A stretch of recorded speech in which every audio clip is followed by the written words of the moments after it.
Chapter 1. The sea breeze gently wafted through the air, carrying with it a faint hint of brine. The gauzy curtain at the window fluttered, lending a refreshing coolness to the well-ventilated bedroom. Beneath the table, me, the cat, lazily raised a paw to groom its face, half opening its eyes to glance around before closing them once more and falling back into a deep slumber. This was indeed a morning perfect for indulging in a leisurely sleep. Yet Luo Chun found himself preoccupied with the task of packing his belongings. Someone was after him, yes, pursuing him. However, should they catch him, it would not be for a jovial reunion, but rather to imprison him in a dank, odorous dungeon. Furthermore, Luo Chun surmised that if he were captured, he would surely be confined to the infamous underwater prison, never to escape. Luo Chun, hurry up. Those frenzied, loathsome individuals are almost here. The little girl outside, a mere child, anxiously scanned her surroundings, urging Luo Chun onward. I know. Luo Chun waved his hand languidly, shouldering his modest pack before stepping out of the bedroom. These people are utterly despicable. Roger has just died, and they already come to seize you for the bounty. It's truly shameless. Approaching the little girl, who appeared to be around 10 years old, Luo Chun listened as she gnawed her teeth in anger, cursing those shameless ruffians. Luo Chun merely smiled. He understood all too well that these individuals were motivated by the substantial bounty. After all, compared to his brother, the pirate king Joel D. Roger, his own strength was almost negligible. Despite having trained tirelessly for 16 years, he had to concede that he lacked the potential to become a formidable warrior. Hurry, I can only take you to the port from there. You must fend for yourself. Once you leave Log Town, you must take good care of yourself, the little girl said, tears streaming down her cheeks. Luo Chun, both amused and exasperated, quickened his pace while attempting to comfort her. He certainly did not wish to be captured and handed over to the Navy. Jinx, you needn't worry about me. But if you continue to follow me, you might end up embroiled in my troubles. No way. After losing Roger, you're my only family left, Jinx asserted resolutely. Shaking his head, Luo Chun ceased his objections. He did indeed require this little girl's guidance. He was oblivious to the whereabouts of the ship that would aid his escape. Before long, they had traversed several hundred meters from Luo Chun's home. At last, after this distance, he halted in his tracks. With a complex gaze, he glanced back at the place where he had lived for 16 years. 10 years prior, he had been with that middle-aged man, and a decade later, he found himself alone. He could not fathom how the middle-aged Roger could have a younger brother so vastly different from him. Yet it was a reality. Existence, after all, conveys its own rationale, and Luo Chun understood. He was not originally from this world. Upon awakening and realizing his surroundings, Luo Chun had felt joy and excitement. He was in the world of the Pirate King, and he had a brother of remarkable prowess. He was the brother of Gold Roger, the Pirate King. They shared the same surname and bloodline, and from a young age, he had been under Roger's tutelage. However, a despairing truth emerged. Luo Chun discovered that he possessed no talent for martial arts whatsoever. Over the span of 16 years, he had followed the training methods of his teacher, Chiyu, running fervently, performing countless push-ups, enduring the sweltering heat while draped in heavy blankets, and braving the winter in merely a tank top and shorts, all in an effort to strengthen his will and body. Yet, he found himself unable to grow stronger. This was a peculiar phenomenon, for anyone else following such an intense regimen would surely become at least a competent fighter. Yesterday marked the day of Roger's execution. Log Town was teeming with people, yet now it felt oddly empty. From his second-floor bedroom, Luo Chun could clearly see Roger on the execution platform, exuding a calm acceptance of his fate. He had long been aware that this day would arrive. With Roger's demise, calamity had also befallen him. The Navy would not spare anyone closely associated with the Pirate King, and he, Gold Luo Chun, was their prime target, even though he was utterly powerless, merely an ordinary and frail individual. Luo Chun, stop staring and run, Jinx implored, her voice laced with urgency as she tugged at him. She had already heard the sound of approaching footsteps in the alleyway. As Jinx pushed Luo Chun, she failed to notice the sudden tremor that coursed through him a peculiar expression flickering across his face. At that very moment, a group of young men burst forth from the alley, brandishing swords with fierce expressions. Luo Chun, don't even think about escaping. Stay right there otherwise, we'll kill you. Your brother is dead, it's best if you surrender. Even before they reached him, the group began shouting, their brutal demeanor causing Jinx to tremble with fear. You all scoundrels! Have you forgotten how Roger taught you? Jinx bravely shouted, her voice ringing out. By this point, the crowd had encircled Luo Chun, trapping him within their ranks. Upon hearing Jinx's words, some in the encircling group displayed expressions of embarrassment. The individuals wielding swords erupted into laughter, their eyes brimming with disdain. However, in the next moment, as they swung their blades towards the ladder, they were met with astonishment. From the left, a sword came slicing through the air.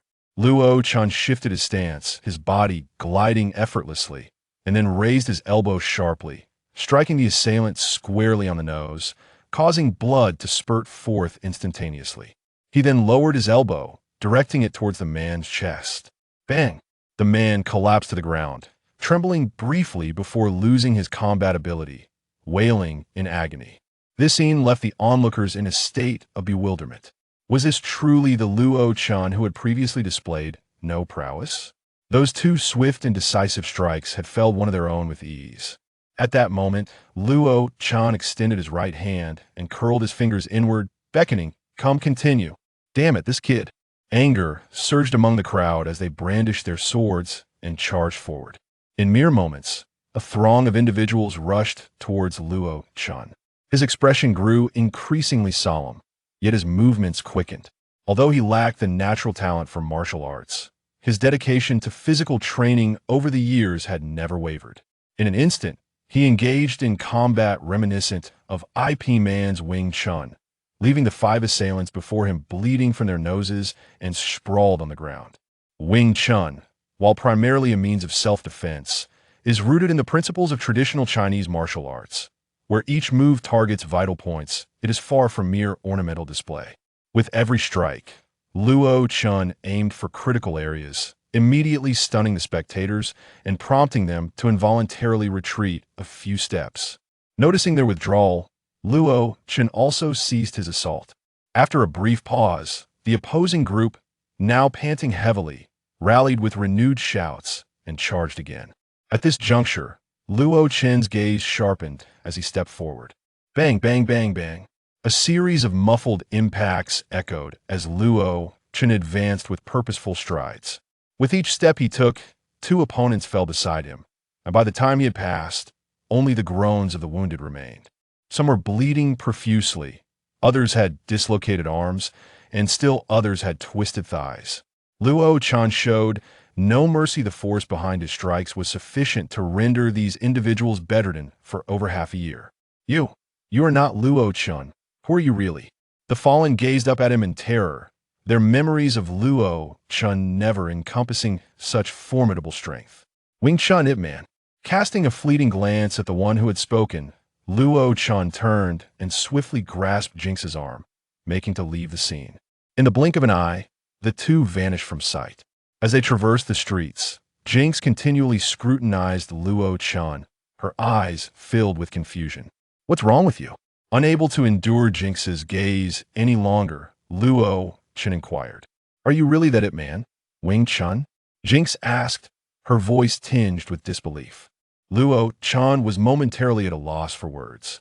I am Luo Chun. I merely intimidated them. Are you genuinely foolish or just pretending? However, you seem different from before, Jinx remarked, puzzled, as she sensed an aura around him that was absent before. Do you think I've been possessed by a ghost? Luo Chun rolled his eyes and quickened his pace. At that moment, Rogtown was teeming with patrolling Navy personnel, making a conspicuous exit impossible. Thus, they navigated through less conspicuous alleys to avoid detection. Although this route consumed more time, it significantly enhanced their safety. After a winding 15 minutes, as they emerged from an alley, they encountered a Navy officer wearing a hat. Both parties paused in surprise upon locking eyes, but their expressions quickly morphed into alarm. Luo Chun, he's here, the Navy officer bellowed. Luo Chun's countenance shifted muttering a curse under his breath. What bad luck, as he surged forward, covering the 10-meter distance almost instantaneously. With a swift and elegant punch, the Navy officer was taken down before he could even draw his weapon. However, at that moment, footsteps echoed from the alleyway behind them. In the next instant, a squad of over 10 Navy officers appeared, their eyes locking onto Luo Chun. "It's Luo Chun, open fire!" The leading officer wasted no time in issuing the command. With no opportunity to turn around, Luo Chun seized the little girl in his arms and dashed back into the alley they had just exited. Bang, bang, bang, bang. Gunfire erupted, bullets whizzing perilously close to Luo Chun's feet, shattering the wall outside the alley into a shower of debris. "Quickly, follow me. I know another route," Jinx urged, her eyes tense yet devoid of overwhelming fear. Luo Chun nodded in agreement. "All right." With swift determination, he lifted Jinx and sprinted down the alley. By the time the squad of Navy officers reached the mouth of the alley, Luo Chun and Jinx had vanished without a trace. "Notify the other squads to keep a lookout in this area. They can't have gone far." The leading officer cast a deep glance into the alley before issuing a loud command. The architecture in Rogtown is remarkably dense and lacks any semblance of order, resulting in a chaotic appearance. Consequently, numerous winding alleys have emerged within this disarray. Some of these pathways are so obscure that even the homeowners remain unaware of their existence. Over here, the young sprite, Jinx, expertly guided Luo Chun through the labyrinthine passages. The two squeezed through sideways, their backs pressed against the wall. Due to her tender age, Jinx often explored these alleys with her companions, making her quite familiar with the area. Little did she know, her knowledge would prove invaluable here. They swiftly navigated the narrow corridors, the sound of footsteps echoing ominously in their ears.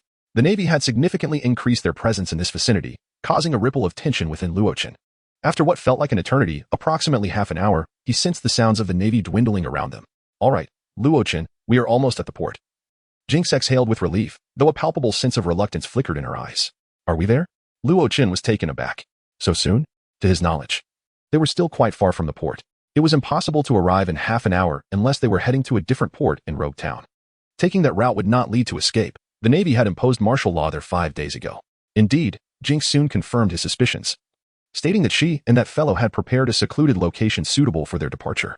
As the two conversed, they swiftly exited the alley, only to find themselves greeted by a small grove. The sun cast a warm glow upon the area, with dappled leaves allowing light to filter through, creating beautiful patterns on the forest floor. "You must take care of yourself, Luo Chun," Jinx said, her face etched with concern and reluctance. She, along with Luo Chun and a group of childhood friends, faced the sorrow of impending separation. "Thank you all," he replied. Before long, the pair had emerged from the grove, only to be met by the sight of a beach and the vast sea. A small wooden boat was moored at the shore, and beside it stood a boy of similar age to Luo Chun, dressed in simple clothing, his anxious gaze scanning the surroundings. "Isaac," Jinx called out to the boy. Isaac immediately turned his gaze towards them, and upon realizing that they were unharmed, he let out a heavy sigh of relief. "Thank goodness, you are all right. I was worried sick." The three soon gathered, exchanging glances. Jinx and her companion wore expressions of reluctance, while Rockhan maintained a serene smile. "It's nothing. I'll surely return to visit when I can." "Please take care of yourselves, Rockhan," Isaac exclaimed. Long before Roger was executed yesterday, Rokan's two friends had prepared an escape route for him. Today, it proved to be invaluable. "All right, you must leave quickly," Isaac urged, glancing around anxiously, as he handed Rockhan a package. "This is 10,000 berries, which I took secretly from my parents. You will surely find it useful." Rokan's expression changed, and he promptly refused. "I cannot accept this, Isaac." He felt immense gratitude for the risks his friends were taking to assist him, and he was aware that Isaac's family was quite ordinary and not wealthy. "Go now. If you can return, you must visit us. Don't forget your childhood friends, Rockhan," Isaac said earnestly, adamant that the 10,000 berries should not be returned. Little Jinx, meanwhile, was quietly wiping away her tears, her heart heavy with sorrow. Finally, she threw herself into Rokan's embrace, crying bitterly. "Rockhan, I don't want you to leave. I don't want to leave either. What if I just stay?" Rockhan feigned a smile, attempting to lighten the mood. No, you must go, quickly," Jinx insisted, pushing Rockhan away. Rockhan glanced at Isaac, who nodded deeply in understanding. "I'm off then. Take care of yourselves." "Wah." Jinx could not help but burst into tears, while Azar gently patted the little girl's shoulder to console her. Luo Chun leaped onto the small wooden boat, as Azar assisted him in releasing the anchor below. In an instant, the canvas billowed with the sea breeze, and the modest vessel began to creak and sway. The ocean water was disturbed, creating rippling waves as the boat gradually sailed away from the harbor. "Take care of yourself, Luo Chun," You must come back to us. The little girl Jinx cried out, her voice choked with emotion, while Azar fervently waved goodbye to Luo Chun. I will definitely return, Luo Chen replied earnestly, waving back at the two. Soon, the wooden boat, propelled by the sea breeze, drifted far from the coast, and the two figures became mere specks, fading from Luo Chen's sight. With a sigh, Luo Chen turned towards the ship's helm and began to navigate the small wooden boat. Lacking a nautical chart and direction, he could only allow the vessel to drift aimlessly. On the shore, Jinx and Eyes remained there until dusk. When they returned home with downcast expressions, Jinx, do you know? I have this feeling that Luo Chen will become quite formidable in the future. After all, his brother is Roger. Jinx sobbed as he spoke. All I hope is that he remains safe and doesn't fall victim to others. I shuddered slightly and replied, yes. I hope he will be alright too. Reflecting on Luo Chen's behavior over the past 16 years, both felt a deep sense of concern. Meanwhile, aboard the boat, Luo Chen was grappling with a dilemma, not merely where to steer, but how to make a choice. Just moments ago, the hour of possession had finally concluded, and a cold electronic voice resonated in his mind. Possession time concluded. Host has defeated 26 adversaries and earned 320 possession coins. You may choose to retain the abilities of the Crimson Great Spirit, Yi-1, or accumulate the coins for future use. Upon hearing this, Luo Chen glanced at the system interface, noting the balance of 320 coins. He then examined Yi-1's abilities, which ignited a spark of desire within him. Crimson Great Spirit, Yi-1, abilities, martial arts. Wing Chun, master level. Martial arts realm, unperturbed, first-generation master. These two abilities were paramount, yet each required an expenditure exceeding 300 coins for retention. Particularly, the realm precisely matched Luo Chen's current limit of 320 coins. Which should he choose? Or perhaps, should he opt for neither? Luo Chen hesitated. Given his rather mediocre martial arts talent, selecting Wing Chun would pose no issue. However, the allure of the unperturbed martial arts realm was far more compelling. He understood the significance of mental fortitude in combat. Never mind, I shall retain my options for now. For the moment, Luo Chen could not make a decision and chose to forego this selection. After circling the islands surrounding Rog Town, the boat began to sail towards an unknown destination. Approximately half an hour later, Luo Chen's eyes narrowed, marked by a sense of gravity and helplessness. The Navy had, unbeknownst to him, dispatched two warships that were now rapidly closing in on him. An unsettling wave of panic and tension washed over Luo Chen. After all, he was merely a 16-year-old boy, and in his past life, he was just a university student who had never witnessed war and rarely engaged in conflict. Now, confronted with this scene and observing the massive warships slicing through the waves, his mind momentarily went blank. What should I do? Luo Chen felt a twinge of anxiety, beads of sweat forming on his forehead. The wooden boat prepared for him by Izo was merely a vessel typically used by ordinary families for transporting goods at sea. In terms of performance, it was a mere fantasy to compare it with a warship. A single barrage from the enemy could swiftly conclude this confrontation. As the distance between them dwindled, Luo Chen bit his lip and silently reflected, my psychological fortitude is still lacking. I must exchange it for a state of serene composure and mastery. With a soft crack, a sound reached Luo Chen's ears, and his eyes flickered. The previous look of panic vanished, replaced by an unwavering calmness, as if he were facing an overwhelming mountain yet remained unperturbed. Once his emotions stabilized, Luo Chen gazed at the warships, now less than 3 kilometers away, and a faint smile blossomed at the corners of his mouth. Why should I feel anxious? He still had 35,000 berries in his pocket. Possessing a possession system, he needed only to expend a modest amount of coins to embody a powerful soul once more, thereby securing an opportunity to survive this crisis. In the distance, 2 warships flanked him, each with a robust naval major standing at the forefront, their expressions serene. Major Monak, I appreciate your cooperation in this assignment from headquarters. The other, Major Rena, said amiably. Spare me the pleasantries. I merely hope you can complete your mission and depart my territory promptly, the young major with a golden buzz cut replied coldly. Such a rigid tone. The brother of the pirate king is no trifling matter.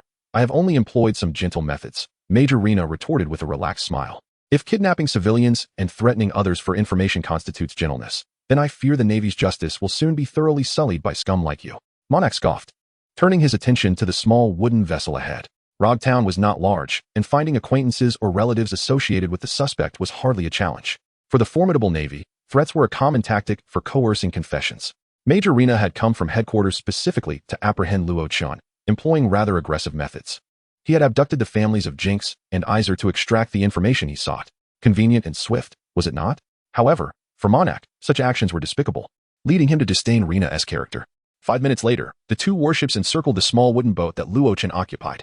Boy, halt your vessel. It is all over, Major Rena declared, his smile masking the coldness in his eyes. Monak remained silent, observing the scene with a calm demeanor. What he beheld was beyond his expectations. The so-called target, the young man on the humble boat, wore a tranquil expression, even displaying a faint smile. Such composure surpassed that of any pirate he had previously encountered, including those he had apprehended. Being the brother of the pirate king, his worth was immense, and the consequences of capture by the Navy would be dire. The Navy had just dealt with Pirate King Roger, at the height of its power and intensity against pirates. Yet here sat Luo Chun, serenely perched on a rickety chair, legs crossed, facing hundreds of naval officers, 2 majors, and 2 colossal warships with an unfathomable calmness. Truly, he was the brother of the Pirate King. Monak felt a hint of admiration for the youth. He had heard tales of Luo Chun's lackluster talent and inability to inherit his brother's strength, even struggling against local ruffians. Yet witnessing his demeanor now, he exuded an air of authority, reminiscent of a master. The wooden boat continued its course, undeterred by Rena's command. With a flicker in his eyes, Rena's expression turned icy as he declared, "Luo Chun, I repeat, stop your vessel at once, or I shall sink you in the next moment." API call failed with status code 429, error. Code, for 29, message, resource has been exhausted, e.g. check quota. Status, resource exhausted, 2 majors? It appears that the Navy truly regards me with high importance. 2 naval majors are more than sufficient to contend with a pirate boasting a bounty of 30 million berries, yet they have come personally to apprehend me. An utterly defenseless youth. Without further ado, Reiner gestured decisively, sink him. At that very moment, Monak's expression shifted dramatically as he bellowed, no. From the calm demeanor of Luo Chun, he perceived an unusual intensity. This individual was unnaturally composed, entirely exceeding his usual comportment. However, the Navy aboard Reiner's vessel disregarded his counsel. With a thunderous roar, a dark cannonball was unleashed, hurtling towards the wooden ship across from them. With a swift whoosh, the cannonball soared through the air, tracing a graceful arc before crashing heavily into the wooden vessel where Luo Chun stood. In an instant, a colossal explosion erupted. What followed was a shocking scene that captivated the attention of all present. An orange-level spirit. If one listened closely, they could hear the words that had just escaped Luo Chun's lips. Simultaneously, a brilliant orange light burst forth from the system. Beneath a swirling vortex of orange, a cold, entirely white figure leaped forth, merging seamlessly with Luo Chun. Orange-level spirit, by foam, cost 23,000 belly. This summoning was random. The spirit attachment was random. And the gold expenditure was also unpredictable, carrying significant risks. Yet, Luo Chun proceeded to attach himself with remarkable composure. In the next moment, he felt as though he had fused entirely with Bai Feng, the two becoming one. He acquired all of Bai Feng's attributes, including skills and the internal energy residing in his dantian. Even in his hands, the weapon of Bai Feng materialized. This exemplified the might of the system. At that moment, he was Bai Feng. Bai Feng, the unparalleled master from the king's avatar, renowned for his extraordinary agility and astonishing speed, was said to manipulate the wind and soar through the skies. Equally formidable were his martial arts skills. Luo Chun had not anticipated that an orange-level spirit could embody such a master. Undoubtedly, a figure of this caliber was ideally suited for the circumstances at hand. As the wooden ship was struck by the inky black cannonball, flames erupted violently into the sky. The wooden vessel was too fragile, rendered utterly incapacitated by a single blow. Amidst the inferno, a bird's cry rang out, and Luo Chun's body transformed as if he had become a bird, agile and lightweight. With a mere flourish of his arms, he soared upward, seemingly propelled by an unseen force. The rising flames did not graze him in the slightest. Moments later, he found himself standing atop a majestic white bird in flight. API call failed with status code 429, error, code, for 29, message, resource has been exhausted, e.g. check quota. Status, resource exhausted, API call failed with status code 429, error, code, for 29, message, resource has been exhausted, e.g. check quota. Status, resource exhausted, moonstep. With each step of Reiner, the air swirled in concentric circles. Then, astonishingly, he soared upwards. In just 3 breaths, he reached the front of Luo Chun. Narrowing his eyes, a sense of gravity and caution emerged within Luo Chun's gaze. The denizens of the pirate world differ significantly from those of the martial arts realm. Their physical prowess and extraordinary abilities far surpass the limits of martial arts. It is a fascinating world, where even a mere major possesses formidable strength. Moreover, another major stood on the ship below, with a fierce gust accompanying his punch. Reiner struck from the air. Luo Chun, maintaining a faint smile and exhibiting no sign of tension, suddenly lunged forward, arriving directly in front of Reiner's fist. In the next instant, to the astonishment of his opponent, his head vanished completely, only to reappear a moment later. His youthful and handsome visage now mere inches from Reiner's face, adorned with a broad smile. Major of the Navy, you are too slow.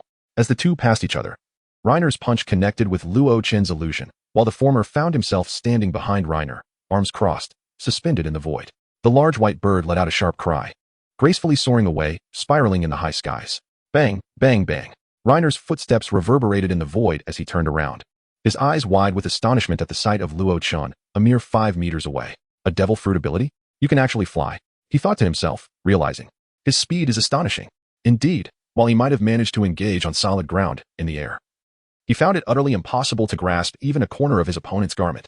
Upon hearing this, Luo Chin revealed a faint smile, then with a slight sway, his figure vanished once more.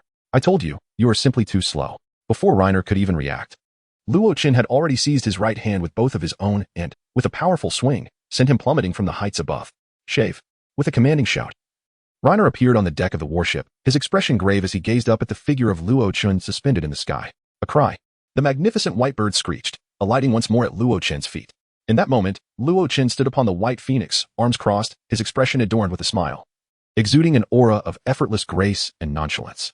It was striking, indeed, and profoundly impressive. At the very least, the sailors aboard the 2 warships below were rendered speechless. Hovering in the air, Luo Chun confronted the 2 vessels beneath him. Monak observed the recent battle with quiet contemplation. In an instant, he discerned that Luo Chin possessed an astonishing speed. His swiftness was remarkable, rivaling that of the shave technique in its execution. However, his offensive capability was quite feeble. This was Luo Chin's inherent flaw. He was not the White Phoenix, he merely bore its essence, wielding its powers and skills. Yet he would never truly embody the Phoenix, nor could he fully unleash its formidable strength. Suddenly, the majestic white bird beneath Luo Chun let out a piercing cry and swiftly dove downwards. API call failed with status code 429. Error. Code 429. Message. Resource has been exhausted, e.g. check quota. Status. Resource exhausted. A cacophony of gunfire erupted, a relentless barrage of bullets slicing through the air, hurtling towards the descending figure of Luo Chun in the sky. The sound of whoosh whoosh whoosh echoed loudly through the air as Luo Chun maintained an expression of calm. In that moment, his figure seemed to transform into countless phantoms, swaying left and right with grace. The bullets, densely packed to form a veritable barrage, were effortlessly evaded by him. This once again affirmed the unparalleled prowess of Bai Feng's lightness technique.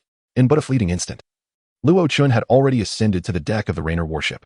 Then, a flicker of amusement crossed his brow, and a smile graced his lips. I have no time to play with you. Please refrain from pursuing me further. His form suddenly morphed into a gust of wind, sweeping through the throngs of naval personnel. In an instant, chaos ensued, as numerous soldiers and horses were seemingly struck by an invisible force, cascading into the vast ocean beyond the warship. Oh dear. API call failed with status code 429. Error. Code 429. Message. Resource has been exhausted, e.g. check quota. Status. Resource exhausted. API call failed with status code 429. Error. Code 429. Message. Resource has been exhausted, e.g. check quota. Status. Resource exhausted. How infuriating. Lena seethed with rage, until he found himself alone aboard the warship. With a sudden leap, he propelled himself towards Luo Chun. However, the latter's speed surpassed his own. You are far too slow. The nightmarish words echoed ominously in Lena's ears once more. A gust of wind swept past as Luo Chun effortlessly glided by him. Drops of crimson blood fell onto the deck, scattering like petals. Lena's entire body jolted as he numbly touched his cheek, only to find his hands stained with blood. Uncontrollably, a pang of fear gripped his heart. Had he not lowered his head at the last moment and reacted swiftly with a piece of iron, his neck would have surely met with a fatal blow. It was all too swift.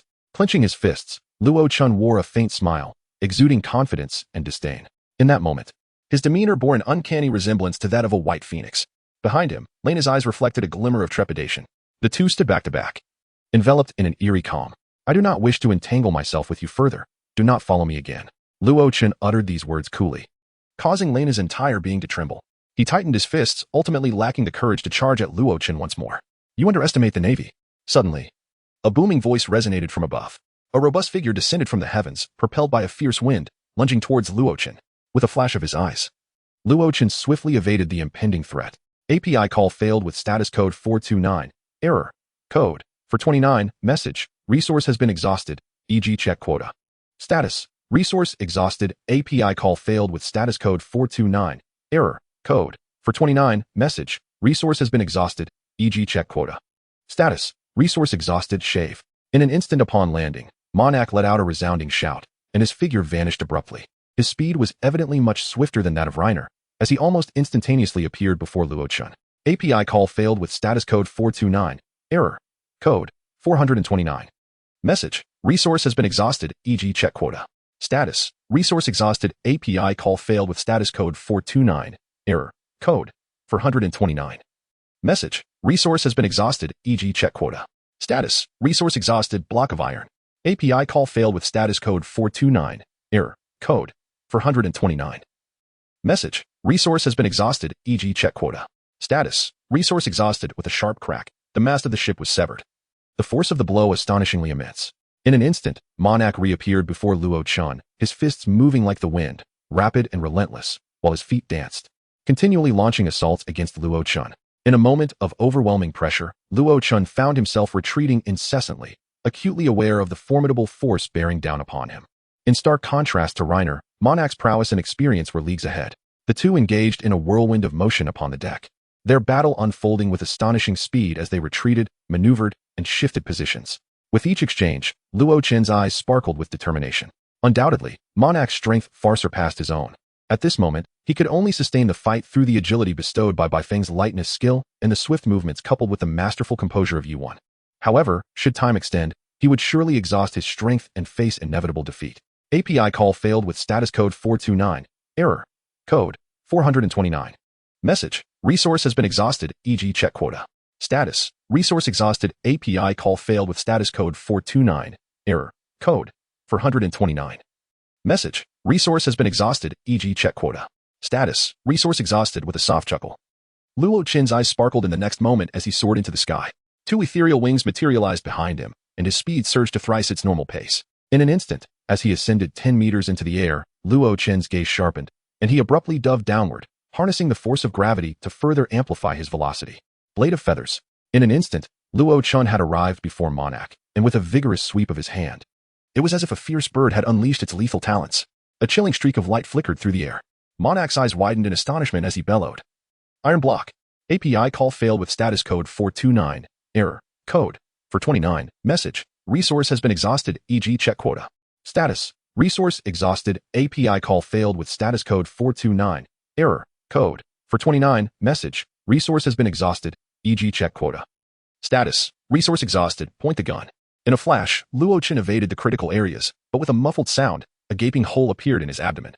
Crimson blood gushing forth instantly. 2 seconds later, he crashed heavily onto the deck, rolling for a full 10 meters before finally crouching down. As he lifted his head, his gaze turned icy.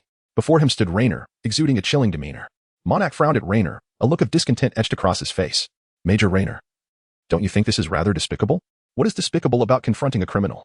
Rainer retorted with disdain. Monak's expression darkened further. By his account, Luo Chun had yet to commit any heinous act. In truth, he harbored significant opposition to the naval headquarters order to apprehend Luo Chun. For one who upheld justice, the idea that one man should suffer while others bore the consequences was a profound injustice. Struggling to his feet amidst the pain, Luo Chun cast a deep glance at the two men before him. Then, with a fierce breath, he directed his right hand toward his mouth and blew forcefully. API call failed with status code 429. Error. Code 429. Message: resource has been exhausted, e.g. check quota. Status: resource exhausted. Monak. Reiner shouted at the individuals behind him, hurry and catch up to him. Monak glanced up at Luo Chun, then turned away in disdain. Apologies, but my moonstep is not yet perfected. Reiner clenched his fists in anger, gazing at Luo Chun, who was already perched upon the back of the majestic white bird in the sky, his heart seething with frustration. In the air, Luo Chun cast a glance downwards. Then with a deft push of his toes, the white giant bird let out a cry and swiftly soared in a particular direction, vanishing from sight in the blink of an eye. Below, on the warship, the sailors finally emerged from the sea, some sprawled on the deck while others sat up, gasping for breath. Damn it, Reiner fumed, yet felt utterly powerless. At that very moment, approximately 5 kilometers away on the surface of the sea, a civilian vessel lay quietly anchored. On board, several shadowy figures discreetly observed all that transpired in their vicinity. What do you think, first mate? Is the captain's brother unharmed? Should we take action?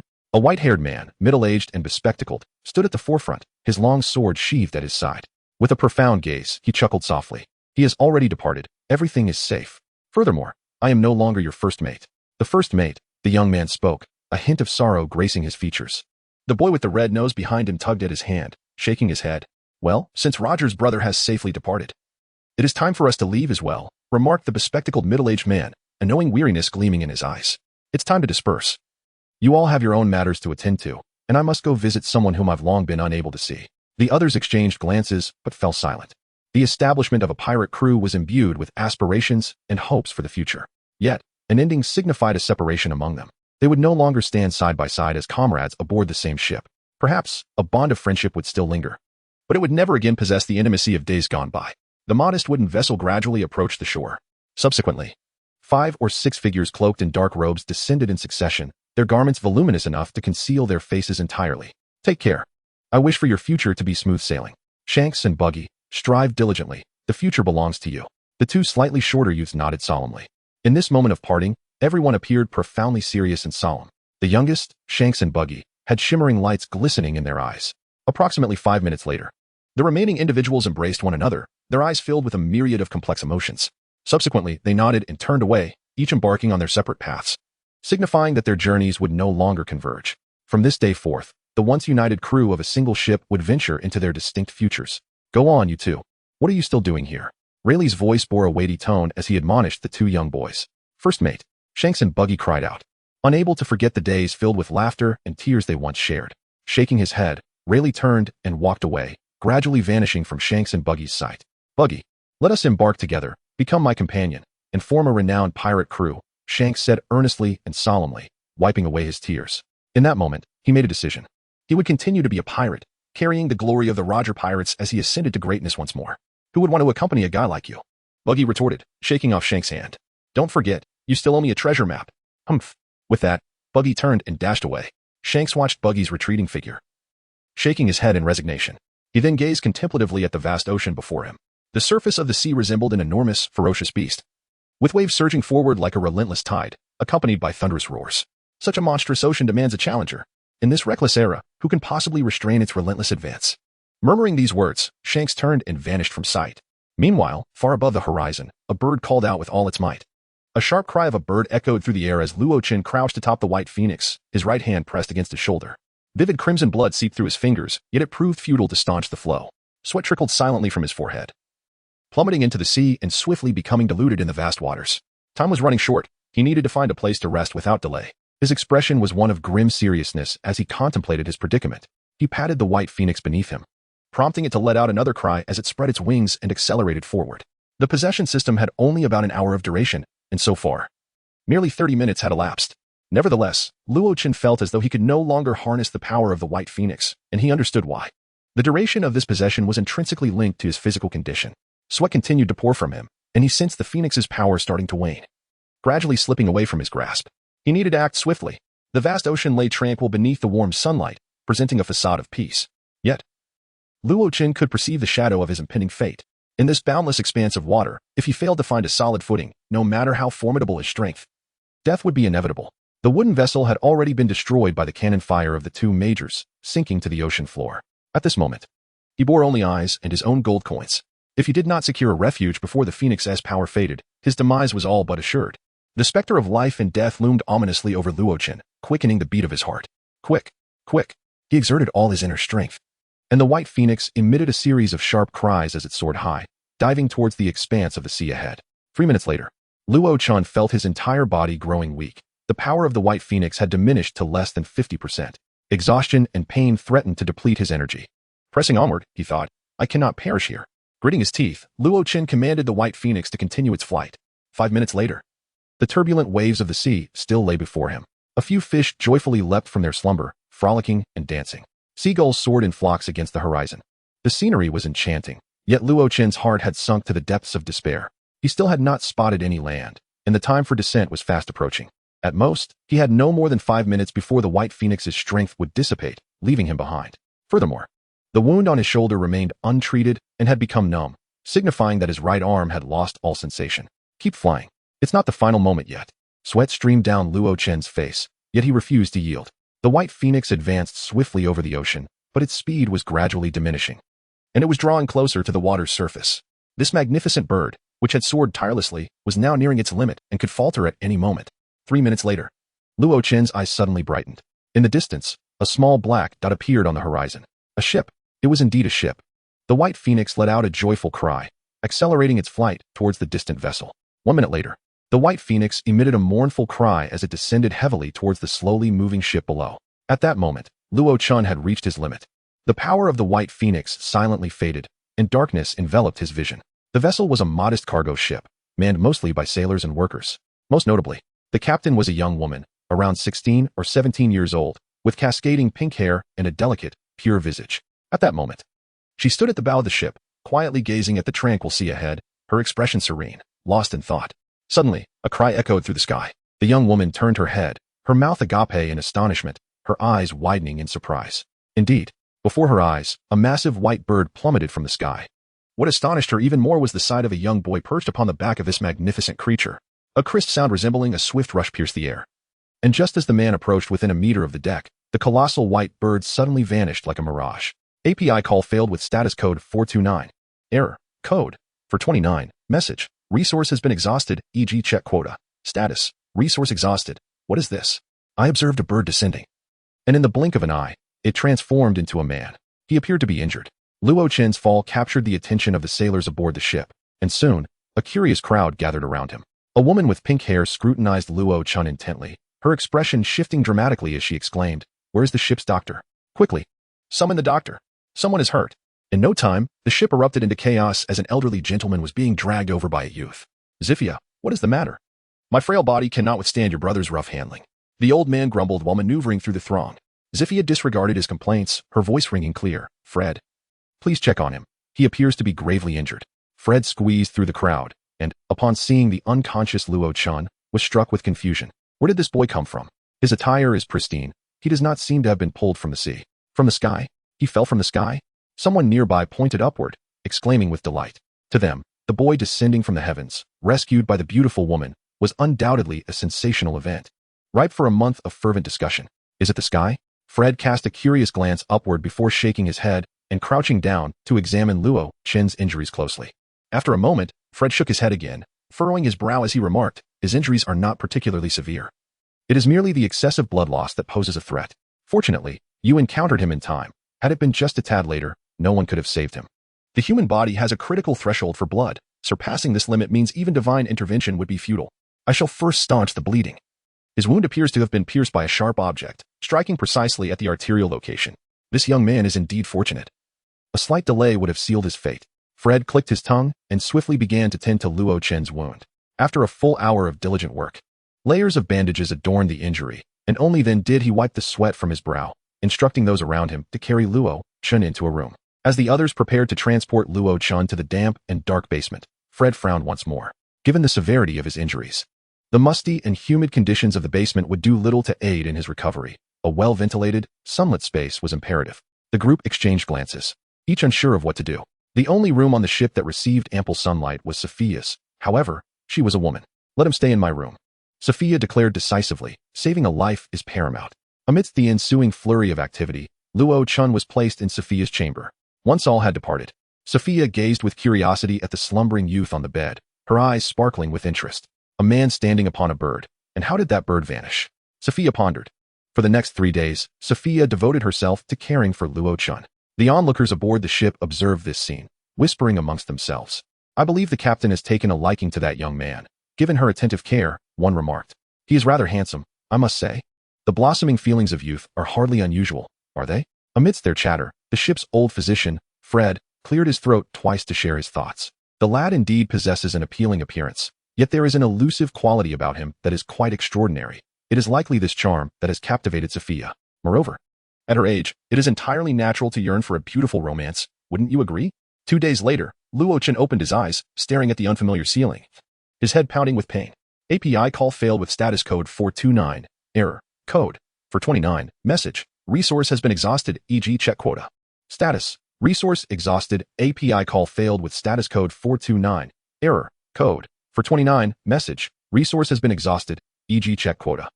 Status. Resource exhausted. Rakhan. Time passes swiftly, and a week has flown by in the blink of an eye. During this week, Rakhan quickly became acquainted with the crew aboard the vessel.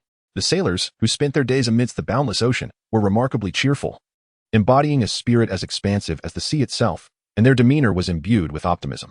"Rakhan, don't you have a rendezvous with the captain today?" "Ha." Although old, the ship's physician, Fred, lacked decorum and made it a daily ritual to tease Rakhan.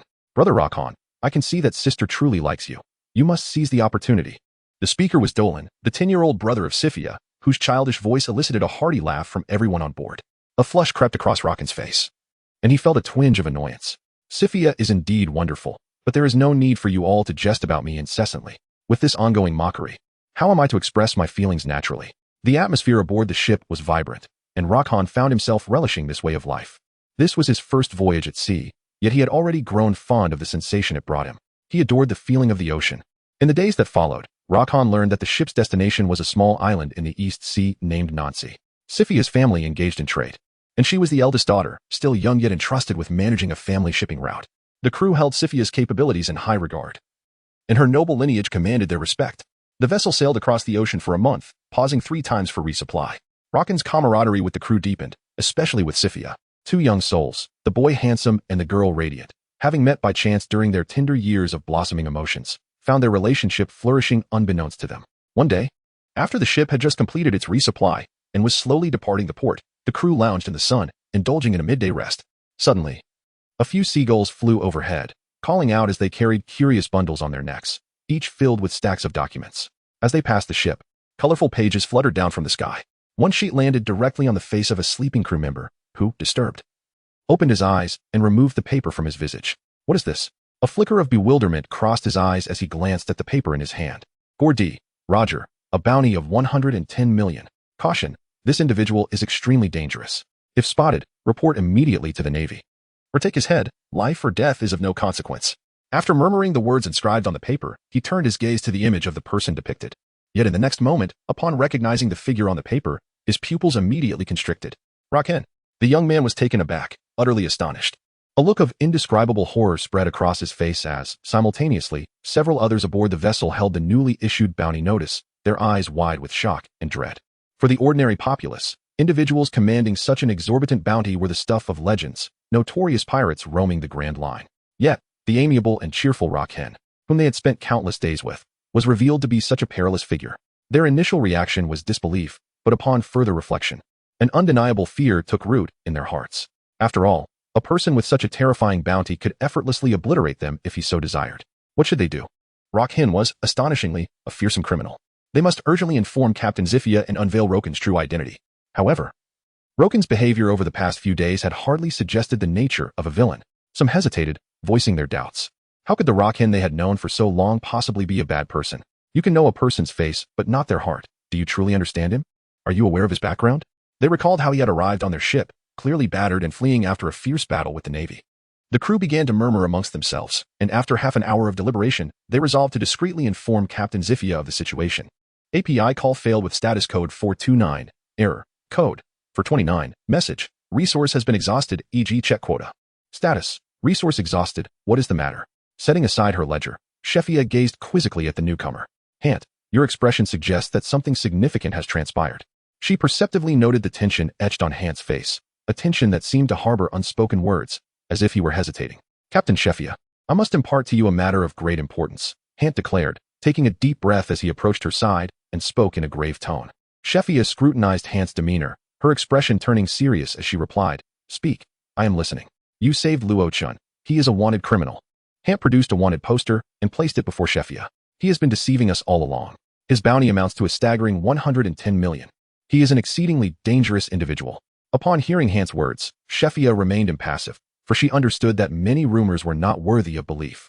However, when her gaze fell upon the wanted poster, her countenance shifted dramatically. This was the latest bounty issued by the Navy, unmistakably marked with their insignia.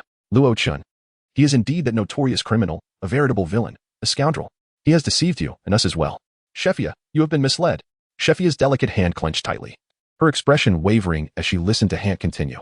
Unable to contain her fury, she slammed her hand down upon the table. Get out, Haifia exclaimed. Do not be deceived by him. We must swiftly inform the Navy about this matter. Otherwise, we cannot fathom what that rogue, Luo Chun, might do to us. Hunter said anxiously. I declare.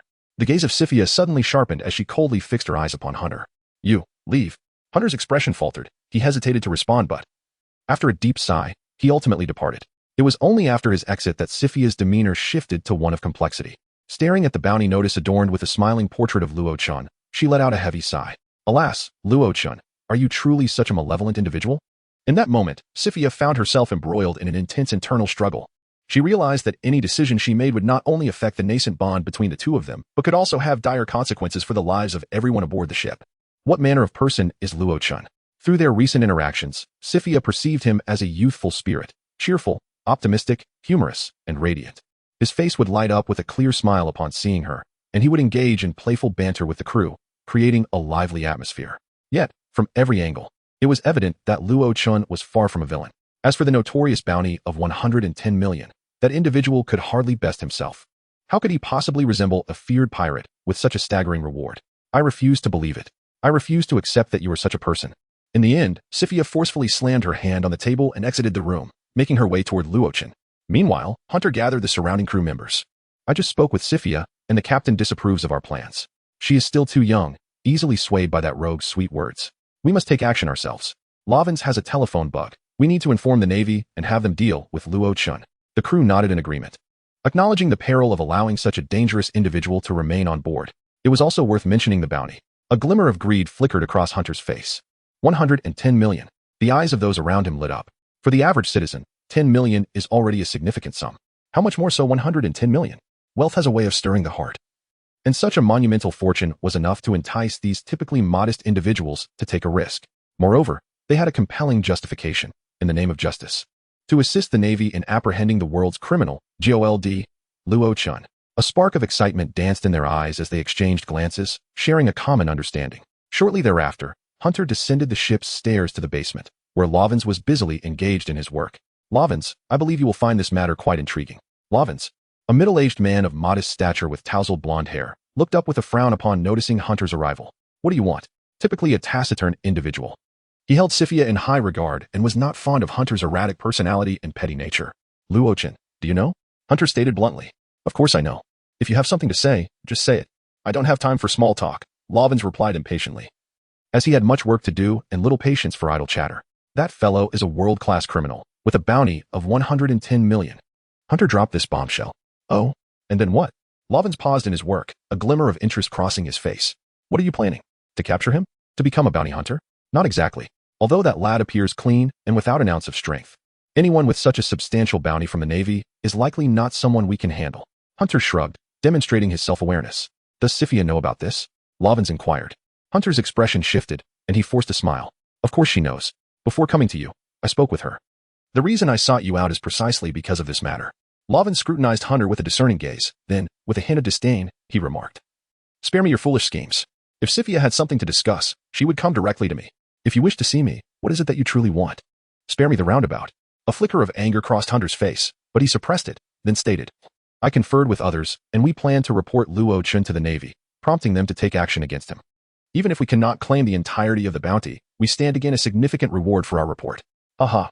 Lawrence quietly listened before bursting into laughter.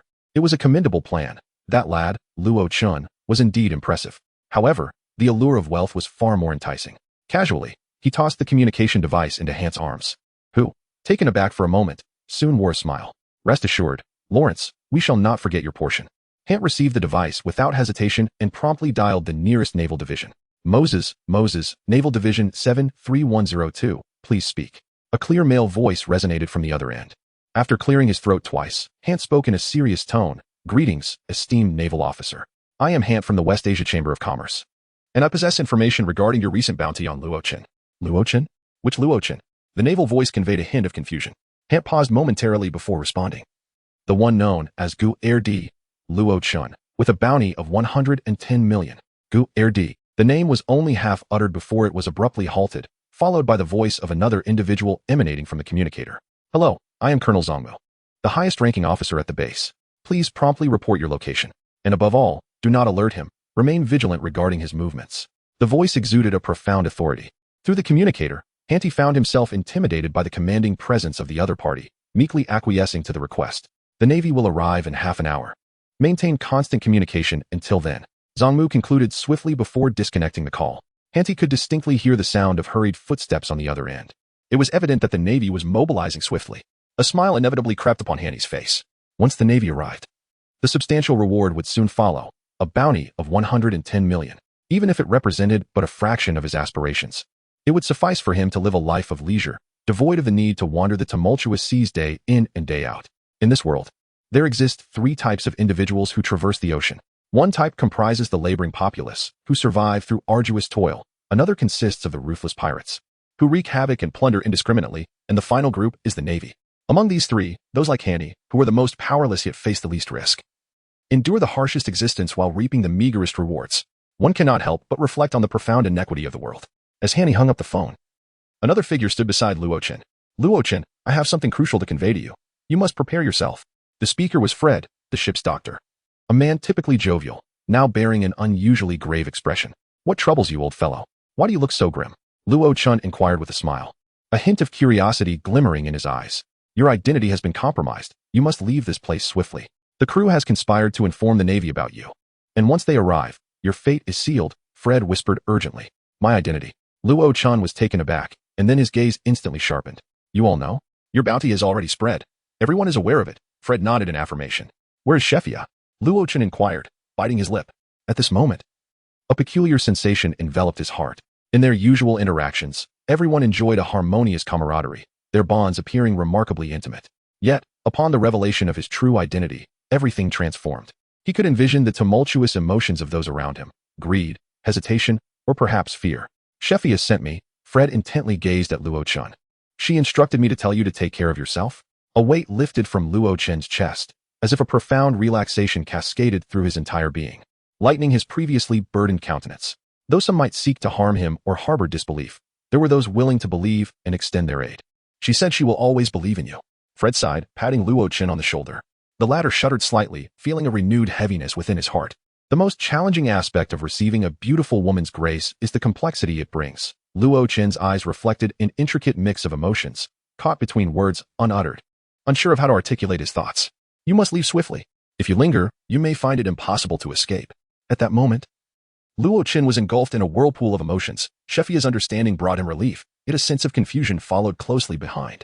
Once he departed from this place, where would he go? The vastness of the ocean seemed to offer infinite paths, yet paradoxically, it felt as though he could reach nowhere at all. Please hurry, Fred urged. There is a spare lifeboat on the ship. You should take that to escape. Luo Chen pressed his lips together, allowing himself to be led away by Fred. At that instant, he was struck by the poignant helplessness of life. Shefia's decision not to confront him directly spoke volumes, and he comprehended its implications.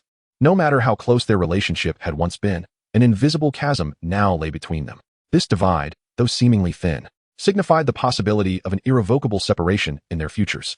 She chose not to meet him openly, nor to seek clarity, nor did she invite him to explain. This decision stemmed from her intelligence. She recognized the impossibility of their union. Thus, Fred's arrival symbolized the conclusion of their prior relationship. A fugitive with a bounty of over 100 million was not simply a matter of evaluating his capacity for destruction. His inherent danger rendered him incapable of coexisting with ordinary citizens. Though Shefia might have been willing to sacrifice for love, at this juncture, she opted to retreat. Luo Chen found it challenging to articulate the turmoil within. He merely exhaled a complex sigh before proceeding alongside Fred. As the two stealthily made their way to the deck, a series of terrified screams suddenly pierced the air, accompanied by the sharp, shrill sounds of alarm. API call failed with status code 429. Error. Code 429. Message. Resource has been exhausted, e.g. check quota. Status. Resource exhausted. API call failed with status code 429. Error. Code 429. Message. Resource has been exhausted, e.g. check quota. Status. Resource exhausted. Captain. The pirates. My heavens, pirates. How could there be pirates here? What should we do? At that moment, the crew aboard the ship was engulfed in terror, unable to fathom the presence of a pirate crew in these waters. Fred, hearing the shouts from the ship, had his hair, a blend of black and white, drenched by the splashing water, rendering him quite disheveled.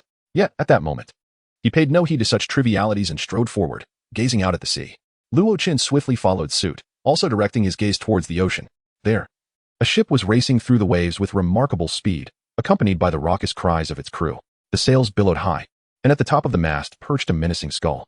In her office, Hifia was startled and quickly emerged. Upon seeing the pirate ship on the horizon, her expression shifted dramatically. Captain, that is the Sword's pirate crew, with a bounty of 15 million. They are the most notorious group in these waters. Rumor has it they ventured into the Grand Line a year ago. How could they possibly be here? Behind Hifia, a middle-aged man with a sword at his waist spoke gravely. Regardless of the circumstances, we cannot simply capitulate. Gather the combat personnel on board and prepare for battle. She fixed her gaze on the distance, speaking swiftly. The middle-aged man nodded, turning promptly to summon the ship's fighting crew. As a merchant fleet, they naturally employed or carried some combat personnel to ensure the safety of those on board. Luo Chen, it appears you are not leaving just yet, Fred remarked, shaking his head as he continued to stare at the sea. Indeed, Luo Chen nodded. The pirates had arrived, thus he was unable to depart. Moments later, another barrage descended from the sky, crashing heavily around the vessel and splashing vast quantities of seawater. These were intimidation shots, not meant to genuinely target the ship, but rather to compel them to halt. Nevertheless, the people aboard the merchant vessel were so frightened that they cowered, clutching their heads in terror.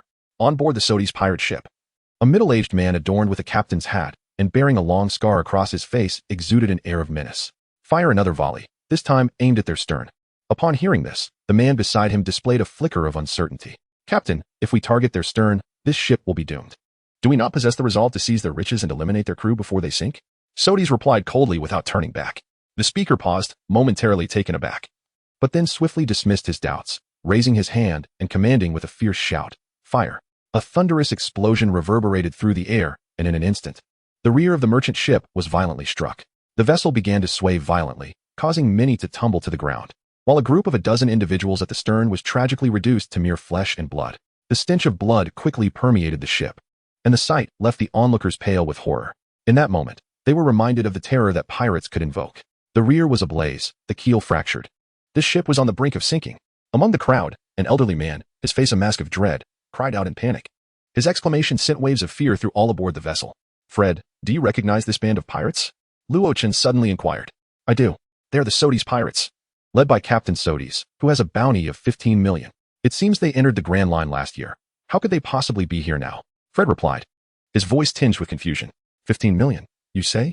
Luo-Chen's expression relaxed slightly. With that bounty, if he were to channel his inner strength, he could manage the situation. Yet, recalling the disdainful attitude of the crew towards him, his desire to assist dwindled considerably. He was no fool, and if others sought to harm him, he had no inclination to extend his kindness. For now, however, he found himself unable to depart, compelled to observe how events would unfold. The two men navigated the ship's path and soon spotted a group of armed men, rifles slung at their waists, swiftly organizing the passengers to stabilize their frayed nerves. Meanwhile, Zafia, with a serious demeanor, was engaged in an urgent conversation with another individual. Before long, the crowd's terror subsided as the imposing armed men took their positions at the forefront, weapons drawn, their expressions grave as they gazed upon the approaching pirate ship. At that moment, the Sodis pirates were merely 200 to 300 meters away. Draw your swords, chamber your guns, and unleash your pent-up frustrations from your experiences in the Grand Line. This battle was imminent. API call failed with status code 429. Error. Code 429. Message. Resource has been exhausted, e.g. check quota. Status. Resource exhausted, a living soul. API call failed with status code 429. Error. Code 429. Message. Resource has been exhausted, e.g. check quota. Status. Resource exhausted, Captain. A man with a long knife at his waist approached, his expression a blend of gravity and despair. "We must hasten to the lifeboats. This vessel is on the verge of sinking." "Jack, I am leaving, but what of them?" Hifia's gaze flickered towards a cluster of people on the deck. The sailors and laborers bore expressions of panic. The sudden pirate assault had instilled immediate terror within them. "I believe their lives hold less significance than yours," Jack replied, his eyes narrowing as he spoke gravely. "My men will delay those pirates for a while. I shall ensure your safe departure." In that moment of hesitation, Hifia found herself at a loss, uncertain of how to decide. Should she sacrifice the lives of all aboard the ship to buy time for a select few, or stay behind to face death alongside the crew? What path should she choose? She was at a complete impasse. "Let us hasten," Jack urged, his eyes brimming with encouragement. Remaining here posed a perilous threat. Failure to depart would lead only to demise. After a brief press of her lips, Shafia cast a glance behind her and resolutely turned to leave this place. The lifeboat had long been prepared by Jack's subordinates, and with essential valuables in her possession, Shafia boarded the vessel accompanied by Jack and 4 or 5 others. The small boat glided away, swiftly departing, silently retreating from this location. They emerged from behind the ship, thus evading immediate detection. "Captain, someone has escaped," a keen-eyed member aboard the Sodis pirate ship alerted, noticing Shafia and her companions. API call failed with status code 429. Error. Code 429. Message. Resource has been exhausted, e.g. check quota. Status. Resource exhausted. In an instant, the thunderous roar of cannon fire erupted, as dark projectiles sliced through the air, hurtling towards the vessel where Shafia was located. In a fleeting moment, the shell had already reached above the heads of Shafia and her companions. "Jack," Shafia called out. Jack sprang to his feet, his eyes sharpening with intensity and gravity as he firmly grasped the long blade at his waist. The moment the cannonball struck the small vessel, he unsheathed his sword with a fierce cry.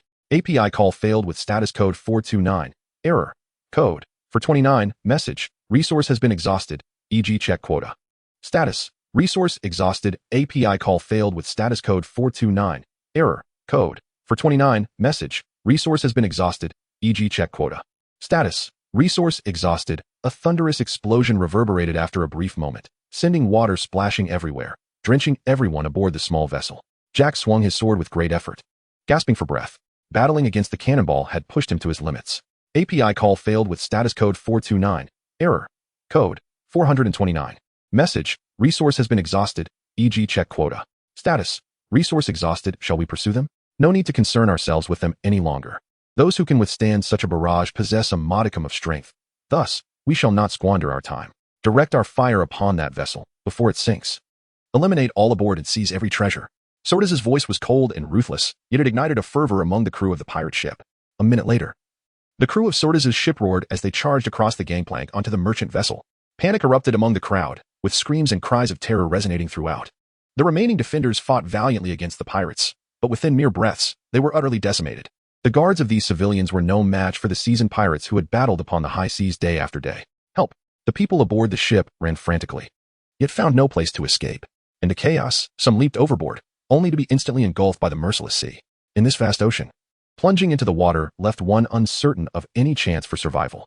Meanwhile, on the other side, Fred, with a visage marked by urgency, scurried about with his companion. This is dire. The band of pirates has launched an assault. What shall we do? Where's the captain? The two darted back and forth across the vessel, with Fred incessantly inquiring among the panicked crew, yet none could provide any information regarding the whereabouts of Shifia. In the distance, the sounds of battle erupted, accompanied by a faint scent of blood, causing both men to pale. The pirates have commenced their slaughter. Fred stammered, his lips quivering. Stop searching. The captain has already departed on a lifeboat with the head of the guard, Jack. At that moment, Hunter strode over, offering a mocking remark. What did you say? The old man Fred exclaimed in disbelief, grabbing Hunter tightly. Don't spout nonsense. How could the captain possibly abandon us and escape on her own? In that lifeboat? Was it prepared for Rockhen?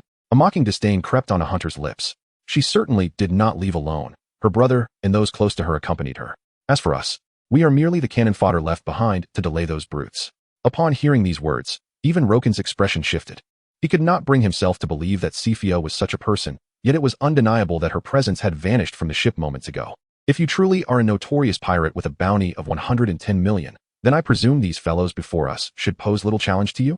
Hunter, disregarding Fred's anguish, addressed Rockhen directly, his eyes betraying a mix of apprehension and fear. The bounty was legitimate, and regardless of the secrets this individual possessed, the Navy's trepidation was unmistakable. Such a person should undoubtedly know how to navigate the current predicament with ease. I'm not a pirate, Rockhen declared after a brief silence, his demeanor calm. As for the reason behind the Navy's bounty of 110 million, there existed other explanations. A flicker of surprise crossed Hunter's face, followed by an incredulous retort. I refuse to believe that you did not have the strength to deal with those pirates aboard the ship. Will you not assist us? Many have already been injured or lost their lives. Rockhen paused, a hint of amusement rising within him. He raised his gaze, locking eyes with Hunter. How intriguing. My abilities are of no concern to you, and even if I could handle them, why would I choose to aid you? Is it not because you have divulged my information to the Navy, thereby increasing my peril? Hunter's expression darkened. The fact that I have not struck you is already a significant concession to Sifia. Do you understand? Luo Chin's tone was rather impolite, leaving Jeddah feeling exceedingly embarrassed. Indeed. As he pointed out, they had previously contemplated harming others, yet now they were audaciously attempting to exploit his strength for their own safety. Wasn't that rather ludicrous? After delivering a few scathing remarks to Jeddah, Luo Chin swiftly departed with Fred.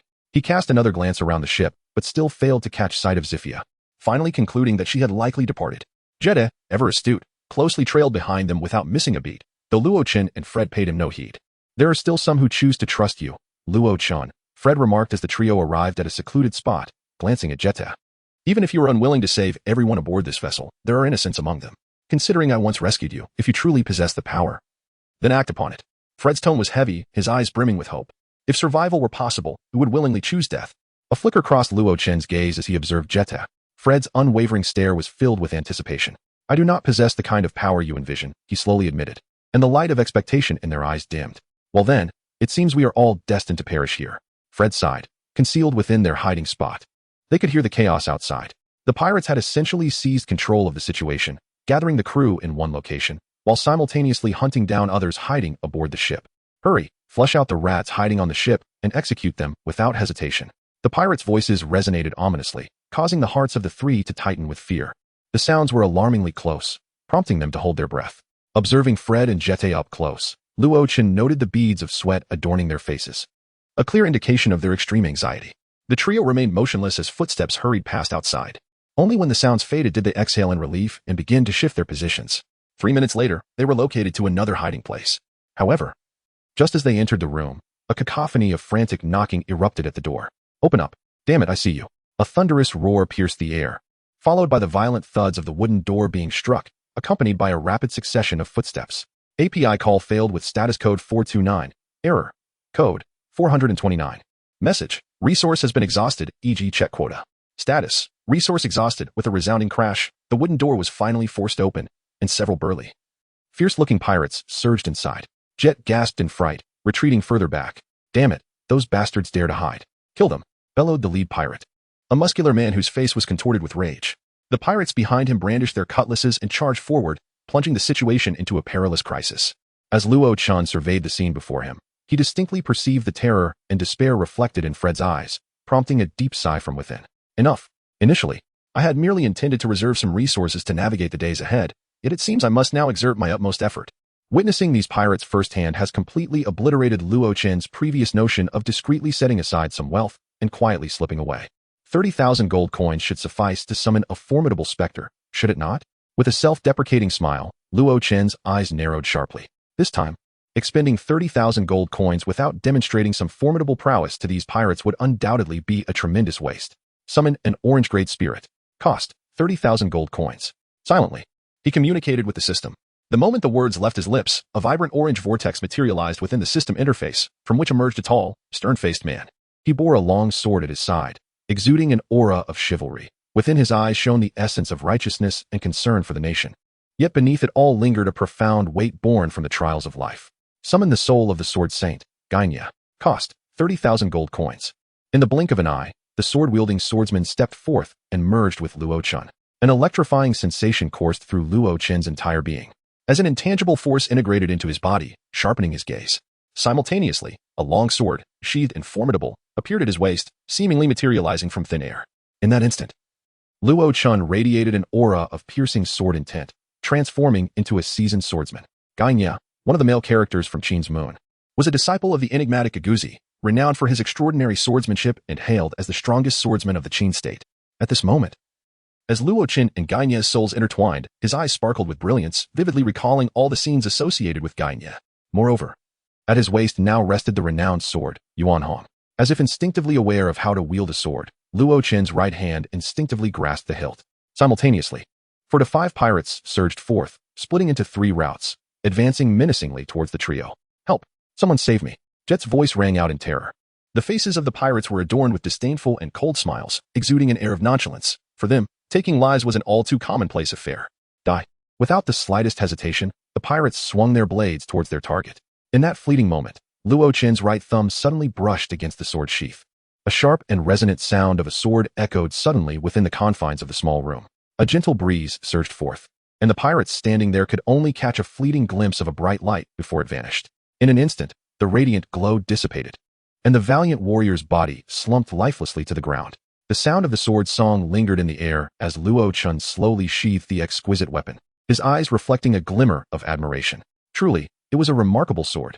The blade had claimed lives without staining itself with a drop of blood, and its swiftness rendered it almost invisible. Such a fine sword, matched by unparalleled swordsmanship. He advanced steadily towards the doorway, pausing momentarily upon reaching it, then spoke softly. "Are you leaving or merely standing there in a daze?" His calm tone roused the 2 men, who had been resignedly awaiting their demise. Only then did Fred and Jet lift their gazes, taking in the scene within the room. Blood pooled on the wooden floor, bodies sprawled in disarray, silence enveloping the space. All dead. At the entrance stood a slender figure, unassuming in stature, yet in that moment, Fred and Hunt felt their eyes widen in disbelief. He was responsible for this carnage. They had not heard a single scream as 4 or 5 fearsome pirates met their end in eerie silence. It was well known that these pirates were no ordinary scallywags. They were seasoned marauders who had traversed the Grand Line alongside Sodis and returned alive, far from the capabilities of mere civilians or even the Navy. When Sodis departed from the East Sea, he commanded an astounding 1,000 pirates. Yet now, aboard this vessel, they had encountered scarcely over 50. What did this signify? The rest of the crew had likely perished, leaving only these elite few. This reality rendered the surviving pirates even more terrifying. They were fierce warriors with a savage disposition, the most formidable of foes. Yet, in an instant, they had succumbed to Luo Chen's prowess. "Luo Chen, you." Fred stammered, his heart brimming with astonishment. Let us depart. Hiding is not a solution, Luo Chun replied coldly, his demeanor influenced by the character of Gainia. Jet swallowed hard, refraining from further comment. He had discerned the undeniable strength of the man before him, though the extent of that power remained a mystery. What do you intend to do? There are so many pirates outside. Fred approached Luo Chun, grasping his arm. Luo Chun paused, a smile gracing his lips. Naturally, we shall eliminate them. He hesitated briefly, his eyes narrowing. This ship likely won't hold out much longer. We must act swiftly. Fred and Jet exchanged puzzled glances, their eyes reflecting their confusion. What did he mean by taking action? Yet Luo Chun paid them no heed, perhaps due to the moment's melding of his essence with Gainier's. Exuding an air of a swordsman marked by coldness and solemnity. Striding boldly across the deck, Luo Chun appeared transformed. He walked with purpose. His expression serene and devoid of fear, his eyes ablaze with an intensity that was both captivating and formidable. Someone is here. They traversed fearlessly, drawing the immediate attention of the pirates. The sound of hurried footsteps echoed rapidly, and within mere seconds, the figures of the pirates came into view. Luo Chun maintained a stoic expression as he strode forward, his right hand resting on the hilt of his sword at his waist. The approaching pirate brandished a machete, cursing as he charged forward, while Fred and Jet trembled uncontrollably, their eyes wide with terror. Faced with the ferocity of the pirates, the two were utterly paralyzed with fear. In an instant, Luo Chun stood face to face with the pirates. The crisp sound of a blade being drawn echoed through the air as Luo Chun deftly maneuvered past the pirates. In an instant, the faces of 6 oncoming pirates contorted with shock and fear before they collapsed heavily to the ground, lifeless. Beneath them, crimson blood flowed forth, staining the deck. With measured steps, Luo Chun advanced, soon arriving at the forefront of the ship. Here, a multitude of sailors and pirates had congregated. The merchant vessel housed over 100 individuals, including sailors, crew, and laborers, all firmly under the control of more than 30 armed pirates who had encircled them.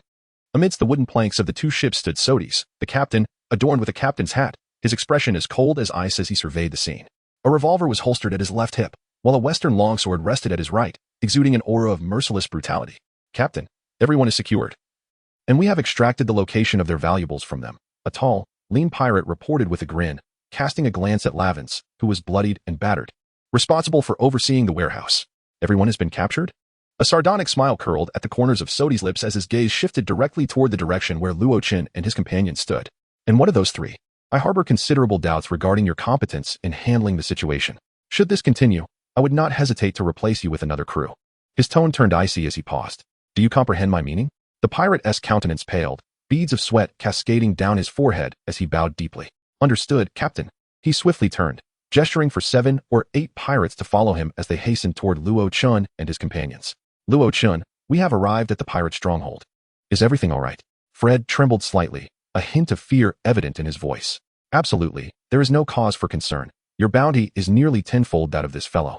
Jet interjected, attempting to flatter Luo Chun, though he too felt a swirl of anxiety within, his exterior betraying none of it. Listening to their words, Luo Chun smiled and shook his head, his gaze turning frigid as he regarded the pirates rushing toward them. The floor of the ship was strewn with numerous corpses of sailors, haphazardly positioned in death, clearly lifeless for some time. Undoubtedly, these were the deeds of the pirates. With a swift motion of his right hand, he unsheathed the Yuanhong sword, the crisp sound ringing out as he pointed it directly at the advancing pirates. API call failed with status code 429. Error. Code. For 29. Message. Resource has been exhausted. E.g. check quota. Status. Resource exhausted. With a swift motion, he bent at the waist and propelled himself upward, vanishing before the eyes of the pirates in an instant. The distance between them was scarcely 10 meters, yet in the blink of an eye, Luo Chun had already arrived before the approaching marauders. The 100 steps flying sword of Gai Nya was a testament to his extraordinary speed, as within a mere 100 steps, his sword danced through the air with breathtaking finesse, showcasing his mastery of the art. His command over swordsmanship had reached an unparalleled zenith, honed through years of experience and profound understanding of the path. In that moment, the embodiment of Gai Nya within Luo Chun manifested an exquisite display of swordplay. Stepping to the left, he executed a horizontal slash with his right hand. The sound of Aethud echoed as blood erupted forth, and a pirate cried out before collapsing to the ground. In the span of a breath, he had dispatched one foe. In the next heartbeat, Luo Chun advanced once more, positioning himself before a pirate who was brandishing a firearm.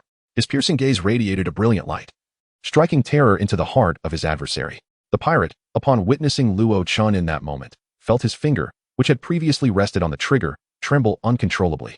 Unable to press down despite his desperate will. API call failed with status code 429. Error. Code. For 29. Message. Resource has been exhausted. E.g. check quota. Status. Resource exhausted. With a sharp thud, blood splattered as yet another fell to the ground. swift and decisive, like autumn leaves swept away by the wind. Luo Chun moved with astonishing speed, darting before the pirates, his form weaving and leaping with grace. In mere moments, blood sprayed forth as the pirates crumpled to the earth, their strength sapped. This fierce display of prowess instantly captivated the attention of all present. Swords narrowed his eyes, even from a distance. He perceived the extraordinary nature of Luo Chun. The swordsmanship, the swift and decisive technique displayed was undoubtedly not something an ordinary individual could possess. Who exactly is this young man? Swords became cautious, stepping forward onto the merchant vessel, and gestured for the others. You all, go and eliminate him. The pirates guarding the ship exchanged glances, weapons in hand, and charged forward. They had all witnessed the earlier scene. This young man's mastery of the sword was extraordinary. Open fire. Aim for him. The group murmured to one another, all nodding in agreement. With a resounding click, the gun bolt engaged, and Luo Chun swiftly rotated his longsword. His gaze sharp as a blade in that moment. His form slightly bent, he was poised and ready to launch into a sprint. API call failed with status code 429. Error. Code. 429. Message. Resource has been exhausted, e.g. check quota. Status. Resource exhausted. API call failed with status code 429. Error. Code. 429. Message. Resource has been exhausted, e.g. check quota. Status. Resource exhausted. With a sharp ding, a bullet narrowly grazed his cheek, colliding with the metal behind him and producing a crisp sound. In that fleeting moment, his keen perception and reflexes endowed him with formidable agility and instinctive reaction. In an almost mystical sense, he seemed to visualize the trajectory of the bullet as it sped towards him, though his naked eye registered nothing. All of this was accomplished purely through intuition. With a swift leap, Luo Chun vaulted onto the railing. The pirate, quick to react, swung his gun to aim at him and fired again. Luo Chun's eyes narrowed as he propelled himself upwards, evading the shot once more. He then landed deftly on the deck, now only about 20 meters away from the pirates. API call failed with status code 429. Error. Code.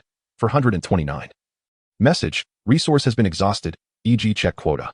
Status. Resource exhausted. A series of gunshots erupted, and Luo Chun surged forward, his pace only quickening. The sword in his right hand glimmered with a chilling radiance. Brilliant flashes of the sword suddenly blossomed, rendering the scene remarkably exquisite. All the bullets collided with the hilt of Luo Chun's sword, only to be deflected to the side, producing a dull thud. In a mere 5 seconds, amidst 3 successive waves of attack, Luo Chun had covered nearly 50 meters, positioning himself before the pirates. This terrifying velocity, coupled with his keen reflexes, left all present in awe. Kill him! Kill him! The pirates shouted in disbelief. Yet, as the words escaped their lips, Luo Chun pivoted the abyssal rainbow, and the sword's brilliance erupted once more. In that fleeting moment, he darted through the bodies of the pirates. A series of muffled sounds echoed as the pirates, in disbelief, clutched their throats or chests, vital areas, before they collapsed lifelessly to the ground. The sword is remarkably swift. Soder's eyes narrowed, and he felt a sense of astonishment. No longer hesitating, he discerned from these 2 brief skirmishes that Luo Chun's prowess was extraordinary, far beyond what his mere subordinates could contend with. Who are you? Taking several strides to stand before Luo Chun, Soders inquired gravely. Guerre de Luo Chun. Luo Chun raised his sword, pointing it directly at Soders, as he prepared to abandon the pirate ship and leave this place. I offer you a chance for survival. The weight of Luo Chun's words was palpable, imbued with seriousness and solemnity. He was indeed earnest in his declaration. How formidable was the power of Gainia? What was the true strength of the foremost swordsman of the Qin dynasty? At this moment, the possessed Luo Chun understood all too well the depth of such capability. In terms of comprehension of the swordsmanship, he had undoubtedly reached a level akin to a bounty of 50 million. A stark contrast to the 2 naval majors he had previously encountered. A pirate with a bounty of 50 million would find it utterly effortless to deal with someone of Soder's ilk. Ro Chun. Sodis was taken aback, and then his pupils abruptly constricted as the name struck a chord in his memory.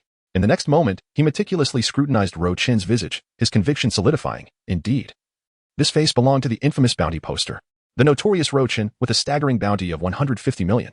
It was rumored that he was the brother of the pirate king, yet he possessed not an ounce of strength. With the recent demise of the pirate king, tales of his exploits resonated throughout the Grand Line and across the seas, and every secret pertaining to him and the history of the past had been thoroughly investigated by all. You are Ro Chun, with a bounty of 110 million. A smile crept across Sodis' face. If he could eliminate Ro Chun, his notoriety or renown among pirates would elevate his status significantly. It appears fortune is on my side, he declared, drawing his rapier and aiming it at Ro Chun. I shall end your life, Ro Chun. Your allure far surpasses the treasures aboard this ship. Ro Chun's expression turned even more frigid as he pivoted the abyssal rainbow sword in his right hand, its tip now pointed menacingly at Sodis. Then you shall meet your demise. In an instant, Sodis blinked, and his rapier quivered. The next moment, he lunged forward. His speed was formidable. a stark contrast to ordinary pirates, for Sodys' prowess was undoubtedly on a higher echelon. The reputation of this pirate crew rested solely on Sodys' shoulders. His bounty of 11 million was the entirety of the ship's worth. Despite his return from the Grand Line and failure, he had grown stronger, nearing a strength equivalent to 20 million at that moment. However, all of this was futile. Against Ro Chun, who was possessed by the spirit of Gainya, even doubling Sodys' strength would yield no success. The epithet of the greatest swordsman of the Qin dynasty, the Sword Saint, and the unparalleled sword of the world were titles solely attributed to Gainya, whose swordsmanship, renown, and martial prowess had reached an extraordinary pinnacle. How could such a figure possibly be defeated by an obscure pirate? With a flash of the long sword, Ro Chen's right hand flickered, and his figure suddenly moved. He advanced, but not just he. The sword moved as well. The cold and unyielding abyssal rainbow sword seemed to radiate a brilliant light, transforming into a soaring dragon that roared as it charged toward its foe. The supreme killing technique of the swordplay, the 100 steps flying sword. In a daze, all present appeared to witness a torrential downpour, dark clouds enveloping the once clear sky, as a dragon descended from above, roaring with its mouth agape. Raindrops were scattered by the dragon's form, cascading downwards as its elongated body writhed and shifted, arriving from the heavens to the ground in an instant, its jaws wide open. Exuding a fierce aura that intimidated all, it was an unimaginable spectacle. On the deck, it seemed as though the abyssal rainbow sword had slipped from Ro Chen's grasp. Whistling through the air, and in a flash, it was before Sodys' eyes. The latter barely had time to react. His slender rapier managed but a mere thrust before the vibrant arc silenced his life, severing his neck in an instant. API call failed with status code 429. Error. Code. 429. Message. Resource has been exhausted. E.g. check quota. Status. Resource exhausted. With a resounding thud, Sodys fell heavily to the ground, his crimson blood swiftly staining the deck. The pirates gaped in astonishment, their eyes wide as they absorbed the scene before them, momentarily at a loss for words. Luo Chun sheathed his sword slowly, his cold gaze shifting towards the other pirates. A palpable shiver ran through them, their eyes betraying evident fear. The formidable Sodys had been slain by a single stroke. What a waste to use the 100 steps flying sword on you. He spat coldly, stepping over Sodys' lifeless body as he approached the others. Observing the terrified crew of the merchant ship, who were still cowering, Luo Chen furrowed his brow. He is dead. You are safe now. Fred, Hunt, direct them to that pirate ship. Fred and Hunt were momentarily taken aback, but quickly sprang into action, loudly commanding everyone to rush towards the pirate vessel. The merchant ship was clearly on the verge of sinking. Luo Chun then approached the remaining 20 or so pirates, his expression icy. The pirates trembled as Luo Chen neared them, fear evident in their demeanor. I had intended to kill you, but you may still serve a purpose. Now, get on that ship and do not act rashly. Otherwise, I shall dispose of you immediately. His voice was frigid, intensifying their trepidation. Yet, it was better than death. And they quickly complied, making their way to the pirate ship. In just about 15 minutes, the transfer was complete. Even the cargo aboard had been secured. The merchant ship was now taking on water, the level rising steadily. It would soon be entirely submerged. Standing on the deck, watching the merchant vessel sink, Luo Chun turned to the fearful pirates and commanded, set sail towards the nearest port. Trembling, the pirates hastily complied, and the pirate ship roared to life, moving forward. Approximately 10 minutes later, panic erupted among the crew. Captain, the Navy. It's the Navy. A tall, lean pirate pointed at two distant black dots on the horizon, his face etched with alarm. Luo Chen's gaze sharpened as he swiftly approached, soon discerning two warships cutting through the waves. Though the distance was still great, the silhouettes of the ships were unmistakable. They were indeed the Navy. He vaguely perceived a towering figure at the forefront of the vessels, draped in a white cloak of justice. It was undeniably the Navy. What shall we do? The pirates queried anxiously. Evade them. Steer towards a course that takes us away from their path. We will seek another port later, Luo Chen replied thoughtfully, formulating a swift plan. Moreover, his eyes glimmered as he addressed the pirates sternly. Take control of everyone on the ship and ensure they refrain from speaking loudly. Those who disobey will face immediate execution.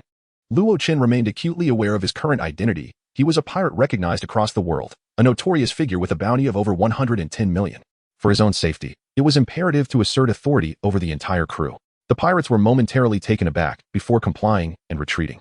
The pirate ship altered its course, sailing away from the naval vessels that were initially set to converge. As the Sodys pirate ship departed, a distant naval ship on the right was under the command of Major Dorak.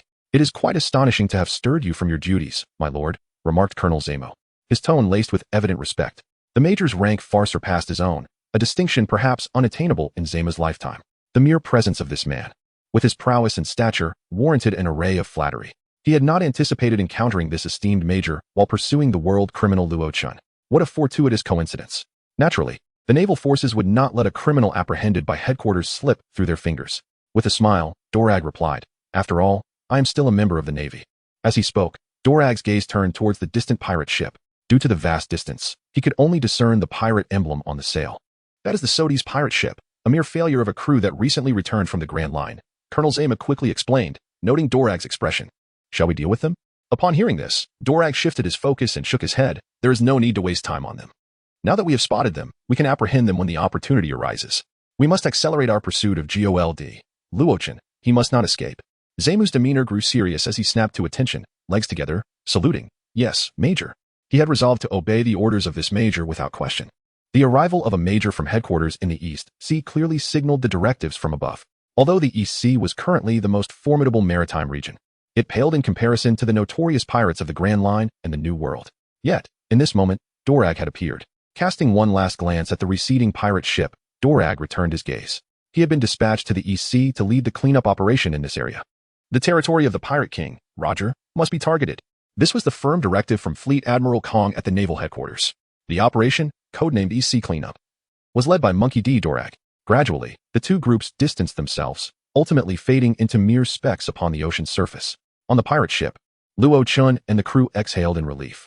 At this juncture, it was indeed preferable to avoid any additional troubles. The atmosphere aboard the pirate vessel settled into tranquility as they sailed for approximately 3 hours before spotting an island ahead.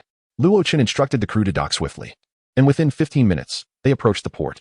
"Fred, you are safe now that we have arrived here," Luo Chun said with a smile as he approached Fred. "Luo Chun, thank you for saving our lives," Fred expressed gratefully, his excitement mirrored by the majority of the crew, though some bowed their heads in shame. They had contemplated reporting Luo Chun to the Navy, yet fate had taken a turn, leading to their rescue instead. Ordinary civilians often held onto a sense of goodness, naturally feeling remorseful. "Let us part ways here. Should the opportunity arise in the future, we shall meet again," Luo Chun spoke earnestly, a sudden sense of urgency welling within him. Uncertain of the source of this feeling, he felt compelled to depart swiftly. Furthermore, this pirate ship could no longer serve their purposes. This instinct was a blend of Yi Wen's masterful intuition and the influence of Gainya. What had inspired such a sensation? Luo Chun pondered, yet he could not afford to dismiss it. Practitioners of martial arts often heed their instincts, and such feelings undoubtedly carried significance. However, preoccupied with bidding farewell to Fred and the others, he suppressed the sensation. After about an hour, the merchant crew had completed their transfer, and Luo Chun returned all their belongings. Following his departure from Fred and the others with whom he had formed a bond, the pirate ship trembled as it surged through the ocean, sending splashes of water cascading behind. "Captain, where are we headed now?" the remaining 20 or so pirates inquired, their voices trembling with fear. Though Gainya's presence had dissipated, Luo Chun still exuded an aura of mystery that left the pirates uncertain of his intentions. "Sail in the opposite direction of Rog Town," Luo Chun replied softly, eyes glinting. He then turned his attention away from the crew and gazed out at the tranquil sea before him. The sunlight danced upon the surface of the water. Yet Luo Chun sensed the turbulence hidden beneath the calm exterior, as if a tempest were brewing just beneath the surface. "It seems rather unsettled," he murmured, a sudden shiver coursing through him. Not right. Suddenly, an image of the naval warships they had brushed past flashed through his mind, and his eyes sparkled with realization. It was those 2 warships. Surely, there were formidable individuals aboard. It was precisely for this reason that Gainya and Yi Wen's keen instincts had imparted a sense of danger to him. Luo Chun finally grasped the situation. With this understanding, he felt a sense of relief wash over him. Now that he comprehended the source of the issue, he could respond appropriately. "Captain, there's an island ahead. Should we consider resupplying?" After 3 hours of sailing, the pirates approached with expressions of discontent. Having gone nearly an entire day without sustenance and being in the presence of this harbinger of death, they were under immense pressure. In such circumstances, their physical stamina was rapidly depleting and their hunger was intensifying. "Continue driving," Luo Chun coldly uttered these words before disregarding the pirates entirely. The pirates' faces grew increasingly grim. Some wished to voice their thoughts but were pulled back by their companions, shrinking away in fear. Paying no mind to the pirates' actions, Luo Chun was preoccupied with assessing the gains acquired after the possession had elapsed. The possession coins totaled 5,600. Upon glimpsing such a staggering quantity, his eyes widened in astonishment, and a profound joy welled within him. Previously, after defeating those minor henchmen using Yi Wen's possession, he had only amassed a few hundred coins. Yet this time, vanquishing the Sodi's pirate crew yielded a remarkable 5,600. Truly, Gainya was exceptional. With a sigh of admiration, Luo Chun began to examine Gainya's innate skills. The Ghost Valley swordplay and the 100 Steps flying sword. Yuanhong sword. Rainbow piercing the sun. Gainya possesses merely 3 skills, yet each one is exorbitantly priced, far surpassing the worth of Yuan. This disparity is, of course, attributable to the differing martial dimensions in which both individuals reside. The martial prowess within the realm of Qin Shi Ming Yu is significantly superior to that of Yuan. Upon examining these three skills, one realizes that 5,600 possession coins are not an insubstantial amount after all. Subsequently, Luo Qin could not help but chuckle ruefully. Undoubtedly, these skills are formidable. At the very least, once mastered, they would equate to the strength of a pirate worth 2 to 3 million in the world of pirates. Such prowess, within the East China Sea, would place one at a mid-tier level, already capable of entering the Grand Line. The costs are as follows: 100 steps flying sword, 3,500, deep rainbow sword, 2,000, rainbow piercing the sun, 3,000. Luo Qin licked his parched lips, feeling a twinge of anguish. He desired to learn all three skills, yet he found himself woefully short in possession coins. Without a sword, swordsmanship is futile. Thus, he could only choose one between 100 steps flying sword and rainbow piercing the sun. The decision was exceedingly difficult, as 100 steps flying sword is the apex of sword techniques, while rainbow piercing the sun is a unique sword art developed by the sword Saint Gainye himself. Both are extraordinarily powerful. After a prolonged hesitation, Luo Qin ultimately opted for 100 steps flying sword and deep rainbow sword, after deducting 5,500 possession coins. A mechanical, impassive voice announced, "Congratulations, host, you have learned 100 steps flying sword and deep rainbow sword." As the cold, electronic tone echoed, Luo Qin felt a rush of disorientation. A torrent of information surged from the void into his mind, merging with him in an instant. Within just 3 or 4 breaths, Luo Qin opened his eyes, and in his right hand appeared a long sword, its blade glimmering with transparency, the renowned deep rainbow sword. 100 steps of the flying sword. In an instant, Luo Qin grasped the technique, murmuring to himself as a brilliant sword intent erupted from his eyes. This was his first encounter with a skill bestowed by the possession system, a true revelation of the system's formidable capabilities. Previously, mastering his mindset was manageable, allowing for swift learning. However, swordsmanship requires countless refinements to master, yet at this moment, he had already acquired it. Unfortunately, he lacked internal martial arts to complement it. Given his current physical condition, he could only unleash approximately 15 million of a pirate's strength with this swordplay. This was merely Luo Qin's rough estimations. The actual power he could wield in combat remained uncertain. After all, he had not experienced many battles since his birth. The absence of sufficient combat experience, coupled with his previous encounters being conducted alongside others, had drawn upon their strength rather than his own, creating a significant disparity. Slowly, he drew the Yuanhong sword, gazing at its translucent blade glimmering with a cold light. A fierce radiance blossomed in his eyes. After a brief moment, he sheathed the sword, allowing his aura to gradually settle into tranquility. He then stepped toward the ship's hold, seeking treasures. His possessions had been nearly depleted due to the previous 2 battles, leaving him virtually empty-handed. The pirate's storeroom lay in the basement beneath the deck. Upon entering the storeroom and lighting a candle, he was immediately greeted by the sight within. However, the scene before him caused him to furrow his brow in concern. Is this all? He had anticipated that Swords, a pirate notorious for his ruthless plundering, would possess a significant hoard. However, the warehouse contained merely a few piles of shimmering treasures, amounting to perhaps only 500 or 600,000. Stepping onto the deck, he summoned a pirate. Why are the treasures so scarce? Where are the rest hidden? His right hand rested on the hilt of his sword, his eyes gleaming with cold intensity, causing the pirate opposite him to nearly wilt under the pressure. When we entered the Grand Line, we were robbed clean by another pirate crew. What remains in the warehouse are merely the spoils we acquired from smaller pirate crews upon our return to the East Sea. The pirate quivered in fear, not daring to conceal anything. Luo Qin released his grip on the sword hilt, feeling somewhat speechless at his misfortune. He returned to the warehouse, stuffing all the treasures into a dark package, which he slung over his shoulder. Though the bundle was not large, its weight was considerable due to the metal contents. Upon returning to the deck, he placed the package down and sat cross-legged. Continue sailing without idle chatter. Noticing a pirate nearby hesitating to speak, Luo Qin cut off any potential words before they could escape. The pirate ship sailed for 3 days, nearing the most remote waters of the East Sea. Before Luo Qin finally rose, he pointed towards a small island not far ahead and spoke. The pirates rejoiced. After 3 days without food, they were desperate. For 3 long days, this harbinger of doom had forced them to keep sailing. Half an hour later, the ship approached the island Luo Qin indicated. Just as the pirates prepared to disembark, Luo Qin cast a chilling gaze upon them. You must leave immediately. Furthermore, do not disclose my whereabouts to anyone. The famished pirates were taken aback, and one, filled with rage, was about to roar in defiance when a companion pulled him back and covered his mouth. Hush! Don't speak. I just spotted another island not far from here. Let us go there. Offending this fellow might cost us our lives.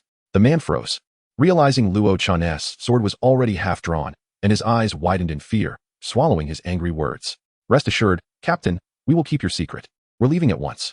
The pirates flattered him, and the navigator swiftly turned the ship away from the spot. Luo Qin stood on the shore, quietly watching the pirate ship disappear from sight before turning towards the interior of the island. Here, the sense of danger had diminished significantly, yet it still lingered. 3 days prior, when he mastered the 100 steps flying sword technique, his sense of danger had decreased by 30%. After 3 days of sailing, it diminished further by 40%. Now, having arrived here, only 30% of that sense remained. With a flicker of determination in his eyes, Luo Chen advanced towards the village on the island. The island was modest, featuring a single street, with the vast ocean before him and rolling hills behind.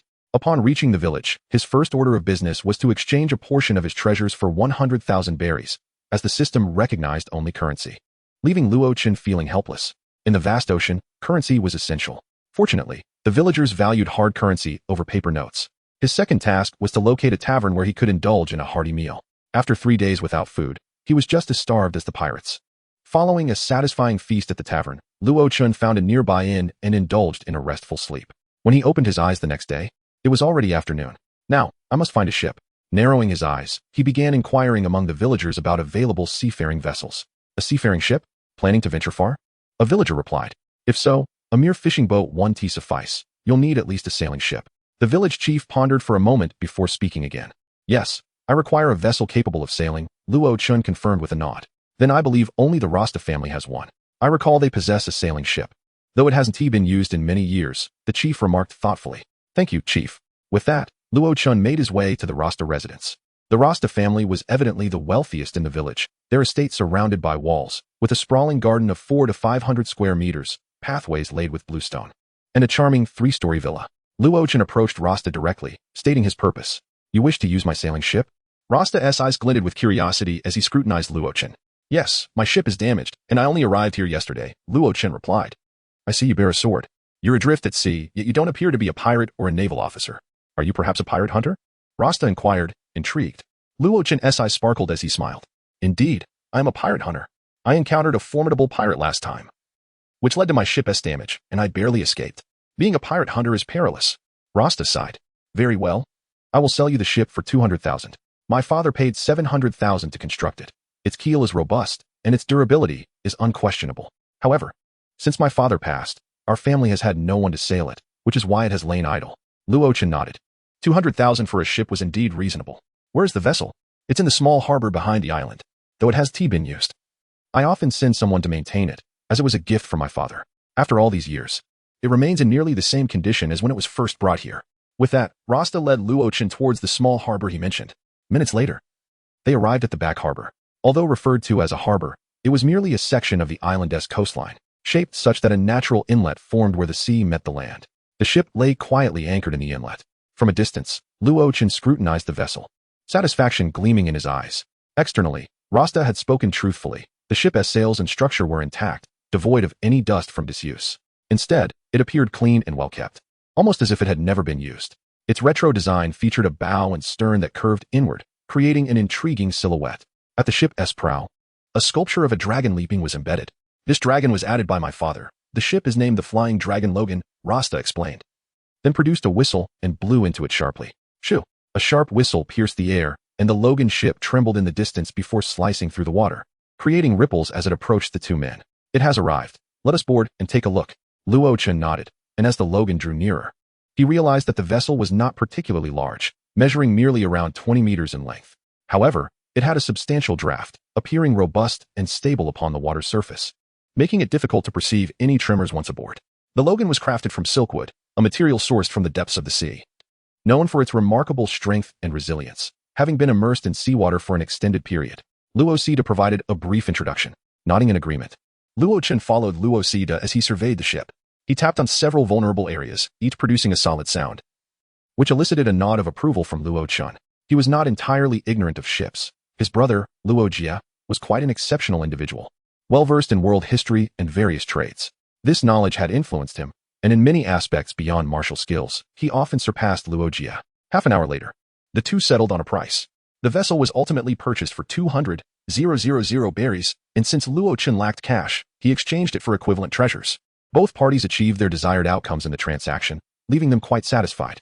Luo Sida, in high spirits, invited Luo Chen to dine, to which the latter gladly accepted. By the afternoon, as the sun began its descent into the sea, Luo Chen departed from the area. After procuring essential supplies and enough provisions for 5 people for 6 months, he finally boarded the Logan. Gazing appreciatively at the ship before him, Luo Chen smiled. Though modest in size, it might soon become his home. With a bounty on his head from the Navy, he could not remain in one place for long. Henceforth, he would lead a life of wandering. At dawn the following day, Luo Chen gently steered the Logan away from the island. Meanwhile, just 2 days prior, the Soder's pirate ship had arrived at a small island. The remaining 20 or so pirates were on the brink of starvation, and they ferociously stormed into a restaurant on the island, threatening the proprietors for a sufficient supply of food. "Produce your provisions, or we shall slay you all." They bellowed madly, their fierce presence instantly intimidating the waitstaff and the owner. Food was promptly served, and they devoured it ravenously. Once satiated, the pirates exhaled deeply, their faces reflecting satisfaction. "Oh, what bliss! That scoundrel has left us starving for 3 days. I nearly perished. The next time we encounter him, he shall pay for this." They lamented, though a lingering fear still resided in their eyes. Their words were merely an outlet for their frustration. Just as they finished their complaints, a young man, who had been quietly seated throughout their meal, suddenly spoke up. "Where is that scoundrel you speak of?" API call failed with status code 429. Error. Code 429. Message. Resource has been exhausted, e.g. check quota. Status. Resource exhausted. Who am I? The young man cloaked in black suddenly laughed, not responding to the pirate's inquiries, but rather speaking to himself. It appears he is a rather cautious individual, this fellow. Unlike the norm, he seems quite astute. Gradually, he rose to his feet, and as he did so, the pirates were taken aback by his towering height of over 2 meters, his imposing physique radiating an undeniable aura of authority. He then removed the hood of his cloak, revealing a face intricately adorned with dense runes. "I am Rear Admiral Drago of the Navy headquarters." His courteous words caused the pirates' expressions to shift dramatically, the long knives they had just grasped clattering to the ground with a resounding thud. Moments later, the Navy, which had been lying in ambush outside, surged in with a multitude of spears aimed at them. In truth, on that day, Drago had narrowly missed an encounter with Luo Chen. Upon reaching the location of the merchant ship and witnessing its sunken remains, Drago had already pieced together the situation. Recollecting the earlier events, their gazes swiftly zeroed in on the Sodus pirate crew. For the Navy, identifying a pirate ship and resolving to eliminate it posed a challenge for officers of the East Blue. However, for Rear Admiral Drago, it was a task of relative ease. In merely 5 short hours, the movements of the Sodus pirate ship had been thoroughly ascertained, and they followed closely behind. After a brief inquiry, a glimmer flashed in Drago's eyes, and he smiled. This indicates that the individual in question is currently on that island, quite near to our location. "Indeed, Admiral." The pirates responded obsequiously. "Rear Admiral Drago, shall we proceed immediately to that island to apprehend the individuals?" Colonel Zwamu respectfully inquired. Dorag chuckled, a glimmer of wisdom shining in his eyes. "No need for that. That fellow has likely vanished without a trace. I underestimated you, Luo Chen." While Dorag was capturing the Sodis pirates, Luo Chen had already set sail aboard the Logan, distancing himself from the island. At this moment, if the Navy was not foolish, they should have apprehended those pirates by now. As the ominous feeling within him dissipated, a smile finally graced Luo Chen's face. Having navigated with the Sodis, he had landed on the small island, deliberately allowing those pirates to escape to divert the Navy's attention toward the Sodis. In doing so, he had created a brief respite for himself. Luo Chen was not naive. He understood that his whereabouts were already known to the Navy, making it impossible to evade their gaze. If he continued his journey aboard the Sodis, capture was inevitable. Should a formidable adversary arrive, it would spell his doom. Moreover, the persistent sense of foreboding validated his suspicions. Only now did that instinct fade, granting Luo Chen a moment of relief. Standing at the bow of the Logan, gazing at the tranquil sea, his eyes sparkled with contemplation. What should I do next? A flicker of confusion crossed his mind as he reflected on his recent escapades, fleeing from Rog Town, sustaining injuries at the hands of the Navy, being saved by Zifia, vanquishing the Sodis pirates, and now this moment. In a brief span, he had experienced far more than in 16 years of life. This existence was overwhelmingly rich and exhilarating, leaving Luo Chen in a state of uncertainty, torn between excitement and trepidation. For a quarter of an hour, he remained engulfed in this thrilling yet anxious reverie. Eventually, he lifted his gaze, a hint of a smile emerging. Yet, he could not deny that this sensation was indeed captivating. He laughed heartily, and then resumed pondering his future. If memory served him correctly, Roger had a son. Now, possessing the strength to protect himself, he acknowledged that although the possession system was a financial burden, the power it bestowed upon him was undeniably formidable. As the vessel glided steadily onward, noise began to swell in the distance an hour later. Pirates again? With a furrowed brow, he gazed at the chaotic sea ahead, where 2 ships were engaged in a fierce battle, one of which bore the ominous skull flag of a pirate vessel. In the tumultuous era ignited by Roger, before stability could be established, these so-called pirates were indeed nothing but greedy, shameless, and ruthless scoundrels. They were the very dregs of society, It was precisely this abhorrence that fueled Luo Qin's disdain for becoming a pirate. The pirates he had encountered thus far, apart from Roger, were all merciless brigands, devoid of any moral compass, the worst of the worst. He resolved to become a bounty hunter instead, to eradicate these loathsome individuals and journey onward to the South Sea. Roger's son and wife must be rescued. Faintly, the image of Roger's hearty smile flickered in Luo Qin's mind, and he couldn't help but smile in return. His brother had always been exceptionally kind to him. Due to their age difference, Roger had indulged him more, and they shared the same bloodline, truly brothers at heart. Soon, Luo Qin's vessel neared the fray. Clenching the Yuanhong sword tightly in his right hand, a glimmer of lethal intent appeared in his eyes as he donned a mask. This mask, crafted by a master on that island, bore the visage of the legendary Monkey King from his past life. Cloaked in a flowing black robe, he embodied this formidable persona. Pirates like you truly disgust me. As the two ships clashed, blood spilled freely. Suddenly, a dark voice resonated through the chaos. The pirates were taken aback, turning towards the source of the voice, especially the leading woman pirate wielding a large cleaver. Get lost. I have no time for you, starkly shouted Starly, the pirate with a bounty of 3 million. You may have no time for me, but I certainly have time for you, Luo Chun retorted, withdrawing a bounty notice with a smirk. You're a bounty hunter? Starly's expression shifted ominously. Correct, but alas, the reward is your head. Luo Chin's face turned icy as he bent his knees, propelling himself off the Logan and into the fray of battle in an instant. Starly, growing fierce, waved her hand. Kill him. Immediately, a dozen pirates redirected their attention, weapons raised, charging toward Luo Chun. Narrowing his eyes, Luo Chun leaned forward, murmuring, The one who dares to tread fearlessly shall find no rival ahead. Those who stand before me shall perish. His voice transformed into a menacing growl, and in a flash, he surged forward, leaving a trail of light in his wake. With a flick of his wrist, he unleashed bolts of energy, weaving through the bodies of the pirates with astonishing speed. API call failed with status code 429, error, code, for 29, message, resource has been exhausted, e.g. Check quota. Status, resource exhausted. A spray of crimson blood erupted forth, staining the deck, as a dozen figures collapsed to the ground, devoid of any signs of life. The swift and ruthless swordsmanship instantly struck fear into the hearts of all present, compelling their gaze to converge upon Luo Chun. In stark contrast to the terror reflected in the eyes of the pirates, the combatants aboard the civilian transport ship displayed expressions of relief. Who are you? Starry exclaimed, her voice laced with trepidation. Such mastery of the blade had long surpassed her own capabilities. If you seek my name, I shall disclose it. Luo Chun replied softly, taking measured steps forward, his sword elegantly sweeping before him, pointing diagonally to the ground. Remember the final whisper you shall hear in this life.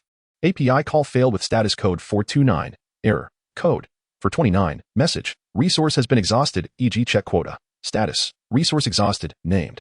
With a swift turn of the long sword, resplendent and exquisite blossoms of swordplay unfurled, resonating with a series of melodious and crisp sounds in the air. With a swift whoosh, the blade sliced through the air, its tip pivoting toward Starry's neck. The sword saint, Gainya, with a sudden burst, blood gushed forth as a severed head soared into the air. Immediately after, Luo Chun stepped forward, approaching the remaining pirates. With a sweeping motion of his long sword, a series of muffled sounds echoed. In a mere span of 2 minutes, an entire pirate crew was effortlessly vanquished by him.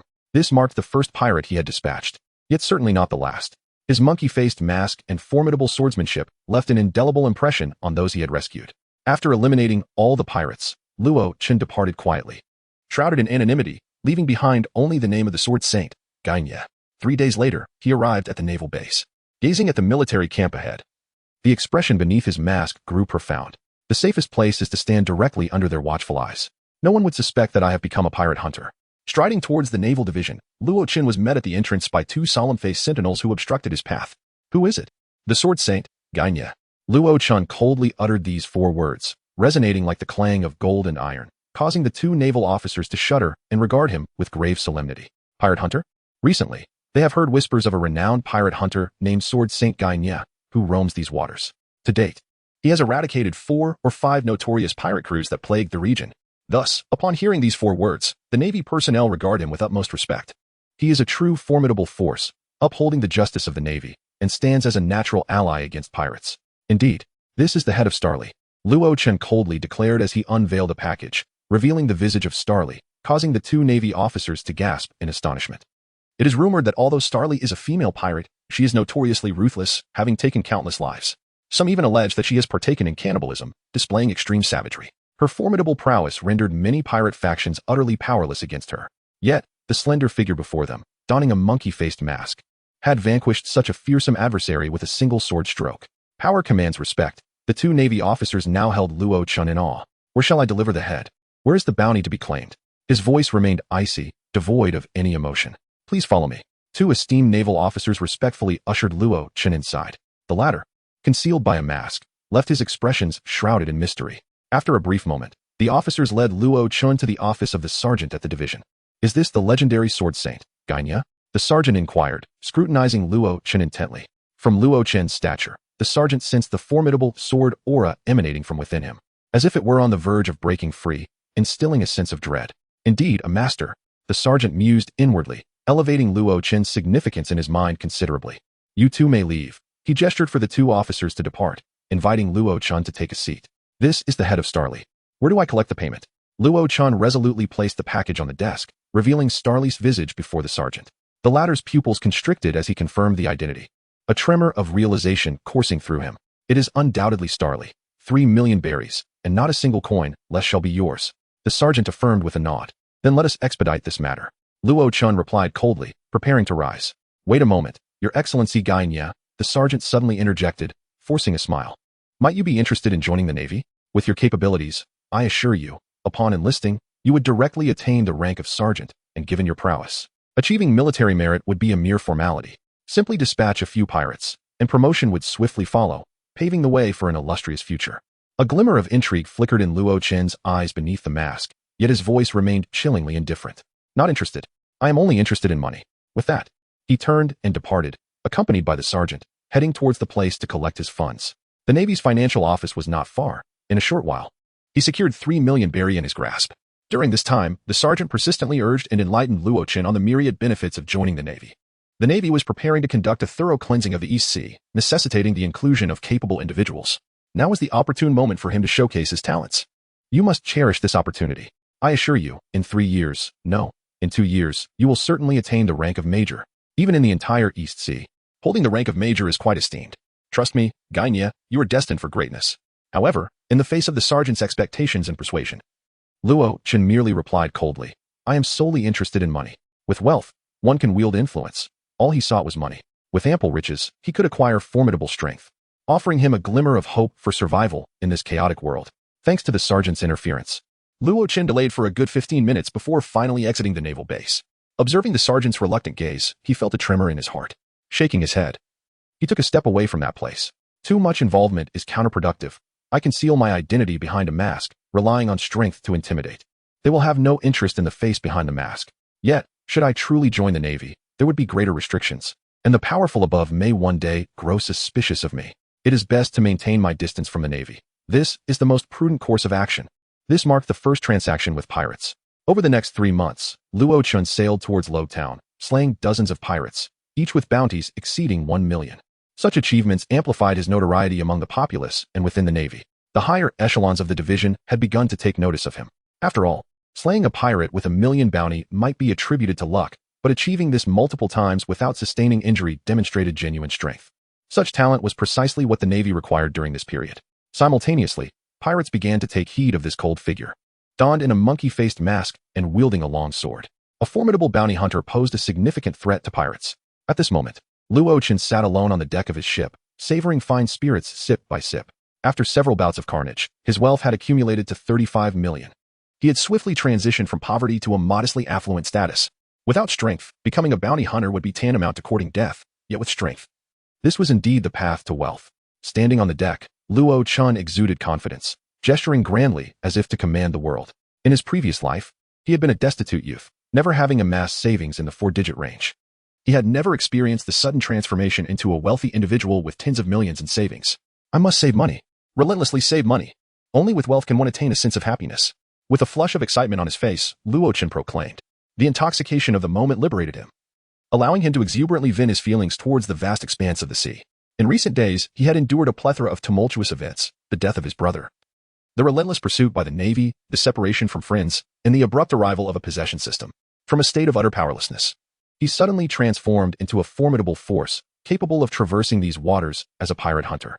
For the 16-year-old version of himself, such a reality was unfathomable. All of this was too bizarre, too incredible. Within Luo Chen's heart lingered a constant pressure, a sense of confusion regarding the future and doubts about his own strength. He found himself at a loss, uncertain of his purpose and direction. It was only recently that a glimmer of clarity emerged. That day, in the presence of the Navy, he claimed his bounty, a test, an adventure. He yearned to discover whether he could stand boldly before those who pursued him, no longer evading or fleeing, and whether he possessed the courage to confront adversity. As he approached the Navy base, his heart remained tranquil.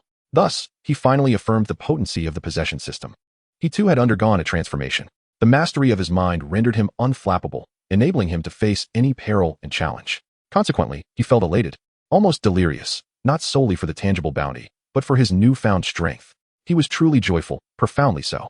In a state of indulgence, he drank heartily, and before long, Luo Chen succumbed to a heavy slumber. The Rogan slowly sailed forward with the sea breeze, its destination unknown. On the following day, as the sun rose, its warm rays illuminated Luo Chen, gently rousing him from his daze amidst the blinding light. Headache. Rubbing his temples, Luo Chen's mind began to rewind, recalling all the events that had transpired. After rising, he took several large gulps of water and splashed his face, gradually regaining his clarity. Money was still insufficient. He needed to save diligently. The spirits he had summoned previously were at most of the rank of 10,000. Yet, they were already formidable. How powerful would the spirits summoned with tens of millions, or even hundreds of millions of berries, be? He was eager to witness their grandeur. From the mere price alone, one could discern the disparity between the two. If he could summon them and engage in a fierce battle, would he not acquire the abilities of those powerful spirits? This thought filled Luo Chen with longing.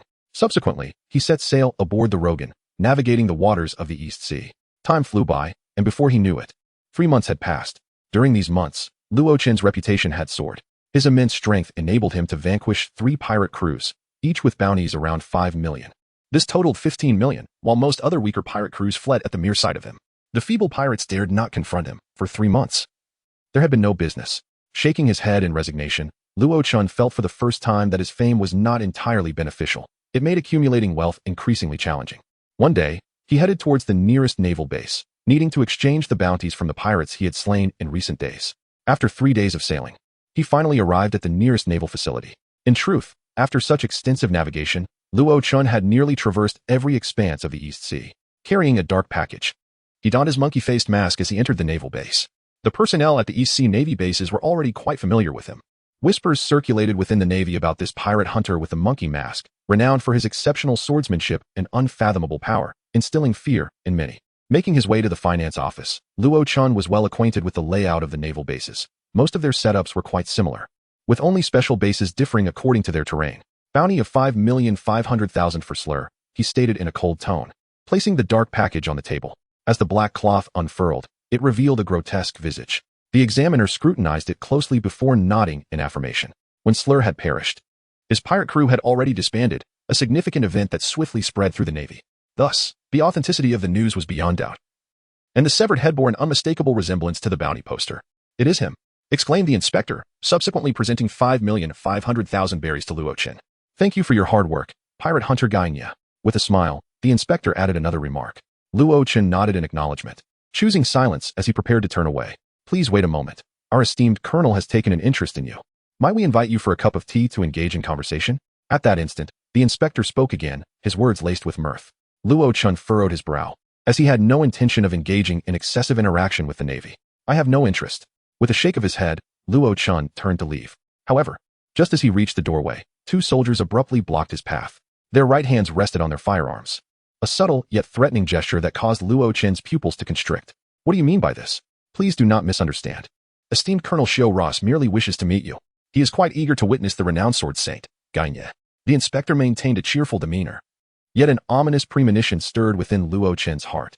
Sure enough, the sound of hurried footsteps echoed outside the finance office, and with a commanding shout, the patrolling Navy personnel positioned themselves at the door. This was both an intimidation tactic and a veiled threat. Luo Chen's gaze sharpened. He discerned the underlying intent. Seeing Luo Chen halt, the inspector ceased his chatter and, with a congenial smile, gestured for him to follow. His right hand slowly moved behind his back, only to relax halfway through the motion. "It is acceptable for you to meet the esteemed colonel, but I hope there will be no unforeseen complications." His indifferent words carried an icy undertone, Luo Chen remarked. "Of course, rest assured, Lord Xiu Ross is the epitome of hospitality." The inspector's smile was disarmingly warm as he swiftly waved for the 2 guards at the entrance to step aside, then led Luo Chen toward the location of Colonel Xiu Ross. 5 minutes later, Luo Chen found himself standing before the door of a room on the third floor of the base's central building. API call failed with status code 429. Error. Code 429. Message. Resource has been exhausted. E.g. check quota. Status. Resource exhausted. API call failed with status code 429. Error. Code 429. Message. Resource has been exhausted. E.g. check quota. Status. Resource exhausted. Colonel, said Luo Chen, his countenance concealed beneath a mask, emanating an air of cold detachment as he nodded indifferently. In the minds of the Navy, the enigmatic pirate hunter, Sword Saint Gainia, was precisely such a stoic swordsman. Thus, Zalosi paid little heed, merely chuckling softly before gesturing for Luo Chen to take a seat opposite him. Having long harbored curiosity about the esteemed guest, he seized this serendipitous encounter as an opportunity to converse, hoping it would not be met with discontent. With a slight nod, Luo Chen unreservedly settled into his chair, remaining silent. After a prolonged silence, during which no words were exchanged, Zalosi felt the weight of awkwardness and, after a nervous laugh, ventured to speak again. Lord Gainia, do you have nothing to say? What did you say? Luo Chen retorted. For instance, your lineage, birthplace, master, and so forth. Xiao Luo's eyes flickered as he inquired softly.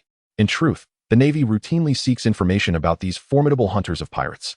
Recently, due to the deployment of significant military power in the East Sea, the Navy has identified these mercenary pirate hunters, who traverse the gray area between the Navy and piracy, as prime candidates for recruitment. In reality, the Navy has successfully enlisted a considerable number of these pirate hunters by offering positions, monetary rewards, or even luring them with a lure.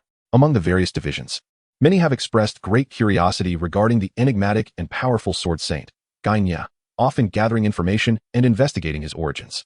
Yet, surprisingly, Gainia seems to have materialized from thin air, with no prior trace or knowledge of his existence. This individual appears as if descended from the heavens, leaving many astonished. Lineage? Birthplace? Luo Chen's tone carried a hint of amusement, subtly intertwined with a thread of indignation. The colonel has retained me solely to uncover my origins, has he not? Xiao Luo paused, then chuckled. Indeed, it is quite intriguing. He then fixed his gaze intently upon Luo Chen's mask. After all, you are our esteemed partner, and we would prefer not to have a trustworthy individual with an ambiguous background. What manner of person lies beneath that mask? What if you are, in fact, a pirate? That would certainly be interesting.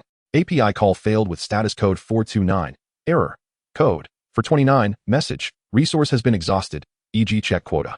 Status. Resource exhausted. Pirate.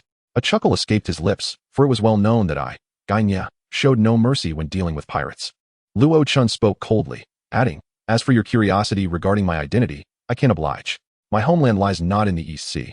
Rather, I have fortuitously arrived here from the South Sea. My swordsmanship was cultivated in my homeland, under the tutelage of a master named Giguzi, and the techniques I employ are naturally derived from his art of Zongheng swordplay. You may easily verify this information. Luo Chen's tone was markedly indifferent, revealing his profound displeasure at the inquiry into his identity. Please, do not take offense. The Navy is inherently cautious. I trust you can comprehend this, replied Zailuosi, who, upon hearing Luo Chen's forthright declaration, noted the few key phrases and suddenly burst into laughter. Not from the East Sea. No wonder we could not trace his origins. The South Sea, Giguzi, Zongheng swordplay? Internally cataloging these keywords, Zailuosi resolved to report to his superiors, with the Navy's branches spread across the seas. It would be relatively simple to ascertain the veracity of this information. Is there anything else? I have already lingered here far too long. Luo Chen's brusque voice snapped Zailuosi back to attention. I must admit some embarrassment. Perhaps it is inconvenient for you, Gainia. But Zailuosi's tone abruptly shifted to one of seriousness. I must request, sir, that you remove your mask. His voice was deep and solemn, and an imposing aura began to emanate from him, causing Luo Chen's gaze to narrow. Indeed, these individuals were starting to harbor suspicions about me, thought Luo Chen, as a sense of alarm coursed through him. That is out of the question. Colonel Zailuosi, I am not a member of the Navy. Do not push your luck. His tone grew equally assertive, his right hand resting upon the hilt of his sword, a sharp aura of sword intent radiating from him, which rendered Zailuosi's expression grave. Truly, you are the legendary Sword Saint Gainia. Such mastery of sword intent commands my admiration. However, today, I must see your face. Zailuosi's tone resonated with determination, and he suddenly rose from his seat. In an instant, he seized the western sword that had been leaning against his chair, thrusting it forward with vigor. Luo Chen sensed the ferocious rush of air, a piercing current slicing through the atmosphere, bearing down upon him with formidable force. API call failed with status code 429. Error. Code 429. Message. Resource has been exhausted. E.g. check quota. Status. Resource exhausted. API call failed with status code 429. Error. Code 429. Message. Resource has been exhausted, e.g. check quota. Status. Resource exhausted. With a crisp sound, the clash of swords resonated, accompanied by dazzling sparks as two distinctly different blades met at their tips. Xiao Luo's pupils constricted, and his right hand, gripping the sword, trembled slightly. A surge of shock coursing through him. He had launched the attack first, yet his opponent had countered with remarkable speed, as if waiting for him on the path of his western sword. At the moment of impact, a tremendous force surged along the blade, making it feel as though he could scarcely maintain control of his longsword. Such overwhelming strength and exquisite swordsmanship revealed to Xiao Luo in an instant that he was outmatched. A master of swordsmanship. If there is nothing else, I shall take my leave, Luo Chen said, observing Xiao Luo in a daze. As he slowly withdrew his longsword and turned to depart, Xiao Luo watched Luo Chen's retreating figure, finally lowering his own sword. His right arm trembled, and countless cells within began to vibrate intensely. Beneath him, the wooden chair shattered into splinters moments later. The flawless control of power and exceptional swordplay, where had this individual emerged from? Lost in thought, he hesitated for a moment, glancing at the golden telephone bug beside him, yet ultimately refrained from ordering an interception of Luo Chen. He was uncertain whether the strength displayed was the entirety of his capabilities. If it were, he would undoubtedly apprehend him even should it lead to conflict. However, the confidence and indifference exhibited by Luo Chen in that final moment cast doubt upon him, as if he believed he could depart unscathed even in the face of an entire naval division. The South Sea, perhaps? Let them investigate further. But it seemed likely to be a ruse. This fellow surely harbored some hidden identity. Xiao Luo mused, his eyes glinting. He must keep a close watch on him. As Luo Chen left the naval base of Xiao Luo, he felt a sense of relief wash over him, for no naval forces pursued him. Overall, the absence of that trouble was indeed fortuitous. Had the Navy launched an all-out assault, escaping the base would have undoubtedly demanded considerable effort and incurred great costs. Though his amassed bounty was substantial, he needed to be judicious in spending it. In the world of pirates, formidable foes were plentiful, and upon entering the Grand Line, he would likely face adversaries with bounties starting in the millions to summon spirits capable of defending himself. In a certain sense, the value of the spirits summoned by the possession system corresponded to the bounty amount of the pirate, though this was not absolute. For instance, the swordsmanship of Gainia, when placed within the context of Qin's moon, would be equivalent to the price for summoning him. Yet, in this world, for reasons unknown, his exquisite swordplay had undergone a transformation, possessing a value rivaling that of formidable pirates with bounties in the tens of millions. Upon boarding the Rogan, Luo Chen felt a sense of vigilance rise within him. He needed to depart the East Sea hastily. It was no longer safe to remain. The suspicious navy would not be easily dismissed. 3 months passed, during which Luo Chen vanquished 5 pirate crews, exchanging bounties at various naval bases, and amassing a total of 75 million berries, a considerable sum that finally eased his restless heart. 75 million, if exchanged for spirits, would likely grant him strength rivaling that of a naval captain. Such power represented invincibility in the East Sea, allowing himself a 3-day respite. Luo Chen anchored his ship on a secluded island, indulging in leisure. He sought out a tranquil tavern, where he listened to the violin and watched beautiful women dance, enriching his spirit. After 3 days, he departed and continued towards the Grand Line. To reach the South Sea, he knew he must traverse Reverse Mountain, where a current led to all seas. Of course, this information was merely hearsay. The specifics remained unknown to him. His journey to Reverse Mountain would take him through his hometown, Rog Town. Narrowing his eyes, Luo Chen's expression grew serious as he gazed upon the familiar town. His emotions were tumultuous as he recalled being forced to leave, lacking even the strength for self-defense. Remarkably, after traversing the East Sea, he now possessed sufficient power. Ultimately, he had returned. As the ship quietly approached the shore, Luo Chen silently retrieved a mask, donning it upon his face before leaping ashore and heading towards Rog Town. Concurrently, within the Naval Division office in the town, Colonel Simo furrowed his brow, scrutinizing the young man before him. So, you suspect that this individual named Gainia is, in fact, a pirate? A disguised pirate hunter merely to conceal his identity? It is not suspicion, it is certainty, the young man replied with a confident smile. Do understand, Dorag, if your judgment proves erroneous, we in the Navy will bear significant risks, Simo cautioned in a low voice. I will not be mistaken, Dorag replied softly, his gaze becoming distant as he looked out the window. I am not only certain of his identity as a pirate, but I also know precisely who he is. Ever since their brief encounter, Dorag had pursued every lead, even visiting nearby islands, including the one where Luo Chen had purchased his ship. Slowly, Dorag withdrew a map from his possession. What is this? Smo inquired with a look of perplexity. API call failed with status code 429. Error. Code 429. Message. Resource has been exhausted, e.g. check quota. Status. Resource exhausted. What does it mean? Smog still could not comprehend. This vessel belonged to that individual, the renowned sword saint, Gainia, who had also been known as Gold, Roger, and had purchased it from a minor noble named Rosd. From the very day he acquired the ship, Roger vanished. Concurrently, a pirate hunter named Guy Nya emerged, displaying remarkable intelligence and nearly erasing all traces of his existence. However, he lacked the requisite ruthlessness. Are you suggesting that the legendary pirate hunter, Sword Saint Guy Nya, is indeed Gold? Roger? Smog exclaimed in astonishment. This time, Dorag offered no reply, his gaze flickering with amusement. An intriguing character, he murmured, as he reached into his breast pocket to retrieve a small transponder snail. He proceeded to inquire about his location softly into the device. Smog, filled with curiosity, observed the young man's actions, utterly bewildered by what he was doing. Roguetown. A deep voice emanated from the transponder snail, causing Dorag to raise an eyebrow and chuckle. He then disregarded Smoker, waving a hand as he stepped out of the office.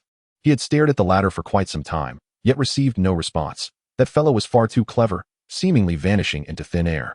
However, not long ago, a certain swordsman known as Sword Saint Guy Nya had entered his line of sight. This was a pirate hunter who he had inadvertently observed. On that day, when the identity of the individual was mistakenly verified, Dorag happened to be nearby.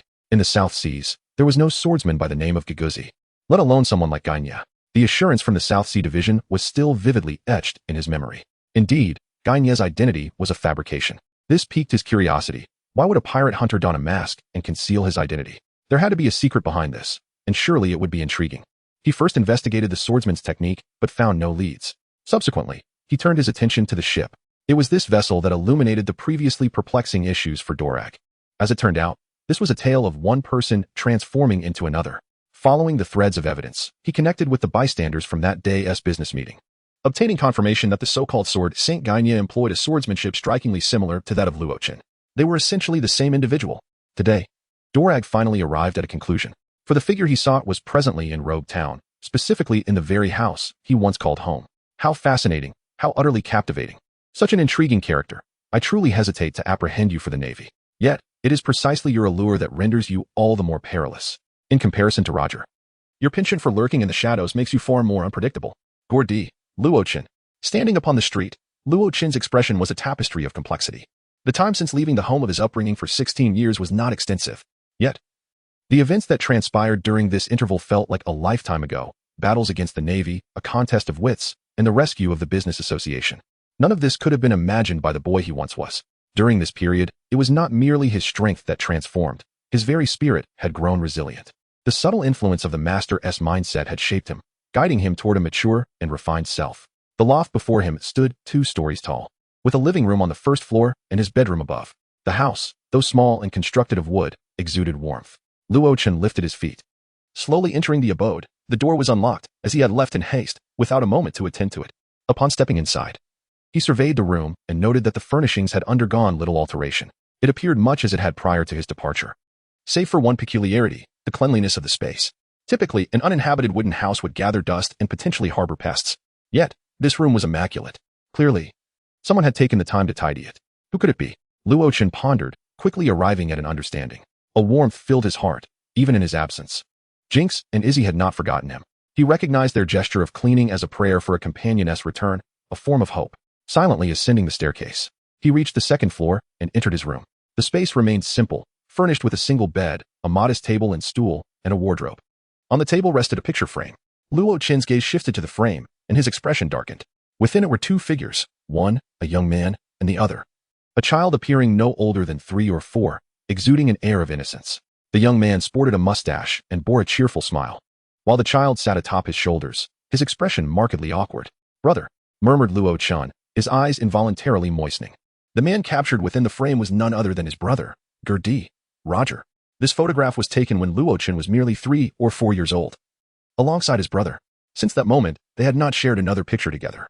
Following Roger's untimely demise, this image became his sole conduit for remembrance. He approached, carefully placing the photograph into his bag, tucking it close to his person. After scanning the surroundings to ensure there was nothing else to take, he resolutely turned to depart. Once he left, it would be a considerable time before he could return. Luochin descended the stairs, exiting the door, meticulously locking it behind him. He took his time, ensuring the lock was secure. Just as he turned his back to the street, a formidable figure abruptly appeared. The figure was tall, adorned with faintly visible runes on his countenance, and a justice cloak billowed behind him in the wind. Clad in naval attire, he exuded an aura of righteousness. Following him, a small contingent of 5 or 6 naval officers emerged. Though their numbers were few, the presence of this naval squad instilled a sense of intimidation throughout the street.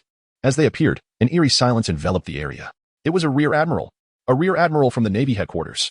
Among the crowd, many pirates in hiding were acutely aware of naval ranks. The young naval officer standing at the forefront was, astonishingly, a rear admiral. What could have brought a rear admiral to this place? Whispers, though faint, reached Luo Chen's ears, causing him to freeze momentarily. With a firm twist, he secured the lock with a definitive click. Turning slowly, a hint of resignation crossed his face. Have you truly found me? Luo Chen felt a profound sense of helplessness. He had exercised utmost caution, ensuring that every step he took was flawless. Yet, he had still been located. Locked up tight, are we? You seem quite diligent, Dolag chuckled, his tone devoid of any hostility.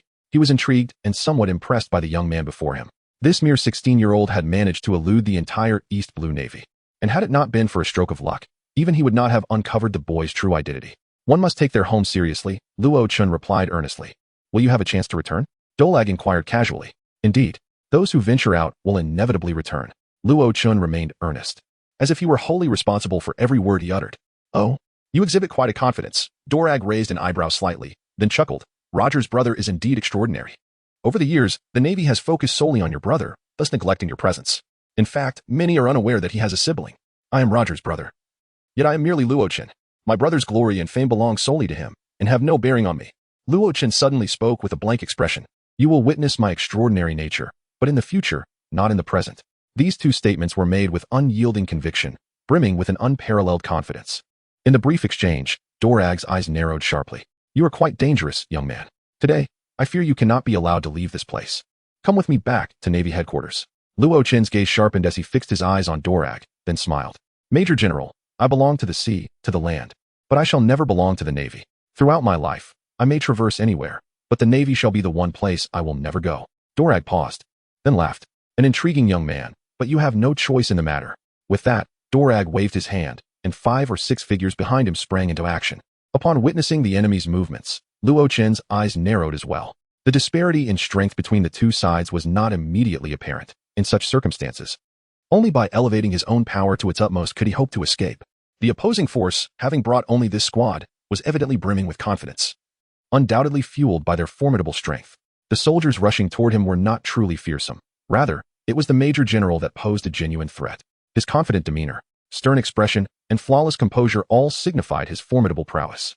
Thus, in that moment, Luo Chen resolutely began to act. Summon 75 million, not a single bit left. Bring forth the strongest soul available. As soon as the command echoed within his mind, the system responded.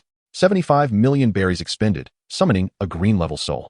A swirling light began to manifest, and a robust figure descended from the air, merging seamlessly with Luo Chen in an instant. The visage of this figure was cold, with crimson eyes that sparkled with an infinite brilliance. The fusion occurred with remarkable swiftness, and in the blink of an eye, he was fully integrated into Luo Chen's being. The entire body trembled violently, and when Luo Chen reopened his eyes, a shade of crimson glimmered within, as 3 tomos spun rapidly. Is this Uchiha Itachi? A smile graced Luo Chen's lips, unaware of how the system had allocated the combat prowess of this soul. However, to have summoned such a high-tier warrior from the world of Naruto for 75 million berries was nothing short of extraordinary luck. Green-level peak soul, Uchiha Itachi. Bloodline, Sharingan. Adept in Jinjutsu and Ninjutsu. Information provided by the system rapidly circulated in his mind, while Luo Chen swiftly merged with Uchiha Itachi. Gradually, he felt an overwhelming power swelling within him, coursing through his limbs and bones, fortifying his entire being. This was an intangible yet rapid refinement in mere moments. Luo Chen's physical strength ascended to the next level. Temporarily endowed with the Sharingan, the tomo in his eyes spun rapidly, causing the advancing Navy soldiers to appear sluggish beneath his gaze. In an instant, Luo Chen sprang into action. As he moved, the Yanhong sword at his back was drawn forth. The crisp sound of a sword's chant resonated as a brilliant ray of light suddenly erupted forth. Luo Chen strode forward, and within mere strides, he had reached the forefront of the Navy. His speed resembled that of teleportation, effortlessly traversing a mere 10-meter distance. This astonishing velocity left the naval forces momentarily stunned. Following closely, an even more terrifying sword light emerged. With a single stroke, the Azure Spirit was unleashed, illuminating the 9 provinces with its chill. The blue radiance reflected in everyone's eyes, an exquisite brilliance that captivated yet bewitched the onlookers. Luo Chen's demeanor remained calm. In the state of his Sharingan, and with the lifelong combat experience of Uchiha Itachi, he showcased an unparalleled and fearsome practical ability at that moment. API call failed with status code 429, error, code, 429, message, resource has been exhausted, e.g. check quota. Status, Resource exhausted. With a sudden burst of crimson, the naval officers emitted agonizing cries, collapsing to the ground. In the face of such extraordinary swordsmanship, they could not withstand even a single blow. Witnessing this scene, Dracul Mihawk's pupils constricted. According to the intelligence he had gathered, the young man before him was merely at the level of 40 to 50 million, which turned out to be an underestimation. Yet, with a single strike, he had felled officers of the school rank. This young man, did he conceal his true strength? Defeating 5 school-level officers in one blow, he was indeed formidable. Possessing such terrifying power at this age, one could say that Roronoa Zoro's potential rivaled that of his brother, the Pirate King Joel D. Roger. This also indicated that he undoubtedly possessed a bounty worth over 100 million. I have underestimated you. Mihawk stepped forward, his cloak of justice billowing behind him. His expression grave yet filled with respect. Navy, state your name. Roronoa Zoro strode past the fallen school-level officers, his sword pointed directly at Mihawk. Although he was familiar with the characters from the anime, distinguishing them in real life proved challenging. Monkey D. Dracul. Navy Captain. Mihawk proclaimed in a deep voice. Roronoa Zoro. In the name of the Fleet Admiral of the Navy Headquarters, I hereby arrest you today. You might as well surrender. Upon hearing the naval officer declare his name, Zoro could not help but be taken aback. Dorag. He truly did not anticipate that this imposing figure before him was, in fact, Dorag, the leader of the Revolutionary Army who would later stir tumultuous upheaval across the world in the anime, hailed as the most notorious criminal globally. His name resonating on the same level as that of the Pirate King. How intriguing. I never expected to encounter you here. A faint smile graced Luo Chen's lips, and his heart grew increasingly tranquil. Faced with such a formidable adversary, it must be said that excitement welled up within him. Engaging in a contest with a powerful, renowned figure from the illustrious era of the anime. What an exhilarating experience it promises to be. Do you know who I am? Major Dolag raised an eyebrow. Who in the world did not recognize the illustrious Major Dolag? Luo Chen chuckled lightly. Dolag found it even more perplexing. This was his inaugural mission away from headquarters. As for being renowned, that reputation was confined to the Navy. Who in the outside world was aware of his existence? Luo Chen ceased his idle chatter, narrowing his eyes as the 3 tomo of his Sharingan began to whirl with increased fervor. Channeling his full strength, he understood that an immediate confrontation was implausible. The beginning would inevitably involve probing each other's true capabilities. With a flick of the Abyss Rainbow Sword, it emitted a crisp, melodic hum, tracing exquisite arcs through the air. In that fleeting moment, Luo Chen sprang into action. His steps were light yet enigmatic, appearing slow at first, yet he moved with astonishing swiftness. In the blink of an eye, he had closed the distance to stand before Dolag, his sword slicing through the air, aimed directly at his next vulnerable spot. API call failed with status code 429. Error. Code. For 29. Message. Resource has been exhausted. E.g. check quota. Status. Resource exhausted. One person attacked while the other retreated to evade, in the blink of an eye. They had already battled over 100 meters. The swordplay of Gue Guzong Hong was both vertical and horizontal, embodying offense and defense. When attacking, it resembled a thunderstorm descending from the heavens, fierce and brutal, as the tip of the sword trembled, engulfing the enemy in a tempest, bombarded by a myriad of strikes. In defense, it took on the form of a coiled serpent or a steadfast turtle, impenetrable and without flaw. Under such circumstances, even Dorag found himself compelled to retreat. Within mere moments, Dorag was forced back to the fountain in the street. At that instant, Luo Chen's right hand quivered, unleashing an even more formidable sword technique. In a heartbeat, he unleashed 36 blossoms of the sword, suspended in the air before Dorag. This signified that in that fleeting moment, the swordsmanship of Luo Chen aimed at 36 distinct points on Dorag's body. A terrifying display of skill. Dorag's eyes narrowed. This time, he did not evade but allowed all 36 sword blossoms to bloom upon him. In the instant the 36 blossoms fully unfurled, Luo Chen's pupils suddenly contracted. Did it pass through? The shadow of the sword unexpectedly traversed the form of Dorag. At the same moment, a colossal hand descended from above, striking downwards. This hand belonged to Dorag, bearing with it a fierce wind as it plummeted from the heavens. Luo Chen could sense that the surrounding space seemed to be sealed by this palm, collapsing under its immense pressure. With a buzz, Luo Chen narrowed his eyes, sensing the formidable strength of his opponent after just a brief exchange. At that moment, he abruptly raised his hand, fingers splayed, and struck forward with a powerful palm. API call failed with status code 429. Error. Code. For 29. Message. Resource has been exhausted. E.g. check quota. Status. Resource exhausted. Iron block. With a sharp sound, the tip of the abyssal rainbow sword pierced fiercely into Dorag's back, igniting a shower of sparks. A flicker of astonishment crossed Luo Chen's eyes as he perceived that, in that instant, his opponent's body had transformed into something akin to steel, exhibiting formidable hardness. This was one of the Navy's 6 styles, known as iron block, and as an outstanding young man of the Navy, Dorag had evidently mastered this technique to an extraordinary degree. Such potent sword intent, Feeling the sting in his back, Dorag's expression immediately grew serious. After a swift exchange, the two leapt back, standing 5 zhang apart, locking eyes. To my surprise, I did not anticipate your remarkable strength. With a tone laden with gravity, Dorag's regard for Luo Chen surged significantly. A Navy Rear Admiral, truly living up to the title. Luo Chen flicked the abyssal rainbow sword, angling it toward the ground. His demeanor cold and solemn. The two stood locked in a gaze, and after 3 breaths, their figures vanished once more. With the Sharingan in his eyes, the 3 Tomo spun rapidly, perceptively tracking Dorag's every movement. Luo Chen almost possessed the foresight to predict his actions, always delivering his sword strikes precisely where they were most needed, effectively suppressing Dorag. Conversely, Dorag, relying on his observation haki, discerned Luo Chen's every move as if reading an open book, taking in the entirety of the confrontation. In a fleeting span of mere breaths, their figures intertwined, evading and attacking with remarkable speed, yet not a single blow landed upon either combatant. Dash. After a swift leap backward, Dolag adjusted his disordered breath, a grave expression settling upon his features. This lad's swordsmanship is formidable. In their exchanges of physical techniques, he had gained not a single advantage. He possessed the finest training from the Navy and had already mastered observation haki, enabling him to keenly perceive every movement of his opponent. Yet, to his astonishment, it seemed the other party could also discern his every action with clarity. It was those eyes. Dolag's gaze narrowed as he beheld Luo Chen's crimson orbs, within which 3 intertwined tomos slowly revolved, harboring an essence of brutality and bloodshed. What manner of eyes are those? It appears I must exert myself. This boy conceals enigmatic powers within. With a narrowed gaze, Dolag became fully attentive. As a Navy elite who had ascended to the rank of Rear Admiral at a tender age, he seldom encountered adversaries who compelled him to fight with all his might. However, this time, he sensed, with an unsettling intuition, that failure to unleash his full potential would result in his own downfall. A seasoned veteran cannot afford to falter. Thus, Dolag resolved to make a decisive move. With a focused gaze, his figure suddenly vanished. Shave. The speed that transcends the limits of the body materialized before Luo Chen in an instant. Then, Dolag extended his index finger, unleashing a concentrated and piercing force in an explosive manner. API call failed with status code 429. Error. Code. For 29. Message. Resource has been exhausted, e.g. Check quota. Status. Resource exhausted. API call failed with status code 429. Error. Code. For 29. Message. Resource has been exhausted, e.g. check quota. Status. Resource exhausted hit. However, after a brief moment, Dorag suddenly became alert. He noticed that the figure of Luo Chen before him was adorned with a peculiar smile, which then transformed into a flock of crows and vanished into thin air. This is devil fruit. Countless ebony crows cawed as they soared backwards, only to converge once more, forming the silhouette of Luo Chen.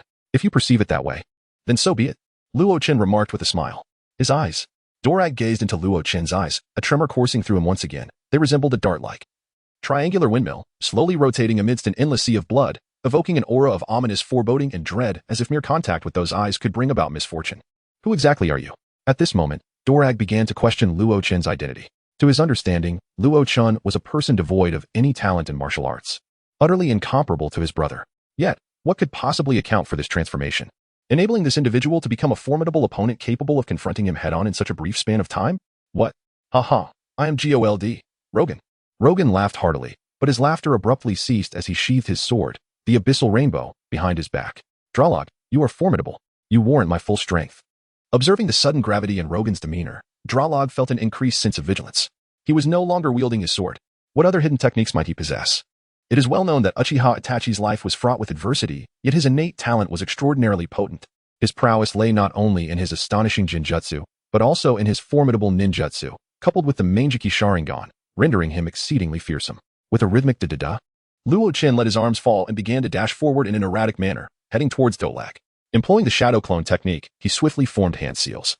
And with a resounding bang, 3 clones of Luo Chen materialized beside him, all bearing expressions of cold seriousness as they advanced to assault Dolag. What? Dorag exclaimed in astonishment. This fellow. It was his first encounter with someone capable of unleashing 3 individuals to battle simultaneously, and he found himself utterly unable to discern the tangible from the intangible. In an instant, the 3 shadow clones had charged toward Dorag.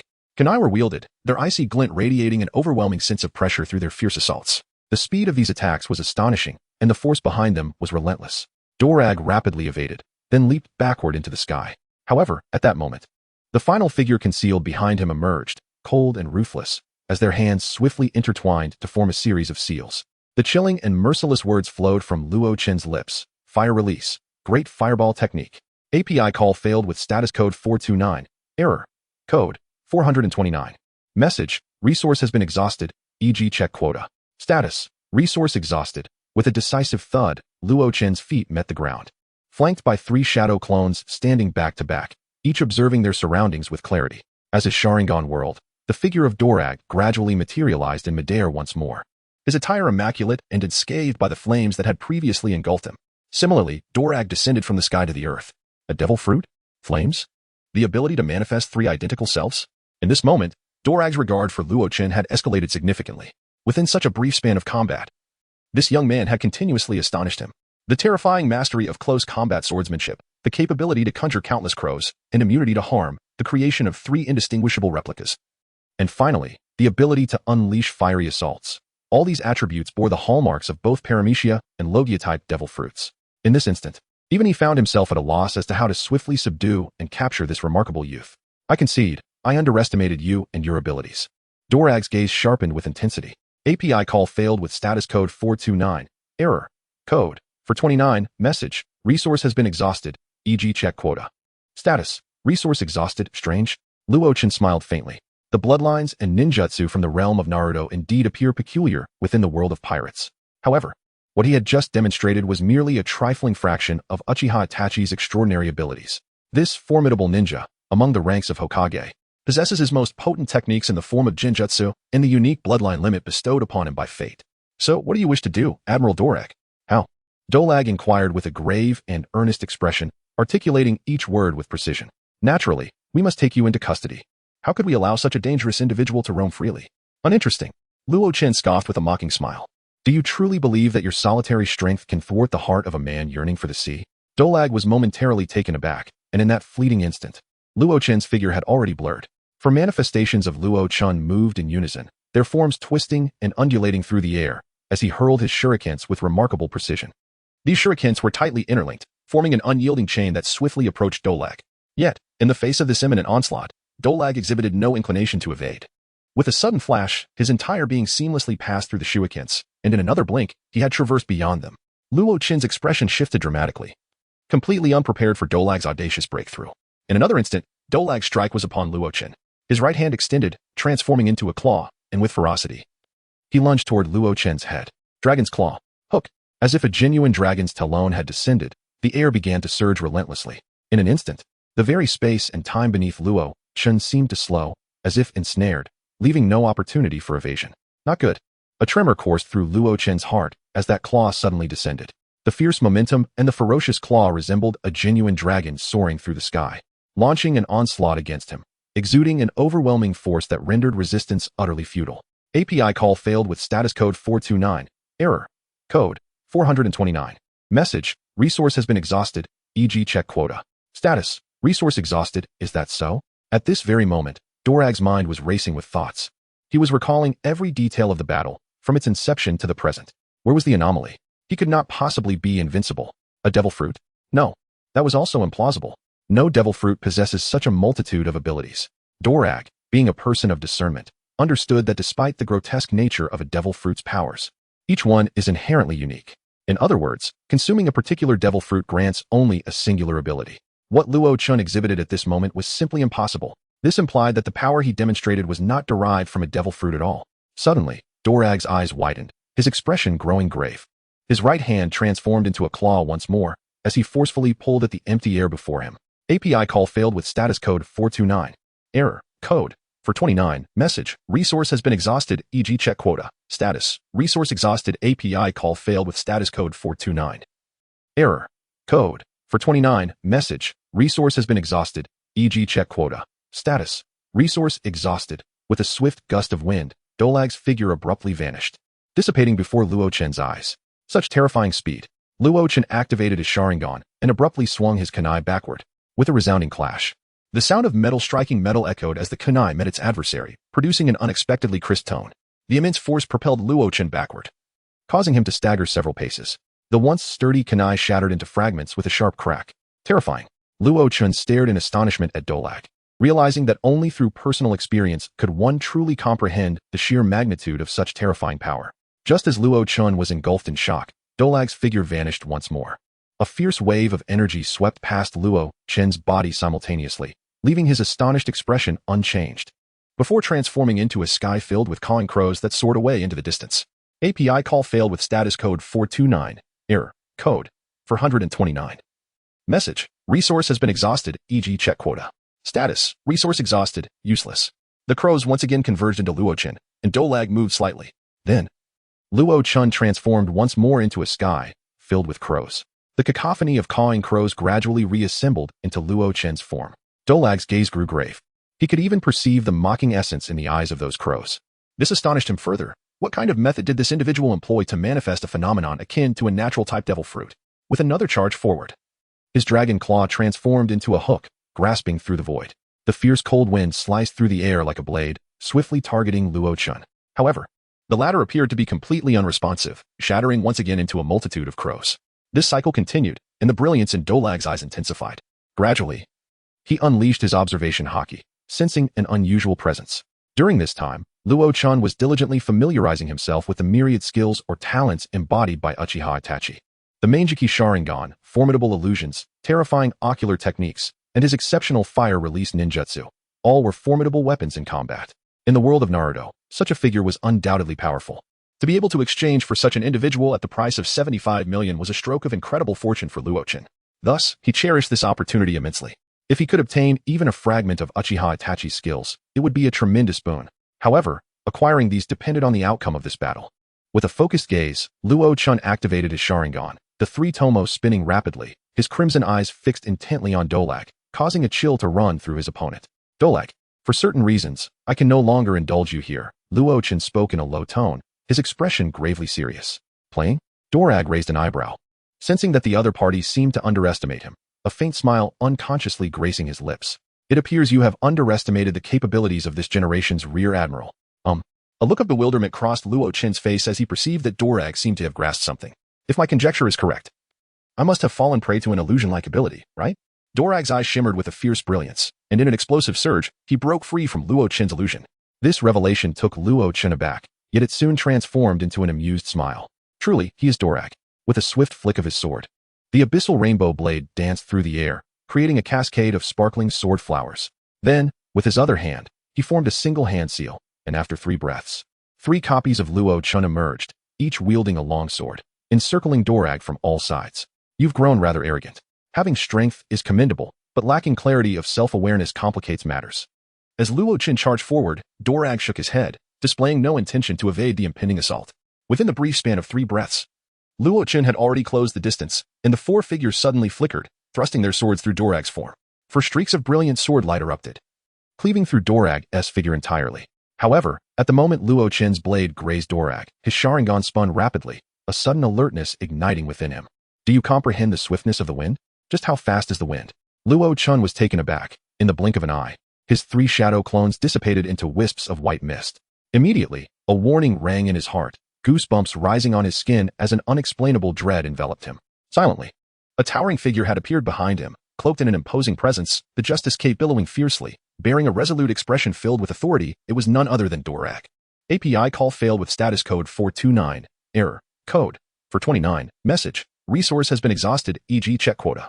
Status, resource exhausted. With a resounding thud, the white mist dispersed, revealing a tattered cloth in Dolag's hand. Intriguingly, this was no illusion. Narrowing his eyes, Dolag began to search the surroundings. Luo Chen's figure had vanished. Meanwhile, concealed behind a building, Luo Chen's heart raced fervently. Truly, Dolag was formidable. The 3-body technique of the ninja proved to be extraordinarily advantageous in combat. Soon, narrowing his gaze once more, he formed hand seals again. In the blink of an eye, a silhouette materialized before him, his shadow clone technique. The two were fundamentally one, and after exchanging a knowing glance and a nod, the shadow clone dashed outward, while Luo Chen, his eyes deep with contemplation, stepped forward with measured calm after a brief hesitation. Ninjas have never been reckless. Their battles encompass numerous factors, including environmental assessment, timing precision, and intellectual scrutiny. The same ninjutsu can yield vastly different results when wielded by a genius versus a fool. Once the shadow clone of Luo Chen manifested, Dolag became aware of his ethereal form, twisting and dissolving, and almost simultaneously, he appeared before the shadow clone, striking down decisively. With a resounding bang, the shadow clone shattered into a misty white vapor. Dorag furrowed his brow. His observation haki was merely in its nascent stage, and its range was rather limited. Otherwise, he would have effortlessly detected the boy's hiding place. clones, illusions, substitutes, and that peculiar ocular technique, truly a troublesome adversary. At this juncture in the battle, Dorag could not help but concede that Luo Chun was no ordinary opponent. In terms of potential, he likely surpassed even Roger. Suddenly, a glint flickered in Dorag's eyes as he pivoted sharply. Just as he turned, Luo Chun leaped high into the air, his hands transforming into phantoms as a rapid series of hand seals were formed in an instant. Simultaneously, he inhaled deeply, his cheeks puffing out before he unleashed a powerful exhalation. Fire release, great fireball technique. API call failed with status code 429. Error. Code 429. Message, resource has been exhausted, e.g. check quota. Status, resource exhausted. With a heavy thud, he landed, exhaling a breath of relief as Luo Chin's gaze remained solemnly fixed ahead. Were an ordinary individual to be engulfed by flames reaching over 3 meters high, they would have been reduced to ashes in an instant. Yet, for Dolag, this was not necessarily the case. In fact, even until his crossing, the original text never elucidated the true nature of Dolag's powers. It merely acknowledged him as a figure of unparalleled danger, rivaling even that of his deceased elder brother. The title of the world's foremost criminal is not one easily earned. The flames ravenously consumed Dolag's form, but as the chaos subsided, Luo Chin's pupils constricted, narrowing to mere slits. He observed with clarity as the man, seemingly consumed by fire, gradually coalesced from the void, ultimately materializing whole and unscathed. Remarkably, he had sustained not a single injury. The great fireball technique had proven utterly ineffective. The flames did not singe Dolag in the slightest. In the next moment, the threat became apparent. Like a wisp of wind, Dolag's figure appeared before Luo Chin in an instant, his terrifying speed akin to teleportations, leaving Luo Chin scarcely able to comprehend the event. Too fast. This terrifying speed is utterly insurmountable for anyone. In that fleeting moment, Luo Chin's heart raced violently. As a reflex, his kaleidoscopic Sharingan quivered intensely. Subsequently, his gaze abruptly fixed upon his opponent. Their eyes locked, and the 3-pin wheels suddenly whirled to life. Moon reading. The icy voice of Luo Chan escaped his lips, an overwhelming chill enveloping him, cold sweat pouring down as he swiftly distanced himself from Dorag. That fleeting moment could be likened to a brush with death. He firmly believed that if he were to let his guard down and allow Dorag to make contact, the consequences would be dire, resulting in severe injury. After all, he was not Uchiha Itachi. He lacked the formidable physique capable of enduring such explosive power. Much like a fragile mage, a mere touch from his adversary could spell his doom. In the blink of an eye, Dorag found himself in an entirely different location. As he surveyed his surroundings, he realized he was bound to a cross, unable to struggle, while the sky loomed above like a blood-red eye, ominous and grotesque. He recognized that the hue matched that of Luo Chen's pupils. Another illusion? Truly remarkable. Dorag marveled at Luo Chen's skill, still unaware of how the illusion had been cast. No, it was the pupils. Suddenly, as he gazed upon the crimson sky, realization dawned upon him, and a smile crept across his lips. Yet, with this understanding, his admiration deepened. Was it enough to merely gaze into his eyes to be ensnared in this illusory realm? What an extraordinary individual! Then, Dorag noticed a figure approaching him with a frigid demeanor. With a chilling detachment, the figure mercilessly plunged the kunai into his flesh. In an instant, his body felt as though it were being torn apart, and Dorag convulsed, beads of sweat forming on his forehead. The sensation was achingly vivid, as if his very soul were on the verge of shattering. He believed that this single blow would be the end. Yet what followed was a torment so excruciating that it transformed the countenance of this unparalleled young admiral of the Navy. His face paled dramatically, and in the subsequent moments, he endured what could only be described as the most agonizing ordeal of his life, forever etching the name of Luo Chun into his memory. In the outside world, scarcely a few seconds had elapsed before Luo Chun, ever vigilant, noticed Dorag's eyes flutter open. However, the sudden pallor of his face and the disarray in his gaze suggested he had been grievously wounded, prompting a sigh of relief from Luo Chun. The effects of Tsukuyami were indeed palpable. A surge of joy coursed through Luo Chun as he prepared to unleash his power once more, only to feel a sharp pain radiate from the center of his brow, causing him to emit a soft groan. This momentary distraction granted Dorag a brief respite. For a time, neither combatant made a move, instead locking eyes in a tense standoff.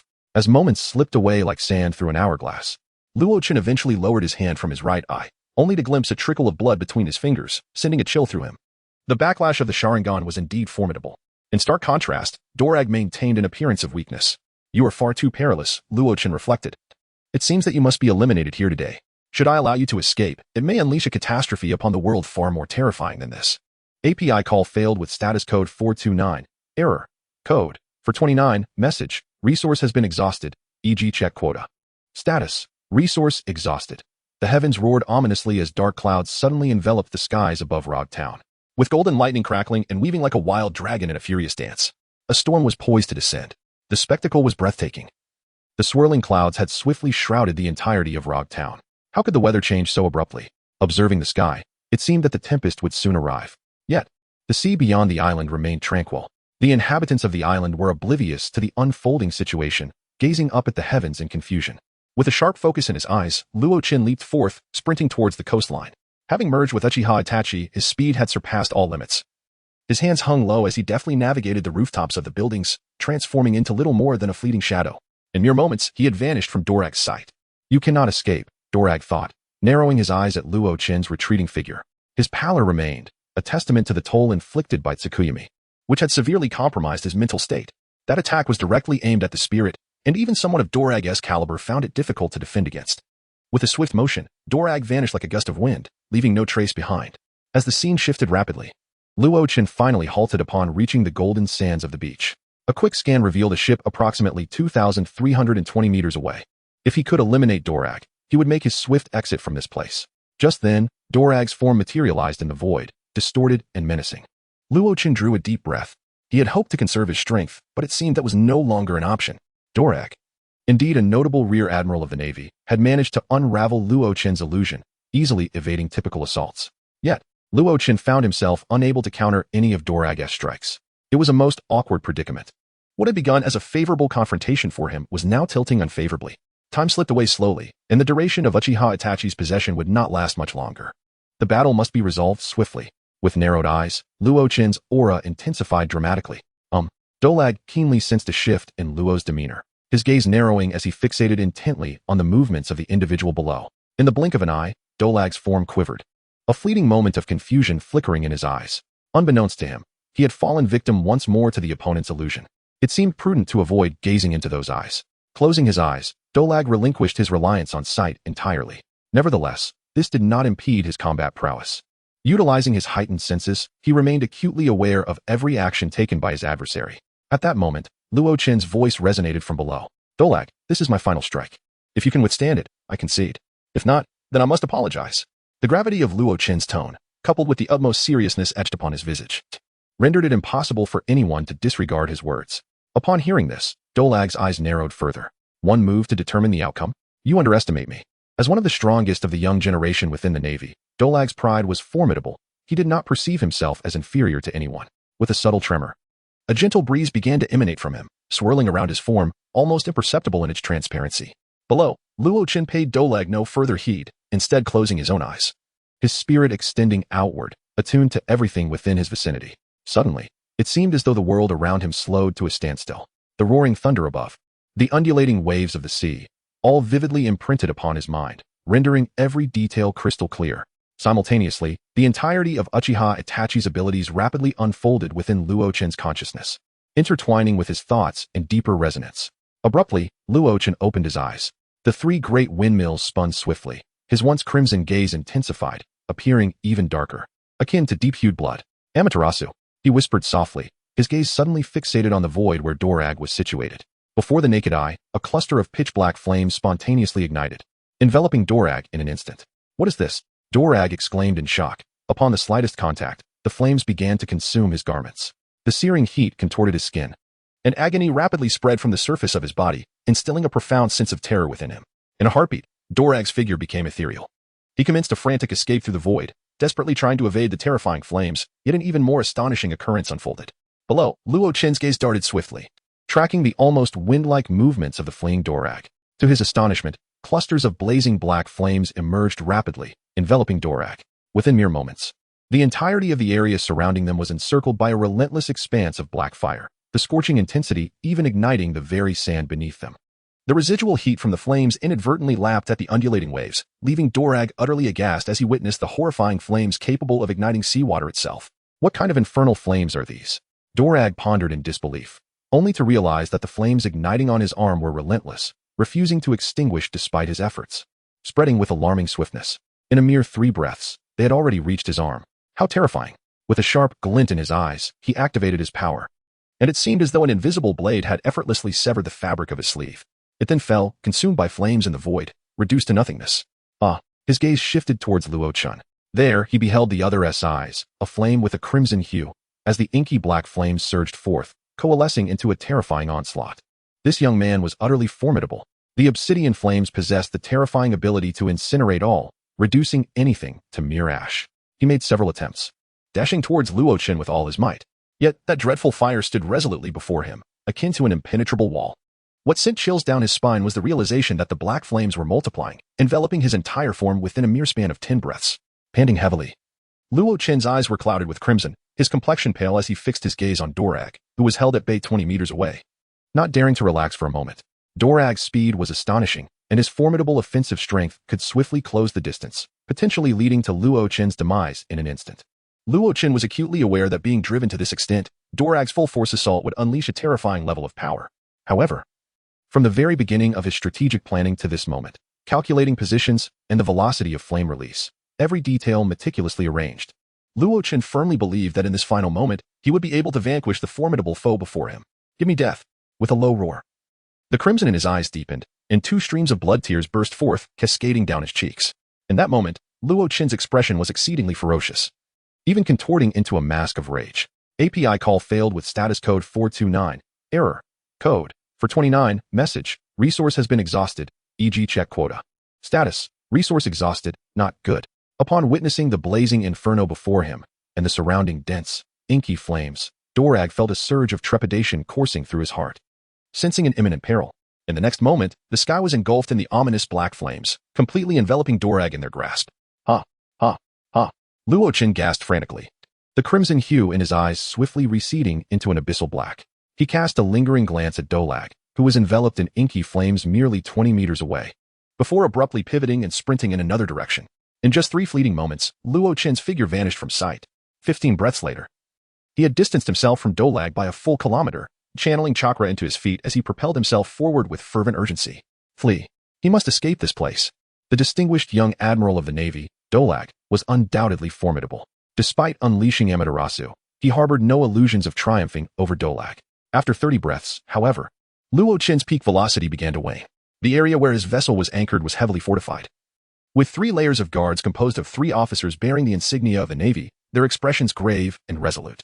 A cursory glance revealed that over 1,000 sailors surrounded the ship, a stark testament to the Navy's vigilance and concern for him. While Dorag engaged him in fierce combat, the Navy stationed in Rog Town, directly under Dolag's command, had effectively severed his escape route. These soldiers exhibited meticulous planning and an impenetrable strategy, embodying the essence of a professional military force. The prisoner has arrived. Prepare for battle. At the moment Luo Chen laid eyes on the Navy, a commanding officer aboard one of the vessels bellowed, galvanizing the troops present. Clack, clack, clack. A cacophony of gun bolts echoed through the air, and in that instant, countless rifles were aimed at Luo Chen, sending a chilling wave coursing through him, causing his entire being to shudder. His eyes narrowed, glinting with a cold light. At this moment, instead of diminishing, his speed surged, propelled to its utmost limit with a primal roar. Kill. Since the path to survival has been obstructed, I shall force my way through. I had no intention of resorting to this tactic, but you have compelled me. Striding forward, with each step, Luo Chen's eyes transformed from an abyss of darkness to a vivid crimson. Suddenly, 3 windmills began to spin rapidly. In an instant, his footsteps grew heavier. And as he stomped down, an overwhelming and gruesome scent of blood surged forth from his being, radiating a formidable aura that reverberated through the surroundings, causing the very fabric of space to tremble.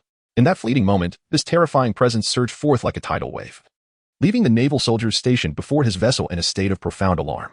Sisanu, with a low growl. Luo Chen's originally modest frame at this moment exuded an impression of remarkable expansion. The sound of joints cracking echoed ominously, sending chills down the spines of all who heard it. What could that be? A monster? Was that person a creature of nightmare, perhaps a demon? An aura of dread enveloped the air, fierce and tumultuous. The naval officers, witnessing the transformation of Luo Chen, trembled in fear, overwhelmed by an instinctive terror that rendered them powerless. Massive, grotesque joints materialized from the void behind Luo Chen, and in the brief span of 3 breaths, they sculpted an immense and terrifying skeleton.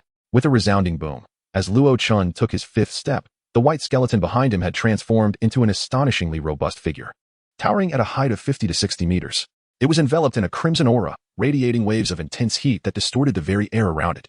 API call failed with status code 429, error, code, for 29, message, resource has been exhausted, e.g. check quota. Status, resource exhausted. With a resounding thud, as Luo Chen took his 6th step, the skeleton behind him trembled violently, a layer of armor enveloping it. Within the span of 2 breaths, this robust armor completely encased the white skeleton. At this moment, The colossal Susanoo had transformed into a tangible figure, ensconced in armor that boasted astonishing defense. From its eye sockets, two crimson glimmers flickered incessantly, exuding an eerie aura that sent chills racing through one's heart. API call failed with status code 429. Error. Code. For 29. Message. Resource has been exhausted, e.g. check quota. Status. Resource exhausted. API call failed with status code 429. Error. Code. For 29. Message. Resource has been exhausted, e.g. check quota. Status. Resource exhausted. Get away from me. In just a few strides, Luo Chun had approached the vessel, confronting the naval officers head-on, gazing upon the colossal Susanoo. The Navy personnel were filled with terror. Before such a towering entity, they felt diminutive, akin to ants, easily crushed beneath a single foot. What on earth is this monstrous being? How are we to defeat it? The Navy was unsettled, utterly intimidated by the formidable presence of Susanoo. Get lost. Rochin bellowed. As the Susanoo descended with a powerful stomp, aimed directly at the Navy. With a resounding crash, the force of the impact struck at the very heart of the naval forces, sending dozens of formidable sailors hurtling through the air. Their anguished cries echoing as they plummeted to the ground, rendered incapable of further combat. The man known as Susanoo brandished his longsword, sweeping it fiercely across the front with a sudden, powerful motion. API call failed with status code 429. Error. Code. For 29. Message. Resource has been exhausted, e.g. check quota. Status. Resource exhausted. Bang. Bang. Bang. Amidst the swirling smoke, countless firearms discharged simultaneously towards Susanoo. A multitude of minuscule ripples emerged on Susanoo's form. Yet Luo Chen merely furrowed his brow before dismissing it entirely. However, the naval forces below were utterly astonished. No effect. His defenses are impenetrable. How are we to launch an assault? The sight left the Navy in a state of bewilderment. Boom. Susanoo once again stomped down. And anguished cries filled the air as countless Navy soldiers were sent soaring into the sky, only to crash down violently onto the ground. Luo Chen's expression was frigid as he strode forward, effortlessly blocking the Navy soldiers in front of him, who were scarcely able to affect him in the slightest. In mere strides, he found himself standing before the ship, his blood-red eyes coldly gazing at the Navy personnel stationed at the bow. Behind him, hundreds of Navy soldiers looked on in terror at the colossal figure of Susanoo, momentarily stripped of their courage to act. Begone! A chilling command resonated like thunder, causing the vessel to tremble, and the ordinary sailors aboard were thrown to the deck in terror. What manner of creature is this? The several naval officers, of the rank of captain, gazed in horror at the colossal Susanoo, having never encountered such a fearsome entity and unequivocal weapon of war. No matter how many sailors stood in its path, none could hope to impede its advance. In their paralyzing fear, the enormous Susanoo began to swing its right hand, aiming to strike down upon the sailors aboard. The massive fist descended like a boulder, bearing down with relentless force. A tempest swept through the air, causing the wooden ship to sway violently. The sailors screamed in terror, although the fist had yet to make contact. Their minds conjured vivid images of being reduced to mere pulp. Ah, help! This is terrifying. Who will save me? A monster! It is a monster! Several captains gritted their teeth, closed their eyes, and launched desperate attacks against the impending blow, striving to halt the impending doom. Yet, their efforts merely paused the descent of the fist. Then, with a slight tremor of its fist, Susanoo sent the captain hurtling through the air, plunging into the sea. Blood spewing forth as he lost all combat capability. In that fleeting moment of opportunity, the sailors on deck seized their chance, diving into the ocean with remarkable agility and precision. The fist finally descended, coming to an abrupt halt upon the deck, creating a terrifying pressure that threatened to submerge the vessel beneath the waves. With a low hum, Luo Chen's gaze remained indifferent as he dismissed the oppressive atmosphere and stepped onto the deck. As he set foot on the ship's deck, his presence radiated an imposing and cold authority that subdued all the naval officers present. From a distance, the colossal Susanoo appeared even larger than the wooden vessel itself, steadfastly standing on the deck like a magnificent general guarding the frontier.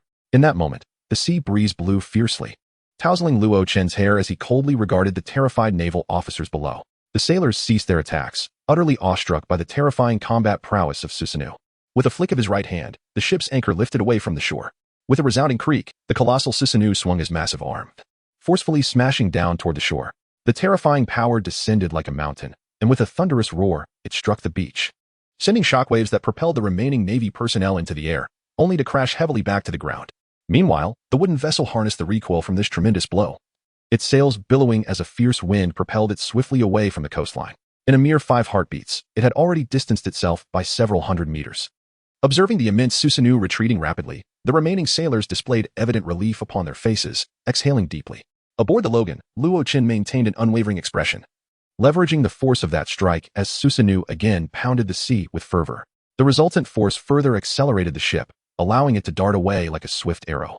On the coastline, several thousand meters away, a dark flame continued to burn with an eerie intensity. This flame was peculiar. Even the sea could not extinguish it. It ignited upon contact, consuming everything in its path, impervious to any resistance against its searing power. Suddenly, amidst the tightly enveloped flames, a pained groan echoed. Almost instantaneously, a pitch-black hand shot forth from within. Following closely, another hand emerged swiftly, its arm oscillating between the realms of the ethereal and the tangible. Despite the formidable nature of the dark flames, they struggled to inflict harm upon the arm. After 3 heartbeats, the 2 hands forcefully tore apart, and a figure stepped forth. His form abruptly materialized in the void, his garments completely incinerated, leaving him bare. Yet, at that moment, his aura was ferociously overwhelming. A few dark flames still danced around him, swirling and refusing to extinguish. However, in that instant, Dorag paid no heed to the terrifying flames, enduring the torturous burn as he suddenly reached towards the heavens with one arm and let out a low growl. Roar! Above the vast ocean, dark clouds swiftly enveloped the sky, as countless bolts of lightning danced restlessly within the ominous shroud, flickering in and out of visibility. The heavy clouds loomed over the city, threatening to crush it beneath their weight, and the dense mass of thunderous clouds and lightning suddenly descended upon the Logan. Luo Chen's gaze was impassive as he looked up at the sky. The colossal Susanoo trembled, its hollow eyes ablaze with 2 fierce crimson flames, also directed towards the tumultuous lightning above. "Will you not relent, Dorag?"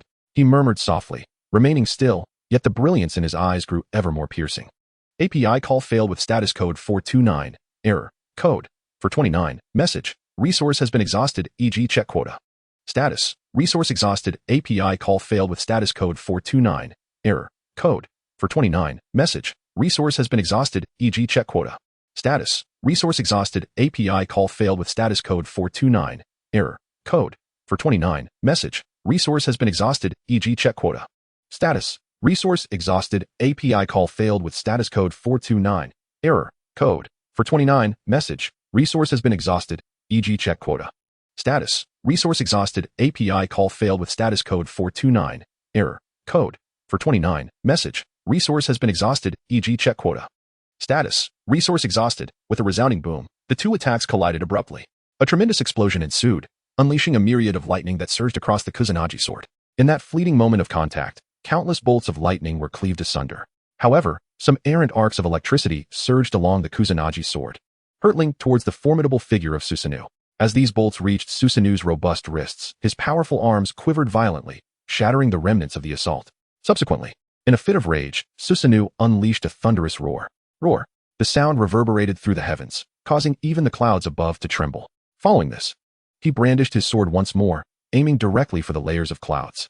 With a resounding crack, the heavens appeared to shatter as dark clouds were forcefully cleaved apart by this single sword strike. Following this, Susanoo, with remarkable swiftness, directed another fierce blow towards the shoreline, aiming at the figure enshrouded in flames. With a swift motion, the sword's aura generated a shockwave that rippled through the void, reaching Dorage in an instant. His pupils contracted as he extended both hands forward, resolutely shielding himself. API call failed with status code 429, error, code, for 29, message, resource has been exhausted, e.g. check quota. Status, resource exhausted, go. With a low command, Luo Chen directed the Susanoo to strike the surface of the sea, generating a tremendous counterforce. The Logan swiftly soared across the water like a sharp arrow, and in just a few breaths, it had already distanced itself significantly from Logan Town. On the shore, the Navy personnel hurriedly rushed toward Dorag's location.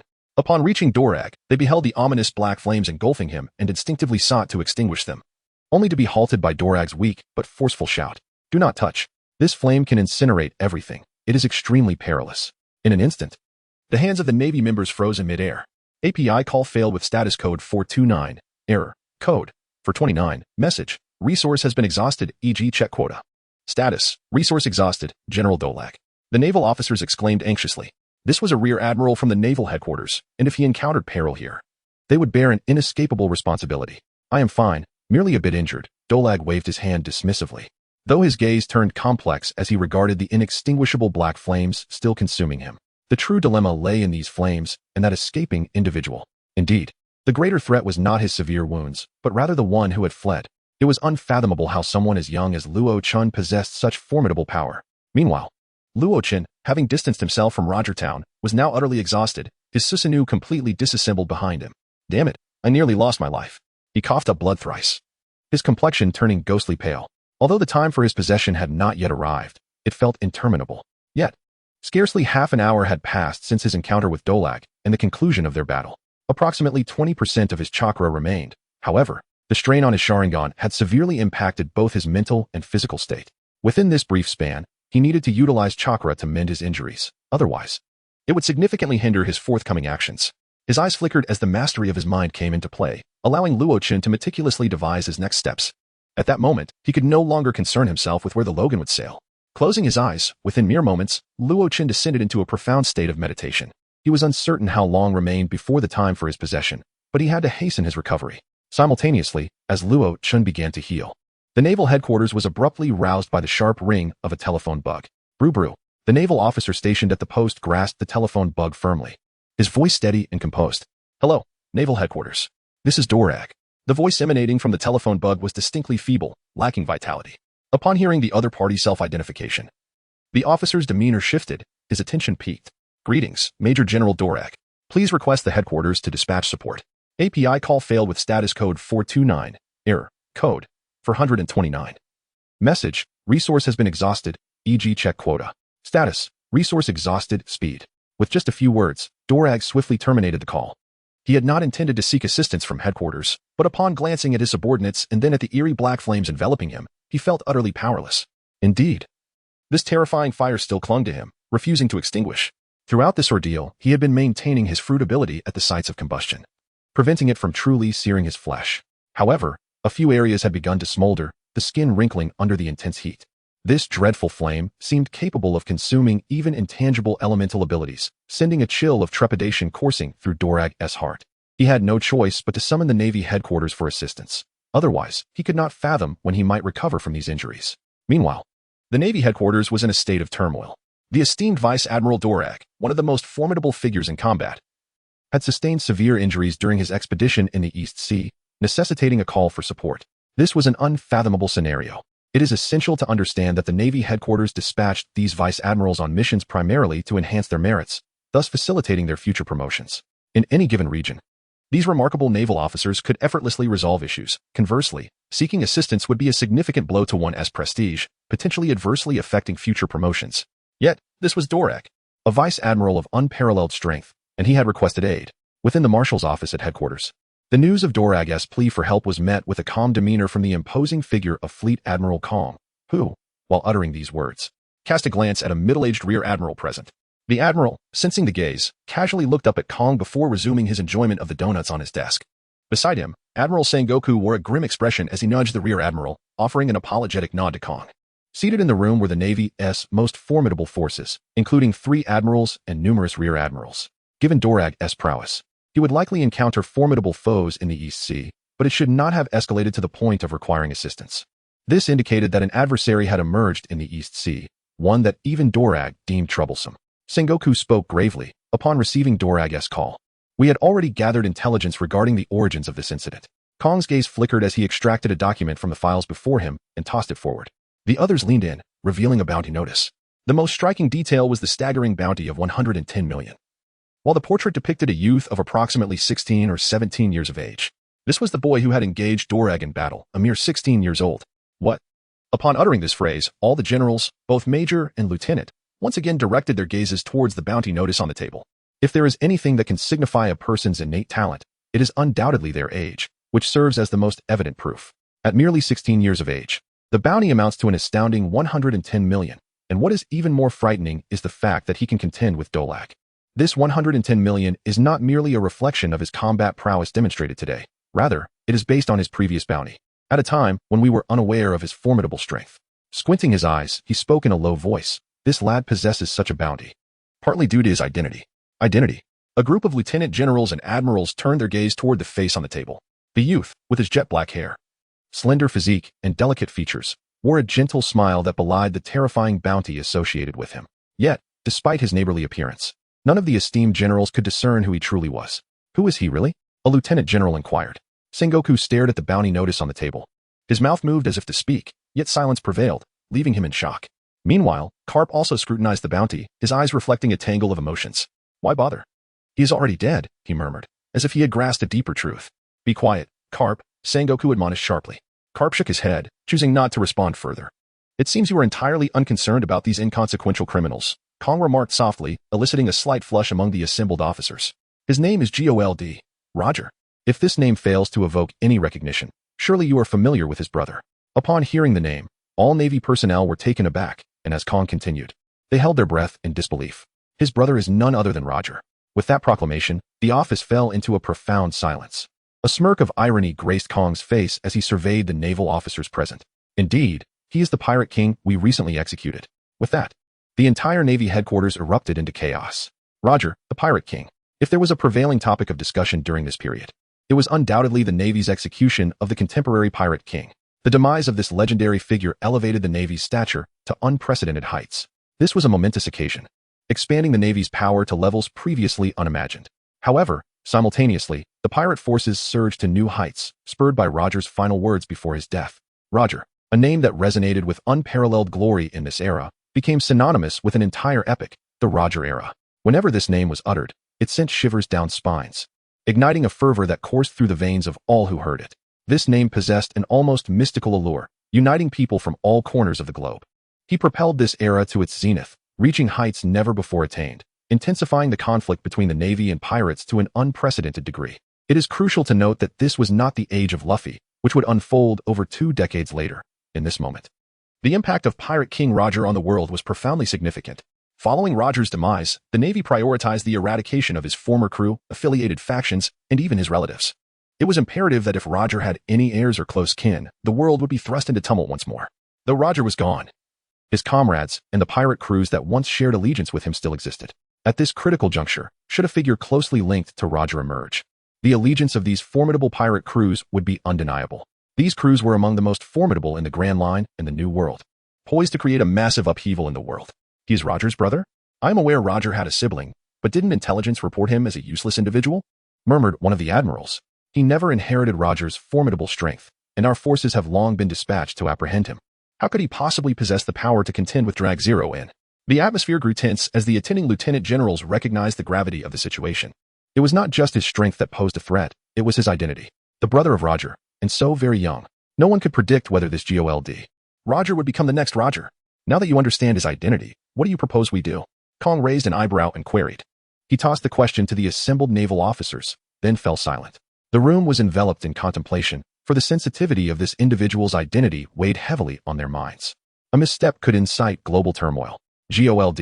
Roger was perilously dangerous. Should he reach the Grand Line or even the New World? The actions of those pirate crews once loyal to Roger were unfathomable. Although Roger's crew was not numerous, their influence and connections were vast, far more formidable than the current Whitebeard. As the Pirate King, he had amassed fervent followers and allies. I propose a substantial bounty to halt him at the Grand Line. Simultaneously, we should deploy elite forces to eliminate him on sight, exclaimed a young admiral after a moment's reflection. Oh, a substantial bounty? Kong mused, gazing at the officer. And what figure do you suggest for the bounty? 600 million, the young general declared without hesitation. With a bounty so diminished, it would be challenging for bounty hunters to contend with this individual, and it would fail to incite the avarice of the common folk. Only a substantial reward could ensure we constantly monitored his movements and prompted formidable bounty hunters to take action. How intriguing. Kong neither concurred nor opposed, he merely smiled. The officers present, upon hearing the general's proposition, nodded in silent agreement, recognizing the wisdom in his words. A significant bounty would not only draw bounty hunters into action, but also mobilize the populace. In that scenario, the landscape would be rife with enemies of Luo Chun, undoubtedly advantageous for the Navy. Yet, just as the consensus began to solidify, a calm voice unexpectedly resonated through the assembly. I oppose. The crowd turned their attention, and upon recognizing the speaker, their expressions grew earnest. Oh, Sengoku, why do you oppose? Kong inquired, looking towards the dissenting voice. While a substantial bounty could indeed place Luo Chun in perilous circumstances, it simultaneously. After a pause, Sengoku surveyed everyone present, speaking gravely. It also serves to inform the New World, or those closely linked to Roger in the Grand Line, of Luo Chun's existence. The naval officers present were momentarily taken aback. It is essential to acknowledge that, at this moment, these pirates remain unaware of Luo Chun's existence, even among the Navy. Few are privy to the fact that Luo Chun is Roger's brother. Roger's renown shines brightly, while Luo Chun has remained in obscurity. In fact, if it weren't for our meticulous inquiries, his existence might have remained unknown entirely. However, should we announce a substantial bounty, would it not attract the attention of the entire world, revealing this young man's unique identity? Once those pirates discover Luo Chun's true nature, the repercussions would be dire. As you have pointed out, An increased bounty would indeed provoke bounty hunters. Yet, these hunters would also be wary of his identity, being Roger's brother. There are likely very few in this world who would dare to act against him. The gravity of his words left the naval officers in stunned silence. Yet they found themselves in agreement. The officer who had previously offered the suggestion fell silent, realizing that Sengoku's insights were much more profound, and his seniority and experience rendered him more astute in this matter. Then, what do you propose we do? Kong asked once more. Taking a deep breath, Sengoku resumed speaking. I propose we maintain Luo Qin's bounty at its current amount, while the Navy headquarters dispatches formidable individuals to apprehend him. Furthermore, we must classify Luo Qin's identity as top secret, swiftly conceal it, and issue a gag order to strictly seal off all information regarding him. Lastly, those sent must be no less than a captain. If necessary, even an admiral may be deployed. Upon hearing this, the officers present were momentarily shocked, but soon found it entirely reasonable. Luo Qin's identity warranted such attention from the Navy. If they could eradicate this potential threat in its infancy, they would be willing to sacrifice anything. After concluding his remarks, Sengoku fell silent. Meanwhile, Garp appeared somewhat disinterested, paying little heed to the proceedings. Does anyone have any objections? If not, we shall conclude this matter, Kong declared with a smile, surveying the assembly. Additionally, do not forget to swiftly support Dorag, Garp. I will trouble you to make the trip. Meeting adjourned. After a few brief exchanges, Kong departed from the conference room. However, none of the officers present chose to leave. All eyes were fixed on Sengoku. Everyone in attendance understood that Sengoku was poised to succeed Kong, and it was merely a matter of time before the official appointment was issued. Thus, Sengoku would ascend as the new Marshal of the Navy, while Kong would take on a commanding role within the world government. Pursuing Luffy was a daunting endeavor, as evidenced by the recent failure of Dragon. Therefore, it was imperative that we treat this matter with the utmost seriousness and swiftly implement a gag order. Information regarding Luffy must be confined to a select group of individuals. Sengoku calmly issued the command, and those present nodded in agreement, listening intently. Kong had reached a stage where he could afford to be less involved, as many affairs had begun to be managed by Sengoku. Before long, the meeting concluded. Garp set sail towards the East Blue. Simultaneously, at the Navy headquarters, the youthful Kizaru, donned in dark sunglasses, stretched lazily before boarding his warship. Ah, what a tiresome existence, he sighed. Being tasked with tracking down that brat, tracking is hardly my forte. How distressing. The expression on Kizaru's face was one of turmoil, as he had little hope left for himself. Perhaps I should go on a trip, he muttered softly, attempting to console himself. 2 days later, a formidable contingent of elite Navy personnel arrived in Town. The colonel stationed there was utterly startled upon seeing the two individuals disembark, his heart nearly leaping from his chest due to their astonishing identities. My heavens, how could it be these two? As the two descended from the ship, the first was adorned with a dog-headed hat, possessing a square face and an air of authority, his imposing stature radiating a commanding presence. This was none other than Monkey D. Garp. The second, donning sunglasses and a flowing cape, ambled with a casual swagger, lacking any overt intimidation. Yet, upon the mere sight of him, everyone present instinctively lowered their heads. One was a heroic vice admiral, the other a fleet admiral. The weight of their presence was undoubtedly heavy in the hearts of all. Upon disembarking, Garp wasted no time and made a beeline for the location of Dragon. Dragon, you rascal, are you injured? He bellowed upon entering the room. Kizaru followed closely behind, peering in with curiosity. He was well aware of Dragon's capabilities, though he had yet to be promoted to admiral and was still young. His strength was already comparable to his own. Kizaru sensed that in 2 or 3 years, Dragon would likely surpass him. It was surprising that such a formidable individual could sustain an injury. Soon, the two beheld Dragon, and at the first glance, their expressions turned grave. Though Dragon appeared unchanged on the surface, the sweat beading on his forehead and his pallid complexion sent alarm bells ringing in their minds. Garp's gaze sharpened as he noticed the flickering black flames enveloping Dragon, and he demanded, "What is this?" Grasping for a closer look, he reached out. "Don't, father." Dragon quickly evaded, his face reflecting the seriousness of the situation. These black flames are peculiar. They can burn anything and do not extinguish upon contact with water. They are truly terrifying. Flames? Black flames? Garp inquired, his expression shifting to one of solemnity. Is this the power of that young man? Indeed, it is quite fearsome. Dragon replied gravely. Subsequently, Garp said nothing further. Instead, a layer of pitch-black haki enveloped his right hand, rapidly covering his arm. Without hesitation, he struck at the flames-consuming Dragon. Chirp, chirp, chirp. The pitch-black armed haki encountered the flames, instantly producing white smoke and emitting peculiar sounds. It was an enigmatic flame. Garp remarked, his expression unchanged, as he grasped his hand, extinguishing the black flames with a swift poof. Subsequently, he trembled his hand, shaking it repeatedly, and effortlessly eliminated the entirety of the dark fire. As the flames on his body extinguished, Drago finally exhaled a long breath, his previously tense spirit easing considerably. This black flame had troubled him for quite some time. He had even contemplated whether, if he could not resolve it, One day he might be reduced to ashes by its relentless fire. Father, your dominance is truly formidable. It won't be long before you grow stronger. And this flame will no longer pose a threat to you, Karp remarked, waving his hand dismissively. At that moment, the curious voice of Admiral Kizaru interrupted. Major Drago, may I inquire if that fellow has escaped? Admiral Kizaru, what brings you here? Drago was taken aback, although he had sought assistance. He expected both his father and Kizaru to arrive.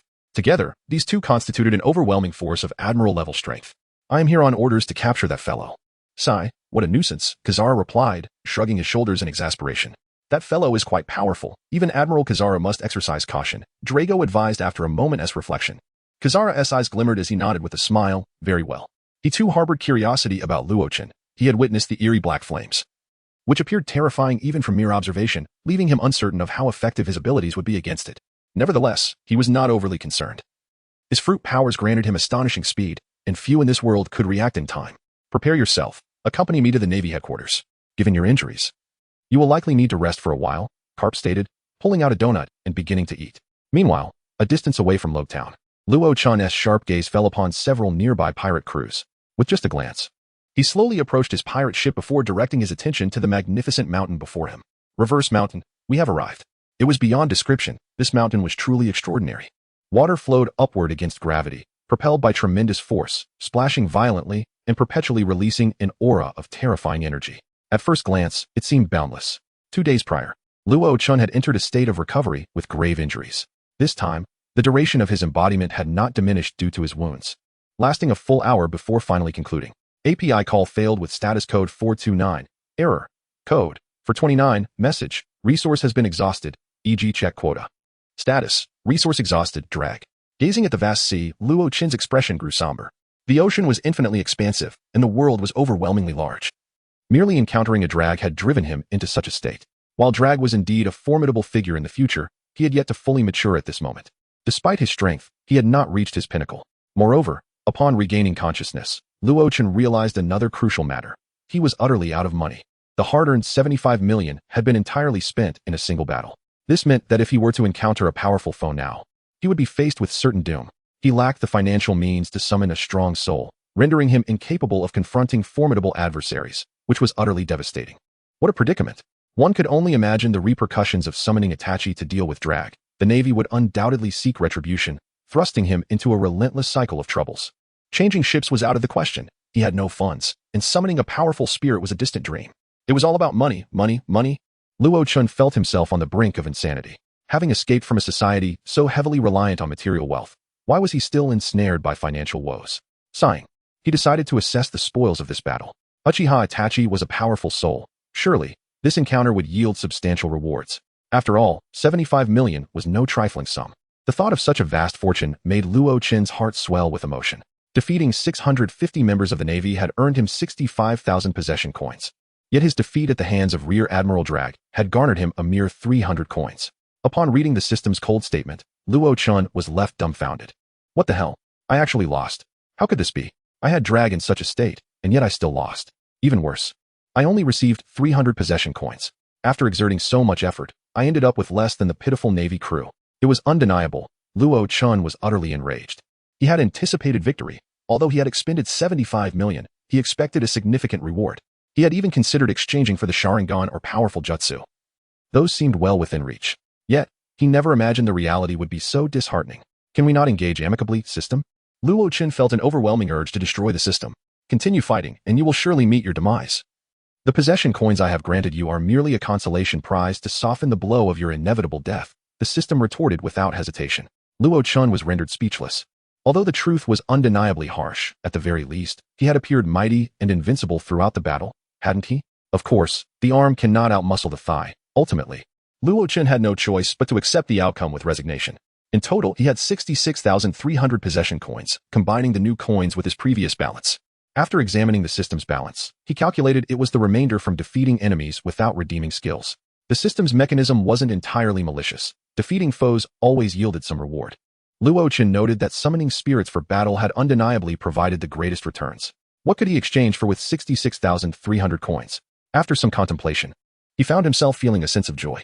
Better something than nothing. This amount was quite substantial compared to what he had previously possessed. One must learn to be content. For seeking too much leads to exhaustion. However, merely glancing at the exchange prices for Itachi's skills nearly drove Luo-chan to a frenzy. The Sharingan cost 50 million possession coins. Tsukuyami, 30 million. Fire Release, System Jutsu, 23 million. Chakra Extraction Technique, 10 million. As he surveyed the staggering prices, Luo-chan felt like smashing the system. Each skill was far beyond his current capacity to redeem. Those million-level costs were utterly unattainable for him. This meant that, in this instance, he could not exchange for a single skill from Itachi. In other words, he had gained nothing. If he counted the 66,000 coins, there was some small consolation. Why so expensive? Why so exorbitant? Luo-chan shouted at the system in frustration. It is not expensive.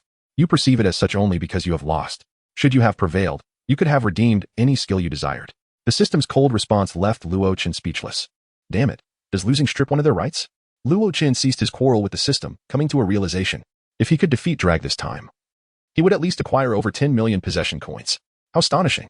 These powerful spirits were truly awe-inspiring and enviable. From now on, he would carefully choose his battles and avoid fighting without confidence. With a longing glance at the extensive exchange list, Luo-chan reluctantly abandoned his aspirations. 10 million possession coins seemed an insurmountable goal. Collecting himself, Luo-chan indulged in a hearty meal, steeling his resolve for the journey ahead. He set a modest goal for himself. Within 3 months, he would amass 100 million. Without funds, Luo-chan felt a profound sense of insecurity and trepidation. Having determined his course, he realized he was quite close to Reverse Mountain and promptly steered towards the East Sea's passage to the Grand Line. As time passed, a day went by. At this moment, Luo-chan and the Rogan were sailing slowly beneath Reverse Mountain, surrounded by a group of pirates whose faces bore sinister grins and ill intentions. Hey, look at this young lad trying to venture into the Grand Line to become a pirate. Has he been fooled by Roger? The pirates chuckled mockingly. Perhaps we should teach him a lesson. Their derisive laughter echoed in the air. Luo-chan narrowed his eyes, a dangerous glint appearing within them. He distinctly heard the name Roger. Though he often complained about his irresponsible brother, he could not deny that Roger was, after all, his brother. Are you trying to deceive me? It appeared that they did not believe his words. In a low murmur, a glint of murderous intent flickered in Luo-chan's eyes. The pirates, adorned with a multitude of scars, emanated a fierce aura, completely devoid of the nobility and brightness one would expect from virtuous individuals. Their presence suggested a heavy toll on life, many of which were likely tormented souls. Surrounding his ship before entering the Grand Line, this encounter proved to be quite amusing. There were 4 pirate ships, all flying the same flag, indicating they belonged to a single crew. Standing expressionless on the deck, Luo-chan's aura of coldness intensified. At last, the Rogan halted, blocked by the 4 pirate vessels.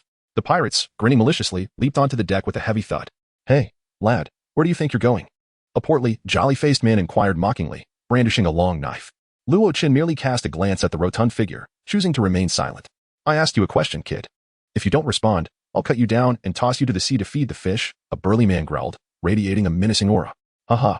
Horse, don't frighten the young one too much. Perhaps he has fallen for Roger's tales, hoping for a stroke of luck in the Grand Line. We've encountered many such souls in recent days. At that moment, a middle-aged man, clad in a brocade robe, wielding a revolver and exuding the demeanor of a captain, emerged from the back of the group. With a smile that seemed kind-hearted, he commanded respect and a hint of fear, causing those around him to instinctively take a step back. Why yes, Captain, Boris stammered, retreating obediently. Now, young lad, have you been taken in by Roger's deceit? Seeking the fabled treasure in the Grand Line? The captain turned his gaze towards Luo-chan, his smile unwavering. Luo-chan, who had been standing silently, seemingly stunned, finally spoke. Do you not believe what he claims? The captain paused, sensing that the youth before him was unafraid and remarkably composed, which struck him as peculiar. You are quite intriguing, he remarked, but his demeanor shifted to one of coldness. As for Roger's words, how foolish do you think I am? They are mere lies meant for gullible fools. Then why have you set sail? Luo-chan inquired once more, his hands resting casually at his sides, exuding an air of relaxation. Why venture out to sea? The captain appeared somewhat amused by the inquiry. Naturally, it is for wealth, for women, for freedom. After a brief pause, his gaze turned ominous. Moreover, there are individuals like yourself. Look, sailing the seas, admiring the breathtaking landscapes, reveling in the splendor of nature, only to encounter naive souls like you, and then swiftly dispatch them. Enjoying fruits, singing songs. What a life of freedom. What joy, is it not? The captain's words elicited hearty laughter from the others on the vessel. Indeed, quite amusing. Luo-chan nodded in agreement and posed another question. Well then, I have one final inquiry. API call failed with status code 429. Error. Code. For 29. Message. Resource has been exhausted, e.g. check quota. Status. Resource exhausted. Do you possess wealth? Luo-chan inquired abruptly. Money? The captain blinked, then erupted into laughter. Throughout my journey, I had vanquished 5 comrades and trampled over a dozen towns, only to acquire a modest fortune from them. So, are you intrigued by treasures as well? The captain found this young man amusing. It was rare to encounter someone of his age who was not intimidated by his crew. Regardless of anything else, this little fellow displayed remarkable courage. He was quite interested in toying with the boy before ultimately disposing of him into the sea. Well, I am indeed interested. Why not hand over all your money to me? Luo Chen's eyes sparkled. After all, when one searches tirelessly for something, it is often found without effort. He was in dire need of funds to fill his empty pockets, and here it was, presented to him. As for this band of pirates, he did not regard them as a threat. Given his current strength, there may be opponents in the East Sea, but they certainly were not among them. What did you say? The captain was taken aback. Had the lad lost his mind? Do you refuse to give it? Luo Chen's tone suddenly turned icy. His right hand trembled, and in the next instant, a sharp sound echoed as the sword was drawn from its sheath. In the blink of an eye, the blade rested against the captain's throat. The captain's entire body shuddered, gripped by fear. API call failed with status code 429. Error. Code 429. Message. Resource has been exhausted, e.g. check quota. Status. Resource exhausted, then perish. Before the captain could finish his words, Luo Chen's long sword had already slashed across his throat. With a swift motion, Luo Chen sprang into action. After a flurry of words, he finally set forth.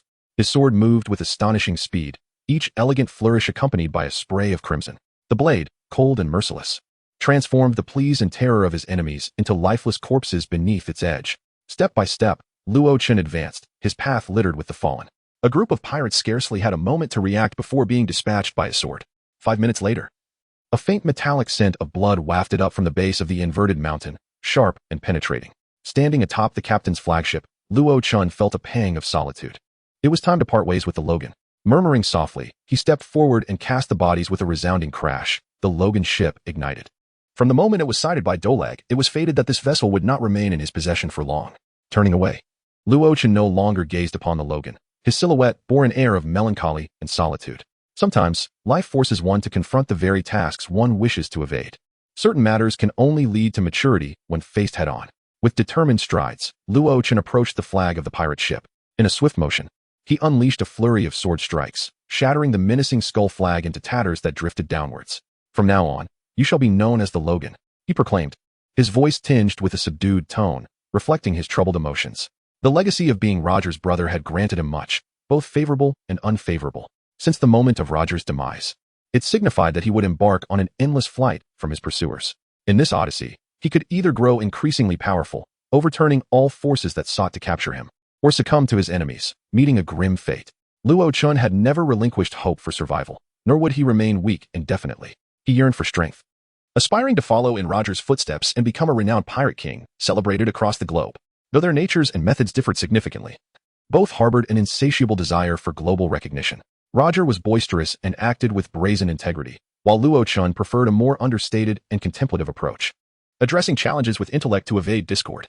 This divergence in conduct stemmed largely from their differing levels of power. The destruction of the original Logan ship cast a shadow over Luo Chen's spirits. It was his first vessel, a testament to his journey upon the seas. Yet, to leave no trace behind, he had no choice but to allow it to sink into the depths. My ship shall forever be the Logan, he murmured softly, his eyes flickering with a renewed light. Some souls and experiences may depart, yet they eternally reside within the hearts of others. In truth, they never truly vanish. The form of his future ship may alter, yet its name shall eternally remain the Logan, and nothing else. In silence, he retrieved the liquor from the ship and poured himself several bowls, consuming them heartily. With each gulp, an exhilarating sensation washed over him. It is said that wine is a remedy for all sorrows, and indeed it proved to be quite effective. Why indulge in childishness? Sailing should be a joyous endeavor. He chuckled, for had he not always believed so? Suddenly rising, Luo Chen cast aside the bowl of liquor overboard, his demeanor regaining its former tranquility. Let us see what treasures lie within this crew's warehouse, he mused, having only glanced briefly at the riches earlier without performing a thorough inventory. Stepping forward, he descended into the ship's lower hold, securing the sails against the winds that could steer him astray during this interval. In mere moments, he arrived at the storeroom. It was illuminated by flickering candles, with guards stationed to thwart any thievery that might occur, a not uncommon occurrence among such brigands, who were often united not by dreams, but by a shared lust for wealth. System, please assess the total amount of treasure in this warehouse, Luo Chen instructed as he moved toward the heart of the riches. With a single sound, the cold voice of the system echoed in Luo Chen's ears. A total treasure of 60 million. Shall it be stored in the system for future use? 60 million. A smile spread across Luo Chen's face as he beheld the vast quantity of golden treasures piled high before him, undoubtedly worth a considerable fortune. However, He was taken aback by the sheer magnitude of it all. The adage, to kill and plunder is to wear gold, rang true, indeed. Seizing wealth from these nefarious individuals was the pathway to prosperity. With a chuckle, Luo Chun instructed the system to retain 50 million as a reserve and convert the remaining 10 million into easily transportable berry. It must be said, the system proved to be exceedingly convenient, particularly in matters of finance. In an instant, the dazzling treasures that had once loomed before him vanished, replaced by a stack of berry in his hands and a new figure reflected in his account balance. Nevertheless, Luo Chun felt no disappointment. His accumulation of wealth was primarily aimed at empowering himself. As long as he had sufficient funds at his disposal, that was all that mattered. With 50 million in hand, he could ensure a measure of safety and bolster his confidence. This sum was ample enough to summon a formidable soul. A green-grade soul would undoubtedly far surpass the previous Tier 3 souls. Now, it was time to set sail for the South China Sea. With a glimmer in his eyes, Luo Chun exited the cabin and unfurled the canvas sail. The Rogan ship roared to life, the sea breeze filling the sails and propelling it forward with sudden speed toward the magnificent upside-down mountain ahead. After half an hour, the vessel vibrated with a resounding thud, soaring skyward amidst Luo Chen's beaming smile. The nine-binned yellow river flows from the heavens. Who would have thought that one day I, Luo Chen, could sail the waves and pierce the clouds? Ha ha ha. Without having experienced it, one cannot truly fathom the sensation of sailing. Your eyes can only hear the tumultuous roar of the rushing waters and perceive the expansive blue sky. It is an incomparably vast and liberating feeling. As though one's chest expands with every breath, in an instant, you sense your spirit has opened up, drawing in more air, leading to a joyful disposition, and even widening your perspective. API call failed with status code 429. Error. Code. For 29. Message. Resource has been exhausted, e.g. check quota. Status. Resource exhausted. How marvelous. With a long sigh, a radiant smile adorned Luo Chen's face, as the vessel slowed to a gentle pace. The location of the Rogan had reached the summit of the inverted mountain. At that moment, Luo Chen stood at the bow, clearly observing that the peak of the inverted mountain was intersected by 4 descending routes. One led to the Grand Line, another to the West Sea, a third to the North Sea, and the last to the South Sea. Spotting the target of their journey, Luo Chun deftly turned the ship's helm. With a resounding rumble and creaking sound, the Rogan adjusted its course, aligning itself towards the flowing river that descended into the South Sea. As the vessel's speed diminished to its lowest point, the Rogan embarked upon the river leading to the South Sea. Creak, creak. The sound of wood grinding echoed as the bow of the Logan began to tilt downward. Casting a final glance at the river leading to the Grand Line, Luo Chen's eyes flickered before he abruptly turned away. Once I finish my tasks, I shall visit you. The fabled Grand Line, how wondrous it must be. The Logan throbbed with a low hum, before plunging downwards, hurtling towards the South Sea with a thunderous roar. Compared to the ascent, the descent was astonishingly accelerated by the force of gravity. The tumultuous roar of the rushing river filled his ears as Yang Qing grasped the mast, his hearty laughter ringing out. Ha ha ha. No wonder he became enamored with sailing. It truly is exhilarating. In his past life, he relished the tales of chivalrous heroes, wielding swords and indulging in wine, traversing the martial world with unrestrained joy. To repay kindness and seek vengeance, such was the way of a man in this world. In this lifetime, piloting a ship across the vast ocean, Luo Chun felt a similar thrill. Wine, present, sword, also at hand. Why not indulge? As he sailed towards the South Sea, his joyous laughter echoed across the vessel. Half an hour later, the Logan roared to life, vibrating intensely before finally stabilizing. They had arrived at the South Sea. A brilliant light sparkled in his eyes as Luo Chen recalled the significant task that awaited him here. This irresponsible man, shaking his head, a depth of contemplation emerged in his gaze. This undertaking was bound to be perilous, akin to charging directly into a den of wolves. Yet, he had no choice but to proceed.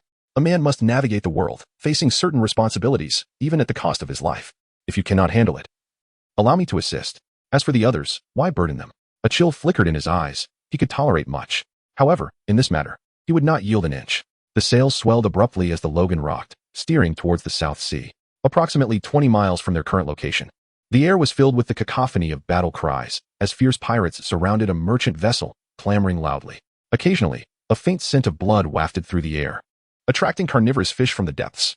These fish darted towards the ship, swirling greedily around it, their eyes glinting with avarice, mouths drooling with anticipation. Damn it!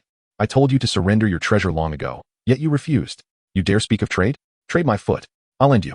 A burly man, wearing a captain's hat and wielding a long knife, relentlessly hacked at the corpse beneath him, soon staining the merchant ship's deck with blood. Captain, this one is already dead. A pirate beside him whispered nervously. Fear and dread filled the pirate's eyes, his hands trembling as he spoke, while inwardly cursing. What the hell? This is utterly insane. The man is reduced to pulp, and you still keep hacking, you lunatic. Alas, they are dead.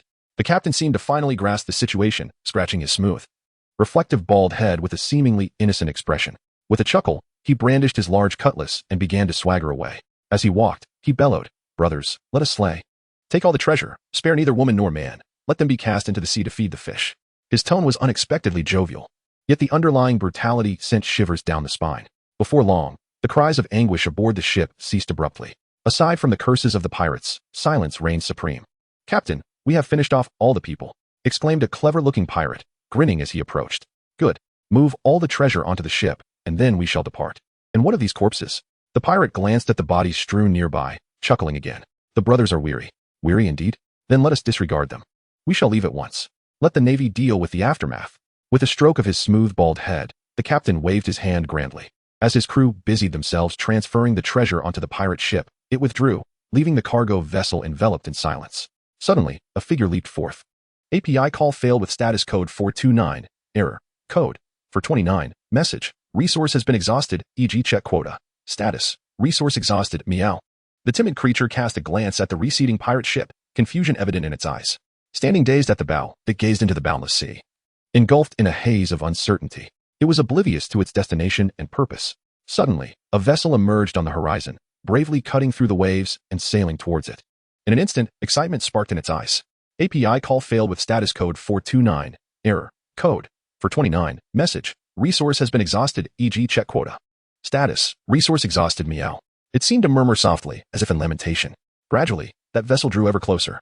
Half an hour later, a young man was discernible on the approaching ship. A flicker of astonishment and perplexity appeared in his eyes. Why was this man sailing alone?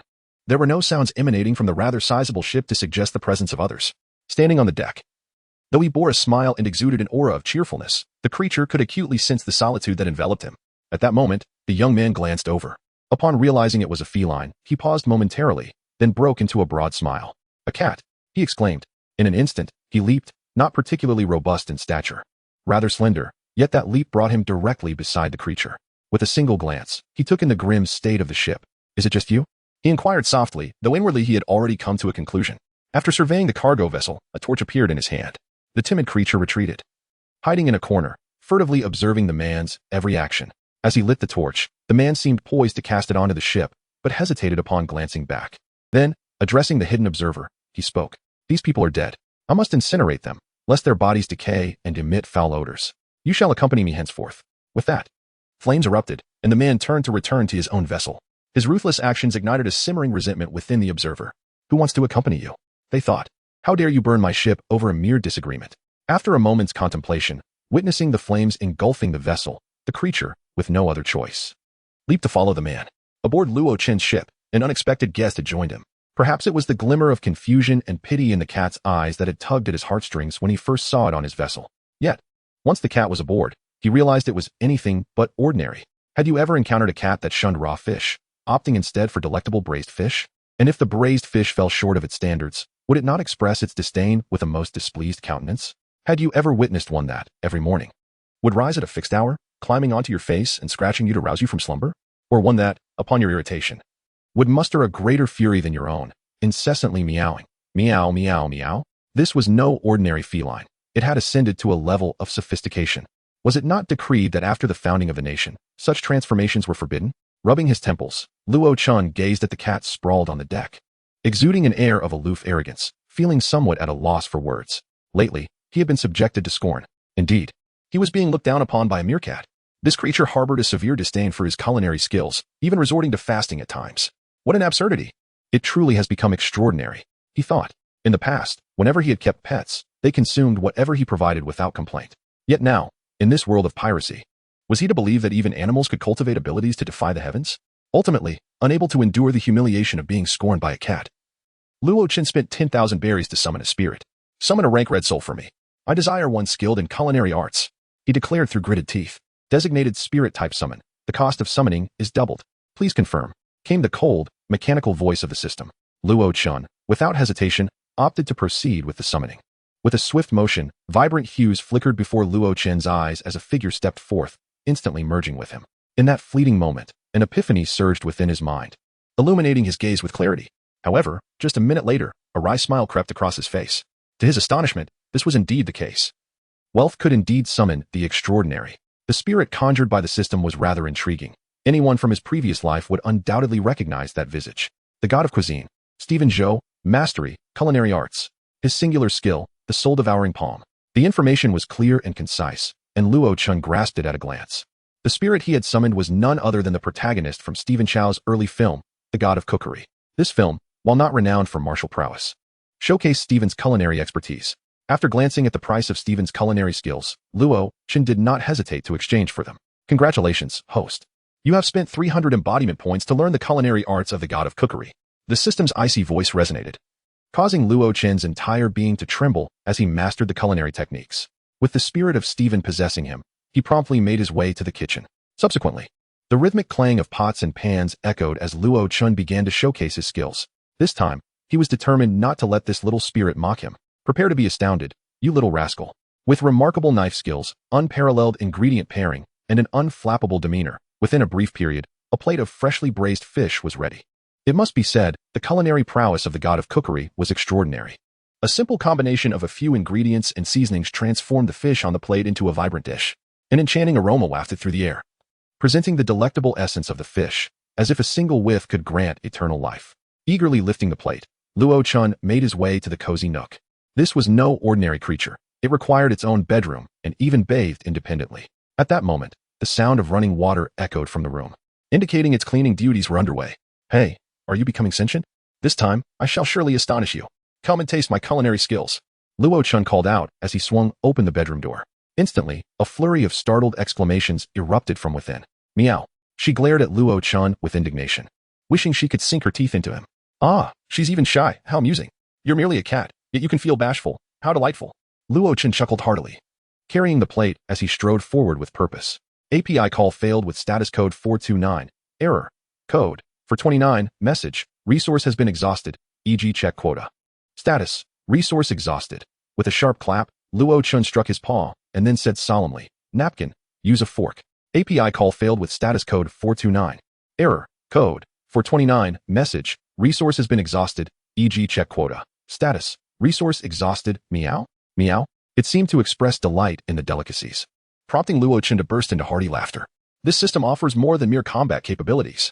It appears that my previous mindset was rather limited. Countless souls have departed, each possessing their own unique systems. If utilized wisely, Luo Chun could nearly transcend into an omnipotent being. He could effortlessly acquire a plethora of knowledge through spirits and systems, rendering this external aid remarkably advantageous, a veritable weapon of mass empowerment. Luo Chun's smile widened. Previously overlooked were some low-cost, yet immensely useful spirits in daily life. These specialized skills require minimal investment, yet enhance his essence, boasting exceptional cost-effectiveness. The addition of one more spirit aboard the Rogan not only enriched his experience, but also brought forth abundant joy. Thus, time slowly flowed by, and in the blink of an eye, 2 weeks had elapsed. Throughout this period, the Rogan continued its voyage, and he remained unaware of the island where Lu Jiu resided. From his past life, he learned that this island was named Bartelia, nestled in the South China Sea. At this moment, he had entered the South China Sea. Drawing nearer to Lu Jiu, yet still a step away, it was imperative to locate an island and acquire a map of the South China Sea. Otherwise, the timeline of his quest remained uncertain. Standing at the bow, gazing at the vast ocean, Luo Chin's expression grew somber. Before this, he must endeavor to enrich his treasury as much as possible. 100 million is but a modest sum, while 1 billion is merely a beginning. With wealth in hand, he could attain invincibility. API call failed with status code 429. Error. Code. For 29. Message. Resource has been exhausted. E.g. check quota. Status. Resource exhausted. Meow. With a confident nod, the proud creature lifted its head, seemingly beckoning for praise, regardless of whether the direction indicated was correct or not.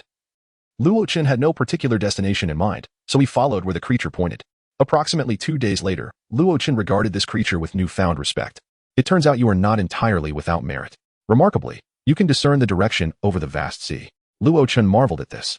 It was hard to fathom that such a creature could achieve this level of discernment. API call failed with status code 429. Error. Code. For 129. Message. Resource has been exhausted, e.g. check quota. Status. Resource exhausted. API call failed with status code 429. Error. Code. For 129. Message. Resource has been exhausted, e.g. check quota. Status. Resource exhausted. API call failed with status code 429. Error. Code. 429. Message. Resource has been exhausted, e.g. check quota. Status. Resource exhausted. What troubles you? Luo Chen approached and crouched down, expressing his concern. Though merely a creature, over the course of their time together, he increasingly perceived this being as akin to a human. On some subconscious level, this creature had already become his companion. Meow? She raised her paw, gesturing toward the pirate ship, her eyes filled with terror as she frantically indicated for him to leave. Do you want me to leave? Are these pirates truly that fearsome? Luo Chen pondered, inquiring. Meow, meow, meow, meow, meow. She anxiously pointed at the pirate ship, calling out once more. This time, Luo Chen comprehended her urgency. Through her movements, he discerned the truth, a glimmer of coldness flashing in his gaze. Thus, it follows that this band of ruffians are indeed the creditors of those lives aboard that vessel. At first glance of these pirate ships, she had recognized them as the very culprits who had assaulted that merchant ship, shattering its sanctuary. I comprehend, Luo Chen stated, placing his hand upon his head. His expression turning grave, with a cold glimmer flashing in his eyes. Observing the terror and a hint of sorrow within, Luo Chen realized that the kin of the one beside him may have perished in that fierce battle. Do not worry, all is in my hands. Gently lifting the figure, Luo Chen turned and cast his gaze upon the several pirate ships, swaying with the undulating sea, emanating an aura of chill. I shall avenge you. In that moment, the former ease in Luo Chen's demeanor vanished, replaced by solemnity and gravity. Gazing at him, the figure mustered courage and crawled onto Luo Chen's shoulder, then settled securely, rubbing its cheek against him. Do not fret for me. It is they who should despair. I am quite formidable. Softly reassuring the being perched upon his shoulder, Luo Chen took a step forward, then leaped down from the Rogan, striding purposefully towards the 4 pirate ships not far away. After a brief interval, on one of the pirate vessels, 4 or 5 pirates were seated on the deck, their voices filled with curses and complaints as they engaged in a game of cards. Suddenly, a shadow enveloped them from behind, causing the group to freeze momentarily before turning to investigate. You brat, who are you? What business do you have aboard our ship? Scram, you're ruining my mood. The scene revealed a young boy, with an unusual creature perched on his shoulder, gazing at them in trepidation. Instantly, the pirates erupted with outrage. Come to slay you. In the face of the fierce momentum emanating from the pirates, some had even grasped the long knives at their sides. Luo Chen merely spoke with a calm demeanor. His right hand quietly caressed the hilt of the sword at his waist. Then, just as the pirates were about to rise, his long sword suddenly emitted a resounding cry.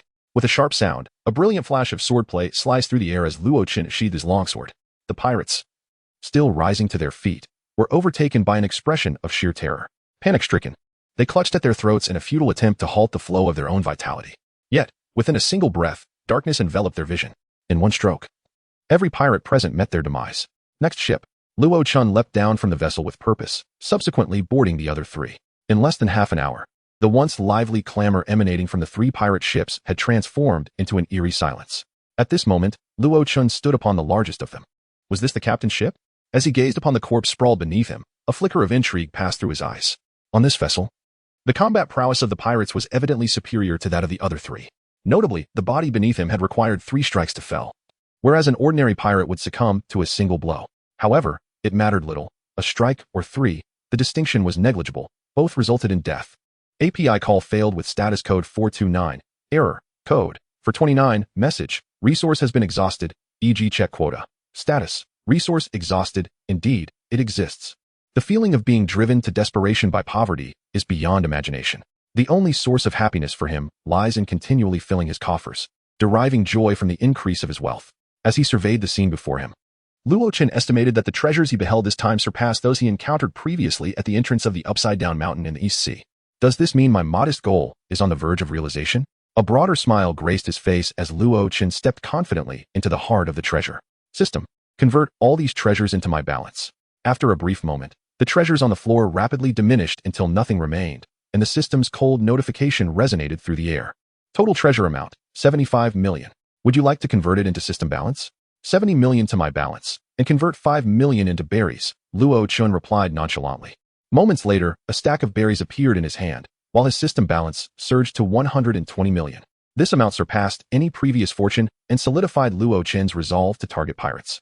To amass wealth, it seems imperative to take action against those who engage in nefarious deeds and plunder indiscriminately. While in the East Sea, his time as a bounty hunter yielded a mere 70 million after considerable effort.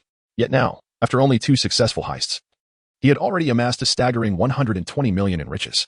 With the money in hand, he prepared for what lay ahead. It is time to act. Gazing towards the interior of the island, a cold glimmer flickered in Luo Chen's eyes. He leapt down from the pirate ship and swiftly made his way into the heart of the island. On his shoulder, a silent companion watched, its gaze occasionally drifting forward, filled with concern. It feared for Luo Chen's safety. After several days of companionship, a bond had formed between them, navigating through the coastal jungle. Luo Chen soon arrived at the town at the center of the island. The once tranquil settlement erupted into chaos the moment the intruders arrived. The merciless pirates had no notion of kindness or mercy. Their initial act upon arrival was one of slaughter. A ruthless carnage intended to intimidate the villagers and compel them to surrender their riches. Refusal or hesitation would lead to but one fate: death. Blood pooled into a small stream, trickling slowly along the stony paths of the town, while a faint metallic scent lingered in the air, permeating the island with a sense of grimness. "We are merely here to plunder, nothing more," shouted a burly man from the back of the crowd. In front of them, the terrified villagers huddled together, armed with shovels, hoes, and other makeshift weapons. Faced with danger, they chose not to submit but to resist. Between the two factions lay the lifeless bodies of dozens. "Enough of this nonsense. A mere village has delayed us for 2 hours. I have more pressing matters to attend to." A stout, bald man stepped forward, brandishing his machete, directly pointing it at the villagers. "I will give you 2 more minutes to decide. If you do not surrender your wealth, I will see to it that you all perish." "Captain." Upon hearing this exclamation, the pirates in the rear were engulfed in trepidation. Pirates, much like society itself, varied in their malevolence. While their captain was indeed fierce, he had always drawn a line, refraining from the depths of depravity displayed by the most nefarious and ruthless individuals. The notorious figures at the forefront of the navy were drenched in blood, capable of annihilating entire islands with a mere flick of their wrists. For this reason, they had consistently steered clear of such widespread brutality, lest they attract the navy's attention. They were acutely aware that if the navy were to pursue them earnestly, their fates would be sealed. Yet this time, the captain had other plans. "Enough chatter. Once we complete this task, we shall set our course for the Grand Line. We will amass a bounty of 100 million, and then make a few lucrative ventures in the Grand Line. When the time comes, we shall procure some devil fruits at an auction, and what is there to fear?" the bald captain declared, waving his hand with a commanding presence. In that instant, the crew comprehended their course of action. They were in close proximity to Reverse Mountain, and should they choose to flee, the Navy would find it nearly impossible to intercept them. And if they chose to escape, would the South Seas Navy truly have the means to restrain them? Upon reaching the Grand Line, they could leverage their wealth to acquire devil fruits, thereby augmenting the strength of their crew, leaving them unperturbed in the face of any Navy encounters. This was the prevalent strategy among pirates. They were not foolish. In the early stages, they would pillage to accumulate riches, and once they entered the Grand Line, they would seek out devil fruits to bolster their powers. Witnessing the sudden glint of ferocity in the pirates' eyes, the villagers were clearly thrown into a state of panic. In contrast to the seasoned marauders who thrived on the brink of death, the villagers' capabilities were woefully inadequate. It could be said that should the floodgates open, their demise would be all but assured. 2 minutes are up. The burly captain, growing increasingly impatient, clutched his stopwatch and, upon reaching the designated time, unleashed a thunderous roar. "Have you made your decision?" His gaze, fierce and piercing, bore down on the villagers, his murderous intent palpable. Not a single villager uttered a word. They merely tightened their grip on their weapons. In a fit of rage, the bald captain erupted in laughter, abruptly raising his hand to the sky, poised to issue the command to eradicate the insufferable villagers before him. However, at that moment, a cacophony of anguished cries erupted from behind the throng of pirates. "API call failed with status code 429. Error. Code 429. Message. Resource has been exhausted, e.g. check quota. Status. Resource exhausted. API call failed with status code 429. Error. Code 429. Message. Resource has been exhausted, e.g. check quota. Status. Resource exhausted. API call failed with status code 429. Error. Code 429. Message. Resource has been exhausted, e.g. check quota. Status. Resource exhausted. Who is he? The bald captain glanced over and immediately inquired of the pirate beside him. "I have no idea," the pirate replied. A look of confusion etched across his face. The youth, with a sword held firmly in his right hand, had a petite cat perched confidently upon his shoulder. The cat's eyes were wide with fear, evoking a sense of sympathy, its pupils darting about in a most endearing manner, exuding a lively charm. Yet, this peculiar duo was a force to be reckoned with. For each step they took, 4 or 5 pirates fell. In the brief moments that the bald captain took to comprehend the situation, the boy's blade, gleaming with lethal light, had already claimed dozens of lives from the throng of pirates. API call failed with status code 429. Error. Code 429. Message. Resource has been exhausted, e.g. check quota. Status. Resource exhausted. API call failed with status code 429. Error. Code 429. Message. Resource has been exhausted, e.g. check quota. Status. Resource exhausted. Confirmed. At this moment, with Luo Chen's strength, dispatching these pirates would require little effort. However, the Orange Extreme Soul was no longer a burden for him. His primary objective was to master multiple skills. In a flash of brilliance, a figure emerged, a young man with crimson hair and a lion's scar on his face, wielding a long sword, suddenly stepped forward and plunged into Luo Chen's body. As his form trembled, waves of enlightenment flickered in Luo Chen's eyes. A sum of 200,000 was consumed to summon the character, Kenshin Himura. The skill acquired was the flying sword style. Kenshin Himura, a character of 100,000 in value, was one with whom Luo Chen was quite familiar. Simultaneously, the long sword in his hand underwent a transformation in its sword intent, and his style shifted dramatically, causing a subtle change in his overall demeanor. Naturally, the pirates before him were oblivious to these changes. In a mere instant, Luo Chen's figure vanished from the sight of the bewildered pirates. The sword light flickered, and in that moment, Luo Chen's form became almost indistinct. Within the brief span of 3 breaths, dozens of figures lay sprawled on the ground once more. The swordsmanship of Kenshin Himura, combined with the power coursing through Luo Chen's body, unleashed a terrifying force. The flying sword style, originating from the wandering swordsman Kenshin, was the technique employed by the protagonist, Kenshin Himura. Its drawing technique was overwhelmingly dominant, and the most fearsome aspect of the style was its swiftness and ferocity. Masterfully executed to perfection, the drawing technique, renowned for its speed, was dubbed Divine Speed Drawing Technique. By the time one perceived the divine speed, the sword would have already pierced through their body, reaching their back, marking their moment of defeat. At this juncture, with Kenshin Himura's spirit residing within him, Luo Chen swiftly absorbed the essence of the flying sword style, grasping it with utmost clarity. Divine Speed Drawing Technique. Dragon's Lair Flash. API call failed with status code 429. Error. Code. For 29. Message. Resource has been exhausted, e.g. check quota. Status. Resource exhausted, Dragon Hammer. Shine. API call failed with status code 429. Error. Code. For 29. Message. Resource has been exhausted, e.g. check quota. Status. Resource exhausted, API call failed with status code 429. Error. Code. For 29. Message. Resource has been exhausted, e.g. check quota. Status. Resource exhausted, hurry. Precisely. API call failed with status code 429. Error. Code. For 29. Message. Resource has been exhausted, e.g. check quota. Status. Resource exhausted, Dragon Source. The astonishing brilliance of the sword erupted like a fleeting blossom, and in an instant, anguish cries filled the air, leaving a significant void around him. That detestable youth. The bald captain gazed in terror at the advancing young man, his heart gripped by fear. He was acutely aware of the combat prowess of his subordinates. Elite pirates who had danced on the precipice of death, yet they succumbed in but a breath, all collapsing to the ground. Who on earth is this young man? Dragon Hammer Flash. Mount 9-headed dragon. One by one, the sword techniques blossomed in Luo Chen's hands, swiftly diminishing the approaching horde of nearly 100 pirates.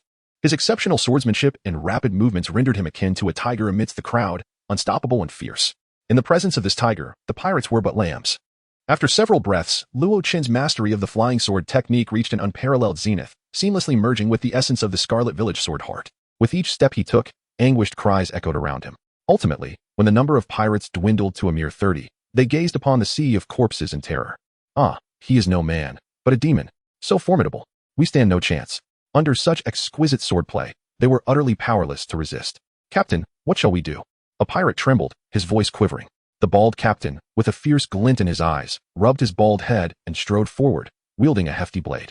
He surveyed the fallen pirates around him, his gaze growing even more menacing. You little brat, who are you? Quite ruthless, aren't you? For those on the brink of death. There's no need for introductions. Luo Chen replied indifferently, his eyes not even resting on the bald captain. Slowly, he sheathed his longsword, sealing it away. This group of pirates had lost their courage. They were inconsequential now. How dare you? Do you know who I am? I am the notorious demon Arno. With a bounty of 35 million, the bald captain exploded in rage, striding forward until he stood directly before Luo Chen. The blade glinted as he struck with a cunning angle aimed at Luo Chen. In that moment, Luo Chen's eyes flickered, his footwork shifting gracefully to evade the strike. His right hand resting on the hilt of his sword without countering. He seemed to be brewing something, allowing the bald captain to continue his relentless attacks while he remained in constant motion, yet his shoulders remained steady and unshaken. 10 seconds passed, and Luo Chen's gaze grew increasingly luminous. He was accumulating momentum, seemingly reaching its peak at that very moment. Just then, the bald captain lunged at him. In terms of power, their bounties suggested they were not vastly different, yet in technique, there was an insurmountable gap. Suddenly, Luo Chen's eyes narrowed into slits. The next moment, with a sound of clang, the abyssal rainbow sword was drawn. An unparalleled, piercing sword intent surged forth, its very aura capable of cleaving a head in two. Before the bald captain, a beam of sword light rapidly expanded. Then, he witnessed a faint silhouette pass cleanly through the center of his body. I am fine, Arnold exclaimed in terror. At that moment, he heard the sound of a long knife being sheathed behind him. As the sound faded, he instinctively covered his neck, where a narrow gash had rapidly widened, crimson blood gushing forth. The swift draw technique, murmured Luo Chen, his eyes narrowing. Among the flying sword techniques, none is more renowned than this draw technique. In the instant the blade is drawn, the fate of the enemy is sealed. This domineering and swift technique instills fear in countless hearts. It is no wonder that Hikura Kenki is known as the draw sword master for this very technique. Moreover, the draw technique serves as the foundation for all flying sword techniques. After merely a preliminary trial, this swordplay brought great surprise to Luo Qin. Indeed, it was powerful, so powerful that a single cut dispatched a pirate who possessed nearly equal strength to his own in an instant. The Zonghing swordplay is formidable, but it excels in its intricate techniques. Yet, when compared to the sheer dominance and ferocity of the flying sword techniques, it falls slightly short. Both swordplay styles are distinct and entirely different, yet equally formidable. Of course, the Zonghing swordplay possesses an additional air of righteousness, chivalry, and integrity derived from its straightforward nature, which does not quite match the lethal intent of the draw technique. After dispatching Arnold, Luo Qin squinted, and with a swift movement, he charged into the remaining pirates. Moments later, screams of agony echoed. He would not spare these cruel pirates. To slay one to save thousands, what joy is there not in that? He was neither a do-gooder nor a savior. However, when faced with injustice, it was only natural to take action. Thus, eliminating these scoundrels was hardly a concern. The Confucian saying goes, to be self-cultivated is to benefit oneself, and to attain is to aid the world. This philosophy lacks a certain blind righteousness, yet it embodies a rational approach to self-preservation. Within the limits of his capability, one must also consider the surrounding circumstances. This is the way of the world and the essence of survival. Though Luo Qin's strength was not great at this moment, his ability to eliminate these pirates and save the innocents of this island was more than sufficient. As for the navy, their conflict stemmed from differing allegiances. In merely a few breaths, the remaining pirates had been vanquished by Luo Qin. A faint scent of blood permeated the air, causing some to gag, while others covered their noses in distaste. Are you safe now? Luo Qin sheathed his long sword and approached with a smile. This demeanor starkly contrasted with his previous coldness, leaving the villagers momentarily stunned. Just moments ago, he had appeared as a fearsome figure, yet now he resembled a benevolent deity. This stark transformation in aura, emanating from the same person, left the villagers in a state of bewilderment. Thank you, one villager finally stammered after a brief pause, expressing gratitude repeatedly. Encouraged by one another, the rest of the villagers joined in heartfelt thanks. Some offered their valuables, while others hastily returned home to fetch local specialties. A middle-aged man, aged between 40 and 50, even pushed his daughter forward, insisting she should repay Luo Qin, leaving him utterly dumbfounded. However, this lively scene warmed Luo Qin's heart. In his previous life, he had witnessed many films and novels where, after saving someone, the rescued would fear the savior's overwhelming power, retreating, or even attempting to eliminate them. Such dark and capricious tendencies are difficult to guard against. Fortunately, the people here were simple and genuine. There is no need for such excessive gratitude. What I require is a nautical chart, specifically of the South Sea. Do you happen to have one? Luo Qin declined the villagers' kind offers, especially that of the middle-aged man's daughter, speaking loudly. See chart? Upon receiving the request, the villagers immediately sprang into action, inquiring amongst themselves. The fervor of their enthusiasm left Luo Qin both astonished and touched. What truly kind-hearted individuals. Having saved one of their own, they were eager to offer anything in return. Before long, news circulated among the villagers, and a young lad dashed home, returning with a sheepskin scroll, shouting as he ran. Benefactor, I have the sea chart. I have it. Luo Qin's eyes brightened as he swiftly accepted the scroll, casting a quick glance over it. In an instant, he absorbed the details of the map, while those around him looked on with curiosity. How is it, benefactor? The chart of Karnos, is it satisfactory? Indeed, is it not? I found it 2 years ago while sailing to another island. It appeared to resemble a map, so I brought it back. I hope it proves useful, for I wish to assist you. The villagers watched Luo Qin's expression anxiously, filled with anticipation. The chart is indeed useful, albeit somewhat incomplete. However, I can locate my destination. After a brief moment, Luo Qin smiled, which elicited a collective sigh of relief from the crowd. That is wonderful news, the villagers exclaimed. The sea chart was notably flawed, encompassing merely a quarter of the South Sea's territory. Initially, Luo Qin frowned as he examined it, but soon he found himself smiling. For, by sheer coincidence, the route leading to Barthelia Island lay precisely on this chart. Truly, good deeds are rewarded. With the objective of his journey now in hand, Luo Qin bid farewell to the villagers. He had little time to waste, as Lugio was still enduring her suffering on Barthelia. Benefactor, we possess nothing to repay you. But please, do tell us your name.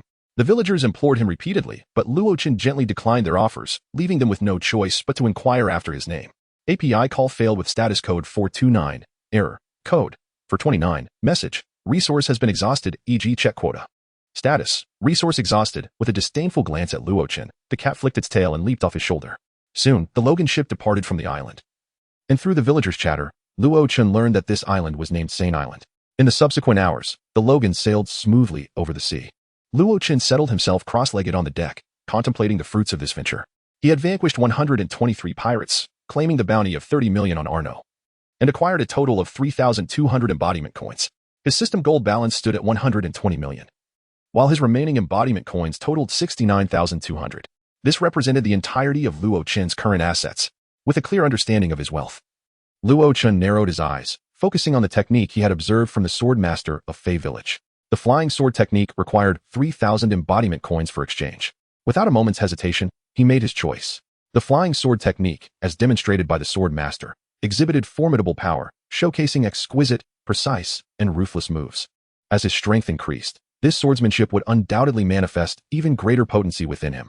Additionally, it was a systematic martial art, encompassing a plethora of techniques, including breath refinement and realm enhancement. Though these elements would face considerable limitations within the pirate world, they were perfectly suited to Luo Qin's current needs. From the outset, Luo Qin had not envisioned the system as a means to instantaneously transform himself into an invincible force. Rather, he aimed to utilize the system to gradually ascend from weakness to strength, step by step. Moreover, the system could not truly render him invincible. Even if he summoned an extraordinarily powerful entity, such as a purple tier spirit, there would still be time constraints involved. Ultimately, it would not be his own power. What Luo Qin yearned for was authentic strength derived from within. The techniques of the flying sword technique raced through his mind, and within 3 breaths, he had mastered them all. The advantage of the system lay in the fact that he need not undergo arduous training for these techniques. Upon exchange, he was granted their power. Coupled with 16 years of physical cultivation, Luo Qin's strength had momentarily reached a minor pinnacle. Now, even without resorting to the system's powers, his swordsmanship was already capable of defeating pirates with bounties in the range of 50 to 60 million. Of course, he had yet to encounter any devil fruit users, leaving him uncertain of how he would fare against such adversaries, whose strength varied tremendously. With a soft exhalation, Luo Qin practiced the breathing technique of the flying sword style, ultimately conceding. In terms of martial arts, the Gigu breathing method of Gainye was far more balanced and harmonious, with a steady flow that benefited the body. In contrast, the flying sword style was characterized by its brutality and ferocity. Those who practiced it recklessly could even render themselves incapacitated. It seemed that Jinshin had suffered severe injuries due to the overwhelming force of his own techniques. However, Luo Qin felt confident in his own physique, which could withstand such violent power. He was not concerned, as the inhabitants of the pirate world typically possessed exceptional physical attributes, far superior to those in Jinshin's realm. Next, he would continue to amass wealth, clearing obstacles and summoning formidable allies to strengthen himself, striving to elevate his power to the level of 100 million pirates. Bartelia Island lay in the central western part of the South Sea. From the fragmented map, Luo Qin discerned that reaching this island would require traversing at least 7 others. Judging by the scale on the map, the journey would take approximately 5 months, nearly half a year. His expression darkened slightly as he worried whether Lu Jiu could hold on until her arrival. In the original narrative, it was not until 2 years had passed that Lu Jiu gave birth to Ace before succumbing. The world remained oblivious to Lu Jiu's existence, unaware that the pirate king had left behind an orphan like Ace. The enforced lack of childbirth had inflicted great suffering upon Lu Jiu, leading to her passing immediately after giving birth. Yet, in this world, he could not allow such sorrow to transpire. Clenching his fists silently, Luo Qin's expression grew serious. With Roger deceased, it was only fitting that he handle the subsequent matters. In truth, even he was unaware of when and how that old fool had entangled himself with Lu Jiu. Had he not known the original plot, Ace might still have found his way to Garp, and Lu Jiu would have been doomed. The old man did not trust him. Yet he placed his faith in that Garp fellow. It saddened him deeply. A smile crept upon his face as Luo Qin tightened his grip on the long sword, his gaze sharpening as he looked ahead. It had been half a month since departing from Sane Island, during which he had vanquished 4 vicious pirate crews, totaling over 500 members, leaving no survivors. His ruthless and cold-blooded slaughter, coupled with his extraordinary swordsmanship, earned him the moniker of Sword Draw Master. In this span, his system balance had surged, now reaching a staggering 220 million. With such wealth, his confident sword, Luo Qin was now unafraid of anything. Ahead of him, a pirate ship approached. The onset of the great age of exploration had led to a rapid increase in pirate numbers, and with such ruthless marauders, Luo Qin's accumulation of wealth proceeded at an astonishing pace. 13 minutes later, the Logan ship passed by the oncoming pirate vessel. At that moment, both parties exchanged glances. Pirates were not a friendly lot, and more often than not, encounters ended in bloodshed. On this vast ocean, they were rivals. A glance revealed that the opposing pirate ship held a mere 20 or so individuals. Yet, each pirate's eyes gleamed with an alarming intensity, their spirit palpable, causing Luo Qin's eyes to narrow slightly. It was evident that this group of pirates would not be easy to handle. Simultaneously, the opposing crew turned their gaze towards Luo Chen's vessel. Upon noticing that there was only one person aboard, their eyebrows rose and laughter erupted. A single-person ship? How intriguing. Luo Chen offered no response, merely observing the group with calm scrutiny, sensing their overwhelming aura of bloodshed. Have you taken many lives? He asked indifferently, his right hand resting on the sword hilt. Kill. Since when do pirates refrain from killing? A green-haired pirate chuckled, a cruel smile gracing his lips. You haven't killed anyone yet, have you? His expression contorted into a menacing snarl. The surrounding pirates erupted into laughter, eager to witness Luo Chen's apparent fright. However, they were met with disappointment. His expression remained unfazed. Then today, I shall send you back to your homeland, he stated matter-of-factly, and in the next instant, Luo Chen bent his knees and leaped into the air, landing effortlessly on the enemy pirate ship. You intend to strike? Have you lost your mind? The pirates mocked incredulously. Do you not realize we have a bounty on our heads? Before they could finish their sentence, Luo Chen drew his long sword. A brilliant flash of blade light cutting through the air, toppling two pirates in an instant. In that moment, the expressions of the pirates shifted dramatically. What the hell is this swordsmanship? Luo Chen advanced, his long sword flashing with a speed reminiscent of a shooting star. API call failed with status code 429. Error. Code 429. Message. Resource has been exhausted, e.g. check quota. Status. Resource exhausted. API call failed with status code 429. Error. Code 429. Message. Resource has been exhausted, e.g. check quota. Status. Resource exhausted. API call failed with status code 429. Error. Code 429. Message. Resource has been exhausted, e.g. check quota. Status. Resource exhausted. Noise. A mere band of minions, whose names I have no interest in knowing. The indifferent words flowed from Luo Chen's lips, sending the pirates into a state of utter terror. It is worth noting that those who perished were the mightiest among their ranks, including their captain. Yet, before this individual, they fell with but a single strike. Suddenly, amidst their panic, the pirates erupted into cries of recognition. Blade Master. Recently, rumors have emerged of a malevolent figure known as Blade Master haunting the South China Sea. He is inherently cruel, leaving no survivors in his wake, and possesses extraordinary swordsmanship, with few capable of standing against him. More terrifyingly, he exclusively hunts pirates. Upon hearing of any nefarious pirates committing atrocities, he relentlessly pursues them until they are utterly eradicated. Initially, many scoffed at these tales, dismissing them as mere fabrications. It is important to note that their captain, a notorious pirate with a bounty of 30 million berries, is well known throughout the South China Sea. Not to mention the cadre beneath him, each with bounties of 20 million. They are not a feeble crew bolstered by sheer numbers. They are elite. However, when faced with Luo Chen, they realized that the power they had once held in high regard was utterly insignificant before him. No, please don't kill me. Mommy, I want to go home. I'm so scared. Help. Is anyone there to save me? These pirates, who once wielded swords against the innocent, were now reduced to quivering wretches before Luo Chen, crying for mercy. Yet, he remained indifferent, wielding his blade with a chilling calmness. In an instant, he moved swiftly, leaving a trail of fallen pirates in his wake. Even a renowned pirate crew, considered one of the pinnacle groups of the South China Sea with a combined bounty of 70 million berries, was annihilated at his hands. He didn't even bother to learn the name of the pirate ship. As per his usual routine, he stepped into the ship's basement. This process had become familiar to him over the past few months, yielding substantial rewards each time. However, upon entering the basement this time, he was momentarily taken aback. Instead of treasures, he encountered a burly man. Luo Chen's expression contorted in confusion. What on earth? Are these pirates insane? Or are they just perverted? They leave behind a hulking man instead of treasure. Indeed, within the confines of the basement sat a robust man, cross-legged, with his head bowed, seemingly in slumber. Luo Chen's lips twitched, unsure of how to respond. He had specifically scanned the basement for riches, but only found a small pile of treasure. Based on his previous encounters, oh no, borrowing money from those pirate crews, this pile of treasure must be worth over 10 million. Damn it, over 10 million. What a bunch of miserly fools. Luo Chen sneered, feeling disdainful. He found the weight of that amount burdensome. Striding forward, he addressed the system directly. System, deposit this treasure into my balance. Totaling 11 million has been added to your balance. Your current total is 231 million. Hearing this substantial sum, Luo Chen's mood improved slightly. Well, at least a mosquito, no matter how small, is still meat, he thought, deciding not to dwell on the matter. Casting one last glance at the man, who sat shackled with chains, his head lowered, Luo Chen smirked and prepared to leave. The man truly was a giant. Standing at least 2.5 meters tall, his robust limbs occupying 2/3 of the basement's space, resembling a tower. Even seated, the man's stature reached Luo Chen's waist. His bare arms and upper body displayed solid muscles, reminiscent of granite, offering a striking visual impact. What kind of hormones did he consume to grow so massive? Luo Chen mused enviously, turning to depart. Just then, the giant lifted his head, the chains clinking loudly. Luo Chun then noticed that the man was bound with numerous iron chains, constraining nearly 3/5 of his body, leaving only his chest and above unbound. Is it you who saved me? Saved you? Luo Chun was utterly bewildered. He had merely come to collect some money, not to rescue anyone. Thank you. Could you assist me in freeing these chains? The voice of the burly man was frail, and at that moment, Luo Chun noticed the pallor of his complexion and the dryness of his lips, as if he had not consumed food or water for an extended period.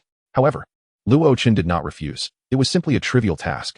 With a swift motion, the abyssal rainbow sword was unsheathed, and in an instant, sparks erupted from the iron chains binding the man, which then shattered into 2 segments.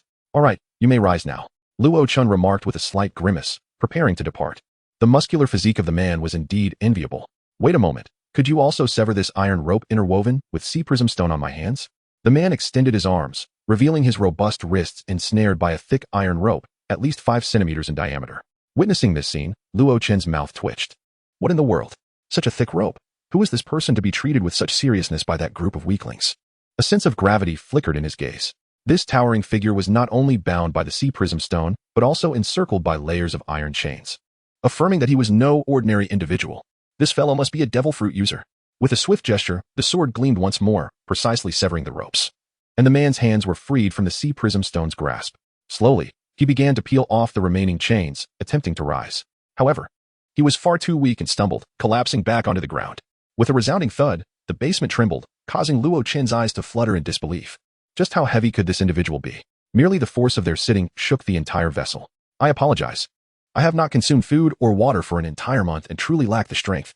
API call failed with status code 429. Error. Code 429. Message. Resource has been exhausted. E.g. check quota. Status. Resource exhausted. API call failed with status code 429.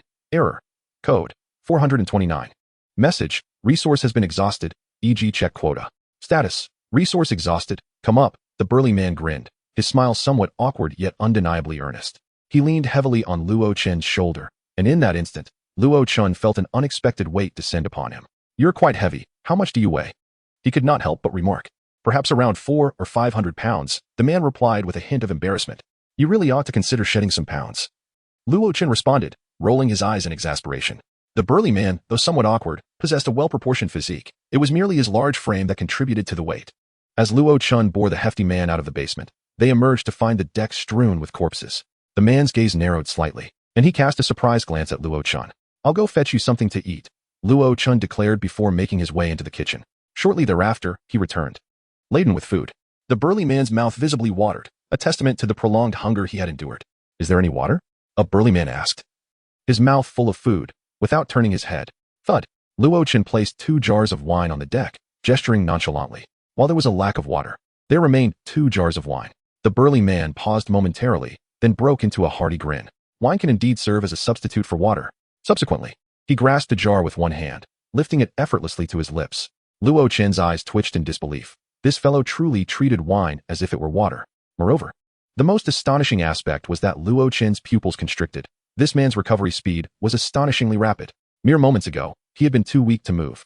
Yet after consuming a few bites of food, he was now able to hoist this jar of wine, nearly half his height. After indulging for a full hour, the burly man finally exhaled contentedly, proclaiming his satisfaction, and ceased this endless feast. Sated. What a delightful experience.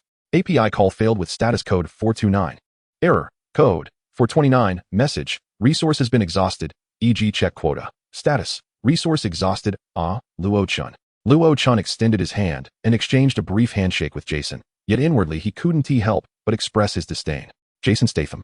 If his memory served him correctly, there was indeed a renowned movie star by that name in his past life. I have nowhere to go, since you have saved me. Allow me to protect you from now on. Jason replied with a broad grin, smiling at Luo Chen. Protect me? Luo Chen inquired with a look of bewilderment. Fear not.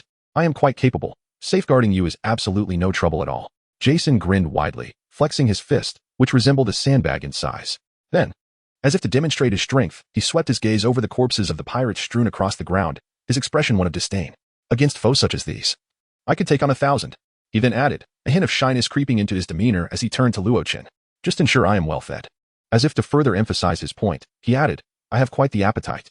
In the face of Luo Chen's exasperated glance, the Logan ship had gained a hulking figure capable of consuming enough for 10 men. This burly man, with a shaved head and a perpetually sincere smile, appeared both robust and easily intimidated. Yet, Luo Chun was acutely aware of the immense power that lay within him. The mere fact that he had survived a month of confinement in the basement without sustenance was a testament to his extraordinary resilience. His thick arms, muscular thighs, and a body adorned with sinewy flesh resembled a small tower, standing before Luo Chun and accentuating his own frailty. It was precisely because of this that Luo Chun harbored a lingering resentment towards Jason. Haha, Captain, where are we headed? After transferring all the supplies from the earlier band of pirates onto the Logan ship, Jason inquired with a grin. He was diligent and obedient, following Luo Chin's every direction. To Bartelia Island, Luo Chin replied. Raise the sails, we are preparing to set off. He directed another comment at Jason, who eagerly dashed to hoist the sails. In no time, the Logan ship, buoyed by the caress of the sea breeze, unfurled its sails and commenced its voyage. With the addition of 2 new crew members, it was only natural that Jason would undertake the more laborious tasks aboard. Are you skilled in navigating a vessel? Once the boat had set sail, Luo Chin inquired once more. API call failed with status code 429. Error. Code. For 29. Message. Resource has been exhausted. E.g. check quota. Status. Resource exhausted. To learn. Very well. Can you cook? Luo Chin inquired once more. API call failed with status code 429. Error. Code. For 129. Message. Resource has been exhausted. E.g. check quota. Status. Resource exhausted. 1 must learn. API call failed with status code 429. Error. Code. 429. Message. Resource has been exhausted. E.g. check quota. Status. Resource exhausted. This meeting. Jason exclaimed with delight as he finally found someone capable. Then why not hurry? Luo Chin shot him a piercing glance. Jason scratched his head, speechless, and went off to clean. Subsequently, observing Jason tidying up the deck, a contented smile graced Luo Chin's face. Having an extra pair of hands didn't seem like a misfortune after all. At the very least, these menial tasks were no longer solely his responsibility. Jason worked with remarkable speed. In less than a quarter of an hour, the entire ship was immaculate, showcasing his cleaning prowess, which greatly pleased Luo Chin. He appreciated such honest, diligent crew members. The 2 then assigned tasks, taking turns to keep watch each night. In these treacherous waters, danger lurked unexpectedly, and one could never predict when peril might strike. Generally, crew members were designated for night watch as darkness descended. Previously, Luo Chun had stood vigil alone, enduring shallow sleep with a portion of his mind alert. But now, with Jason aboard, as night fell, Luo Chin finally closed his eyes and enjoyed a restful slumber. The next morning, as dawn broke, he stretched lazily and noticed Jason already active outside. Hello, Jason. Ah, Captain. You're awake, Jason replied earnestly. Well done, staying alert after a night watch, Luo Chin praised. It is my duty, Jason smiled.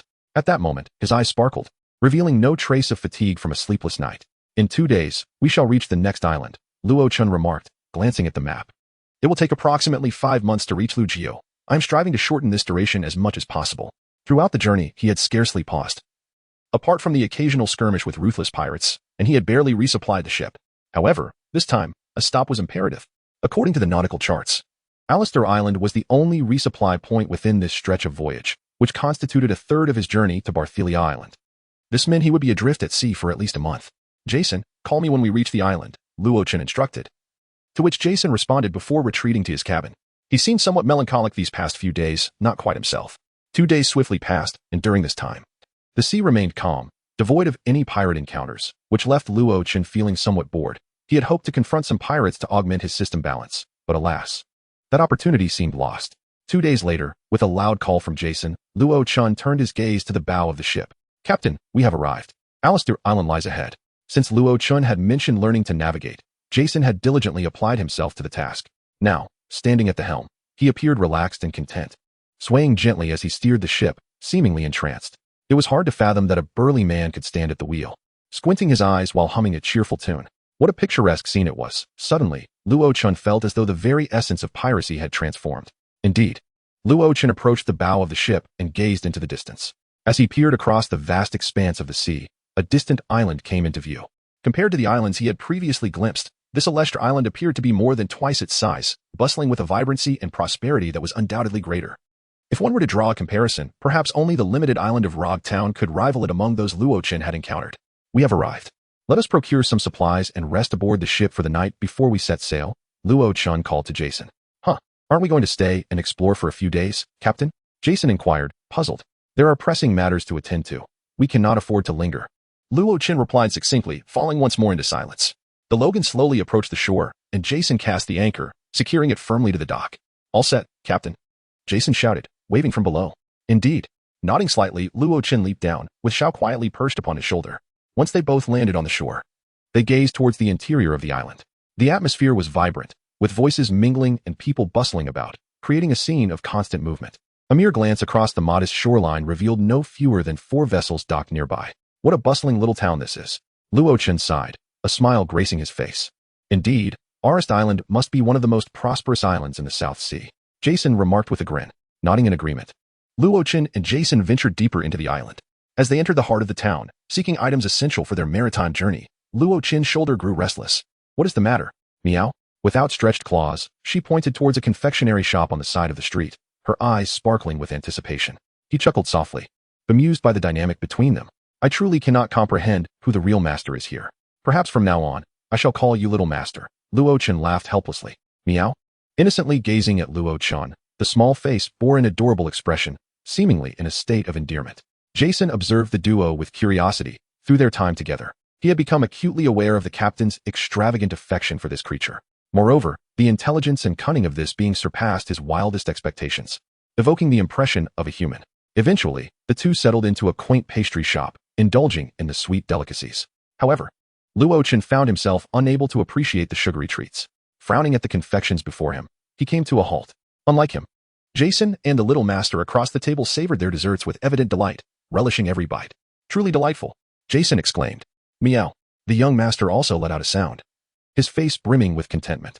Luo Chen, with a frown, rolled his eyes and chose to ignore the two. After a brief period, the duo departed from the location and began the formal procurement of essential supplies for their voyage. With nearly a month of travel ahead, the quantity of provisions was a significant concern. Additionally, certain garments were imperative. After nearly traversing the entire street, Luo Chen and Jason exchanged glances, both feeling somewhat awkward. Ultimately, they came to the realization that the task of selecting items was indeed not suited for men. "Meow?" At that moment, the little master called out, pointing to herself with an expression of pride. "Are you suggesting that it should be entrusted to you?" The little master wrapped her paws around herself and nodded with a haughty air. Luo Chen and Jason paused for a moment, their expressions a mix of disbelief and curiosity, before they began to follow the guidance of this small creature. Soon, within half an hour, Jason found himself burdened by a colossal package towering over him, while each of his hands bore an additional load. "That's about right." Luo Chen nodded in satisfaction, observing Jason, who was sweating profusely, and offered a comforting pat on his shoulder. "You have worked hard." "Not at all. It is my duty, Captain," Jason replied with a hearty smile. "I admire your diligence. Keep it up, and you will surely achieve great success in the future." Luo Chen nodded in praise. Jason chuckled but remained silent, noting that the captain could be somewhat eccentric at times. The two began their walk towards the ship, fully aware that the substantial cargo needed to be unloaded before attending to other matters. Luo Chen envisioned a delightful afternoon filled with melodious tunes, singing, and a relaxing soak in the hot springs. However, as they proceeded towards the Logan, suddenly, Luo Chen halted mid-step. Jason, too, narrowed his eyes and paused in his stride. Just as they stopped, with a resounding bang, a figure was hurled past them, letting out a terrified scream before crashing heavily to the ground. "Help, help! Someone's been killed." The man, bruised and bloodied, lay on the ground, a pitiful sight that caused those nearby to instinctively step back. "I gave you face by eating your food, and you dare demand money from me? Look at my face. Don't you recognize me? How dare you ask me for money?" A burly man emerged from the establishment from which the earlier figure had been thrown, his expression menacing. Upon hearing his words, the crowd turned to face him, and in an instant, a collective gasp resonated through the throng. "Good heavens, it's him, the Demon Baron. He is the notorious Demon Baron." The bounty on his head had reached a staggering 45 million berries in the South Sea. It was rumored that he possessed the powers of a devil fruit. How could he be here? Just recently, it was said he was wandering the waters near Barthelia Island. The crowd, upon recognizing Baron's face, recoiled in shock. Stepping back once more, the man on the ground, upon hearing the name Baron, felt his body tense. He had not recognized him earlier, but now, with the reminders from those around him, realization dawned, sending shivers down his spine. He had indeed crossed paths with the Demon Baron. A profound sense of dread enveloped him, causing his entire being to tremble. Legend had it that Baron was one of the few pirates in the South Sea that one should never provoke. With a bounty of this magnitude, he was undeniably a fearsome pirate. He had offended such a notorious figure. Suddenly, he felt a hand reach out in front of him. "Get up, you've fallen." This simple phrase sent a jolt through him, and as he looked up, he saw the silhouette of a young man. In that moment, silence fell across the crowd. Everyone present was taken aback. The Demon Baron was a figure infamous throughout the South Sea. Even other pirates would typically avoid confrontations with him. Yet now, someone dared to intervene in the affairs of this fearsome pirate. The man stood up in a daze, feeling an inexplicable force compel him to rise. As he regained his footing, he caught sight of Baron's face across from him and trembled once more. Please spare me, he stammered involuntarily. However, at that moment, Baron shifted his fierce gaze away from the man and fixed it menacingly on the young man who had assisted him. Baron sensed a challenge to his authority, an affront he could not tolerate. In the South Sea, he reigned as the highest-ranking pirate, a king among men, and none dared defy him. Even the Navy would retreat in his presence. What are you staring at? Suddenly, a hearty voice resonated, distinct from the youthful tone of the young man. It was these very three words that compelled everyone in the vicinity to cover their mouths in astonishment. He is destined to meet his demise. API call failed with status code 429. Error. Code 429. Message. Resource has been exhausted. E.g. check quota. Status. Resource exhausted. What did you say? For a moment, Baron seemed unable to believe his ears. What was happening today? First, a clueless little brat had saved someone he intended to confront, and now a simple-minded giant had the audacity to speak to him in such a manner. I ask you, what are you staring at? I am the captain here. It is you who should tread carefully. Your fierce countenance may frighten him. Jason, under the impression that Baron did not comprehend, foolishly proceeded to explain himself. Baron fell silent, yet everyone could sense the seething rage brewing within him, reaching a boiling point. His eyes gleamed with a perilous light as cold words escaped his lips. Today, you three shall undoubtedly meet your demise. The palpable anger in Baron's voice resonated clearly with every individual present. This man was genuinely incensed. His murderous glare deterred all from meeting his gaze, except for one. This individual not only fixed his eyes on Baron but also dared to speak. What are you staring at? The corner of Baron's eye twitched, unable to contain himself. Jason's naive expression, combined with his deep, resonant voice, was simply infuriating. Beside him, Luo Chun could not help but chuckle. You all shall perish. Baron coldly uttered once more. As suddenly, two doors swung open, and a dozen burly men emerged. Captain, are you not finished yet? Who are these ruffians? It seemed an unexpected turn of events had unfolded. The pirates, witnessing the scene before them, were expressions of mockery. A young man, a robust figure, and, one more. This peculiar trio caused Baron and his companions' eyes to twitch. Should we eliminate them, Captain? A lanky fellow inquired, his eyes glinting with a cold light as he brandished a long spear, pointing it directly at Jason. It was evident that in the eyes of these men, Jason posed a far greater threat than Luo Chun. This is it. Those two are doomed. The burly man was audacious beyond measure. That was Baron. The notoriously ruthless Baron. What could they possibly do? A wave of panic surged through the onlookers, all anxiously fixated on the unfolding drama.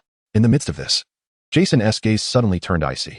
You dare threaten me, aiming a gun at my head. No one has the audacity to point a weapon at me. His words, though earnest, were rendered comical in juxtaposition with his simple demeanor, causing Baron and his crew to burst into laughter. Yet, this mirth was short-lived, within mere moments. Shock replaced their amusement. They beheld the seemingly foolish giant reaching out and seizing the gun barrel. The lanky man's expression shifted, his finger resting on the trigger. You seek death. Without hesitation, he pulled the trigger.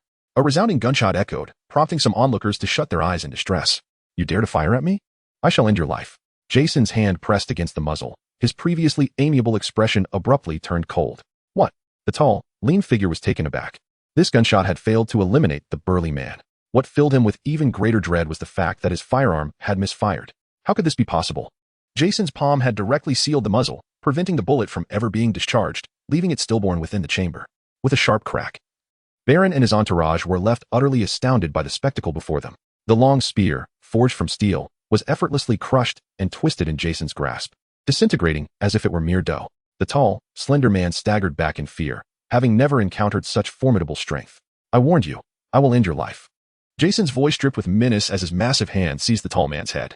With a swift motion, he lifted him effortlessly off the ground. Release him, you wretched fiend, Baron exclaimed, his expression shifting dramatically as he prepared to rush forward to thwart Jason's actions. He could see the distress of his crew member, whose head was beginning to distort under the immense pressure of Jason's grip. API call failed with status code 429. Error. Code 429. Message. Resource has been exhausted. E.g. check quota. Status. Resource exhausted. API call failed with status code 429. Error. Code 429. Message. Resource has been exhausted. E.g. check quota. Status. Resource exhausted. API call failed with status code 429. Error. Code 429. Message. Resource has been exhausted. E.g. check quota. Status. Resource exhausted. Bang. A dozen individuals were hurled by Jason, crashing violently against the wall of the store behind them. To everyone's astonishment, these individuals did not immediately fall to the ground after colliding with the wall. Instead, They remained affixed to it, as if they were mere paintings. Luo Chen, witnessing this scene, narrowed his eyes. The act of striking a person resembling a work of art, this fellow's strength is truly terrifying. Achieving such a feat demands not only immense power but also perfect control over it. After a full 3 breaths, the dozen individuals finally plummeted to the ground. Screaming in agony, their bones had been shattered upon impact, and the wall behind them was severely cracked, nearly causing the entire structure to collapse. What a formidable individual! At that moment, the onlookers were left in utter shock. This burly and unassuming man possessed such extraordinary strength. Soon after, they beheld the giant lifting a slender figure with one hand and swinging it toward the ground ahead. With a resounding thud, blood gushed forth from beneath the tall, slender figure, quivering for a moment before falling silent.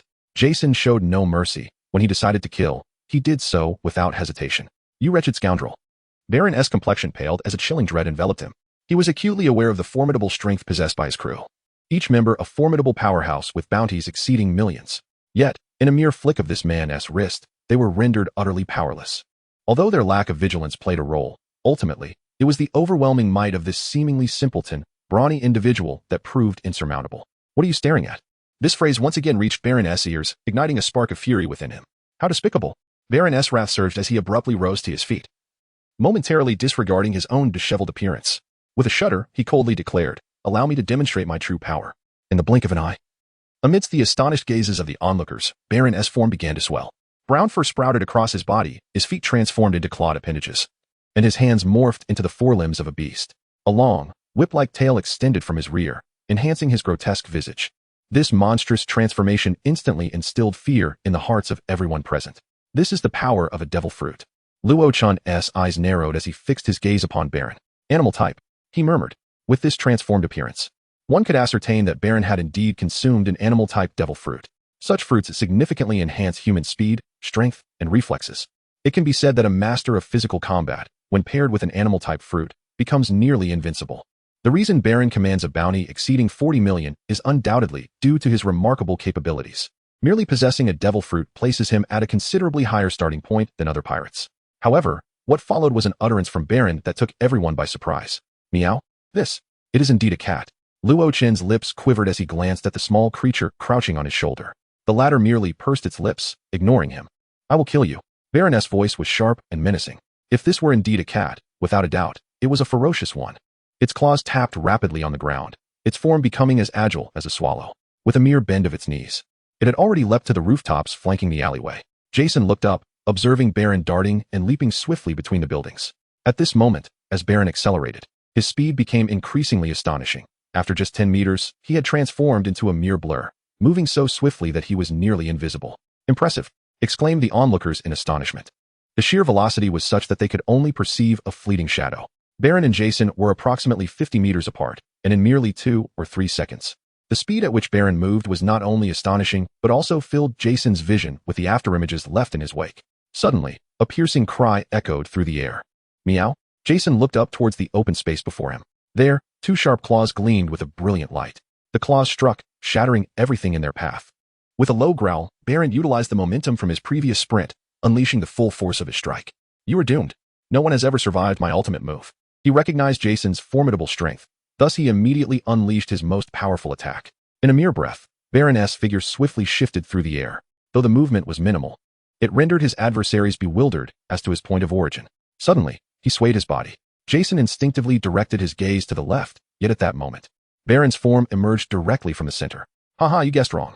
API call failed with status code 429. Error. Code. For 29. Message. Resource has been exhausted. E.G. Check quota. Status. Resource exhausted. API call failed with status code 429. Error. Code. For 29. Message. Resource has been exhausted. E.g. check quota. Status. Resource exhausted. With a sharp crack, the sound of bones fracturing echoed, causing everyone to instinctively cover their noses, as if they could faintly sense Baroness' agony. This is quite exhilarating. Luo Chen's eyes twitched slightly. Jason's punch was delivered with such abruptness that to an outsider, it appeared as though Baron had willingly approached to receive the blow. Yet, Luo Chen discerned that Jason was indeed formidable. It baffled him as to why he had fallen victim to those wretched pirates and found himself imprisoned in the basement. At that moment, Jason's gaze was directed elsewhere. Gradually turning his head, he spoke earnestly. I too have consumed a devil fruit, my apologies. This statement seemed more like a jest. However, Luo Chen scrutinized Jason, utterly perplexed by the nature of his fruit, for the power emanating from him was nothing short of terrifying. Baron, having seemingly been caught off guard by Luo Chen's strike, was sent hurtling backward for nearly 100 meters before crashing into the wall with a resounding thud, causing it to crumble. Witnessing this spectacle, the onlookers were left dumbfounded. What incredible strength! The Baron pirate crew had been utterly vanquished. The most elite and ruthless pirate crew in the South Sea was reduced to a mere shadow by the utterance of "What are you staring at?" Who was this towering figure, so immensely powerful? As Jason scanned the scene, noting that the enemies lay defeated on the ground, he scratched his head and resumed his previously amiable demeanor. "Jason, it is time to depart," Luo Chen stated calmly. Oh, yes, Captain," came Jason's response, still embodying that affable giant, the earlier fierceness having vanished. With a weary expression, he hoisted 2 large packages, each weighing at least 1,000 pounds, and began to follow Luo Chen as they disappeared from sight. The crowd parted quietly to make way for the 2 men, with some keen observers directing their attention toward the young boy leading the way. It was evident that this boy held a position of significance among the 2, suggesting that he might possess strength surpassing that of the giant. Upon boarding the Logan, Jason deposited the 3 sizable packages he had procured into the cabin, filling the basement to the brim with the towering parcels. "All right, let us set sail. We shall indulge in hot springs and procure some new attire," Luo Chen remarked as he stretched lazily with a smile. Jason wiped the sweat from his brow, nodding with excitement. "However, Jason, your clothing may prove difficult to tailor." Given Jason's imposing stature, his garments would likely require custom creation. Jason chuckled sheepishly as he scratched his head. Subsequently, the 2 re-entered Allrest Island. Half an hour later, Luo Chen and Jason, bare-chested, luxuriated in the hot springs. A bashful young lady lay beside the pool, unable to meet their gaze. This is delightful. It has been ages since I felt this comfortable," Luo Chen sighed contentedly. "Cherish this moment of tranquility, Jason. Soon we shall be busy once more." Jason responded with a hearty laugh, leaning back in relaxation, his eyes cast skyward. Indeed, this was a rare moment of peace. At the entrance of the hot spring establishment, 2 figures clad in black suits and sunglasses engaged in hushed, rapid conversation. "Did you see clearly? Is it him?" "There's no doubt. That face is unmistakable. Additionally, according to our intelligence, the one known as the sword-drawing Hall, who has recently appeared in the South Sea, is indeed this individual." The 2 exchanged glances, meticulously observing the crowd on either side of the street. Had it not been for that giant's intervention today, we might not have noticed him. This truly exemplified the adage of seeking long and finding unexpectedly. What was even more alarming was the figure perched upon that man's shoulder. Further investigation was warranted to ascertain its identity. Perhaps, in comparison to that individual, the true nature of that entity was even more daunting. "Indeed, I shall report this. You should commence your investigation promptly." After a brief exchange, the 2 individuals nodded and subsequently vanished into the street. One of the figures, after meandering through the alley, departed from the vicinity of the hot spring establishment. The location he chose was rather peculiar. It appeared to be a considerable distance from the hot spring, yet this was merely due to the obstruction of walls. In truth, a person with keen hearing could still discern the movements of Luo Chen and his companion quite clearly. The youth bore an uncanny resemblance to the image provided by the superiors, reminiscing silently about Luo Chen's features. The figure once again assessed the surroundings for any onlookers before retrieving a communication device from his pocket. Skillfully manipulating the device, sounds soon emanated from the other end. Tap, tap, tap. The rhythmic 3 knocks prompted the figure to respond swiftly on the device. Tap, tap, tap, tap. "Report your code name." A steady voice finally resonated from the opposite end. Codename 43298, location, South Sea, Alistair Island. 43298 responded in a hushed and rapid manner. "Report," a commanding voice resonated, devoid of any superfluous words. "Indeed," responded 43,298 with great respect, and then quickly began to recount. "I have been dispatched by my superiors to carry out a mission on Alistair Island. Recently, I discovered a young boy whose appearance closely resembles one of our mission targets, and I have come to report this. Furthermore, the boy is accompanied by a companion, whom my subordinates strongly suspect to be the significant figure we have been unable to locate for a long time. The boy's mission codename remains unknown." Upon hearing 43,298's words, the person on the other end of the line paused for a moment, yet did not inquire about the companion's identity. API call failed with status code 429. Error. Code 429. Message. Resource has been exhausted, e.g. check quota. Status. Resource exhausted. API call failed with status code 429. Error. Code 429. Message. Resource has been exhausted, e.g. check quota. Status. Resource exhausted, certainly. A heavy breath resonated through the telephone bug, and the superior remained silent for a full 3 seconds before posing another inquiry. "Continue to verify the identity of that individual." There was a brief pause, and the superior's voice turned grave. "Maintain constant vigilance on the coordinates of codename 0. If necessary, your other tasks may be postponed." Upon hearing this, 43298 was evidently taken aback. The priority was indeed the highest. The significance of that youth's identity was so paramount that it commanded the Navy's utmost attention. What could it possibly be that caused his superior to be so invested? Nevertheless, he did not hesitate and promptly responded. API call failed with status code 429. Error. Code. 429. Message. Resource has been exhausted, e.g. check quota. Status. Resource exhausted, understood. The call was abruptly terminated. A deep curiosity flickered across the face of 43,298, his eyes shimmering with intrigue. The youth in question undoubtedly possessed an extraordinary identity. He was certain of this, as the status of that individual seemed to him to be beyond his wildest imagination. Yet, astonishingly, the youth's standing surpassed even that. On one hand, 43298 kept a vigilant watch over the movements of Luo Chun and his companions. On the other hand, 43,298 superior, a square-jawed naval colonel, appeared gravely concerned. Without a moment's hesitation, he promptly reported to the naval headquarters. He held no doubt regarding 43,298's words. Within the Navy, numerous covert intelligence teams existed. These officers often masqueraded as merchants or civilians, engaging in no official duties nor requiring to take part in combat. They would occasionally be assigned tasks, primarily involving surveillance, reconnaissance, and intelligence gathering. 43298 was one among this vast network of operatives, a professional in his field, reporting only when the information was confirmed to be absolutely reliable. API call failed with status code 429. Error. Code.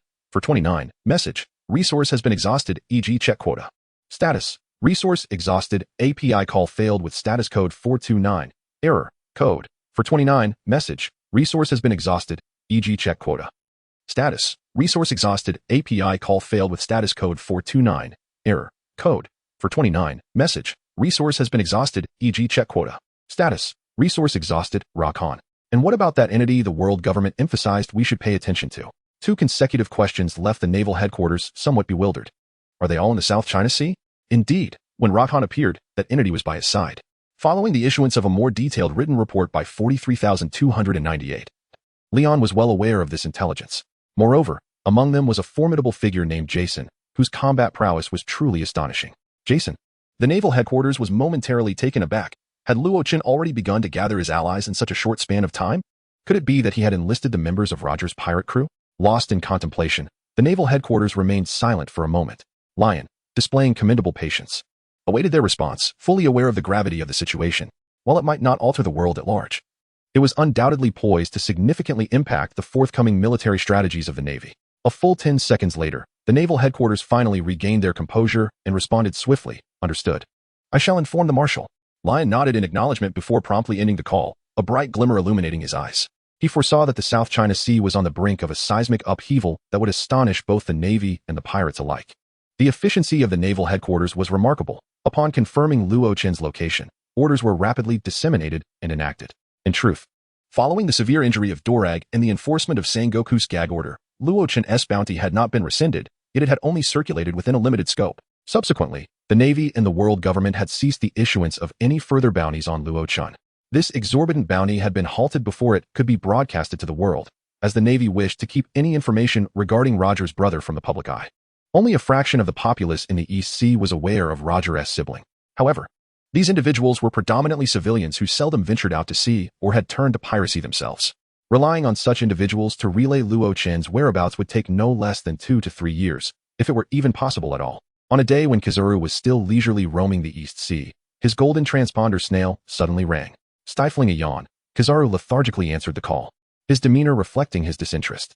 Hello, the Admiral Kizaru stated as he issued a command for you to proceed to the South China Sea.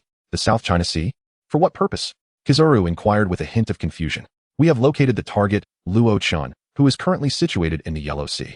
His eyes glimmered momentarily as Kizaru nodded in understanding. I see, but is there no specific location? The South China Sea is quite vast. South China Sea, Batlia Island.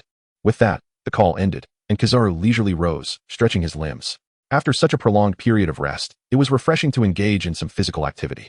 For the Admiral, apprehending Luo Chen was merely a means to stretch his muscles.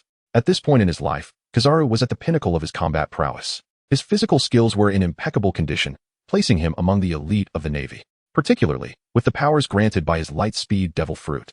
Any adversary before him would stand no chance. As for Luo Chen, he merely evoked a sense of curiosity in Kizaru, who did not regard him as a significant threat.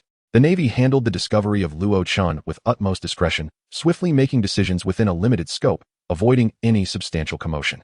Meanwhile, on Alistair Island in the South China Sea, Luo Chun, together with Jason and Little Master, indulged in carefree play, blissfully unaware of the impending storm. They remained oblivious to the several shadowy figures that silently observed them from a distance before retreating quickly. Such actions were executed with remarkable stealth, eluding the attention of Luo Chun and his companions, showcasing the professionalism of the intelligence personnel. The identity of the target, codenamed One, had been confirmed. Notification was dispatched to the world government, indicating that progress had been made regarding the long-standing matter. Soon, 2 brief messages were exchanged, subtly stirring a wave of unease. On that day, Luo Chun, Jason, and Little Master frolicked on Alistair Island until midnight before returning to their vessel, where they fell into a deep slumber. The following morning, the Logan set sail as scheduled.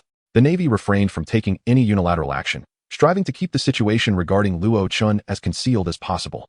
On board the Logan, Luo Chun sat cross-legged at the bow, with Little Master dozing beside him.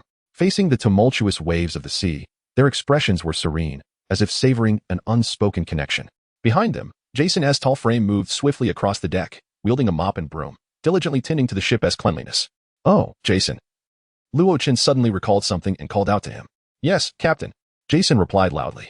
"After tidying up, let us also plant the orange seeds we have purchased."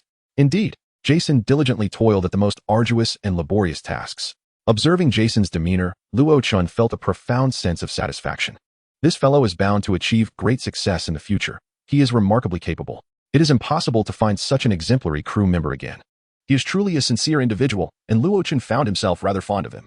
Subsequently, as they sailed across the vast ocean, Luo Chun set his course directly for the second supply point of their journey. With merely 3 turns, they could reach Barthelia Island, a route I had already streamlined, holding the promise of arrival within 4 months. A glimmer of light sparkled in his eyes as Luo Chun gently clenched his fist. Sensing Luo Chun's emotions, the little master beside him emitted a soft call. Meow. Upon hearing the call of his master, Luo Chun smiled and gently patted the head of his companion. "Rest assured, I am unscathed. What I must contemplate are my adversaries. I am now undeniably formidable." His words were imbued with profound confidence, and indeed, the reality corroborated this assertion. With a balance exceeding 200 million, Luo Chun felt assured in his ability to summon extraordinary beings when confronted by formidable opponents. Such entities would undoubtedly surpass even the illustrious Uchiha Itachi.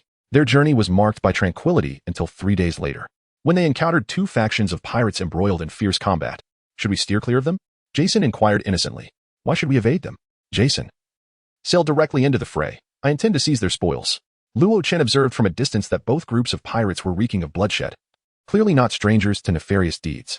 Curiously, throughout his maritime adventures, he had scarcely encountered those Nava'i souls who ventured out to sea in pursuit of dreams. Instead, he had encountered predominantly those ruthless pirates who thrived on the edge of peril. Jason had always executed Luo Chun's commands flawlessly. In a short span, the 2 battling pirate crews abruptly found themselves perplexed as a ship interjected into their clash. Upon noticing the flag, they were momentarily stunned. No pirate flag? Not even the Navy? The pirates were taken aback, pondering the intentions of this unexpected vessel. Yet, merely 3 breaths later, 2 figures leaped from the ship, accompanied by a resonant declaration. "Jason, show no mercy, for these scum of the sea, death is their most fitting end." Indeed, a dull voice reverberated. 2 figures descended heavily from the sky, standing amidst the pirate factions. One was slender, while the other was robust and imposing, resembling a small tower. Their contrasting forms were striking. At that moment, nearly 100 pirates present were momentarily taken aback. However, just 3 breaths later, their astonishment morphed into fury. "Who are these intruders, daring to proclaim their intent to slay us? Brothers, let us dispatch them first. Such brazen words cannot go unpunished. Shatter them. In this vast sea, the most perilous folly is to speak recklessly." In an instant, Luo Chun and Jason realized that their animosity had surged to its zenith. Exchanging a glance, Jason stepped forward, while Luo Chun's hand instinctively rested upon the hilt of his sword. "Kill them." Countless pirates surged towards Luo Chun and Jason simultaneously. Their ferocity was astounding. These pirates bore expressions of savagery and ferocity, embodying the very essence of those who dance on the edge of a blade. Living daily on the precipice of life and death, being a pirate was never an easy endeavor. Most were willing to risk their lives in pursuit of their ambitions. Moments later, the pirates who had charged forward were sent hurtling back. It was as if an immense force wielding a colossal hammer had swept through, effortlessly repelling those who dared to advance. This was Jason. With a mere flick of his arm, he unleashed a power that resembled that of a monstrous beast. "Ah!" The pirates screamed as they collided with those behind them. Some forcefully knocked off the ship, plunging with a splash into the sea. However, this strike only ignited their ferocity. "Strength? Is it of any use? Kill him!" roared the captains and officers on both sides, and in the blink of an eye, the atmosphere became even more explosive. At that moment, a dazzling flash of sword light sliced through the air. None could discern the appearance of the sword, for it had already been sheathed. They beheld a cold-faced youth gently push the hilt, and with a sharp clang, the sword was fully retracted. Yet, in the next instant, a series of anguished screams erupted, blooming like crimson flowers. That single strike claimed the lives of over a dozen men. In the blink of an eye, the entire ship fell into a profound silence, as if every pirate had been doused with a bucket of cold water. Draw the sword. The pirates on both sides, witnessing the power of that blade, were quick to cry out in terror. Recently, a demon had emerged in the South Sea, rumored to take on any pirate, regardless of their strength. With just a single strike, one cut was all it took to extinguish a life. The brilliance of that blade, its very form, had never been seen by any pirate. For those who had witnessed it were all dead. Among the waves, the most talked-about figure was this mysterious swordsman. He only targeted pirates, and none who had faced him had lived to tell the tale. Such cruelty and prowess instilled deep fear in countless pirates, who prayed night and day not to encounter this merciless individual. Yet, unexpectedly, today was the day they crossed paths with him. No one knew the identity of this swordsman, nor could anyone describe his visage. Yet, among the pirates, it was said that anyone who had seen his lethal skill would instantly recognize him. It was this ambiguity that led the pirates to quickly identify Luo Chen and call out the name of the swordsman. "Swordsman, we have not provoked you. Why do you strike against us?" One captain shouted in terror. He was frightened. He had long heard of the swordsman's formidable reputation, the one he most feared to provoke in the entire South Sea. With a fierce gaze and hands stained with innocent blood, "How could I spare your life?" Luo Chen, with a cold demeanor, stepped forward. Jason strode forth, waving his hand, sending another dozen flying. The immense force rendered these pirates unconscious before they even fell. Damn it. They say the swordsman has no allies. Who is this man? They believed the swordsman was terrifying, yet the might of this burly figure was clearly no jest. The two wove through nearly 100 pirates, each strike sending blood splattering. Their overwhelming combat prowess served as their finest defense, leaving the multitude of pirates utterly helpless. Ultimately, some pirates, paralyzed by fear, leapt from their own ship in terror, unable to face these two. "These fellows," Luo Chen muttered, somewhat exasperated. He had initially contemplated eliminating them all, yet he could not bring himself to leap into the vast ocean alongside them. It was essential to acknowledge that the boundless sea, devoid of pirates for 1,000 miles, offered only a certain death should one choose to abandon their vessel. Were they truly so averse to confronting their own fates that they would rather face the open sea? Shaking his head, Luo Chen made his way to the treasure trove aboard the ship. 3 minutes later, he emerged with a smile adorning his face. The two pirate crews had propelled his balance to an astounding 300 million. At that moment, the system's balance displayed an impressive sequence of numbers, totaling 310 million. This was a figure Luo Chen had never encountered before, a staggering sum. If he were to summon and embody this 310 million, what formidable warrior would he become? Jiraiya? Ichigo Kurosaki? Pain. These figures flickered in his mind, igniting a fervent anticipation within him. As far as he was aware, the system's power evaluation operated on a rather nebulous threshold. Logically, Uchiha Itachi should be classified as a character worth at least several hundred million berries, positioning him as a blue-grade spirit. Yet, by sheer luck, he had summoned him at the green level. The powerful figures he had previously contemplated were undoubtedly beings of a caliber surpassing blue-grade souls. What kind of entities could be summoned with 300 million berries? At that moment, Luo Chen found himself unable to fathom the possibilities. His upcoming journey to Bartelia Island would inevitably involve foes of unimaginable strength. I must prepare meticulously. With a glint of determination in his eyes, Luo Chen proceeded with utmost caution. The Navy was exceedingly vigilant regarding the descendants of Roger and all associated powers and figures. Even the likes of elite Rear Admiral Dragon would seek to intercept him. Thus, it was highly probable that the station Navy at Bartelia Island would comprise officers of at least the rank of Rear Admiral or higher. Lieutenant General, he murmured to himself, unaware of the formidable strength possessed by those of such rank. Undoubtedly, a Navy Lieutenant General must have mastered Haki and the Six Powers, enabling them to confront Devil Fruit users with ease and composure. As for himself, he had only grown powerful through the system's bestowed abilities. His own strength, it seemed, did not even reach the threshold of a bounty of 100 million, rendering him a mere novice among novices, a fledgling in the realm of combat. Not enough. Luo Chen's eyes grew resolute. He had previously thought that 300 million was a considerable sum. Yet, in the blink of an eye, he found himself pulled from the fog of satisfaction. Was 300 million truly a lot? For the common folk, it was indeed an immense amount. However, for him, summoning beings with 300 million might yield spirits of uncertain nature. Could they withstand a major general? If they could, what about a grand general? Based on Luo Chen's estimates, the soul of a being with grand general level combat prowess would likely require at least 1 billion to summon. 300 million? That was laughable. Clenching his fists, Luo Chen's expression returned to calm. He turned to Jason and called out, then the two returned to their vessel. Upon returning to the Logan, He entrusted the navigation entirely to Jason. Alone on the deck, Luo Chun slowly closed his eyes. Realizing a profound truth, it was his own weakness that posed an issue. Although he could summon formidable entities, it did not alleviate his own frailty. The system's greatest advantage was not merely granting him a temporary surge of power, but rather enabling him to learn from these spirits. He must not be blinded by transient strength from seeing the path ahead. A flicker of contemplation crossed his eyes as Luo Chun began to comprehend. In the past, he had harbored similar thoughts, yet had hesitated, fearing the exorbitant costs of summoning spirits. However, upon reaching a balance of 300 million, his perspective broadened. Why concern himself with a few tens of thousands? Summoning high-level spirits may be costly, but could lower-tier spirits not also impart valuable lessons? Whether in martial arts or swordsmanship, was it not a journey from weakness to strength? A smile graced Luo Chen's face. Now that he had identified his direction, the resolution of his predicament seemed much more attainable. System, summon a crimson tier soul, specifically for swordsmanship. Soon, the system deducted the appropriate amount, and intricate sword techniques began to flicker in Luo Chen's mind. Various lights danced in his eyes, as if he were absorbing knowledge. Crimson tier souls were not overly expensive, requiring only 10,000 burly for summoning. Even if the cost were doubled, it would only reach a maximum of around 100,000. A burden Luo Chen could now bear. Gradually, the duration of the swordsmanship master's possession elapsed. However, upon attempting to summon again an hour later, Luo Chen's brow furrowed. After 2 attempts, he discovered a rather disheartening truth.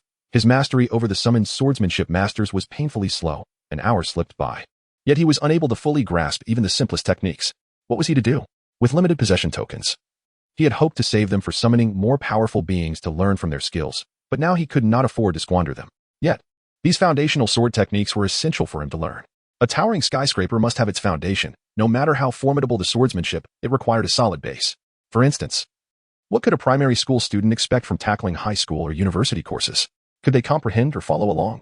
Luo Chen found himself at an impasse, fully aware of the reasons behind this predicament. Alas, my talent truly is lacking. He sighed, shaking his head in resignation. He had believed that the activation of the possession system would enhance his innate abilities, but to his dismay, it did not transform him into a rare genius.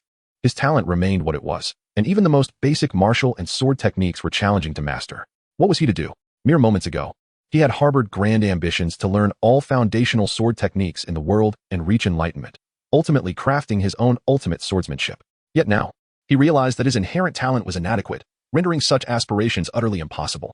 Luo Chen sat in silence, contemplating his next steps. Half an hour passed as the sea breeze tousled his dark hair. Beside him, the little master tilted her head curiously, wondering what troubled him. Suddenly, Luo Chen's eyes lit up, and a long laugh escaped his lips. How foolish I am. I never considered this approach. While I may lack talent, others possess it. With so many spirits in this system, I refuse to believe there are none with exceptional talents. His eyes sparkled with renewed determination as he spoke to the system once more. System, summon a yellow-tier soul, specifying the category as martial arts talent.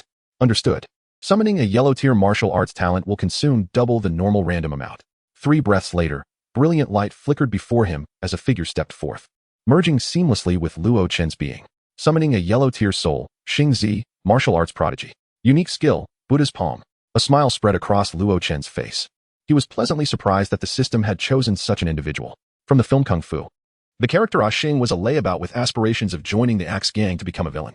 Yet, due to his kind-hearted nature, he inadvertently crossed paths with the fire cloud evil god, ultimately awakening his innate talent after a fateful encounter that opened his meridians, transforming him into a rare martial arts genius. The skill of martial arts prodigy was remarkable. Luo Chen was impressed to find that it could be acquired as a skill within the system, making it exceedingly convenient for him. System. Exchange for the martial arts prodigy skill. The martial arts prodigy required 55,000 possession tokens for exchange.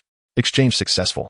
Congratulations, host. Before he could fully comprehend the cost of the martial arts prodigy skill, Luo Chen was momentarily stunned, and then he glanced at his remaining possession tokens, his face paling in disbelief. What? Is this a joke? It's so expensive. He felt as though his resources had been completely drained. A martial arts prodigy had wiped out his balance. He had initially planned to accumulate a significant amount of tokens to learn more sword techniques and skills. Yet, moments later, Luo Chen closed his mouth, his eyes gently closing as an intangible aura emanated from him. This was the presence of a martial arts master, cultivated over long periods.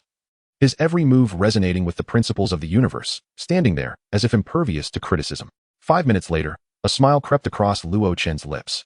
This exchange was worth it. He softly murmured, indeed, it was not a loss. Only by experiencing the martial arts prodigy skill firsthand could one grasp the sheer terror of such an ability. Any martial art he encountered or had previously witnessed could be effortlessly employed by him. Moreover, as the martial arts prodigy skill fused with him, his physical attributes surged dramatically, his strength became immense, and his speed and reflexes exceeded all prior limits. At that moment, Luo Chen had undergone a remarkable transformation. For the martial arts prodigy skill came with an additional attribute, the opening of the Ren and Du meridians. The channels of Ren and Du have been opened, allowing the innate true energy within to circulate endlessly, a seemingly inexhaustible source of vitality. However, it is regrettable that I have not mastered any internal martial arts.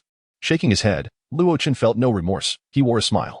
At this moment, he possessed the astonishing ability to introspectively observe the interior of his own body.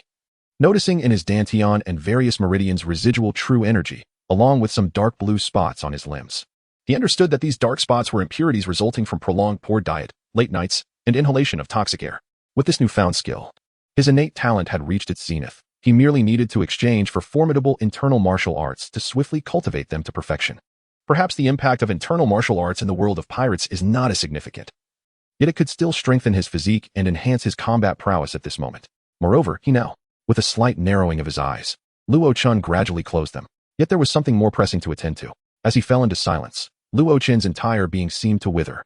He was contemplating the immense power of the Buddha's palm that Xingzai had mastered, a fact that was evident to all. Have you ever heard of a technique that descends from the heavens? Indeed, he was currently pondering this very palm technique.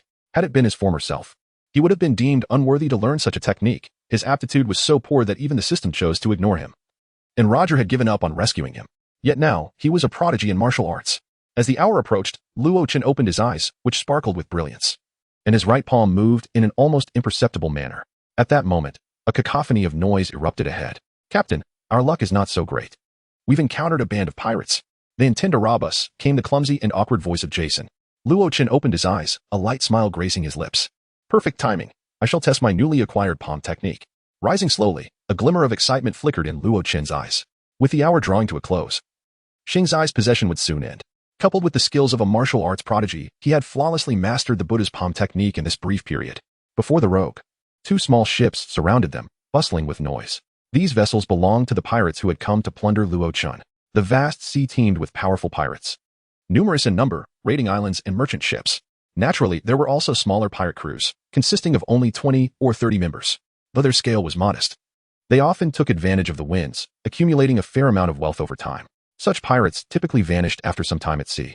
They did not pursue piracy as a long-term career, but rather as a means to amass riches. Stepping across the bow of the ship, Luo Chen beheld the pirates brandishing their weapons, their faces contorted in grimaces, wielding machetes to intimidate him. "Surrender the treasures aboard your vessel, and we may allow you to pass." A middle-aged man, resembling their captain, grinned amiably with a cigarette dangling from his lips, appearing harmless. "You wish to seize our treasures?" Luo Chen's lips curled into a smile. "Indeed. Surrendering your wealth may spare your lives." The captain nodded in agreement. "Captain, why waste words with them? Let me go and deal with them." Jason scratched his head, speaking earnestly. His remark ignited the pirates' animosity, their eyes turning bloodshot as they fixated on him. "No need to rush. Allow me to handle this," Luo Chen interjected, pulling the eager Jason back. How could he let Jason take the lead? This time, he intended to test his new palm technique. With merely 10 seconds left in the hour, it was the perfect opportunity to validate his previous thoughts. "You, with the anxious appearance and physique, certainly possess a talent for humor." The captain inhaled deeply, pinching his cigarette and gesturing at Jason. Jason shot a glare at the captain, while Luo Chen chuckled. Under the captain's control, the pirates managed to suppress their fury, awaiting Luo Chen's response. If a conflict could be resolved without violence, they would prefer it. After all, their small pirate ship could not withstand significant losses. Time slipped quietly by. Suddenly, Luo Chen's eyes brightened, and his smile deepened. "Perfect. My predictions were entirely accurate." With the aid of Xingzai's spirit possession and the martial arts prodigy skill he had acquired, he had flawlessly mastered the Buddha's palm technique at this moment. The smile on his face widened, as Luo Chen seemed to have discovered a path to prosperity. The Buddha's palm commanded an astonishing price of 100,000 on the system's exchange platform. This meant he had saved an equivalent amount by comprehending it on his own. Even though Xingzai's spirit would soon depart, Luo Chen could still distinctly perceive the existence of this skill, as the memories associated with it remained vivid in his mind. It felt as though he had just learned it, still somewhat unfamiliar. However, this was not a concern. With the passage of time and repeated practice, he would surely grow accustomed to it swiftly. "Hey kid, I've given you ample time. Have you reached a decision?" The captain finished his cigarette, his gaze growing impatient. "Yes, I've made my decision." Luo Chen nodded, smiling at the captain. "I wonder if you've heard of a technique that descends from the heavens." "What?" The captain was momentarily taken aback, unable to comprehend what Luo Chun was articulating. However, in the next instant, his mouth fell agape. Standing at the bow of the Logan, Luo Chun merely bent his knees slightly. In the blink of an eye, he soared into the air like a bird. At that moment, Luo Chun experienced the remarkable benefits of unblocking his meridians. The instant he moved his feet, he felt an extraordinary lightness enveloping his body. He was certain that he had never learned any skills akin to lightness techniques. Yet, in that fleeting moment, it felt as though his veins, bones, and flesh were being inflated, becoming increasingly buoyant. Simultaneously, he sensed a formidable force rapidly coalescing with his every movement. This was the power of a martial arts prodigy after unblocking the Ren and Du meridians. A glimmer of enlightenment flashed in his eyes as Luo Chun extended his palm. Initially, it stood resolutely before his chest, his expression solemn, resembling a fierce guardian deity. At that moment, with a single leap, Luo Chun had already ascended 100 meters, his form reaching the pinnacle of height. In the next heartbeat, he angled his head downward, his palm slowly thrusting forward. The target of his palm was precisely the junction where the two pirate ships met bow to stern. Gradually, the speed of his descent intensified, an invisible pressure accompanying his fall, steadily compressing towards the sea surface. Buzz, buzz, buzz. The two ships began to tremble violently as an invisible tempest surged forth, throwing the pirates into a state of chaos. "Captain, the wind is too strong. The pressure is bearing down on us," one exclaimed. "It's that kid. I saw him soaring into the air, only to plummet back down. Good heavens, what is he attempting? How can he ascend so high? Is he a wielder of devil fruit powers?" The pirates donned their attire, instantly erupting into a cacophony of noise. The captain's visage darkened as he bellowed, "Calm yourselves. Remain still. I wish to see what this young man intends to do." His commanding tone immediately silenced the crew, who gazed upward, transfixed. Meanwhile, aboard the Logan, Jason observed Logan ascend into the sky, his eyes widening as he discreetly maneuvered the ship back several dozen meters. He harbored a foreboding sense that the airborne captain was up to no good. In the blink of an eye, Logan found himself less than 30 meters above the pirate ship below. Witnessing the pirates withstand the formidable pressure without fleeing left Logan momentarily bewildered. "You dare to confront the might of the Buddha's palm? I commend your audacity." Suddenly, Logan's palm thrust forward with great force. API call failed with status code 429. Error. Code. For 29. Message. Resource has been exhausted, e.g. check quota. Status. Resource exhausted. API call failed with status code 429. Error. Code. For 29. Message. Resource has been exhausted, e.g. check quota. Status. Resource exhausted. API call failed with status code 429. Error. Code. For 29. Message. Resource has been exhausted, e.g. check quota. Status. Resource exhausted. With a resounding boom, the Buddha's palm, which had been brewing at an altitude of 100 meters, unleashed its full force in that instant. A colossal hand, measuring approximately 40 meters in length, materialized in the void, descending upon the two pirate ships with tremendous impact. "Ah!" the pirates exclaimed in terror. Witnessing the scene before them as if they had encountered a deity, their hearts filled with boundless fear and confusion. In the next instant, the overwhelming force descended upon them. With a thunderous roar, two vessels erupted in a cataclysmic explosion. Their hulls, akin to being ruthlessly crushed by an enormous hand, were shattered into countless fragments under the immense pressure. At this moment, Luo Chun was merely 10 meters from the deck. He gradually retracted his hand, positioning it before his chest. His speed diminished abruptly, transforming him into a delicate leaf, gracefully dancing with the wind before gently descending onto the wreckage of the ship. His gaze swept across the scene, filled with astonishment. The sheer power was indeed terrifying.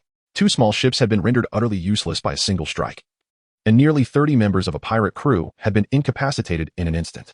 All of this transpired in less than 10 seconds. The pinnacle of the Rulai Divine Palms might could unleash its full force from a height of 300 meters, yet I had only manifested 1/3 of that power. Yet, even this fraction was profoundly fearsome. At the juncture of the two vessels, an enormous handprint was etched into the debris, with everything touched by this colossal hand reduced to ruin. API call failed with status code 429. Error. Code. For 29. Message. Resource has been exhausted, e.g. check quota. Status. Resource exhausted. Do you wish to learn? Luo Chun gazed down at the middle-aged captain. The captain began to weep, his sorrow profound. For he witnessed Luo Chun extending his palm yet again, aimed directly at him.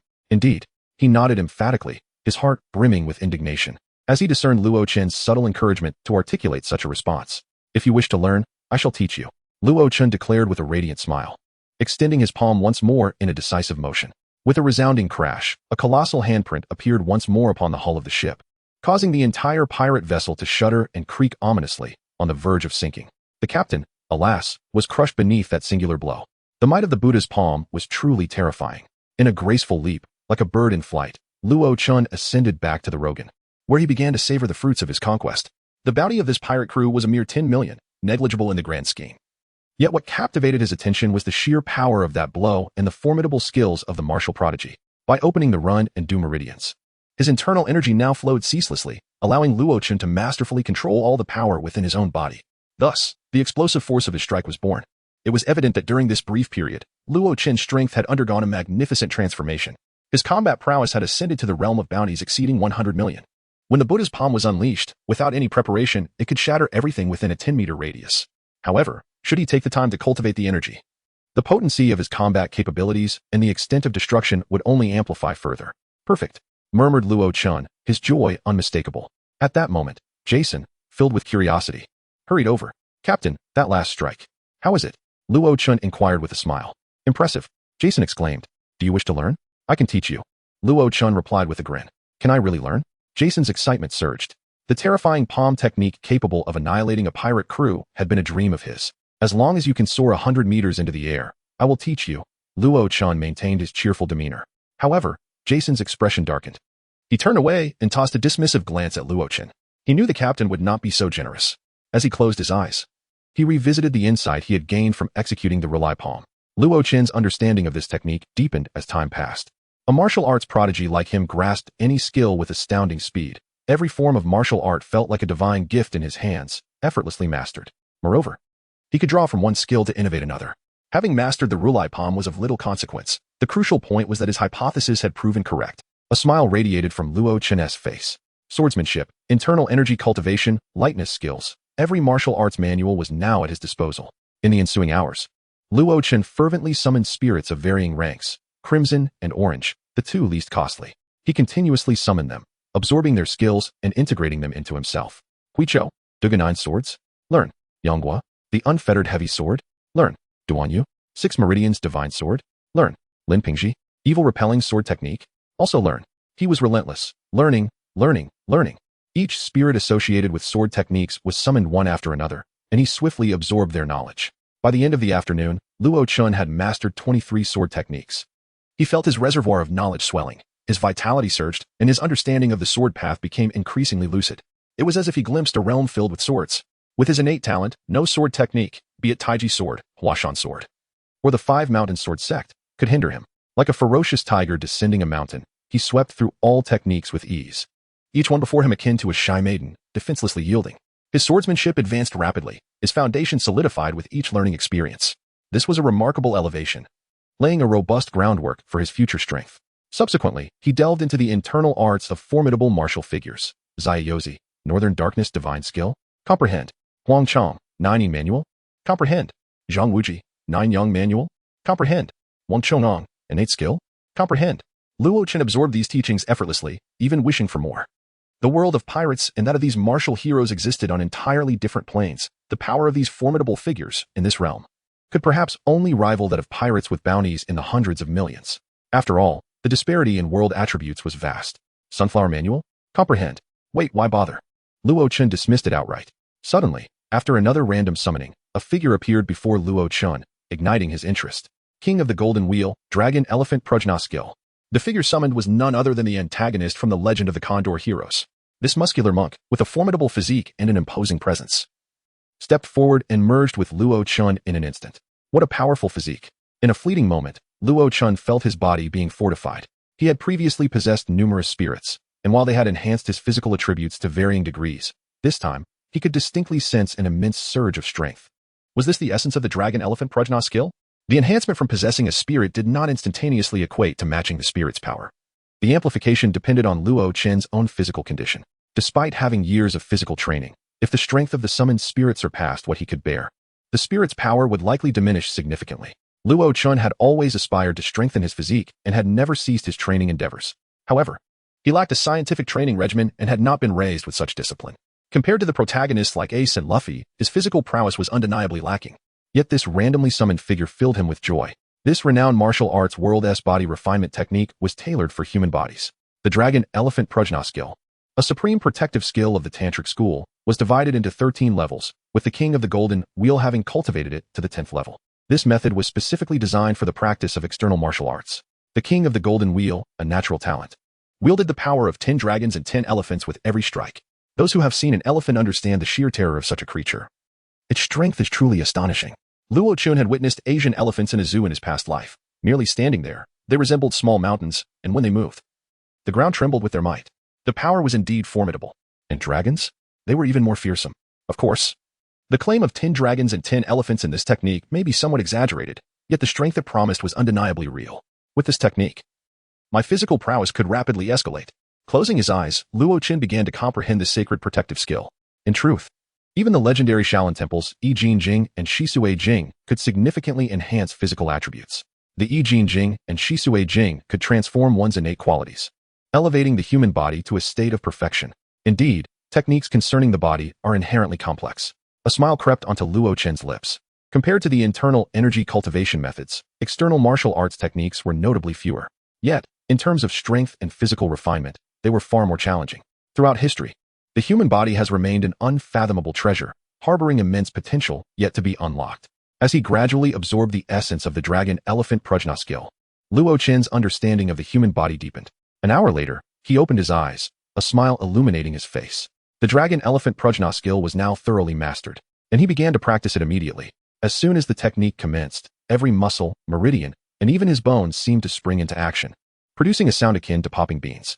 In mere moments, his spine straightened, trembling gently as it undulated like a dragon's bone, emitting a crisp resonance akin to a dragon's roar.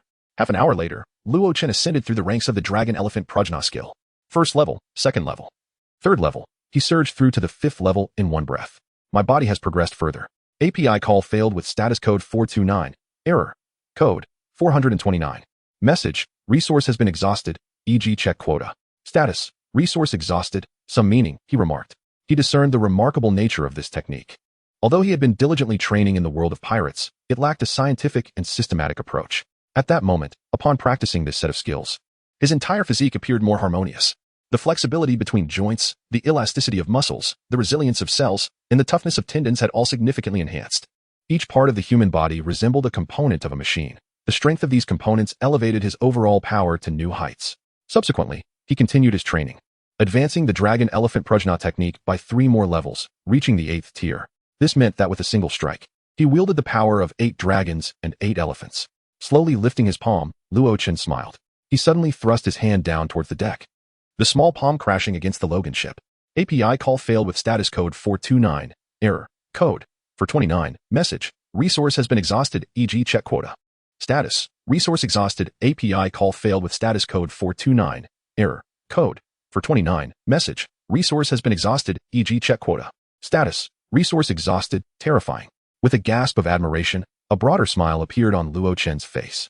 Even in the absence of the formidable power of the 8 dragons and 8 elephants, he was not far from it. At this point, Luo Qin had reached a bottleneck in his mastery of the dragon-elephant prajna technique. Henceforth, he would rely on his daily cultivation and the accumulation of time to foster his physical advancement. In the subsequent 2 months, Luo Qin's prowess surged into a period of rapid development. He summoned spirits and acquired both the Yi Jin Jing and the Shi Sui Jing, amalgamating them into his being. Were I to traverse the realms of martial arts in this moment, I would be akin to a living repository of martial arts techniques. On one particular day, Luo Qin stood at the bow of the ship, embracing the ocean breeze as he gazed upon the magnificent expanse of the sea. Suddenly, it struck him. 2 months had elapsed, and he had undergone profound transformations. Compared to before, the aura of a martial arts master was now unmistakably evident. Standing there, he seemed to embody a unity with the heavens and the earth, his presence radiating brilliance as if the stars themselves were gathered around the moon. At this moment, he possessed a confluence of multiple martial arts. The 9 Yang True Scripture, the 9 Yin True Scripture, the Northern Darkness Divine Skill, the 8 Desolations and 6 Harmony Supremacy, and the Dragon-Elephant Prajna Technique, all coveted techniques from the tales of the venerable Old Master Jin, were now intricately woven within his mind. It could be said that he was a living treasury of martial knowledge. Moreover, during these 2 months, he had encountered pirates on 8 occasions, accumulating a staggering 500 million in system balance. This substantial fortune brought both comfort to Luo Qin's spirit and a sense of security, for he had always derived solace from wealth. Such abundance rendered him exceedingly content.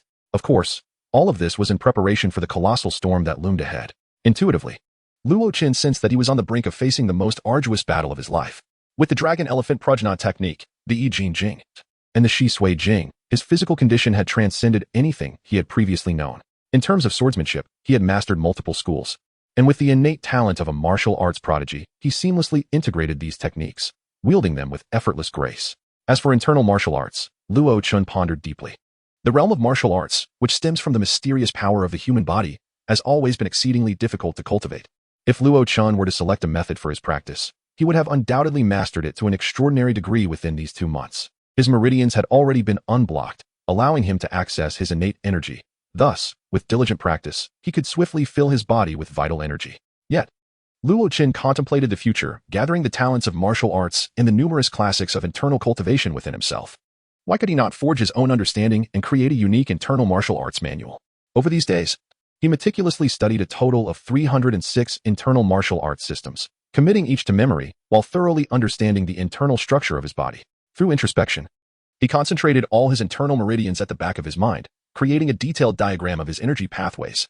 Perhaps it was time to begin pinning down his own internal martial arts treatise. Throughout history, learning has been easy, but innovation is a formidable challenge. Following in the footsteps of predecessors to reach the pinnacle is undoubtedly more arduous than charting one's own course. At this moment, Luo Chun resolved to tread this difficult path, seeking to carve out a realm uniquely his own. However, the creation of internal martial arts would inevitably be a lengthy endeavor, not something to be accomplished in a single stroke. As long as he progressed, even a little each day, that was still advancement. A journey of 1,000 miles begins with a single step. Persistent effort can wear away stone, he mused. Why should he rush? As his strength increased, Luo Qin also ascended to another level of mastery. His vision broadened, his mindset became expansive, and his thoughts evolved multidirectionally, far surpassing his former self. This was the power of the system. With its assistance and his own intellect, Luo Qin had, in a remarkably brief period, acquired all the foundational qualities of a formidable warrior. Henceforth, he would no longer be left behind at the starting line but would stand on equal ground with many prodigies, perhaps even eclipsing them. The Logan continued its voyage, finally arriving at the transfer station 3 days later. Captain, how long will we be staying this time? Jason inquired, scratching his head. One must admit that sailing upon the vast ocean can be exceedingly dull, particularly during this time. His captain had been meditating day and night or engaging in peculiar movements, paying him little mind. The only companion Jason had was a rather clever creature, which, despite its intelligence, remained aloof and indifferent to his playful antics, leaving him feeling quite isolated upon the expansive vessel. Half a day, time is tight, and we must hasten our journey, Luo Qin remarked, his expression serious as the urgency intensified. As they drew nearer to Barthelia, Luo Qin began to discern certain signs. Upon entering the South Sea, the pirates had been quite active. It was common to encounter them at intervals. However, here, the presence of pirates had dwindled significantly. Even at the harbor of this island, there were only a handful of small pirate ships. What could be the reason for this dramatic decline in their activity? With these questions in mind, the Logan slowly approached the island's port. This was the third transfer station on the way to Barthelia, known as Yasser Island. Jason secured the anchor tightly, and the two ventured onto the island. Drawing from their previous experience, this procurement was noticeably quicker. Within half an hour, Jason had managed to load a massive package onto his back. An hour later, all 5 large parcels were stowed away in the Logan's storage compartment, and Jason exhaled heavily. Relieved. At this moment, they could finally take a brief respite at an unassuming bar on Yas Island. Soft, mellow music filled the air. And on the modest stage at the bar's center, a provocatively dressed dancer swayed gracefully. Not bad at all, Jason remarked with a broad grin, looking rather foolish as his saliva nearly escaped him. Luo Chun shook his head in exasperation at Jason's antics. He had merely glanced at the dancer, who was only average in appearance, albeit with an impressive physique. After we finish our drinks, we must take our leave. We are not far from Barthelia Island now.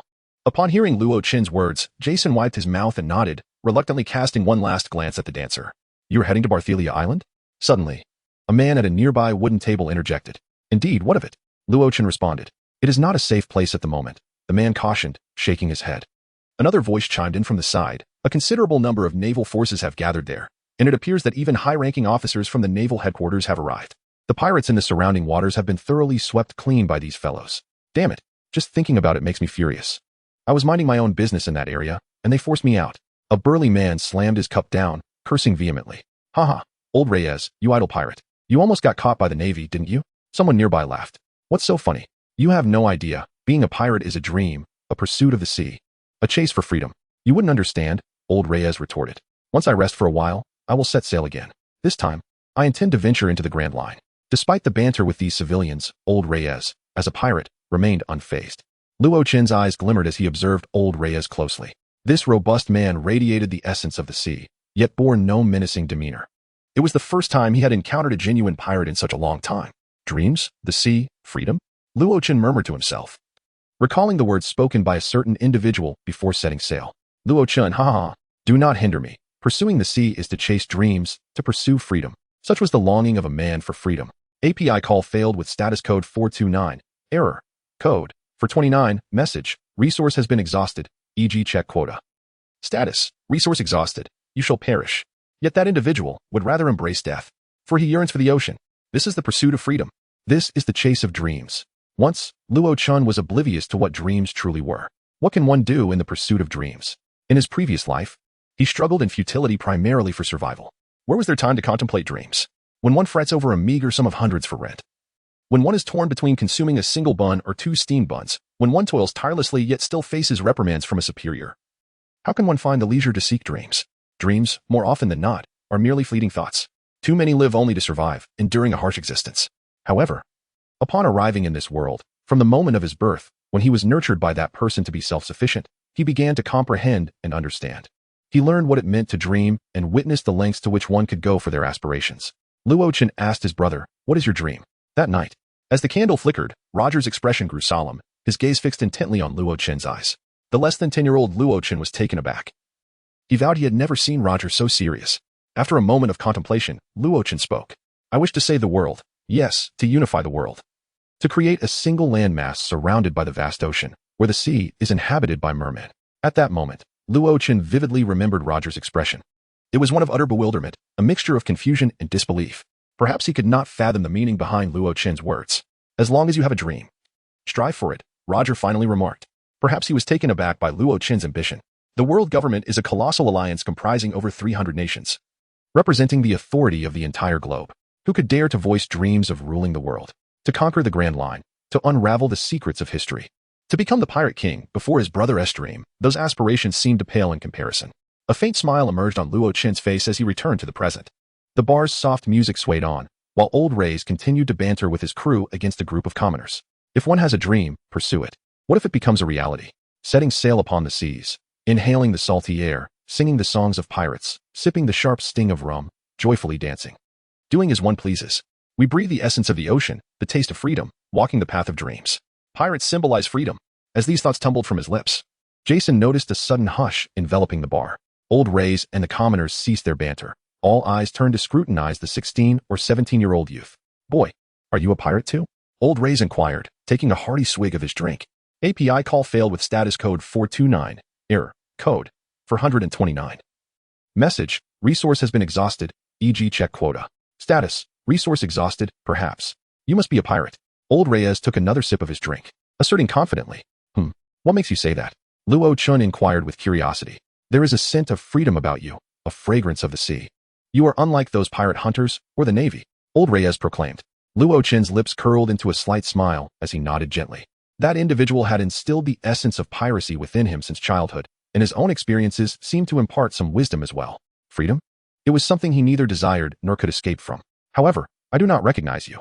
Old Reyes furrowed his brow in confusion. "I've drifted in the South Sea for 5 years, spent 5 years as a pirate, and yet I cannot discern which pirate crew you belong to." He scrutinized Luo Chun, Jason, and even the young lad perched upon their shoulders, but could not identify their group. "Tell me your name, boy." Luo Chun paused, contemplated for a moment, then smiled. "As for a name, they have recently bestowed one upon me." "What?" Old Rice inquired. The people nearby leaned in, their ears perked up. The words spoken by this young man were an unparalleled insight into the essence of piracy. It was as if dreams, the sea, and freedom had seamlessly intertwined to give rise to this individual. Such a person could undoubtedly be deemed a pirate, a born pirate. If he was not a pirate at this moment, he would inevitably become one in the future, destined to be a great pirate. "They all call me Batusai. You may refer to me as Batusai, Himura Kenshin." A subtle smile graced Luo Chen's lips as his voice resonated throughout the tavern, enveloping everyone in a profound silence. Even Old Rice found himself momentarily paralyzed, his expression one of astonishment. It was not until Luo Chun and Jason departed from the tavern that the crowd finally regained their composure. "It turns out to be him," Old Reyes murmured, astonished. "The Blade Master is a name that has recently instilled fear in countless pirates wandering the South Sea. He has mercilessly vanquished no less than 10 pirate crews. In everyone's mind, he is a cruel, indifferent, and relentless demon. He slaughters without hesitation, leaving no survivors." However, what Old Reyes and everyone in the bar had not anticipated was that he, too, is a pirate. So it is. Old Reyes suddenly realized. The pirates slain by the Blade Master are all wretched scum, despised by the Navy and a disgrace among pirates. How could someone who venerates the dreams and freedom of pirates as his glory spare those wretches? This man is a true pirate. Pirates are souls adrift upon the sea, embodying freedom, dreams, and the ocean. They are by no means agents of injustice, indulging in wanton slaughter. They possess a belief. Such scum do not deserve to be called pirates. Perhaps the term buccaneer would be more fitting for them. Luo Chen and Jason strode purposefully through the streets, making their way to the port.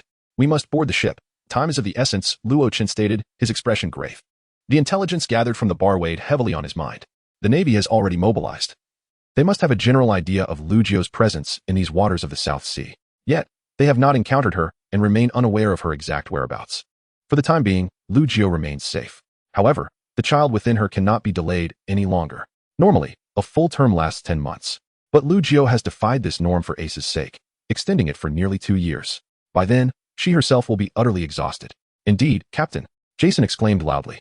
Wait a moment, everyone. Our esteemed Captain Lays has entrusted me with something to share with you. Suddenly, a voice pierced through the air. Both Luo Chun and Jason turned to see a youthful figure sprinting towards them with exuberance. They recognized him as a member of the old Lays pirate crew. Hooray! I'm so glad to have caught up, the young crew member said, a look of relief crossing his face. What do you need from us? Luo Chun inquired, puzzled. Our captain heard that you intend to journey to Bartalia Island, so he specifically sent me to deliver a gift to you. The young crew member replied with a smile. API call failed with status code 429. Error. Code. For 29. Message. Resource has been exhausted. E.g. check quota. Status. Resource exhausted. API call failed with status code 429. Error. Code. For 29. Message. Resource has been exhausted. E.g. check quota. Status. Resource exhausted. Moreover, the young crew member inhaled deeply and continued. This route is shorter and more time efficient than the previous one. The naval presence scattered along the way is considerably reduced as well. The captain heard your intention to head to Barthelia Island and sent me to deliver this nautical chart to you. Luo Chin's eyes flickered as he recalled the man imbued with the essence of the sea, a weight settling upon his gaze. Please convey my gratitude to your captain. I shall remember this kindness. He anticipated you would say that. The young crew member chuckled, and he asked me to relay this message, clearing his throat. His tone grew somber. We are all sons of the sea's will. Why concern ourselves with trifles? My desire to assist him stems simply from the fact that I find him agreeable. Upon hearing this, a smile graced Luo Chen's face. Agreeable, is he? Huh. With a swift turn, Luo Chen boarded the Logan, and Jason dropped the anchor, following closely behind. The sails unfurled swiftly, and the Logan trembled slightly before gliding away from the shore. Tell your captain that amidst the vast ocean, we shall meet again one day, Luo Chen proclaimed from the bow of the ship. Our next destination will be the Great Passage. The young crew member waved back, responding loudly. Tell him to wait for me. I will journey to the Great Passage, Luo Chen shouted. In that moment, he seemed to grasp why that fellow yearned for the sea so fervently. Dreams, freedom, and the bonds forged between friends. All these countless invisible threads intertwined, forming an immensely captivating and exhilarating treasure map. This hidden treasure extends far beyond mere riches. Jason, suddenly, I feel a surge of excitement, Luo Chen exclaimed, turning to Jason, who appeared utterly bewildered, scratching the back of his head, unsure of how to respond. Meow. With a nimble leap, the little master called out as he gracefully descended from Luo Chen's shoulder. Now, let us together brace ourselves for the impending tempest. Raising his head, Luo Chen gazed up at the sky. Over the vast expanse of the ocean, dark clouds loomed ominously, while golden lightning danced like a roaring dragon, expressing its fury and releasing its pent-up emotions. Amidst the dense, shadowy clouds, a proud and tenacious seabird soared majestically. It resembled a streak of black lightning, freely gliding across the heavens. Ah, let the storm come with even greater ferocity. API call failed with status code 429. Error. Code. 429. Message. Resource has been exhausted, e.g. check quota. Status. Resource exhausted, indeed, Captain. Jason bellowed, his robust figure standing resolutely in the pouring rain, maneuvering the Logan with skillful precision through the tumultuous storm. The nautical chart revealed not only a route that could shorten their journey, but also numerous lines throughout the South China Sea, meticulously marked by the seasoned old sailor, Ray. These lines, whether robust or delicate, appeared to pulsate with vitality, fiercely imparting the wisdom of an experienced pirate. As the rain subsided and the skies cleared, approximately half an hour later, the Logan emerged from the shroud of ominous clouds. Spreading out the nautical chart once more, Logan scrutinized it with keen interest. Eventually, a smile illuminated his face. With this chart, my chances of rescuing Lu Jue and departing safely have significantly increased. Moreover, this route, his gaze sharpened as he focused on the prominent line, though winding, curiously diminished the journey by nearly 1/3. In just about 7 days, they could reach Batelia Island. 7 days, merely 7 days. Soon after, he summoned Jason. Captain, you called for me?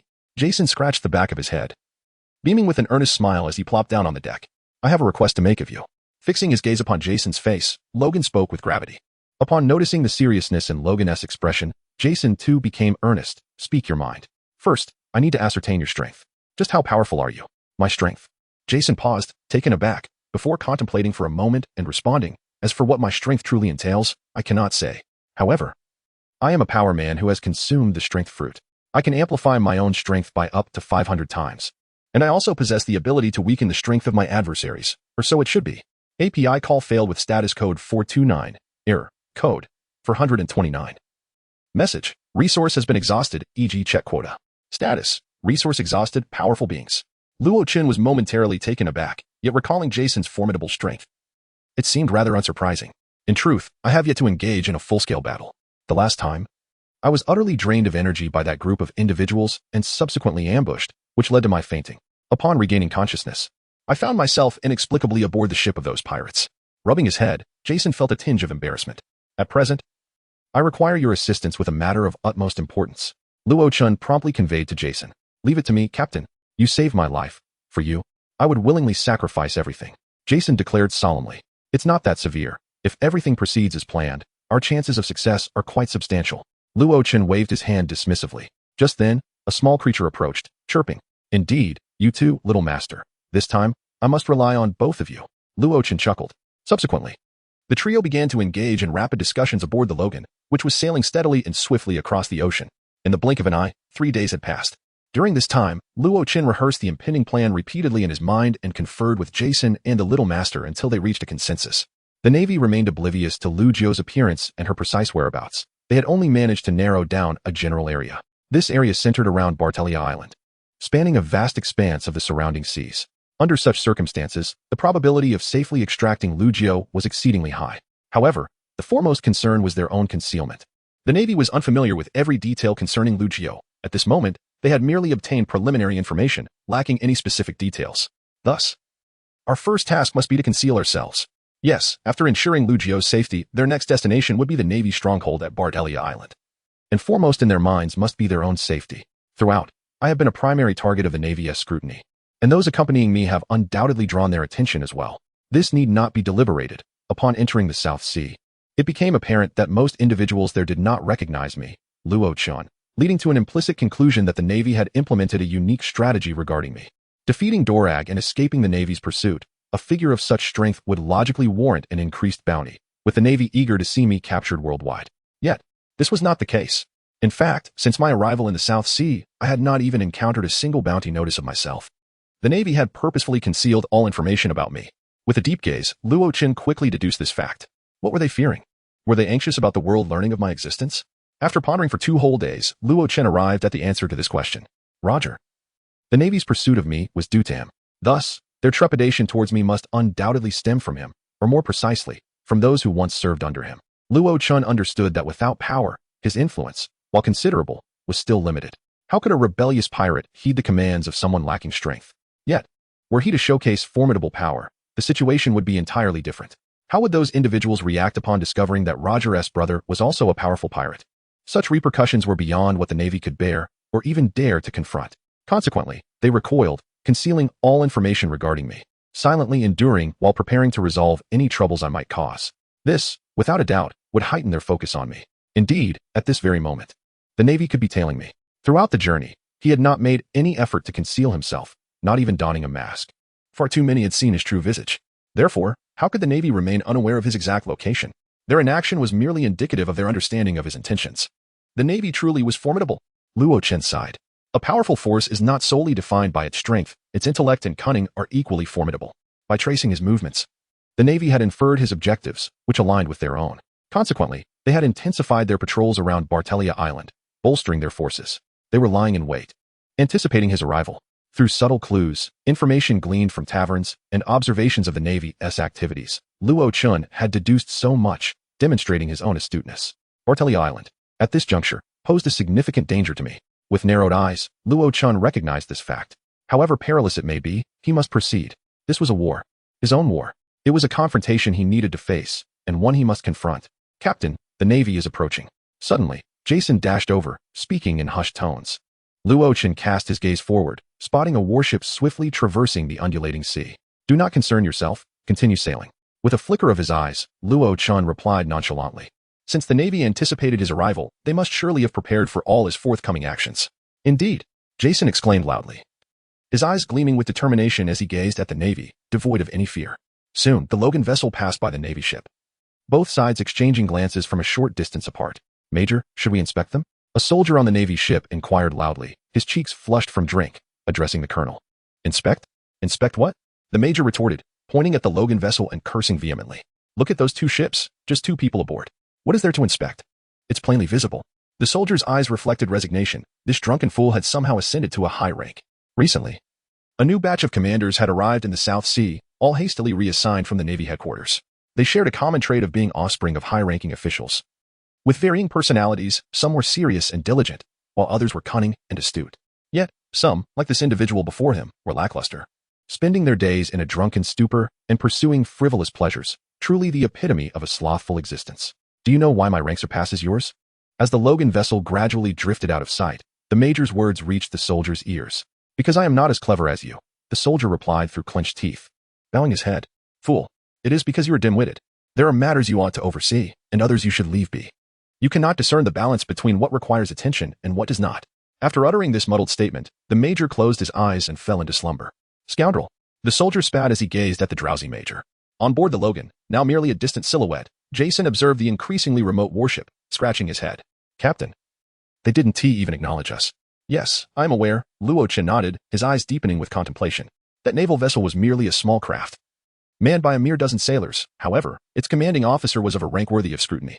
It seems that the South China Sea has undergone significant transformations of late. With a faint sigh, Luo Chen's expression became notably grave. Simultaneously, on Bartelia Island, a formidable naval warship gently approached the shore, trailed by 5 or 6 medium-sized vessels. At the harbor's edge, thousands of sailors stood in 2 lines, their expressions solemn as they awaited an arrival. The scene suggested a welcoming of notable significance. Soon, the warship docked, and an imposing figure emerged from the cabin.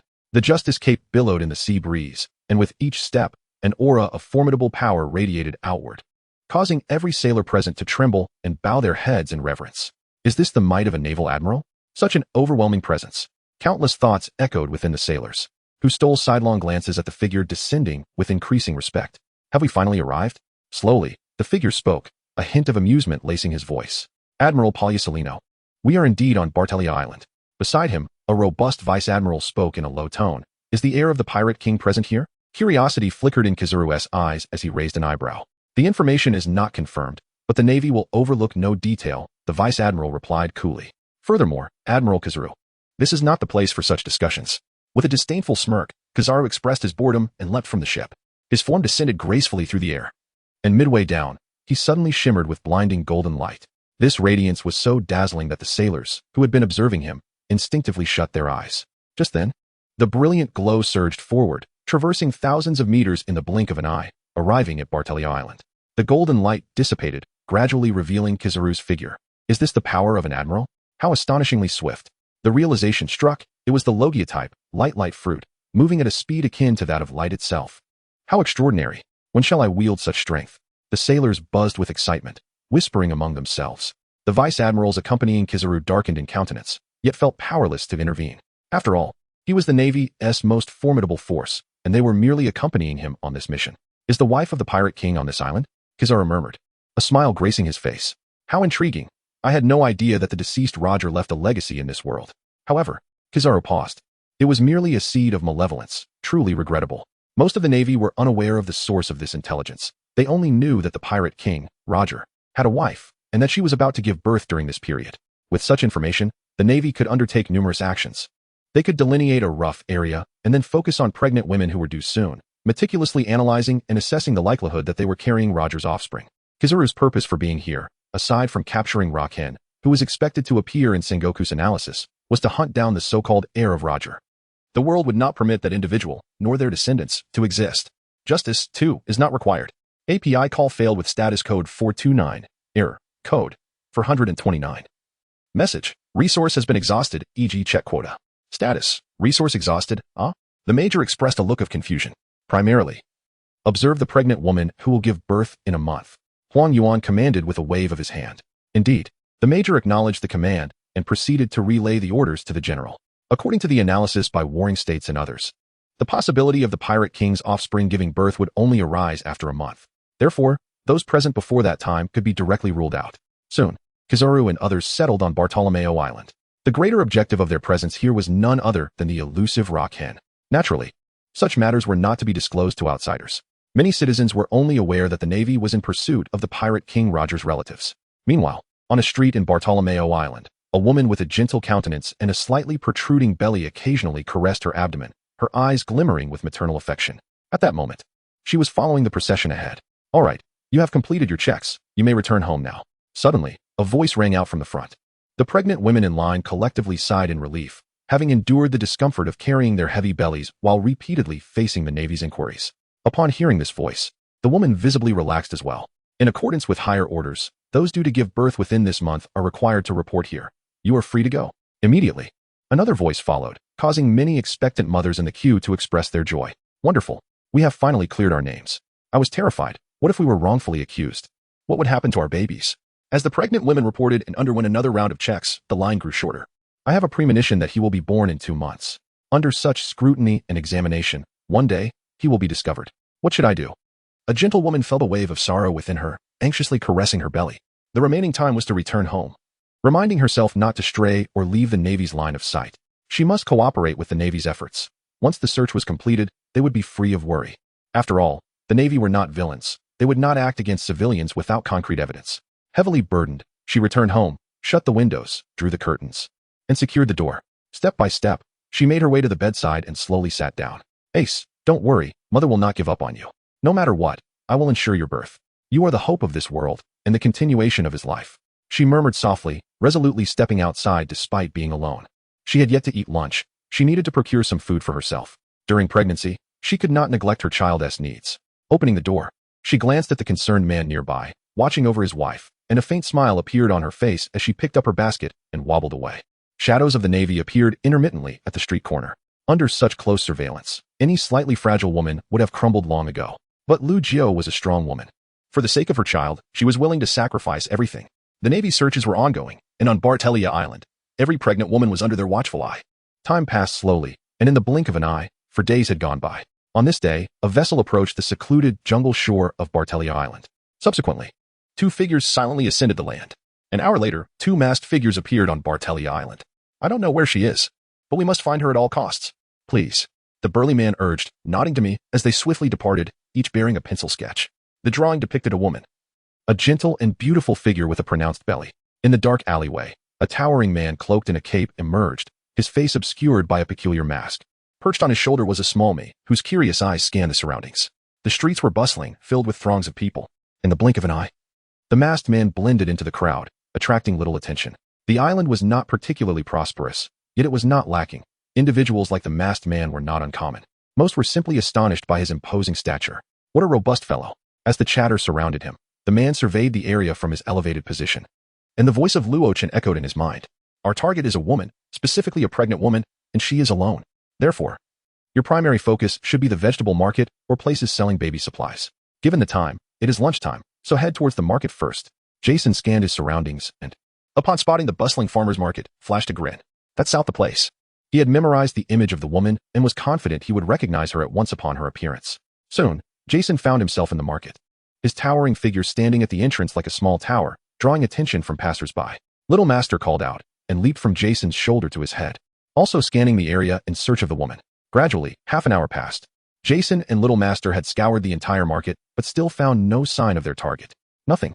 Could she not have come? Wait a moment. Jason's expression grew grave, his gaze intensifying as he scrutinized each passerby. The target, visibly pregnant and of average height, was easily identifiable.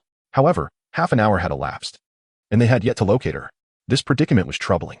Although his countenance darkened, neither he nor his companion relinquished hope. The bustling market had noticeably thinned, yet Jason, tall and broad-shouldered, possessed a wider vantage point for searching. They roamed about, particularly attentive to women with prominent bellies, sparing no one, even the plump. Meanwhile, Luo Chen stood concealed in a shadowy alley, slowly resting his hand upon the hilt of his long sword at his waist. His demeanor was serious, his gaze fixed ahead.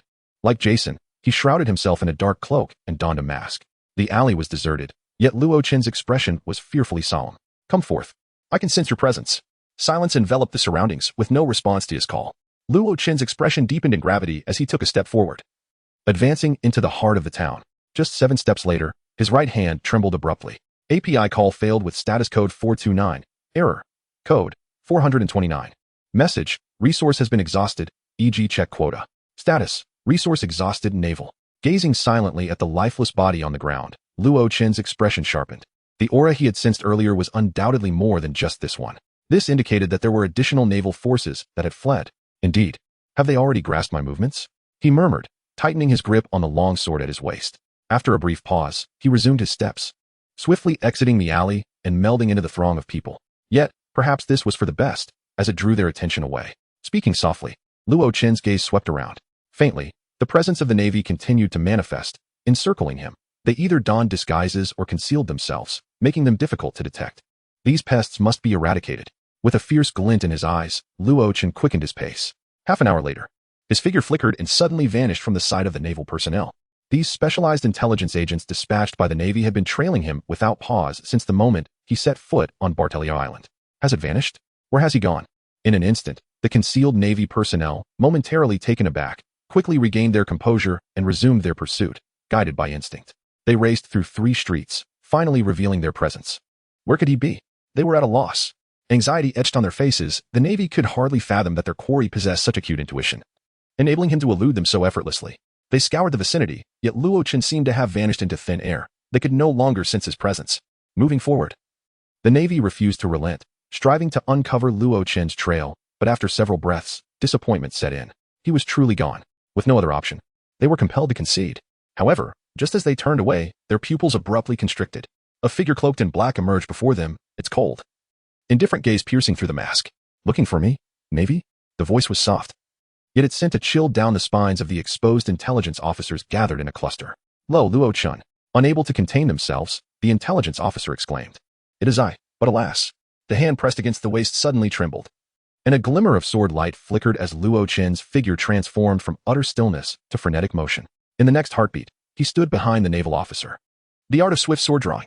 Bang, bang, bang. A series of thuds resonated through the air as the intelligence officers trailing Luo Qin fell silent, one by one. With a soft exhalation, Luo Qin leapt a few times, swiftly vanishing from his original position. Upon emerging from the shadowy alley, he could distinctly sense the absence of those watchful eyes that had previously scrutinized him. A master of martial arts possesses an innate awareness of the gazes that linger behind him and the attention of outsiders. Having repeatedly embodied formidable beings, Luo Qin was particularly attuned to such sensations. While the atmosphere was bearable after disembarking from the Logan, the moment he set foot on Bartelia Island, an unsettling chill immediately enveloped him. This suggested that the naval defenses on Bartelia Island had reached an impenetrable level. As he continued to walk forward, the expression beneath Luo Qin's mask grew increasingly grave. Naval forces. The presence of the Navy was pervasive. With every 10 or 20 meters he advanced, he could discern their vigilant patrols. It was imperative to locate Lu Jiu swiftly. Casting a furtive glance at the patrolling Navy, Luo Qin quickened his pace. The residential area lay ahead. Calmly moving with the throng, after 5 minutes, Luo Qin turned and entered a broad alley. On the opposite side of Bartelia Island, the once bustling market was now sparsely populated. After nearly 2 hours of waiting, disappointment was etched on the faces of Jason and the little master. 2 long hours had elapsed without sight of the woman depicted in the portrait. At this moment, apart from the board vendors, the clientele had dwindled to almost none. It seemed futile to linger here. It was time to seek a new location. Jason shook his head, preparing to depart for the agreed-upon next destination. Just then, the little master's eyes brightened as it leapt into action, swiftly following a faltering woman who vanished around the street corner. This scene unfolded rapidly, and by the time Jason processed what had occurred, both the little master and the woman had disappeared from sight. Dear master, Jason found himself momentarily lost in thought as he gazed at the desolate street before him.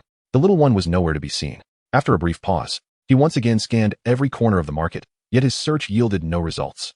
The little one, having dashed away on its own, was swiftly traversing the ground with agile limbs. Ahead of it, a plump woman ambled slowly, her basket in hand, in stark contrast to the little one's swift movements. The woman appeared encumbered, progressing at a leisurely pace. In no time, the little one had caught up to her, maintaining a short distance behind. Suddenly, the woman came to a halt, seemingly sensing that someone was following her, and grew somewhat wary. She began to turn slowly, eager to discern the identity of her pursuer. The little one remained stationary, gazing up at the woman as she turned. 3 seconds later, the woman fully faced the little one. The unfamiliar visage left the little one momentarily stunned, followed by a wave of disappointment. This woman was pregnant. Yet she was not the one that Luo Chen had been searching for. Meow.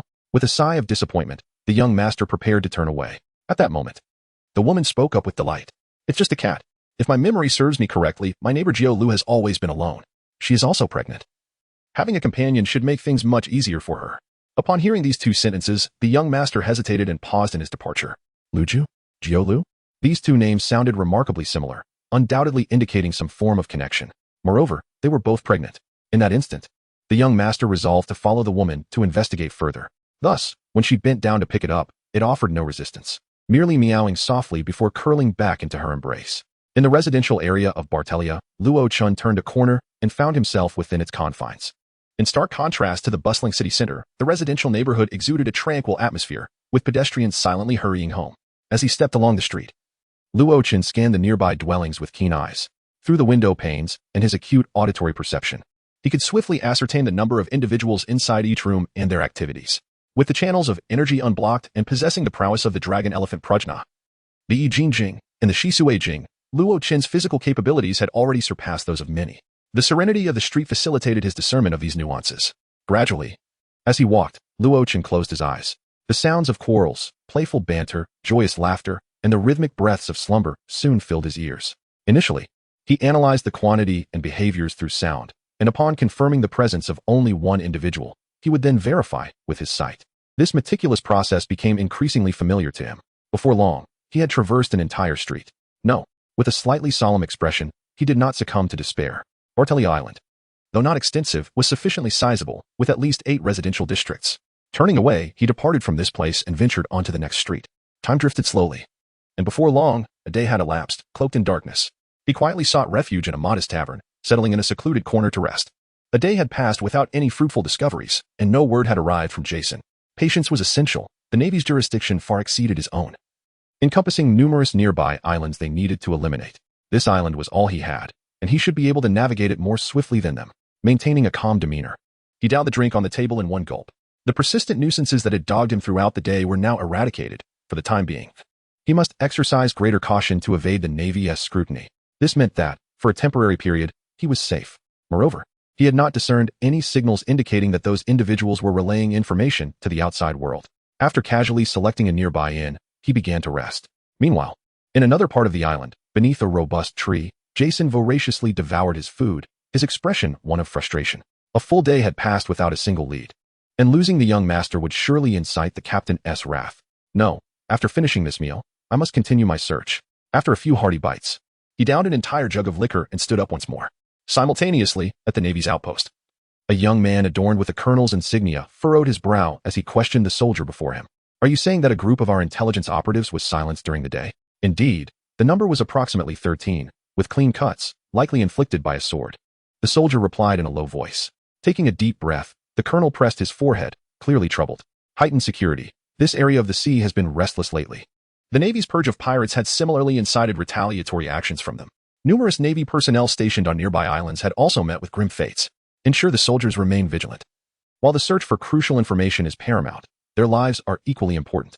Indeed, the soldier brought his legs together, executing a salute with a crisp sound. His eyes filled with deep respect. Proceed, commanded the colonel with a wave of his hand. The soldiers turned and departed swiftly, leaving a scene of utter chaos. What should have been a nocturnal clash now dared to unfold in the daylight. Were these audacious pirates? Indeed, they possessed an audacity that knew no bounds. The colonel's countenance darkened as he perused the written reports on his desk. With Admiral Kazaru dispatched to inspect other islands, a commodore remained stationed on this one. Yet, could even he deter the reckless and bold pirates? After a moment's contemplation, the colonel retrieved a den mushi. Inform all posts guarding the island's exits to remain vigilant. During this period, not even a mosquito shall elude our sight. Yes, Colonel. Unbeknownst to them, the defenses of Bartelia Island had tightened considerably. The morning sunlight filtered through the gaps in the foliage, casting dappled shadows upon the ground, creating an enigmatic pattern. By around 5 or 6 o'clock, a contingent of Navy personnel appeared on the streets, their expressions solemn as they patrolled. The residents of Bartelia Island had long since grown accustomed to such occurrences. Initially filled with trepidation, they soon recognized that the Navy was merely searching for something. Along the streets, Navy officers were stationed every few dozen meters, effectively asserting complete control over the island, their numbers possibly surpassing that of the residents. At this moment, Luo Chen stood at the entrance of another residential area. eyes gently closed as he advanced at a measured pace. When Navy personnel passed by, he maintained an air of calm indifference, and after a fleeting glance, they chose not to question him, allowing him to pass without incident. After a morning of thorough inspections, he had completed his search of the street. At noon, he enjoyed a meal before heading to yet another residential area. As before, he diligently searched the third residential area, yet still found no trace of Lu Jiao. The day slipped by quietly. Luo Chun remained composed, brushing past Navy officers on the streets before retreating to his lodgings for rest. In stark contrast, Jason was in a state of anxious frustration. 2 days had elapsed without any news of his master, and he had yet to find even a semblance of a lead regarding the woman he sought. What on earth am I to do? Still no sign, he lamented, his countenance morose as he traversed the streets, his towering figure drawing attention. Suddenly, a voice rang out, halting Jason in his tracks. Attention, everyone. A Navy officer, standing above with a megaphone, called out loudly. Tomorrow morning at 8, we request all expectant mothers to gather here for verification. Your cooperation is appreciated. Remember, all pregnant women must arrive. Failure to comply will result in further complications if discovered by the Navy. Once your identities are confirmed, you shall no longer face scrutiny and will continue to receive our protection. Quickly, a throng gathered, some eager, others distressed, and many exasperated. The news spread rapidly among the populace, reaching every corner of the island. Upon hearing this announcement, Jason's eyes lit up with hope. At last, a glimmer of good fortune. Relieved, he sought out a nearby inn, indulged in a refreshing bath, and sank into a deep slumber. In a certain residential area on the island, a gentle-featured woman, her belly prominent, moved about her room, preparing a meal. Behind her, a small creature, its eyes darting with curiosity, observed her every move. This woman bore an uncanny resemblance to the image he sought. She was Lu Jiao, the target he had been searching for. The creature beamed with joy, having observed her for quite some time. Now utterly convinced that she was indeed Luo Chen's objective. Her gentle aura, coupled with an unmistakable air of uniqueness and resilience, deeply moved it. What manner of woman was this? Alone, facing scrutiny from the Navy, yet composed, she lived her life unfazed, exhibiting a courage surpassing that of many men. Before his arrival, it resolved to protect her, to safeguard this woman. The creature made a silent vow in its heart. From the very first glance, it had been captivated by her strength and tenderness. If only it could embody the same fortitude as this woman, perhaps the outcome would have been different. Lost in thought, the creature found itself reminiscing. Ah, how fortunate to have you, little me. Your companionship alleviates my solitude. Lu Jiao turned her gaze towards the creature, her expression brightening into a smile. Meow, the young master called out. The scrutiny was upon them once more tomorrow, and the naval forces were becoming increasingly troublesome. In the blink of an eye, Lu Jiao's expression turned grave. Repeated inspections might allow for initial concealment, yet with the Navy's relentless verification, it was only a matter of time before the slightest clue would surface. What should be done? Anxiety flickered in Lu Jiao's eyes, yet she remained composed. Bartilia Island was nearly encircled by the Navy. It could be said that this expanse of sea was predominantly their territory. With the island situated at the very heart of this naval encirclement, escaping Bartilia Island might still hold a glimmer of hope. But breaking free from the Navy's grasp presented an insurmountable challenge. Meow. At that moment, the little master called out, seemingly to comfort Lu Jiao. You are telling me not to worry. How clever you are. To Lu Jiao's surprise, she felt as if she could understand, responding with a smile. Meow, meow, meow. The little master gestured with her 2 paws. Oh, are you saying that someone is coming to rescue me? Lu Jiao was taken aback by this revelation. The little master nodded, affirming Lu Jiao's inquiry. Subsequently, Lu Jiao fell into silence, gazing deeply at her mysterious little master, who had been brought over by Mary from next door. Remarkably, she could comprehend her words. Someone is coming to rescue me? Who could it be? A fleeting image of that person appeared in her mind, yet she quickly shook her head. My existence, the companion of that person, is not easily known. Who could it truly be? In the blink of an eye, a night passed. On this day, Jason arrived early at the location indicated by the Navy the previous day. His arms crossed, and eyes wide open, he scrutinized the area intently. Today, I must find her. I cannot let the captain down. Vowing silently, Jason's gaze was earnest and resolute. Soon, the Navy marched in formation to the designated site, swiftly preparing all necessary checks. In less than 10 minutes, a group of pregnant women, surrounded by the Navy, arrived at the location. Jason's eyes darted around, meticulously observing each woman. However, after the first group was examined, he still had not found his target. Where could she be? This shouldn't be. He continued to wait as 3 more groups of women were inspected and departed from the area. API call failed with status code 429. Error. Code 429. Message. Resource has been exhausted, e.g. check quota. Status. Resource exhausted. API call failed with status code 429. Error. Code 429. Message. Resource has been exhausted, e.g. check quota. Status. Resource exhausted. It is her. It must be her.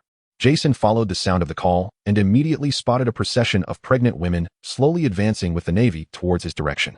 Among the group, a gentle-faced woman moved with an air of tranquility, devoid of any signs of panic. On her shoulder, a small creature appeared to be gesturing towards him. Jason recognized that face without a doubt. It was indeed Lu Jiao. She was the very woman that Luo Chen had been searching for. And a wave of astonishment washed over him as he realized that the young master had already located her. Had the young master been with her all along? Curiosity stirred within him, yet Jason refrained from acting impulsively. The presence of numerous Navy personnel meant that any rash move could incite chaos. Despite his formidable strength, he was not devoid of reason. Suppressing his excitement, Jason allowed his hands to hang at his sides, casting occasional glances at the woman. Time pressed on, and before long, the group of pregnant women ahead had completed their checks, with Lu Jiao's turn approaching. At this moment, Jason's expression grew serious. He fixed his gaze on Lu Jiao, his eyes unblinking. The women ahead swiftly passed through, and now it was Lu Jiao's turn. Her demeanor remained composed, betraying no hint of distress. But a subtle flicker of trepidation danced in her eyes, perfectly embodying the timid role a pregnant woman must portray when confronted by the Navy's scrutiny. API call failed with status code 429. Error. Code. For 29. Message. Resource has been exhausted. E.g. check quota. Status. Resource exhausted. Jiolu. The officer nodded and reviewed the previous records. You have undergone 3 inspections, each yielding no issues. Setting aside the documentation, the officer raised his gaze, locking his eyes onto Lu Jiao's. So, this time, do you have anything to confess? Lu Jiao met the officer's stare, poised to respond. Yet, suddenly, a jolt coursed through her, causing her to tremble. The officer's gaze seemed to delve into the corners of her eyes, akin to a vortex, emanating an awe-inspiring authority. It felt as though uttering a falsehood before him would constitute a profound disrespect to the divine, stirring within her feelings of shame and trepidation, compelling her to divulge the truth. Do I have any connection with One Piece and Roger? At that moment, the officer's voice resounded once more. To the outsiders, this voice seemed tranquil, yet to Lu Jiao, it resonated like a thunderclap, shaking the very fabric of the void and reverberating through her heart. In that instant, a flicker of confusion appeared in Lu Jiao's gaze, as if she were on the brink of revealing the truth, unable to restrain her thoughts. Not good. Jason, standing at a distance and observing the scene, immediately felt a tightening in his gaze. He noticed Lu Jiao tremble slightly while being questioned by the officer, falling into a state of confusion. API call failed with status code 429. Error. Code. For 29. Message. Resource has been exhausted, e.g. check quota. Status. Resource exhausted. As soon as I uttered a single word, Lu Jiao's gaze instantly regained its clarity. Meow. The sound resonated in her ear, amplifying rapidly and awakening her. My husband, Lu Jiao articulated. The officer's gaze sharpened as he continued his interrogation. What about your husband? My husband once lent Roger a sum of money. Lu Jiao displayed a demeanor of trepidation, her eyes filled with panic. Are you attempting to conceal this matter? The officer expressed his disappointment. I fear the Navy will punish me. He is already deceased. Woe is me. I am all alone in this world, and I am terrified. Lu Jiao burst into tears, overwhelmed by fear. The officer, feeling a headache, waved his hand dismissively. API call failed with status code 429. Error. Code. For 29. Message. Resource has been exhausted. E.g. check quota. Status. Resource exhausted. API call failed with status code 429. Error. Code. For 29. Message. Resource has been exhausted. E.g. check quota. Status. Resource exhausted. API call failed with status code 429. Error. Code. For 29. Message. Resource has been exhausted. E.g. check quota. Status. Resource exhausted. API call failed with status code 429. Error. Code. For 29. Message. Resource has been exhausted. E.g. check quota. Status. Resource exhausted. I have a plan. Luo Chen said in a low voice. With that, heed my words. He placed the phone bug into Jason's embrace and turned away. In an instant, his figure vanished from Jason's sight. Gazing at Luo Chen's retreating silhouette, Jason clenched his teeth and tightened his fists. Captain, you must remain safe. Although their time together had been brief, and this captain sometimes appeared somewhat eccentric in Jason's eyes, there was no doubt that a profound bond had already formed between them. He had come to regard Luo Chen as his comrade. During their time aboard the ship, Luo Chen had revealed Lu Jiao's true identity to them, fully aware from the outset of the mission's significance and peril. Gritting his teeth, Jason began to stride forward, swiftly pursuing Lu Jiao's figure. He followed closely, refraining from rushing ahead. At that moment, Lu Jiao was oblivious to his identity. Approaching recklessly could easily arouse the suspicions of the Navy. It was not until Lu Jiao entered her quarters that Jason cautiously surveyed his surroundings before stepping forward to knock on the door. API call failed with status code 429. Error. Code. For 29. Message. Resource has been exhausted. E.g. check quota. Status. Resource exhausted. API call failed with status code 429. Error. Code. For 29. Message. Resource has been exhausted. E.g. check quota. Status. Resource exhausted. Who are you? Lugio gazed at the imposing figure of the masked man before her, her expression filled with curiosity. Greetings. You may call me Jason, he replied with a smile, removing the mask from his face. Meow, meow, meow. The little master perched on Lugio's shoulder waved its paws proudly, seemingly boasting about its prowess. Indeed, indeed. You are remarkable for finding us so swiftly, Jason responded with a hint of resignation, fully comprehending the little one's words. The little master then gestured towards Lugio, as if attempting to elucidate something. After listening attentively, Lugio nodded and subsequently ushered Jason into the room, shutting the door behind them. The interior was quite modest, furnished with a bed, a table, a chair, a few pots of flowers, a wardrobe, and a vanity, nothing more. Lugio gracefully settled onto the bed, then apologized to Jason. The space is limited. I hope it is not too cramped. Jason, awkwardly perched on the small chair, sheepishly waved his hand. It is my size that is excessive. My apologies. Heh. Following this, the two engaged in mutual observation, a moment of silence enveloping them. API call failed with status code 429. Error. Code. 429. Message. Resource has been exhausted. E.g. check quota. Status. Resource exhausted, Roger? Jason was taken aback for a moment, then shook his head and replied, I do not know anyone by that name. It is the captain who sent me to assist you. Captain? Lugio inquired with curiosity. However, Jason refrained from providing an explanation. Before we depart from this island, I am responsible for ensuring your safety, and, oh yes, also that. Jason gestured toward the small master. The small master? Is that what it's called? Forgive my boldness, but are there only the two of you? Lugio hesitated for a moment before posing the question. Well, certainly not, Jason replied, shaking his head. We should also count the captain, which makes it 3. Lugio sighed in relief. If it were just the two of them, the chances of escape would be exceedingly slim. Might I inquire about the identity of your captain? After a brief silence, Lugio asked again. She could discern that neither of them harbored ill intentions towards her.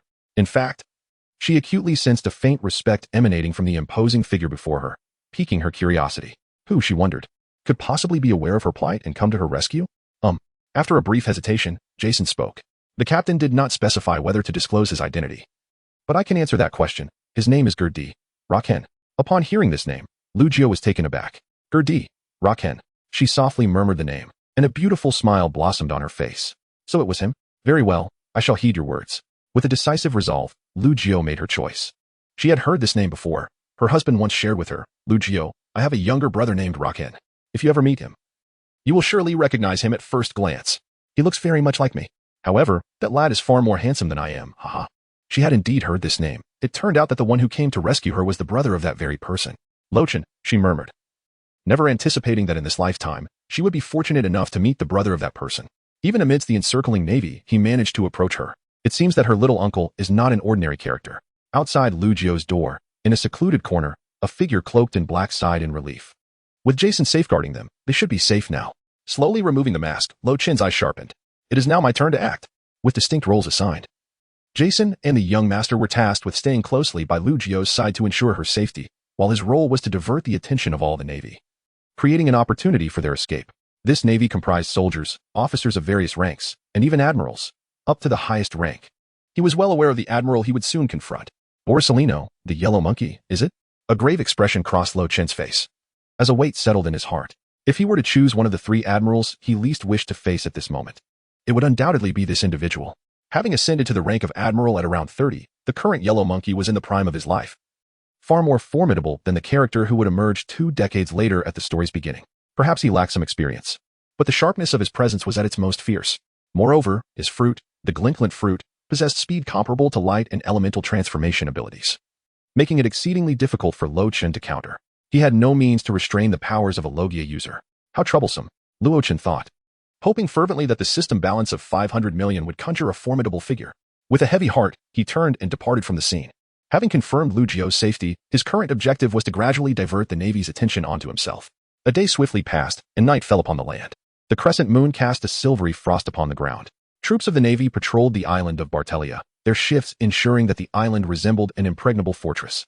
Suddenly, a blood-curdling scream pierced the night sky, capturing the attention of all Navy personnel. It came from the north, near the naval port. Quickly, someone has been ambushed. In an instant, the Navy grew tense, rushing en masse towards the street leading to the northern naval port. However, upon arrival, the first responders were met with a grim sight, a ground littered with bodies. An entire patrol unit lay slain, their blood staining the earth. Each soldier had been dispatched with a single, swift stroke. What exceptional swordsmanship! A colonel arrived, his expression grave as he surveyed the carnage. The nature of the wounds suggested the work of the same assailant from before. He has returned. The colonel swiftly ordered his men to clear the area and lay their fallen comrades to rest. Reinforcements were to be dispatched to bolster the northern district's defenses. This individual was seeking retribution, attempting to humiliate our navy. Let us see just how formidable he truly is. His keen intuition led the colonel to believe that the assailant would strike the northern district again. As night silently wore on, the Navy conducted their patrols without encountering any further disturbances, not even catching a glimpse of the shadowy figure that had struck them. It was as though the individual had materialized from thin air, only to vanish just as suddenly. In the command office of the garrison, the colonel sat solemnly, gazing at the 30 to 40 young recruits before him. I entrust the task to you. The Navy cannot afford any further losses. Understood, Commander.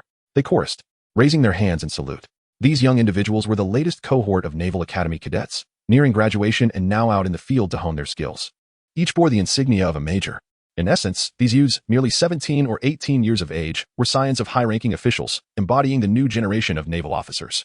Their parents were predominantly high-ranking officials within the naval headquarters. From birth, they had received the finest naval education, endowing them with exceptional combat prowess. Their only shortfall was experience. However, a lack of experience did not imply that these young majors were lacking in intellect. In fact, they often exhibited sharper acumen compared to their seasoned counterparts. Since their arrival on Barthelme Island, they had been primarily kept in reserve, observing the complexities of the outside world while practicing the practical application of their theoretical knowledge. Now, the higher-ups had decided it was time to deploy them. Go forth and endeavor to execute your task splendidly. The colonel waved his hand. The nearly 40 majors saluted once more before departing. Soon, each major set out, leading groups of 10 to 15 sailors as they commenced their patrols around Barthelme Island. Throughout the day, the atmosphere was thick with vigilance emanating from the Navy. Even the bustling sounds of the streets seemed to have quieted considerably. As night descended, vigilance heightened. From 7 to 8 o'clock, Barthelme Island remained eerily tranquil. The major officers, faces stern, accompanied their subordinates in patrolling every street, none daring to lower their guard. These elite young majors possessed commendable strength. If placed upon the sea, their average bounty would surely hover around 50 million. Such formidable power had been dispatched to this locale, underscoring the Navy's seriousness regarding the mysterious assailant. An hour passed without any discoveries. Since the sudden attack the previous day, it appeared as though the perpetrator had grown fearful. Remain vigilant. That individual is immensely strong. The colonel commanded, and the young majors steadfastly maintained their posts. It was not until around 10 o'clock at night that a squad of Navy personnel passed through a shadowy alley in the northern district of Barthelme Island. API call failed with status code 429. Error. Code 429. Message. Resource has been exhausted, e.g. check quota. Status. Resource exhausted. Who goes there? The major shouted loudly, yet he did not advance. Instead, he plunged his hand deep into his bosom. He intended to swiftly communicate this intelligence to his comrades. For the teachings of naval academia emphasized not individual bravado, but rather the essence of teamwork. However, at that very moment, a shadow materialized at the mouth of the alley. The newcomer donned an enigmatic mask, cloaked entirely in a dark robe, and as the faint light from the alley illuminated him, he emanated an aura of dread and mystery that was truly unsettling. Who are you? The major demanded loudly, as the Navy personnel behind him nervously raised their pistols, their fingers firmly resting on the triggers. Who am I? The voice emanating from beneath the mask sounded remarkably youthful, causing the major to momentarily falter. Aren't you searching for me? With just that one sentence, the major's expression shifted dramatically once more, and he abruptly gestured with his hand. Fire. Under the influence of conditioned reflex, the naval soldiers simultaneously pulled the trigger. Bang, bang, bang, bang. A series of gunshots shattered the tranquility of the night sky. In that instant, several patrol units of the Navy nearby were taken aback, their expressions swiftly transforming into alarm. Quickly, something's amiss. Proceed at full speed to our vicinity. At last, a discovery was made. At the entrance of a shadowy alley, the Navy major's pupils abruptly contracted as he issued a command to fire without hesitation. His subordinates promptly obeying. Yet, the shadow had vanished. Your speed is too slow. Only then did a voice emerge, devoid of any emotion. The major shuddered, slowly turning around, as his pupils began to incessantly contract and expand. With a sharp crack, the firearms in the hands of the Navy personnel shattered into two halves. Simultaneously, a vivid crimson streak appeared upon their necks. In the next instant, all fell limply to the ground. API call failed with status code 429. Error. Code 429. Message. Resource has been exhausted, e.g. check quota. Status. Resource exhausted, confounded. The major whispered, his figure suddenly trembling. With a swift motion, his figure vanished abruptly. Simultaneously, the shadowy figure's hand had firmly settled upon its waist. In an instant, Two silhouettes approached with remarkable speed through the dimly lit alleyway. Swish. Raging gale. A fierce strike was unleashed as two figures swiftly brushed past each other, then came to a standstill. A look of shock and fear appeared on the Major's face, and simultaneously, a sharp red emerged on his left chest, rapidly expanding and soon seeping through, staining his naval officer uniform crimson. Was this blood? He was wounded. In the next moment, the Major collapsed onto the ground, his expression unchanged from a moment ago. It was too fast, far too fast. He had never witnessed a blade move with such swiftness. In a single stroke, the Navy officer was brought low, as the masked shadow cast a cold glance before leisurely departing. His movements were remarkably calm, and he navigated the dark alley with an air of familiarity, swiftly vanishing from sight. After a brief span of time, the remaining Navy officers finally arrived at the scene. Upon observing the situation on the ground, their pupils constricted, and they collectively inhaled sharply. From the moment the gunfire erupted to their arrival, scarcely a minute had passed. Yet, Lunds, their comrade, had already sustained grievous injuries. The Major on the ground was not dead. He was, after all, unlike the ordinary Navy personnel. In that critical moment, his instinct for danger had allowed him to shift his body just enough to avert complete disaster. It was a mere fraction of a second that saved his life. Who on earth was that formidable figure? The Majors exchanged glances, and a sense of trepidation subtly infiltrated the ranks of the Navy soldiers. Who was this enigmatic individual? Endowed with such prowess? They were classmates with Lunds. While some among them were indeed stronger, the differences in their abilities were not vast. Yet, someone had effortlessly dispatched Lunds in such a brief span and departed with ease. The precision of their discovery and arrival at the scene within a minute was astonishing. This signified that the assailant had likely taken less than a minute to neutralize Lunds and his subordinates. One Major circled the area, his expression grave. Lunds had only exchanged a single blow with that person, yet he had fallen after that solitary encounter. Another Major spoke up. There were no traces of the assailant on the ground. However, the wall opposite Lunds bore distinct marks of a strike, a mark left by the raging gale technique. This indicated that the mysterious figure had emerged unscathed. His weapon was a sword, swift and powerful, bending down to examine the soldier's gunshot wounds. The Navy officer spoke in a deep voice. In just a few exchanges, the Majors present had reconstructed the scene, showcasing their professional acumen. Subsequently, the Navy personnel cleared the area and hurriedly departed to report to their superiors. Within the naval base, the colonel's expression grew even more somber, and this time, there was an additional vice admiral present. Are you saying that a powerful pirate has infiltrated Bartelia Island and is mercilessly retaliating against the Navy? Vice Admiral Moya inquired, raising an eyebrow. Indeed, Vice Admiral Moya, the Major responded, taking a deep breath. It is just a single pirate. Can't you handle it? Moya tapped the table and cast a sweeping glance at the Majors standing in the office. The Majors exchanged looks, then collectively lowered their heads in silence. Observing the silent Navy officers, Vice Admiral Moya shook his head. You make me question the caliber of this generation of naval recruits. His words caused the Majors present to grit their teeth, yet they found themselves at a loss for words. That mysterious individual was undeniably powerful. One Major could not help but interject. Moya's gaze darkened as he leaned forward. Do you understand, Major? Young Major. The Major lifted his head, locking eyes with Moya without a hint of fear.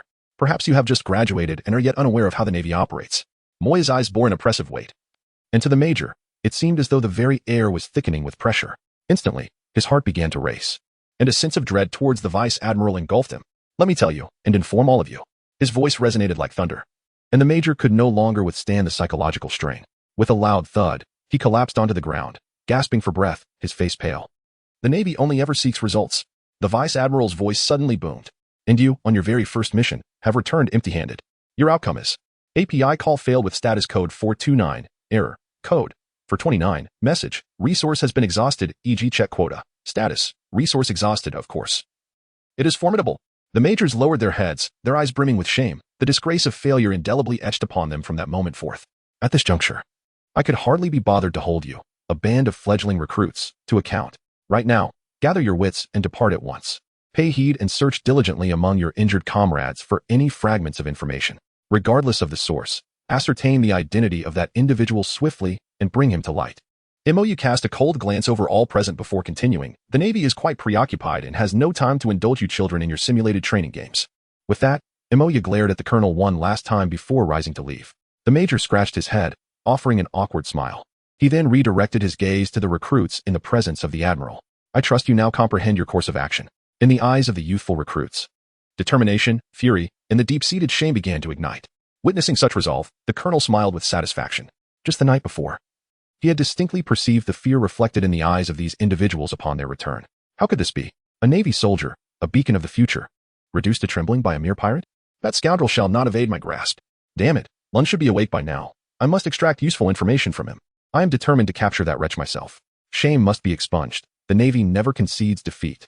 A chorus of resolute voices erupted from the ranks of the Navy, further brightening the Colonel's smile.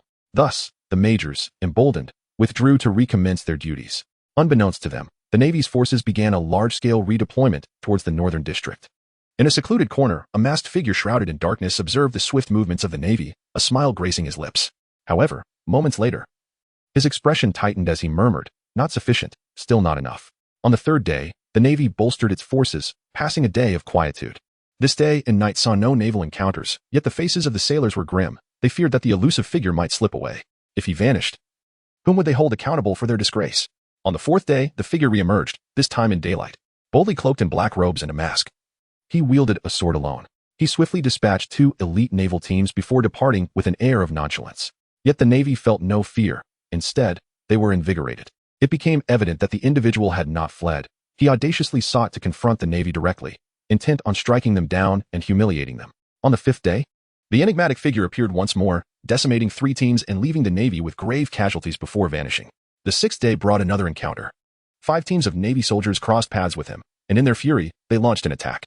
3 minutes later, the mysterious figure departed unscathed, leaving a scene of bloodshed and severely injured sailors in his wake.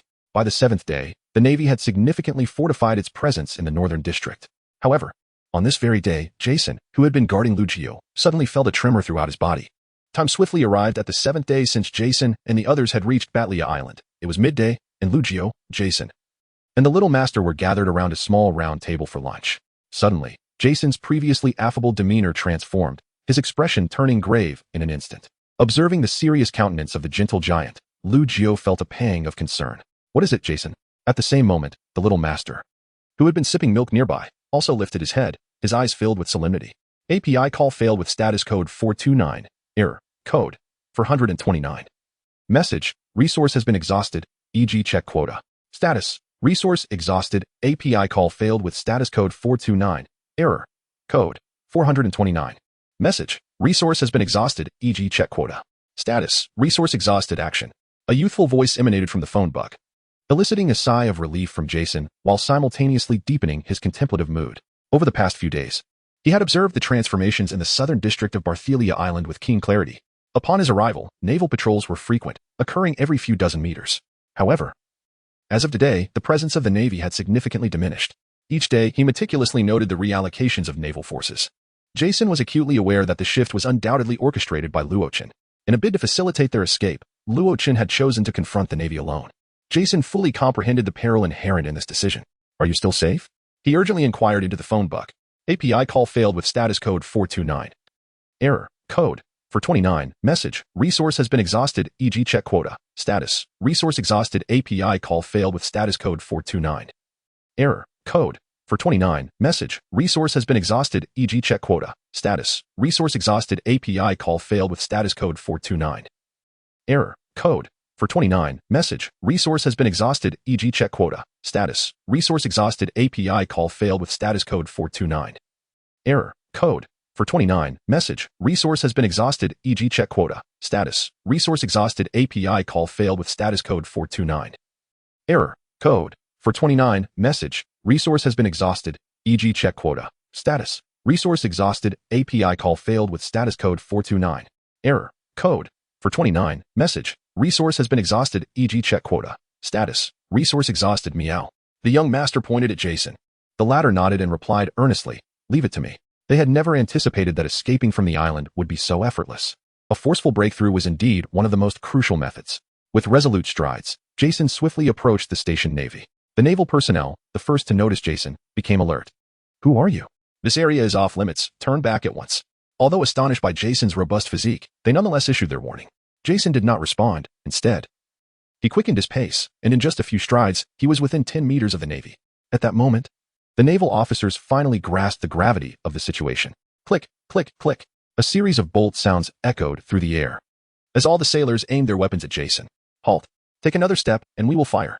Jason paused, coming to a standstill. The sailors, observing his compliance, let out a sigh of relief. Yet, in an instant, they abruptly felt the ground tremble beneath them. The tremor was sudden and profound. In the next moment, a massive shadow loomed before them. The burly figure of a man had appeared right in front of them, standing face to face. Some sharp-eyed sailors, in shock, noticed that where the giant had previously stood, a colossal crater had formed. The surrounding ground shattered as if it had been struck by a bomb. API call failed with status code 429. Error. Code. For 29. Message. Resource has been exhausted. E.g. check quota. Status. Resource exhausted. Fall down. Jason bellowed, his massive form and powerful arms suddenly in motion, resembling a bulldozer as he charged forward. In an instant, the bewildered Navy personnel were launched uncontrollably into the air, only to crash heavily to the ground moments later, losing consciousness. With each swing of his robust arms, several soldiers were sent sprawling, and after 6 successive blows, all the Navy members lay defeated, silent upon the earth. The sheer force he wielded was such that the moment they made contact, their awareness was shattered. The officer stationed there fell victim in that initial onslaught, succumbing swiftly to Jason's might. Since aligning with Luo-Chin, Jason had seldom engaged in combat, yet each time he did, it was almost always an instant obliteration. How formidable was he? Perhaps, as he himself stated, he remained unaware. This was precisely why Luo-Chin placed such unwavering trust in Jason. While he might falter against a vice admiral or a full admiral, there was no doubt he could handle the rear guard during their escape. As for the frontal assault, that responsibility was his to bear. After dispatching the Navy, Lu Jiao and the young master swiftly followed Jason, glancing back momentarily before disappearing into the nearby thicket. On Bartelia Island, in the northern district, atop a roof, a figure cloaked in black and adorned with a mask emerged gradually amidst the gusting sea winds. Observing the port ahead, where Navy patrols roamed, the masked figure murmured to himself, "There are quite a few people. Yet, what was there to fear? Leave the front to me. Jason, young master, I entrust everything to you both." Slowly, the cloaked figure removed his mask, revealing a youthful and handsome visage. It was Luo-Chin. Suddenly, a strong gust of wind surged, causing his black cloak to billow dramatically. As the winds shifted, ominous clouds began to gather over the skies of Bartelia Island. API call failed with status code 429. Error. Code. For 29. Message. Resource has been exhausted, e.g. check quota. Status. Resource exhausted.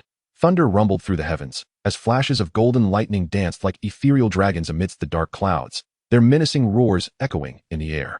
Over the skies of Bartelia Island, the weather shifted abruptly. Standing atop a rooftop, observing the patrolling Navy below, Luo-Chin's gaze gradually sharpened. It was time to commence. The storm was upon us. After casting a final, lingering glance at the southern district, Luo-Chin leaped into the void, vanishing from sight. From the very beginning, he had devised this plan. On Bartelia Island, the naval forces were relatively balanced, with each of the 4 districts maintaining comparable military strength. To ensure the swift and safe departure of individuals like Lu Jiao from the southern district, it was imperative to divert the Navy's attention elsewhere. Achieving this, however, necessitated sacrifice. It required someone to incite animosity, someone who would captivate the gaze of all the Navy personnel. Over the course of 7 days, Luo-Chin utilized his formidable combat prowess to fulfill this objective. The Navy presumed him to be a pirate, eager to confront them head-on. Consequently, they were enraged, intent on capturing him to retaliate. Yet, the outcome was inevitable. The Navy had been thoroughly humiliated.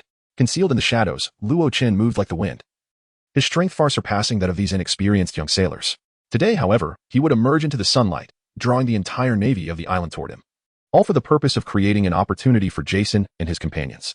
The vast expanse of ocean surrounding Bartelia Island was teeming with naval forces. At this critical juncture, a dazzling figure, one who incited the highest degree of animosity among the Navy, had to appear, redirecting all their attention. Only then would Lu Jiao and the others have a chance to escape. After leaping continuously across rooftops, Luo-Chin finally paused as he neared the temporary naval harbor. Gazing upon the fleet of Navy warships docked at the port and the squads of sailors patrolling below, his expression became as tranquil as still water. It would begin from here. In the next moment, he bent his knees and propelled himself skyward.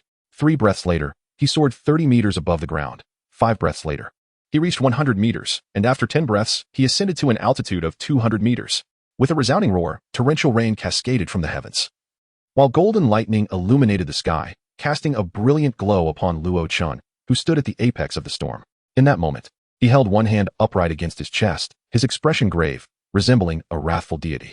His piercing gaze surveyed the ground below with a fierce intensity. In the next instant, he inclined his head downward, slowly pressing his outstretched hand forward. API call failed with status code 429. Error. Code. For 29. Message. Resource has been exhausted, e.g. check quota. Status. Resource exhausted. API call failed with status code 429. Error. Code. For 29. Message. Resource has been exhausted, e.g. check quota. Status. Resource exhausted. API call failed with status code 429. Error. Code. For 29. Message. Resource has been exhausted, e.g. check quota. Status: resource exhausted, a human.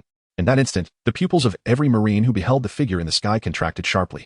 A resonant drone filled the air as the void began to quake, giving rise to an immense atmospheric pressure that descended forcefully upon the earth. With a thunderous roar. Within the span of mere moments, the once unending curtain of rain abruptly contorted. The droplets upon the ground, in that instant, appeared to shatter into finer fragments under an immense pressure, as if compelled by this force to leap skyward, scattering into a myriad of pieces. The sound of divine power resonated from the heavens, akin to a celestial being whispering softly. All the sailors, entranced by this authoritative voice, instinctively lifted their gazes skyward. Buzz, buzz, buzz. The eerie atmospheric pressure grew increasingly oppressive, distorting the very air itself, causing the Navy personnel to be abruptly overwhelmed and rendered unable to rise. My goodness. What is this?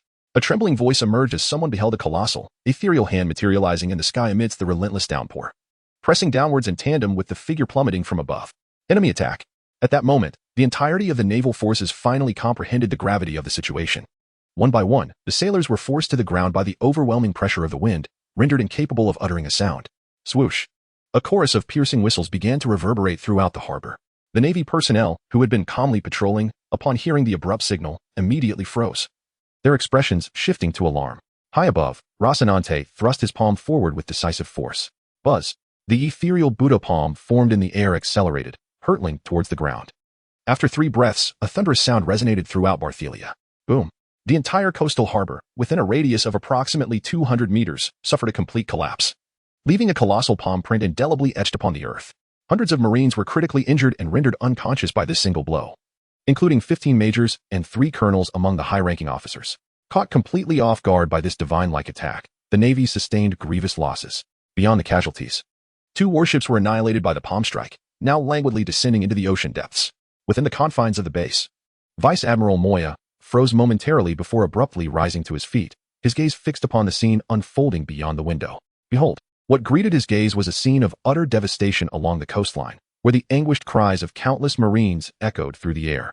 Simultaneously, a relentless stream of reinforcements surged towards the epicenter of the chaos. The clamor of voices, a cacophony of shouts and screams, filled the air incessantly. Enemy attack. In an instant, Major General Moya grasped the gravity of the situation, his expression darkening as he strode purposefully towards the exit.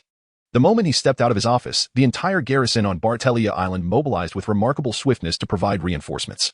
At that moment, apart from the regional commander, nearly all military forces were in motion. Along the coastline, the number of Navy personnel surged from a mere few dozen to almost 100, and their ranks continued to swell. However, upon arrival at the scene, the Navy refrained from taking independent action. Instead, they raised their rifles, their expressions tense as they fixated on a figure cloaked in black atop a warship where the incident had transpired. The newcomer, shrouded in a dark robe and slightly bowing his head, concealed his identity from view. "Who are you?" a major shouted, his voice echoing with incredulity. The individual who had brought them to disgrace, who stood atop the pillar of shame, had finally reappeared.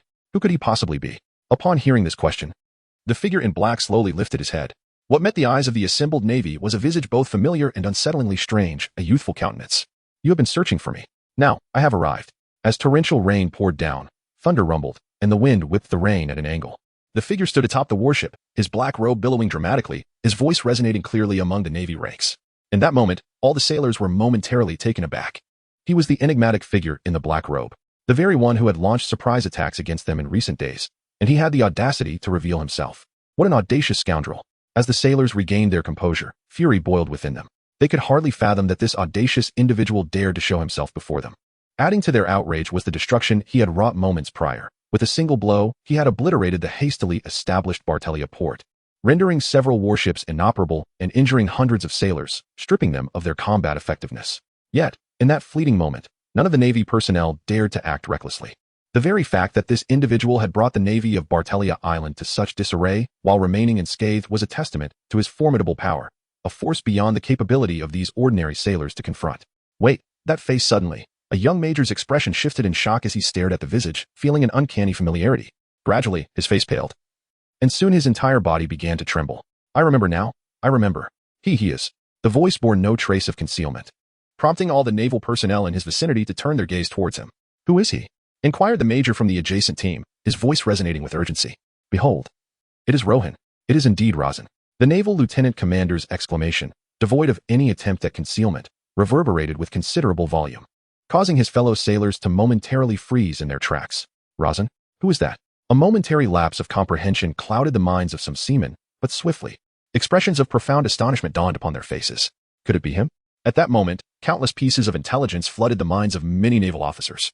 Luochen, the enigmatic brother of Roger, possessed formidable strength. He had once clashed with Major General Dorag in Logantown, demonstrating such prowess that even Dorag's forces suffered significant losses. Currently, a bounty of 110 million berries had been placed on his head. However, this information was largely confined to the upper echelons of the Navy. Many officers were entirely unaware of who Luochen was. Nonetheless, there was no doubt that this individual held immense significance for the Navy. They surrounded him, determined that he must not escape this day. Immediately, a major shouted, "No matter the cost, we must apprehend him." Another commanding voice resonated, more imposing and authoritative amidst the torrential rain. At the same moment, Major General Moya stepped into the downpour, his expression grave. Behind him followed 5 colonels, each equally solemn, their gazes fixated on the figure aboard the warship. Is that really Luochen, the brother of the legendary pirate king, whom Dorag could not subdue and who managed to escape unscathed? Moya murmured. The target of Admiral Khazar's mission appears to be this man. Should we inform him, sir? One of the colonels inquired. Inform him? Of course, Moya replied, a glimmer of intrigue dancing in his eyes. However, I shall wait until I have witnessed his strength before doing so. The colonels exchanged knowing glances, understanding Moya's intent. The upper echelons of the Navy, aside from those who relied on connections, were primarily those who had fought their way up through sheer might, emerging from the piles of the fallen. At this level, they were not only decision-makers, but also formidable warriors. And a strong opponent, without a doubt, piqued their interest. Clearly, Luochen's immense power had captured the attention of the Major General. Come, let us witness the extraordinary capabilities of the brother of the Pirate King. Major General Moya declared, leading the way. As this group advanced, the Navy officers instinctively parted to create a pathway, the atmosphere shifting from the earlier fervor to a sudden calm. Lieutenant General. At that moment, Luochen also spotted the naval officer stationed at Batley Island. He observed the 2 short blades strapped to the officer's waist, his robust physique and square face exuding a formidable authority. As he moved, the righteous cloak billowed dramatically behind him, radiating an immense and powerful presence. Luochen's expression gradually shifted to one of gravity. He had previously encountered the rank of Major General, but what formidable strength did a Lieutenant General possess? Was he a match for him? Lieutenant General Moya strode forward, passing the now calm naval personnel, and positioned himself beneath the military inspection platform where Luochen stood. His gaze surveyed the scene, now reduced to ruins, and a flicker of astonishment crossed his eyes. Did you cause this, Luochen? Luochen's eyes glinted momentarily, and he remained silent, merely observing. Unperturbed, Moya ascended the warship, closing the distance to Luochen to a mere 4 or 5 paces. The righteous cloak behind him fluttered violently, animated by the tempestuous winds, torrential rain, and crackling lightning. State your intentions, Luochen. Your sudden appearance here, your unexpected aggression towards the Navy, and your blatant revelation of your identity before them. What is your purpose? With those words, Luochen's pupils constricted. The Navy displayed a remarkably keen intuition. What exactly do you intend to do? As he uttered the latter, Moya's tone turned gravely serious.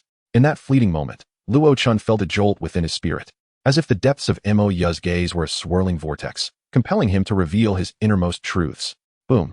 The essence of a grandmaster's state of mind. The talent of a martial prodigy, the subtleties of the Gigu mental cultivation, and the soaring elegance of the flying heaven sword style. All these methods of spiritual refinement surged forth, instantly restoring his clarity. A devil fruit user with psychic abilities. Gazing once more at the Vice Admiral, Law's expression turned grave. Intriguing. You managed to awaken from my ability. A hint of amusement graced Moyer's countenance. He was a user of a devil fruit known as the Mind's Eye fruit. This particular fruit did not bestow overwhelming power, but against those of lesser will, he could unleash a psychic pressure through his gaze, compelling them to reveal the truth or even subjugating them to his command. While its effectiveness diminished against those of unwavering resolve, it possessed the potential to instantly vanquish those with fragile minds. Where have you concealed her? Law's voice cut through the air, prompting Moyer to focus on him once more. Ah, so she is your objective? Contemplation flickered in his eyes, and Moyer's smile deepened. Prevail against me, and I shall enlighten you. The Marines had failed to locate Rouge, remaining ignorant of her true identity. Law's decision to voice such a question at this juncture served merely to mislead his adversary, thus affording Jason and the others a more favorable opportunity to escape. Regarding the Vice Admiral before him, who appeared vulnerable, Law deliberately postured, his right hand slowly gravitating towards his waist. His eyes gleamed with a piercing light. His vitality and spirit heightened to their utmost. His gaze sharpened, every muscle tensed, as if he were a tightly coiled spring, now strained to its limit. Suddenly, Law moved. Like an arrow unleashed from its bow, or a streak of lightning across the sky. A thunderous roar reverberated as lightning cleaved the heavens. In a fleeting instant, their forms intertwined and parted. Moira's twin daggers, hitherto concealed at his waist, were now unsheathed, flanking him like silent sentinels. Back to back, they stood in contemplative silence. After an interminable pause, Moira's voice broke the stillness. Exquisite, a truly formidable quick-draw technique. Had it not been for the acute perception afforded by his keenly honed mind's eye, he would have remained oblivious to the precise moment of his adversary's draw. To be ignorant of the timing of the strike would have relegated him to an immediate disadvantage. Swift, indeed, was Rocinante's blade, so swift that it had already returned to its scabbard by the time it had traversed his person, leaving him without so much as a glimpse of its form. Rocinante's countenance mirrored a deepening gravity. For the first time, the divine swiftness of his quick draw had proven ineffective. The Vice Admiral's prowess was, indeed, extraordinary. His ability to contend with Dragon to such an extent was not a testament to his own strength, for he was but a callow Rocinante at that juncture. Yet, he was now capable of engaging the Vice Admiral in combat, a clear indication of his own advancement. A progression born not of the system, but of his own inherent capabilities. However, it was still insufficient. This is becoming intriguing. With a resonant clang of steel upon steel, Moira slowly pivoted, a gleam of exhilaration dancing in his eyes. It has been an age since I encountered such an opponent. Come, Rocinante, let us engage. Show me the mettle of one who dares to flaunt the might of the Navy. Moira's voice resonated with fervent emotion, as though he had long been deprived of the thrill of battle. Rocinante remained taciturn, his grip tightening. In the ensuing moment, he propelled himself from the earth, his form once more dissolving into the ether. With a velocity that bordered on the imperceptible, a veritable blur, the figure materialized before Moya in the blink of an eye. Moya's pupils constricted, his countenance alight with an even more fervent exhilaration. Incredible speed. Phenomenal. Indeed, the velocity was astonishing. He had never before encountered a foe whose swordsmanship possessed such celerity as Luo Qin's, akin to a lightning strike. In the fleeting instant that one perceived it, the sword had already descended, rendering evasion exceedingly arduous. Clang. Morai parried the blow. Luo Qin's sword returned to its sheath once more, his attack thwarted. Is this the true extent of a Vice Admiral's power? He silently observed his opponent, rain cascading down their faces with increasing intensity. Yet, at this moment, neither paid heed to the torrential downpour. Their eyes were solely fixed upon each other. Their gazes intensified, and after a few moments, they shone with a brilliance that rivaled the intermittent flashes of lightning in the sky above. The heavens roared with an electrifying symphony, as lightning momentarily illuminated half the firmament.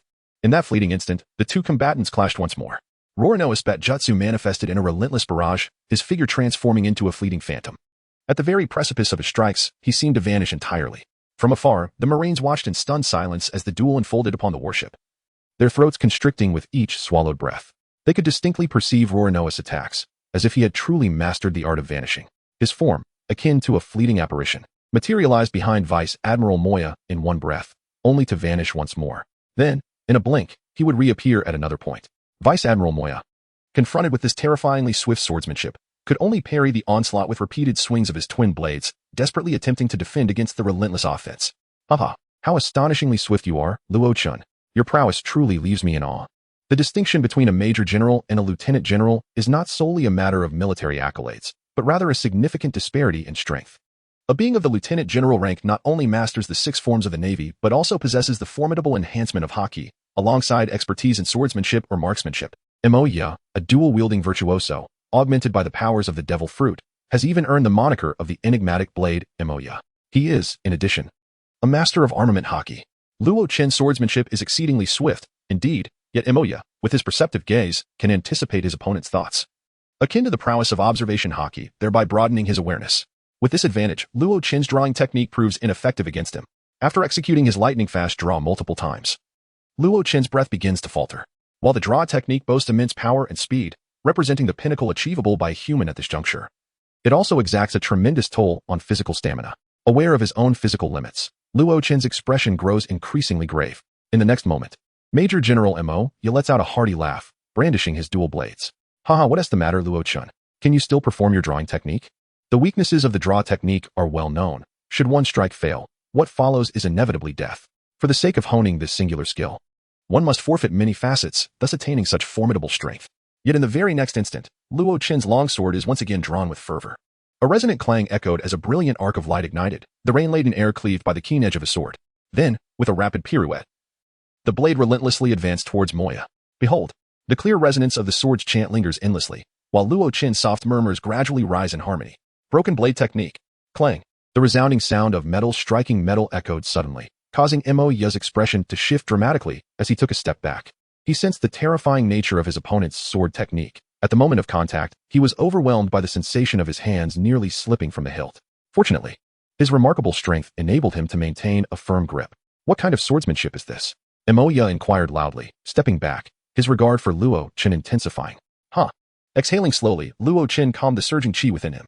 If Emoya was merely astonished, Luo Chen, on the other hand, sensed a foreboding unease. Dugu Jian, he murmured softly.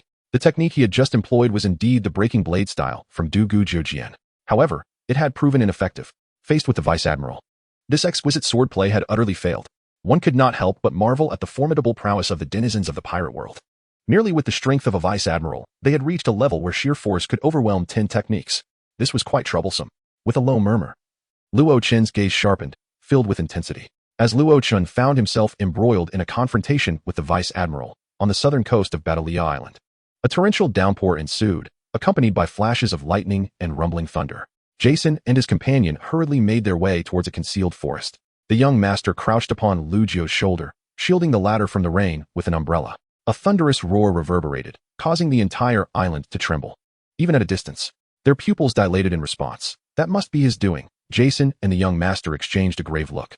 To ensure their safe departure, he was willing to expose himself, confronting the enemy head-on. Let us proceed. A low command echoed, prompting them to quicken their pace once more. After a quarter of an hour, Lu Jio cast a puzzled gaze towards the thicket ahead. This location was among the most secluded corners of Bartelia Island, scarcely visited by anyone. Yet, at this very moment, she beheld an astonishing sight. A vessel? Setting aside the enigma of how a ship came to be in such a desolate area, her greater curiosity lay in how it managed to reach the shore at all. The craft was not particularly large, measuring perhaps 20 to 30 meters in length. Yet its formidable weight would render it nearly impossible to return to land once set adrift in the ocean. Moreover, as Lu Jio surveyed the sea, a mere 300 meters away, a wave of astonishment washed over her. The surroundings were utterly barren, truly emblematic of the island's most remote locale. Meow meow. The young mistress, at this juncture, began to urge Jason onward. The latter, gazing upon the Logan vessel before him, inhaled deeply, and then strode purposefully forward. Rouge watched Jason, bewildered, uncertain of his intentions. Yet, a mere 3 breaths later, a scene of astonishing magnitude unfolded before her very eyes. Huh. Jason exhaled loudly, his hands forcefully pressed against the hull of the Logan. API call failed with status code 429, error, code, for 29, message, resource has been exhausted, e.g. Check quota. Status, resource exhausted, API call failed with status code 429, error, code, for 29, message, resource has been exhausted, e.g. check quota. Status, resource exhausted, API call failed with status code 429, error, code, for 29, message, resource has been exhausted, e.g. check quota. Status, resource exhausted, boom, boom, boom. With each step forward, Jason left a profound imprint on the ground. After a full 10 minutes, the two finally reached the edge of the coastline. API call failed with status code 429, error, code, for 29, message, resource has been exhausted, e.g. check quota. Status, resource exhausted. The golden lightning crackled, illuminating half the sky. Tiny raindrops trickled slowly down Luo Chen's cheek. On the deck of the warship, he and Major General Emoya gazed intently at one another. The intensity of their gazes was striking, with each fleeting encounter. They both recognized the formidable nature of their opponent. Suddenly, the lightning flashed once more. In that instant, Luo Chen's foot trembled, and he advanced once again. This time, he did not employ the sword-drawing technique, nor did he resort to the 9 swords of Dugu. With a resonant, the sound of the sword echoed sharply as Luo Chen surged forth with the swiftness of a meteor, charging towards Emoya. In Emoya's gaze, Luo Chen at that moment appeared to transform into a soaring dragon, spiraling upwards towards the heavens, accompanied by the thunderous roar that sent shivers through his very soul. What manner of swordsmanship is this? Once again, a look of bewilderment flickered in Emoya's eyes. API call failed with status code 429, error, code, 429. Message, resource has been exhausted, e.g. check quota. Status, resource exhausted, API call failed with status code 429, error, code, 429. Message, resource has been exhausted, e.g. check quota. Status, resource exhausted, API call failed with status code 429, error, code, 429. Message, resource has been exhausted, e.g. check quota. Status, resource exhausted, clang. A profound tremor coursed through Emoya's spirit as he swung his dual blades forward. He had successfully blocked the attack. His mind eased momentarily. The speed of the strike was terrifying, and he could discern no hint of the opponent's intent from their gaze. The assault, entirely distinct from the art of drawing a sword, placed him at a disadvantage. However, After a fleeting moment, Emoya's pupils constricted, and his heart began to race wildly. What? The sword that had been obstructed unexpectedly slipped from the opponent's grasp in an instant. What on earth was happening? Emoya had never witnessed a confrontation where someone dared to release their longsword. Was this a path to self-destruction? His eyes narrowed, ready to launch another attack. However, the long sword that had been relinquished, in that fleeting moment, appeared to be seized by an unseen force, its blade beginning to spin. The speed was astonishing, accompanied by the sound of the blade slicing through the ring. In the blink of an eye, it reached his neck. Then, with a swift stroke, at that very moment, Luo Chun brushed past him. Everything unfolded with such rapidity, as if time itself had slipped away, and amidst the flashes of lightning and thunder, it was all accomplished. Dazed, he touched his neck and felt a warm trickle of crimson blood. I am injured. Suddenly, a profound anger surged within Emoya. Well indeed. Powerful, truly powerful. Meanwhile, Luo Chun stood back to back with Emoya, his left hand gripping the sword, his gaze heavy. Is it still not over? The two stood back to back, allowing the torrential rain to pour down upon them, yet neither turned to confront the other. Huff, huff. One could hear Emoya's labored breaths. The effect of the iron block was not invincible. Even at the last moment, when he utilized the iron block, it could not alter the fact that his neck remained the most vulnerable part of his body. He was still injured, and grievously so. He could feel each breath tearing through him with excruciating pain, and he sensed the waning of his vitality. Yet, in this battle, he still did not surrender. He remained standing. As long as he stood, he had not been defeated. Raken. With a thunderous roar, Emoya resolutely turned around, brandishing his twin blades for another assault. From the onset of the battle, he could hardly fathom that he would be wounded by his opponent. After all, he perceived a mere boy of 16 or 17 years as no formidable threat. He had underestimated the situation. Not only had he been careless, but he had also refrained from employing his most renowned sword techniques. The lightning draw, the Dugu 9 swords, and even the current 100 steps flying sword had remained dormant within him. Throughout the skirmish, the rhythm of combat had been dictated by Raken. Although Roken's hard power did not match that of a rear admiral, he was far from weak. Through a series of exchanges, he had long since shed the frail physique he once bore. If one were to quantify strength by bounty, Roken's prowess would undoubtedly place him within the realm of a pirate valued at approximately 150 million. His capabilities had surged, his techniques becoming increasingly exquisite. In a contest of intent, had his adversary not been so formidable, he could have swiftly dispatched him in the very first moment. In a fit of rage, Emoya had cast aside his earlier disdain. Even the wound on his neck was temporarily sealed by a peculiar force, preventing any blood from flowing forth. Lochin, perish. His figure abruptly pivoted, and wisps of dark energy began to swirl around his twin blades. Even his eyes sparkled like stars. In that fleeting moment, upon catching sight of those eyes, Lochin felt a sense of daze wash over him. Enigmatic, dual blades, cleave. With a resounding roar, Moyer descended, his twin blades poised to engulf his adversary. With a resounding thud, Luo Chen instinctively raised his sword to parry the blow. However, at the moment of contact, he felt an overwhelming force surge towards him, immense and relentless, as if it were an inexhaustible tide of power. With a resounding crash, he was hurled backward, violently colliding with the wooden wall of the ship's cabin, causing the entire cabin to splinter apart. API call failed with status code 429. Error. Code 429. Message. Resource has been exhausted, e.g. check quota. Status. Resource exhausted. Die. With a thunderous roar, Major General Emoya charged forward once more. In that moment, he resembled an enraged tiger, his fury augmenting his strength and instilling terror in those around him. Luo Chun, gliding gracefully, averted his gaze from his opponent's eyes, rapidly contemplating his course of action. Illusions, armed hockey, and his formidable power, Emoya, now fully serious, unleashed his utmost strength. In a direct confrontation, Luo Chun was certainly no match for him. Moreover, he could not yet resort to possession. The yellow ape had yet to make an appearance. It would be a tremendous waste to engage with merely a rear admiral. With a shift in sword momentum, various sword techniques erupted from Luo Chen's hands. In contrast to the predominantly crude and simplistic swordsmanship of most swordsmen in the pirate world, which relied solely on brute physical power, the techniques in Luo Chen's possession were undoubtedly far more sophisticated. The signature moves of swordsmen often concluded after a single strike, whereas Luo Chen's swordplay was intricately interwoven. A sequence of techniques that in that world would be referred to as a routine. Huashan sword technique. A dazzling array of sword blossoms unfolded as Luo Chen, employing exquisite swordsmanship, deftly guided his opponent into a series of intricate traps with the finesse of using 4 ounces to deflect 1,000 pounds. In his rage, General Emoya realized that he had unwittingly allowed himself to be led by the nose by his adversary's swordplay. Despite the ability to strike down his foe with a single, forceful blow, he found himself ensnared in peculiar tactics, continuously confronted by the relentless onslaught of swords from every conceivable angle, compelling him to conform to his opponent's rhythm. API call failed with status code 429. Error. Code For 29, message, resource has been exhausted, e.g. check quota. Status, resource exhausted, API call failed with status code 429.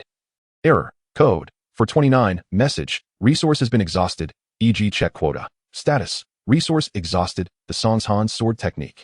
Emoya was once again drawn into the routine, his furious roars echoing continuously. Mere seconds later, he unleashed his strength, overcoming the Songshan sword technique with ease. However, Luo Chun remained composed, employing yet another distinct sword technique. API call failed with status code 429. Error, code. For 29, message, resource has been exhausted, e.g. check quota. Status, resource exhausted, exorcism, sword technique. In a fleeting moment, Luo Chen's swordsmanship transformed, unleashing a myriad of sword techniques. Vice Admiral Emoya found himself ensnared, unable to land a single blow on his opponent. Each time he was sent flying, he would descend into a new intricate trap, leaving him in utter discomfort. Who exactly are you? Emoya's heart brimmed with astonishment. He was no fool. He recognized that, although his opponent's power was insufficient, the finesse of the swordplay was unparalleled. In this brief span, the young man had executed no fewer than a dozen distinct sword styles. What manner of individual is this? For an ordinary person, mastering a single style to perfection could elevate them to the ranks of renowned swordsmen, yet this adversary. Even he himself could not dare to call himself a swordsman, for he was a wielder of the devil fruit, a practitioner of swordsmanship, and a master of the marine six styles. His familiarity with sword techniques was rather limited. Luo Chen remained silent, brandishing his sword anew.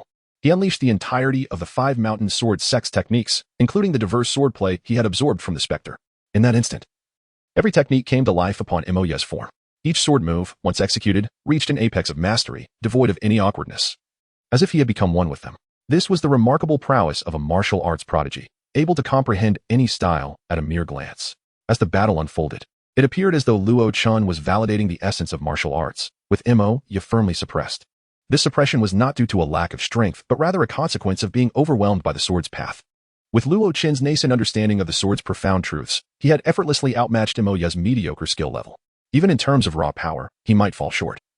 Yet in technique, he had achieved a flawless domination. Below, the watching Marines could not help but wear expressions of grave concern. Vice Admiral Emoya, one junior officer, stammered, utterly incredulous at this reality. On the deck, the two figures clashed rapidly, their movements a blur. Yet, it was evident to all that the tide of battle was shifting in favor of Luo Chen. That fellow, he is actually capable of defeating a Vice Admiral. API call failed with status code 429. Error. Code. For 29, message. Resource has been exhausted, e.g. check quota. Status. Resource exhausted, API call failed with status code 429. Error. Code. For 29, message. Resource has been exhausted, e.g. check quota. Status. Resource exhausted, API call failed with status code 429. Error. Code. For 29, message. Resource has been exhausted, e.g. check quota. Status. Resource exhausted. Oh? The yellow ape, standing on the deck, immediately shifted from a state of boredom to one of keen interest. How intriguing. The sea breeze swept through, causing the fabric of his robe to flutter, while the sunlight above glinted off the mysterious reflections beneath his sunglasses. What is it, Admiral? Inquired a curious Vice Admiral from behind him. It concerns news from Bartellier Island. The yellow ape replied, stretching leisurely, his expression devoid of any hint of urgency, exuding an air of calm nonchalance. Eh? The Admiral gazed, accompanied by a group of high-ranking naval officers who turned their attention towards Kizaru. Luo Chen has arrived. His mere presence sent a shiver through the naval officials surrounding him. Many were acutely aware that their primary objective for venturing into the South China Sea was to apprehend Luo Chen. As for Lu Jiao, she was merely a secondary concern. With the notorious brother of the pirate king drawing enmity like a beacon, Lu Jiao's standing within the navy had significantly diminished. And now, they had unexpectedly obtained intelligence on their target. Then, what shall we do? The general cast a puzzled glance towards Kizaru. Naturally, we were to investigate. I had no intention of defying the Admiral's orders. Kizaru spoke casually. After that, he turned his gaze towards the young Navy personnel standing among the crowd, who was on the verge of dozing off. His eyes flickered slightly, and then he smiled. Admiral Kazan. The young naval officer appeared oblivious to Kizaru's call, remaining motionless as if he had succumbed to slumber. The surrounding Navy personnel wore expressions of discontent, yet they refrained from voicing their thoughts. They understood that this individual, possessing formidable strength and an excessive youth, was destined for advancement. Thus, it was prudent to avoid unnecessary conflict. API call failed with status code 429. Error. Code. For 29. Message. Resource has been exhausted, e.g. check quota. Status. Resource exhausted. After 2 calls, Kazan seemed to finally hear. Responding sleepily. There is a task for you. Kizaru waved his hand, unfazed by the other's demeanor, fully aware that this fellow had always been this way. Please give your orders, Admiral Kizaru. Kazan murmured groggily. Rochin has already appeared on Bartelia Island, so. At this point, a smile graced Kizaru's face. I entrust you with the surveillance of this sea area. Should you spot any suspicious vessels or individuals, take immediate action. Pay particular attention to pregnant women. With a deep glance at Kazan, Kizaru continued with a smile. Kazan nodded and saluted. Rest assured, Admiral Kizaru. Rochin's plans were a facade. Yet Kizaru was clearly not one to be easily deceived. A moment's contemplation led him to this decision, regardless of whether Rochin intentionally exposed himself or had ulterior motives. As long as this sea area remained under the Navy's watchful eye, there would be no cause for concern. Subsequently, the two parties completed their handover, and Kazan departed on another warship, heading towards Bartelia Island. Let us proceed to Bartelia Island, came the command, and Kizaru and his team swiftly made their way toward the island. While the skies above Kizaru were clear, the atmosphere over Bartelia Island was filled with flashes of lightning and torrential rain. On the warship, two figures gazed at each other, their expressions grave. The thunder rumbled, and the flickering lightning illuminated the faces of the two combatants in a dance of light and shadow. This fierce confrontation was far from over. Moya, despite being the least formidable among the vice-admirals, wielded only the rudimentary skills of armament hockey and basic swordsmanship. However, his physical prowess far surpassed that of Luochin. The latter, while possessing intricate techniques, still fell short in terms of stamina and physicality, leaving a considerable gap between them. Thus, the battle had devolved into a stalemate. API call failed with status code 429, error, code, 429, message, resource has been exhausted, e.g. check quota. Status, resource exhausted, API call failed with status code 429, error, code, 429, message, resource has been exhausted, e.g. check quota. Status, resource exhausted, whoosh. As the sword techniques were unleashed, with the passage of time, Luochin's breathing began to quicken. In terms of physical prowess, he found himself inferior to Moya. Had he cultivated internal energy, his vitality would have been enduring, and he would not have feared the challenge, however. Relying solely on his physical attributes, he felt somewhat lacking. The Dragon Elephant Prajna skill, the Yi Jing Jing, and the Shisui Jing, all these martial arts were exquisite in their intricacies.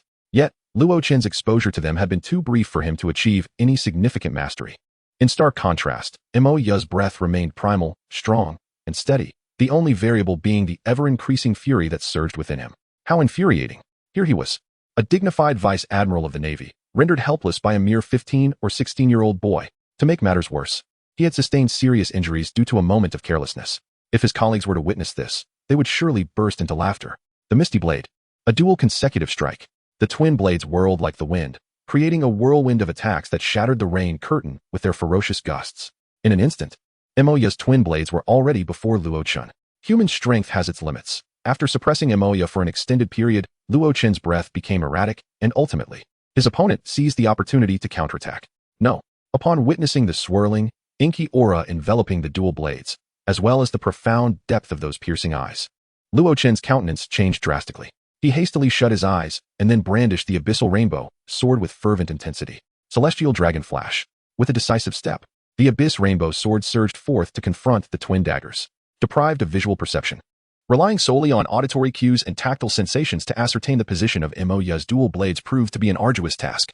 The cacophony of thunder and the relentless patter of raindrops upon the ground only compounded the challenge. In that critical moment, Luochin could only navigate the onslaught by adhering to the principles of swordsmanship. Upon the sound of impact, after a brief moment, the two sides collided. After another moment, Luochin opened his eyes. Tick-tock. Vivid crimson droplets plummeted to the ground, shattering amidst the rain-soaked deck, swiftly staining the water a deep red. Do you truly believe yourself to be my adversary? With your meager strength, how could you possibly stand against Dorag?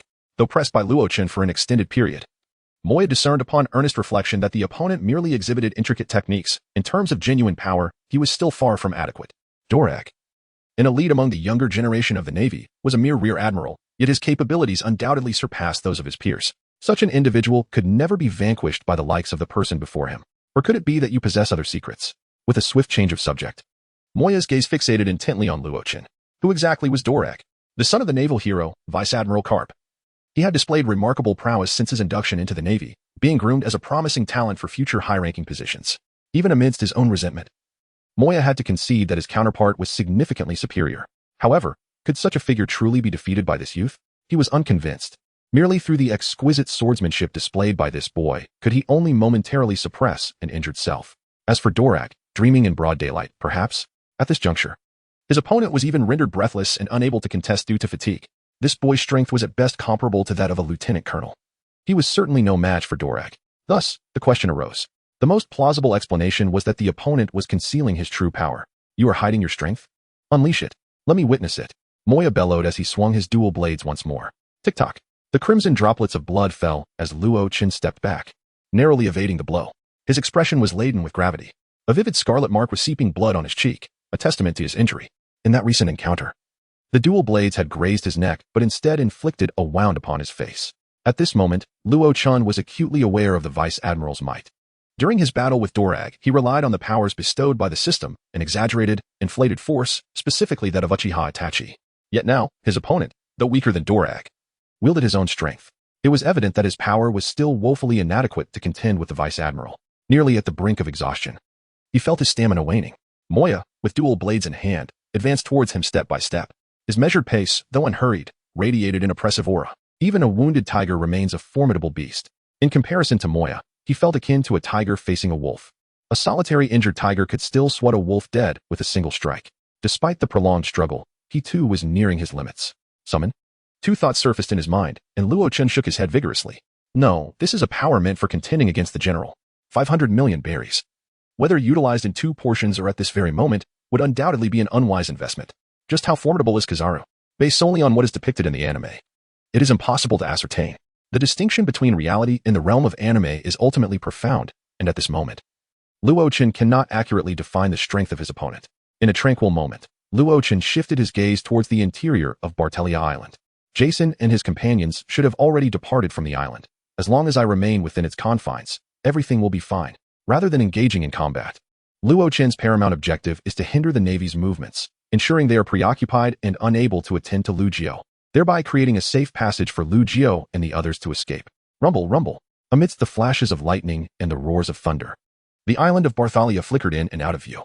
Standing upon the deck, Luo Qin's eyes sparkled momentarily before he abruptly lifted his gaze to meet Moya's. Until this moment, he had kept his head bowed, avoiding direct eye contact. Moya's enchanting gaze was akin to the illusionary arts of a weasel, instilling feelings of dread, fear, and vertigo in those who fell under its spell. In the midst of battle, once his mind was invaded, it became exceedingly perilous. Yet, at this moment, Luo Qin boldly faced him head-on. Do you wish to uncover the true extent of my power? His voice resonated with an air of profound indifference, and at that instant, Luo Qin's aura surged to unprecedented heights. Moya was taken aback, halting his forward momentum. For some inexplicable reason, he sensed a latent danger emanating from the other party. Was it time to reveal his trump card? Stealthily channeling his inner strength, Moya braced himself. Shortly thereafter, he observed Luo Qin's solemn expression as he began to raise one hand slowly to his chest. If you can withstand this strike, I shall spare you. At that moment, Luo Qin's demeanor was imperious, his gaze imbued with a hint of disdain directed at Moya. Was he preparing to unleash his ultimate technique? Had Dorag also fallen victim to this very move? With a heavy heart, Moya became increasingly cautious. In the next instant, Luo Qin's hand, poised at his chest, suddenly trembled and gradually thrust forward. API call failed with status code 429. Error. Code. For 29. Message. Resource has been exhausted. E.g. check quota. Status. Resource exhausted. The four words, uttered softly, resonated as if a divine entity were whispering. In that moment, Moya seemed to perceive countless Sanskrit characters shimmering amidst the curtain of rain. Above the warship, illumination burst forth. API call failed with status code 429. Error. Code. For 29. Message. Resource has been exhausted. E.g. check quota. Status. Resource exhausted. API call failed with status code 429. Error. Code. For 29. Message. Resource has been exhausted. E.g. check quota. Status. Resource exhausted. API call failed with status code 429. Error. Code. For 29. Message. Resource has been exhausted. E.g. check quota. Status. Resource exhausted. Buzz. Buzz. Buzz. The void trembled as an immense force propelled Moya skyward, sending him soaring through the air. The impact did not wane. It shattered the bow of the warship behind him before gradually dissipating. 3 breaths later, Moya crashed heavily onto the deck, swiftly flipping himself upright. Am I unscathed? He examined his entire body and was astonished to find himself completely unharmed. That strike appeared so colossal, as if it could crush him into mere fragments. Yet, curiously, it had only bestowed upon him a powerful thrust. Encased in the formidable protection of his ironclad hockey, not a single trace of injury marred his body. API call failed with status code 429. Error. Code. For 29. Message. Resource has been exhausted. E.g. check quota. Status. Resource exhausted. Hurry, hurry. Below. A group of sailors, witnessing Moya being struck and sent flying, finally reacted and swiftly rushed onto the warship. API call failed with status code 429. Error. Code. For 29. Message. Resource has been exhausted, e.g. check quota. Status. Resource exhausted. Where is he? Where is he? All the Navy personnel followed Imoya's gaze, only to find, to their astonishment, that Luo-chan had vanished. The one who had just unleashed a final earth-shattering strike had inexplicably fled. Imoya's lips quivered slightly, a peculiar flush creeping across his face, and in the next moment, he roared, "Find him for me." That despicable fellow had brazenly deceived them. Moments later, the Navy station near the street district of Batalia Island suddenly spotted a figure. There he was. It was Luo-chan. Imoya's expression shifted to one of urgency as he immediately turned to pursue him, but in the next instant, his hand swiftly pressed against his neck.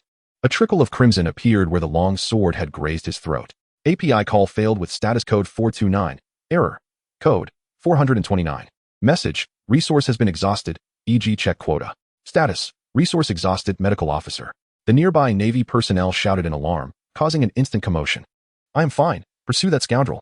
With a vigorous wave of his hand, Imoya brushed aside the sailors beside him, his expression grim as he declared loudly, "Admiral, entrust Luo-chan to us. You must commence treatment at once."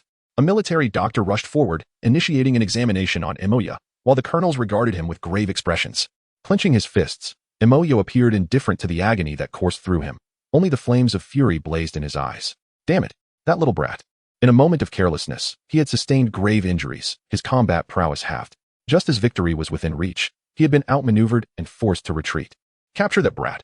His strength is not formidable, at most comparable to yours. Imoya swiftly commanded the surrounding officers, yet he was reluctantly compelled to accept treatment. He was acutely aware that while he had suppressed his wounds during the battle, they had now reopened, and if not contained, he faced life-threatening peril. On Bartelia Island, chaos erupted as countless Navy personnel surged into the alleyways, desperately searching for Luo-chan. Amidst the torrential downpour, the streets were devoid of civilians, even if any were present. Upon witnessing the dense throng of serious-faced sailors wielding firearms, they hastily retreated to their homes, locking their doors tightly behind them. The Navy has gone mad. What is happening? They were searching frantically, nearly overturning the entirety of Bartelia Island. Across the isle, whispers spread among the populace, who cowered in their homes, fearful of being caught in the turmoil. At the northern street entrance, Luo-chan's silhouette flickered briefly before slipping away from the Navy's gaze once more. In a dim alleyway, the rapid, synchronized footsteps of the Navy echoed through the shadows. Several squads passed in succession, and after a silence of 15 heartbeats, a figure finally emerged in the alley. This figure pressed tightly against the wall, blending into the darkness as if magically concealed. Only then could one discern its vague outline. 5 squads of Navy personnel brushed past, with dozens even locking eyes with the figure, yet none detected its presence. The transformation technique of the Ink Jade Qilin proved effective. A sigh of relief escaped the figure's lips. Long ago, Luo-chan had exchanged his form with that of the Ink Jade Qilin. While its combat prowess paled in comparison to the likes of Gai Nye or Jian Xin, its disguise abilities were unparalleled, even approaching invisibility in shadowy corners. At this moment, it served Luo-chan exceptionally well. Exhausted, Luo-chan found himself at the limits of his endurance. Should the Navy catch sight of him, it would spell certain doom, unless he resorted to possession. Yet, facing these ordinary Navy personnel, with a colonel's rank and a balance of 500 million berries, even the slightest expenditure would be far from ideal. Standing silently in the alley, Luo-chan regulated his breathing, hastily regaining his strength. The Navy's forces were densely concentrated, wholly devoted to the hunt for him. At this juncture, even the slightest disturbance would attract the attention of numerous sailors. It was then that Luo-chan realized the pressure exerted by these seemingly inept lower-ranking Navy members, who often fell prey in battles. A multitude of ants can indeed fell an elephant. He sighed inwardly. Suddenly, Luo-chan's presence dwindled, his form vanishing into the shadows once more. In that instant, he became one with the darkness, invisible to all. Just a moment later, 2 Navy soldiers rushed in, their expressions fraught with panic. "Hurry, we're falling behind the main force." One exclaimed, "I know, that guy is terrifying. Even the vice admiral was injured. We must catch up. You never exercise. Now you're in a bind. Dragging me down with you." Their voices grew nearer, and the figure, which had seemingly vanished into the gloom, re-emerged faintly. Before long, the 2 soldiers approached the alley's mouth. "Who?" The leading naval officer keenly sensed a subtle change in the atmosphere at the alley's entrance. "Don't scare me. There's no one here." The slightly plump naval officer behind him said nervously, raising his weapon. "There's a faint smell of blood. It's indeed present, just ahead," murmured the officer in front, his expression growing increasingly grave. He could not discern any figures, yet an instinctive feeling told him that someone lurked nearby. He could even perceive the faint sound of breathing. "There is someone. There must be. But why can't I see them?" A flicker of confusion crossed the naval officer's face. Yet the shadow of dread loomed larger in his heart, causing him to grip his weapon more tightly. Observing the distressed demeanor of his companion, the slightly plump naval officer felt a surge of anxiety. Suddenly, the expression on the leading officer's face turned to one of shock, his body stiffening. "Hey, what's wrong with you?" The slightly plump officer inquired in a hushed tone, noticing his comrade's sudden stillness. "Hey, you." The naval officer in the front was filled with astonishment, a chill creeping up his spine. He beheld a startling sight. In the previously empty alley, a translucent silhouette suddenly emerged. In the blink of an eye, this outline became increasingly distinct, ultimately transforming into a figure. Bloodstains faintly marked the person's face, their gaze imbued with indifference, yet their features were strikingly youthful. This visage was all too familiar. Luo Chen. The naval officer, overwhelmed by shock, was about to cry out, but at that moment, the figure executed a swift vertical strike. With a resounding thud, the naval officer collapsed to the ground. The moment he fell, a portly naval officer behind him was taken aback, instinctively pulling the trigger of his weapon, ready to fire. However, Luo Chen advanced swiftly, delivering another powerful strike. Before the stout officer could fully comprehend the situation, he too succumbed to unconsciousness. In a mere 2 seconds, both officers were effortlessly subdued by Luo Chen. Subsequently, he dragged their bodies into an alley, vanishing into the shadows. After a brief interval, a somewhat portly naval officer emerged from the alley, wiping the sweat from his brow. He surveyed his surroundings, casting a lingering glance back at the alley before hastening forward. This rotund officer was none other than Luo Chen in disguise. The transformation skills of the inked Jade Qilin were truly remarkable. After his metamorphosis, he bore an almost indistinguishable resemblance to his target. In no time, the portly officer rejoined the main contingent, assisting the Navy in their search for Luo Chen. During this time, Luo Chen took the opportunity to recuperate and regain his strength. He mused that within 6 hours, he could restore himself completely. As he sensed the energy coursing within, a flicker of relief crossed his eyes. It was undeniable that the inked Jade Qilin's disguise technique was nothing short of miraculous. At that moment, he stood amidst the naval ranks, and not a single person around him recognized his true identity. Even a tall, slender officer greeted him in a hushed tone, chiding, "You're late again." Thankfully, the captain didn't notice. Luo Chen seized the moment to mimic the timid demeanor of the portly officer he had observed in the alley, murmuring softly, "I really hope we don't encounter Luo Chen. That guy is too formidable. Who knows if we even survive a confrontation with him." The tall officer scoffed and turned away, dismissing him. "Still so timid. I wonder how you managed to become a naval officer." Luo Chen merely smirked, content with the indifference shown towards him. Following the formation, Luo Chen began to navigate the bustling streets alongside the Navy. Little did they suspect that the very individual they sought had seamlessly infiltrated their ranks. 2 hours swiftly passed, and the storm clouds above the island began to disperse, revealing a cerulean sky. Finally, the damned downpour has ceased. A naval officer grumbled as they removed their raincoats and lined up in orderly fashion. Responding to their superior's summons to assemble, Luo Chen accompanied the naval officers to a vast square in the heart of Bartelia. A cursory glance turned his expression grave. The sheer number of naval personnel was staggering. He sighed inwardly, feeling a heavy weight in his chest. The expansive square spanned approximately 3,000 square meters. At that moment, thousands of Navy officers stood in formation, evenly spaced apart, numbering nearly 5,000 to 6,000. Amidst the throng, Luo Chen maintained a calm demeanor, legs planted firmly, gazing forward. In such a setting, he was unperturbed by the possibility of being recognized. Approximately 3 to 4 minutes later, a contingent clad in justice cloaks ascended the central square platform. Luo Chen's gaze sharpened as he recognized the central figure, Major General Emoya, the very man he had battled previously. Despite the bandages adorning his neck, he appeared revitalized, as if having regained a significant portion of his strength. Remarkable recovery indeed. While Luo Chen needed 6 hours to recuperate fully after exhausting himself, Major General Emoya, gravely injured and nearly felled by his blade, seemed to have returned to form. "Attention, everyone." Major General Emoya's commanding voice rang out as he took to the platform, instantly capturing the attention of all naval personnel. His voice resonated powerfully, echoing throughout the square, even lingering in the air. "Luo Chen remains on this island. You must not grow complacent. Search diligently. All ports and critical access points have been sealed. This island is now impenetrable. Therefore, you need not doubt his whereabouts. He is indeed here. No matter the effort required, you must unearth him. Search every residence, street corner, forest, and cave. Leave no stone unturned in any place where there exists even a 1% chance of his presence." Emoya's voice carried an undercurrent of sternness and barely concealed fury. Yes, he was furious. Despite his restraint to Emoya, his encounter with Luo Chen was a source of deep humiliation. Listening intently to Emoya's declarations, Luo Chen felt no stirrings of anxiety. He was confident that had he not chosen to reveal himself, he would have remained undetected among the naval ranks. Suddenly, the atmosphere on stage fell silent. Following Emoya's remarks, a young major stepped forward from the crowd. "API call failed with status code 429. Error. Code. For 29. Message. Resource has been exhausted. E.G. Check quota. Status. Resource exhausted." What? Moya was taken aback for a moment, then quickly inquired, "Where are we now?" "The warship is docking." The major replied swiftly.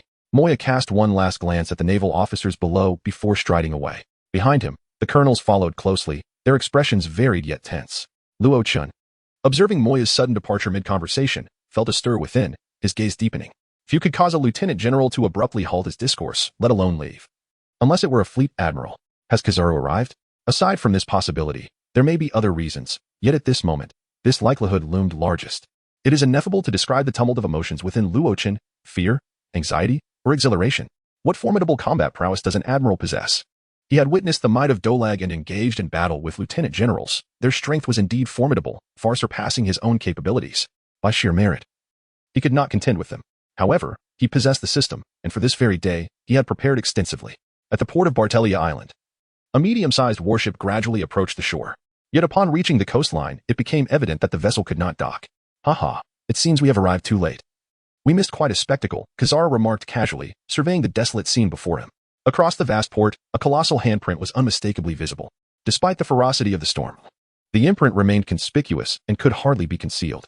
"Admiral Kizaru." At that moment, Moya hurriedly approached with a group of high-ranking officials behind him. "Oh, you are injured." "Vice Admiral Moya," Kizaru inquired with raised brows, a hint of curiosity in his voice. The mere mention of it ignited a surge of anger within Moya. It was all because of that brat. In a moment of carelessness, I allowed him to gain the upper hand. Hearing Moya's explanation, Kizaru chuckled lightly. "There is no need for you to be upset, Vice Admiral Moya. Initially, I did not believe you would be able to handle him." The surrounding Navy personnel wore expressions of astonishment. They could hardly fathom how a mere 16 or 17-year-old youth could hold such significance in Kizaru's eyes. Moya was momentarily taken aback, his words lodged in his throat. Was Kizaru dismissing him, or was he placing emphasis on that individual? In that instant, Moya found himself utterly perplexed. Where are the others? As the thoughts swirled within him, Huang Yuan's voice suddenly broke the silence, leaving Moya feeling quite awkward. "They have not been located yet, but they are undoubtedly on this island." After sharing a smile, Huang Yuan lost interest in further inquiries. Of course, they are on this island. At this point, he was nearly certain that this cunning fellow had ulterior motives. Could it be related to that woman? Curiosity gnawed at Huang Yuan, yet uncertainty lingered. "I will swiftly bring him to light," Moya declared in a low voice. "Hee, Major General Moya, you are injured. Perhaps you should rest for a while." Huang Yuan gently waved his hand, declining the suggestion. Just as Moya was about to respond, Huang Yuan had already stepped off the warship. In the blink of an eye, he stood upon the deck of the Bartelia. The other officers aboard the warship exchanged glances with Moya before disembarking entirely. Moya, heed Huang Yuan's advice. Take a moment to recuperate. The neck is the most vulnerable part of the human body. Any other individual suffering from injuries like Moya's would likely find it impossible to remain so lively. How infuriating. Observing the others while leaving himself with a solitary silhouette, Moya clenched his fists, feeling a deep sense of dissatisfaction. The yellow ape, having arrived first on Bartelia Island, had already materialized on the streets in a flash of light. Was it truly here on this island? A hint of amusement flickered in his eyes concealed behind sunglasses. The yellow ape was evidently intrigued. He harbored a profound impression of the black flames emanating from Dorak. Without the old man Karp's mastery over hockey, dispelling those flames would prove exceedingly challenging. Should he fail to neutralize that bizarre black fire, he would inevitably become its sustenance. Moya found himself powerless against Luo Chun. The moment he answered the transponder snail's call, he had already come to this realization. However, despite having consumed a logia fruit that granted him haste, he himself was of a more leisurely disposition. Thus, it took him nearly 2 to 3 hours to arrive at this location. Yet, there was no rush. As long as he was on this island, matters would be manageable. With each step forward, the yellow ape maintained an air of nonchalance. His form transformed into light, weaving seamlessly through the streets, rendering him almost invisible in his extraordinary speed. This was the essence of light speed. By the time one perceived the presence of another, that individual was already beside them. After searching for a quarter of an hour without detecting Luo Chen's aura, the yellow ape remained unperturbed, even finding the leisure to enter a CAF. When the waiter presented his coffee, he stirred in sugar with a contented smile. The climate on Bartelia Island was somewhat humid, yet the coffee possessed a remarkably rich aroma. It could be considered a local delicacy. It appeared he had no particular concern for Luo Chen. "Admiral, you seem to be in no hurry at all." At that moment, four imposing figures finally caught sight of the yellow ape, bursting through the door with anxious expressions. Their brows furrowed as they regarded him. Everyone was acutely aware of Luo Chen's significance. Upon discovering his whereabouts, they felt compelled to act swiftly. Yet, here was an esteemed admiral, casually enjoying a stroll and sipping coffee. Why the urgency, Vice Admiral Noyes?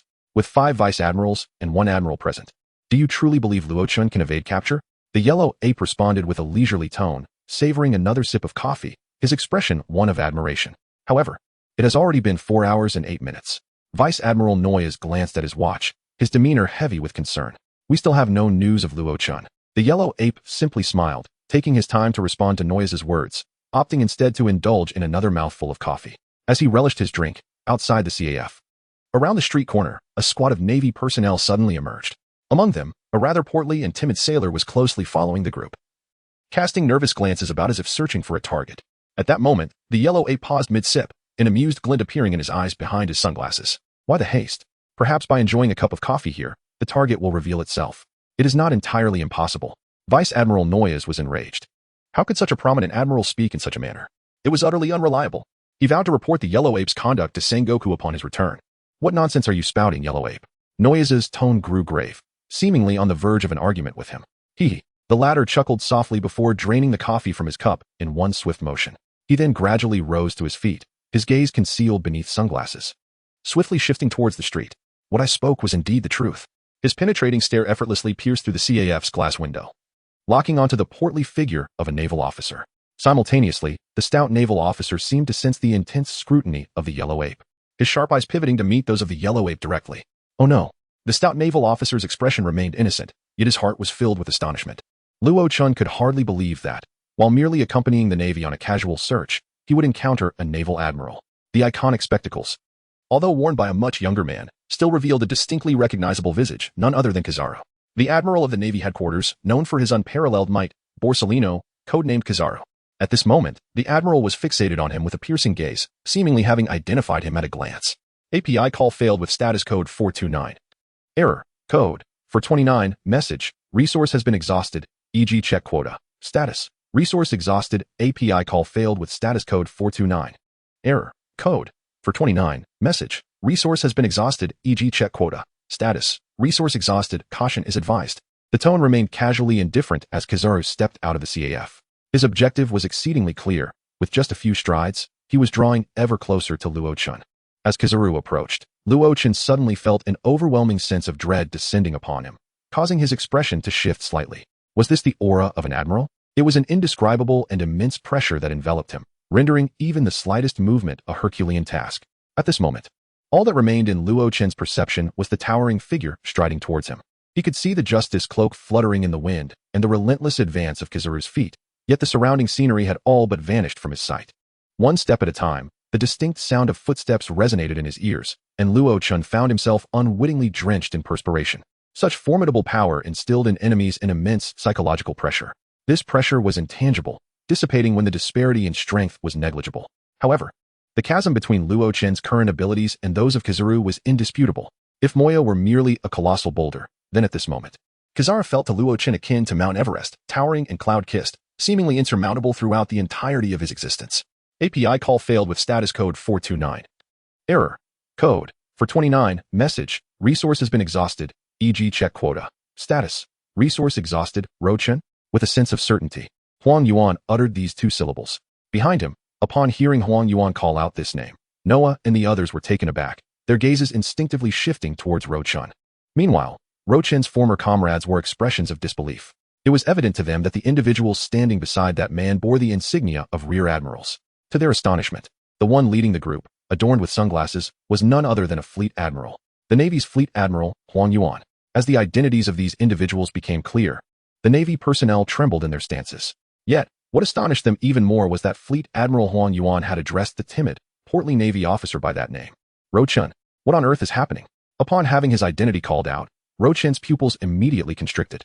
He was at a loss as to how Huang Yuan had recognized him, yet the latter was unmistakably certain. He never anticipated that they would send you here. The expression of the stout Navy officer shifted abruptly, shedding his former timid and simple demeanor for one of calm boldness. This transformation caused the surrounding naval forces to draw in a sharp breath. They had been searching for Ro-Chun, oblivious to the fact that he had already infiltrated their ranks. It was merely a means to resolve their troubles once and for all. Huang Yuan chuckled, seemingly possessing the leisure to engage Ro-Chun in conversation. Meanwhile, Vice Admiral Noahs, overhearing their exchange, had already altered his expression. Is he truly Ro-Chun? His tone was laden with incredulity. No, that cannot be right. His appearance is not as such, nor is his physique. Noahs shook his head, still in disbelief.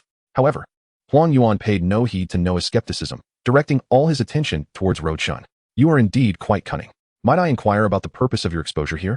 Chen raised his gaze, meeting Huang Yuan's eyes with an unwavering calmness. Despite Huang Yuan's strength far surpassing his own, the composure granted by his mastery of inner peace proved invaluable at that moment.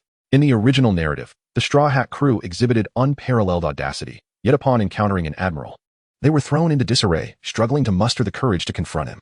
The Navy's might was not merely a statement, it was a prevailing reality among the global Navy. These three individuals represented its most formidable power, instilling an unparalleled sense of dread within pirates and across the world alike. The Navy, because of them, was the very force that pirates would encounter on the seas, compelling them to flee. Noticing Chen's silence, Huang Yuan raised an eyebrow. That woman, does she truly exist? This query caused Chen's pupils to constrict further, his gaze sharpening. The Navy was largely unaware of Lu Jio's existence, relying mostly on intelligence reports. Yet in that moment, Huang Yuan discerned the truth in Chen's expression. Astonishingly, that individual truly had bloodline descendants. With a note of admiration, Huang Yuan's demeanor turned steely. Reveal her whereabouts. She has likely been relocated by you, has she not? Your exposure was solely for her sake? Is there any utility in asking such trivial questions? Chen replied coolly. Huang Yuan's eyes grew colder still, yet he could not help but express admiration.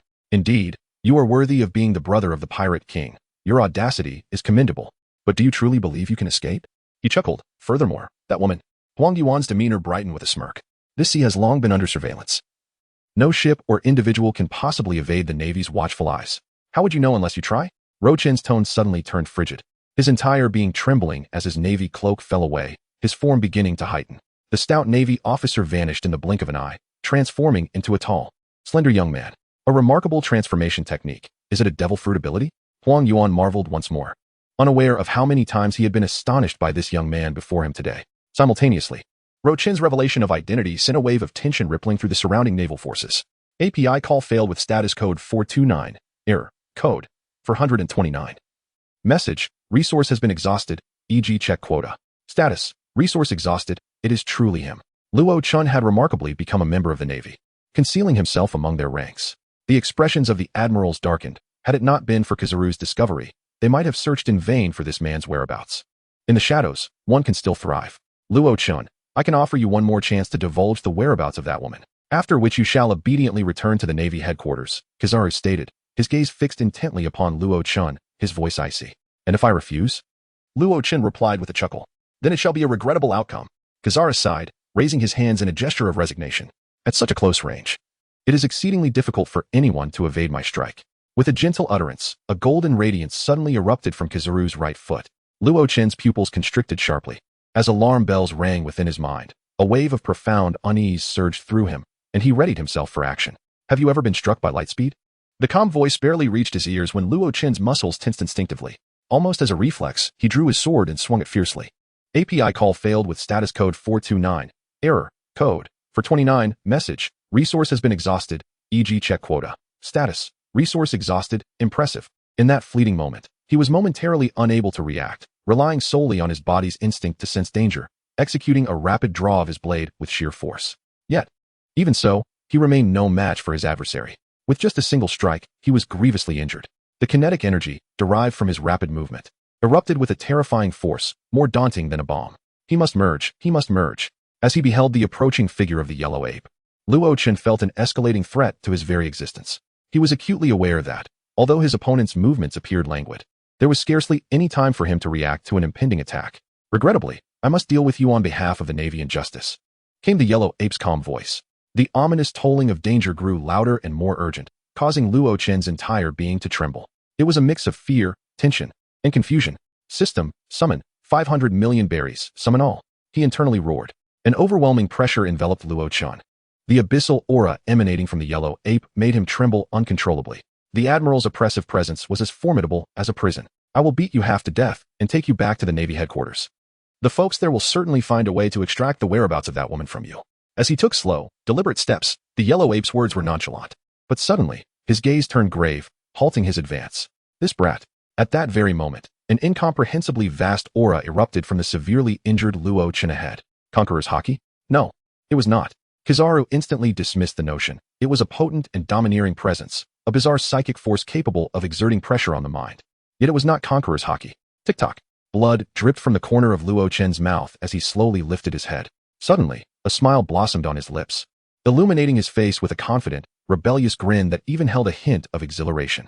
Indeed, at this moment, Luo Chun was trembling with excitement. He gently lowered the Yuan Hong sword in his right hand, his gaze softening. Yuan Hong, you may rest for a while. Then, he raised his head to meet the gaze of the cautious Yellow Ape, who had halted his advance. Admiral Yellow Ape, allow me to witness your strength. The Yellow Ape raised an eyebrow, sensing something peculiar about this young man.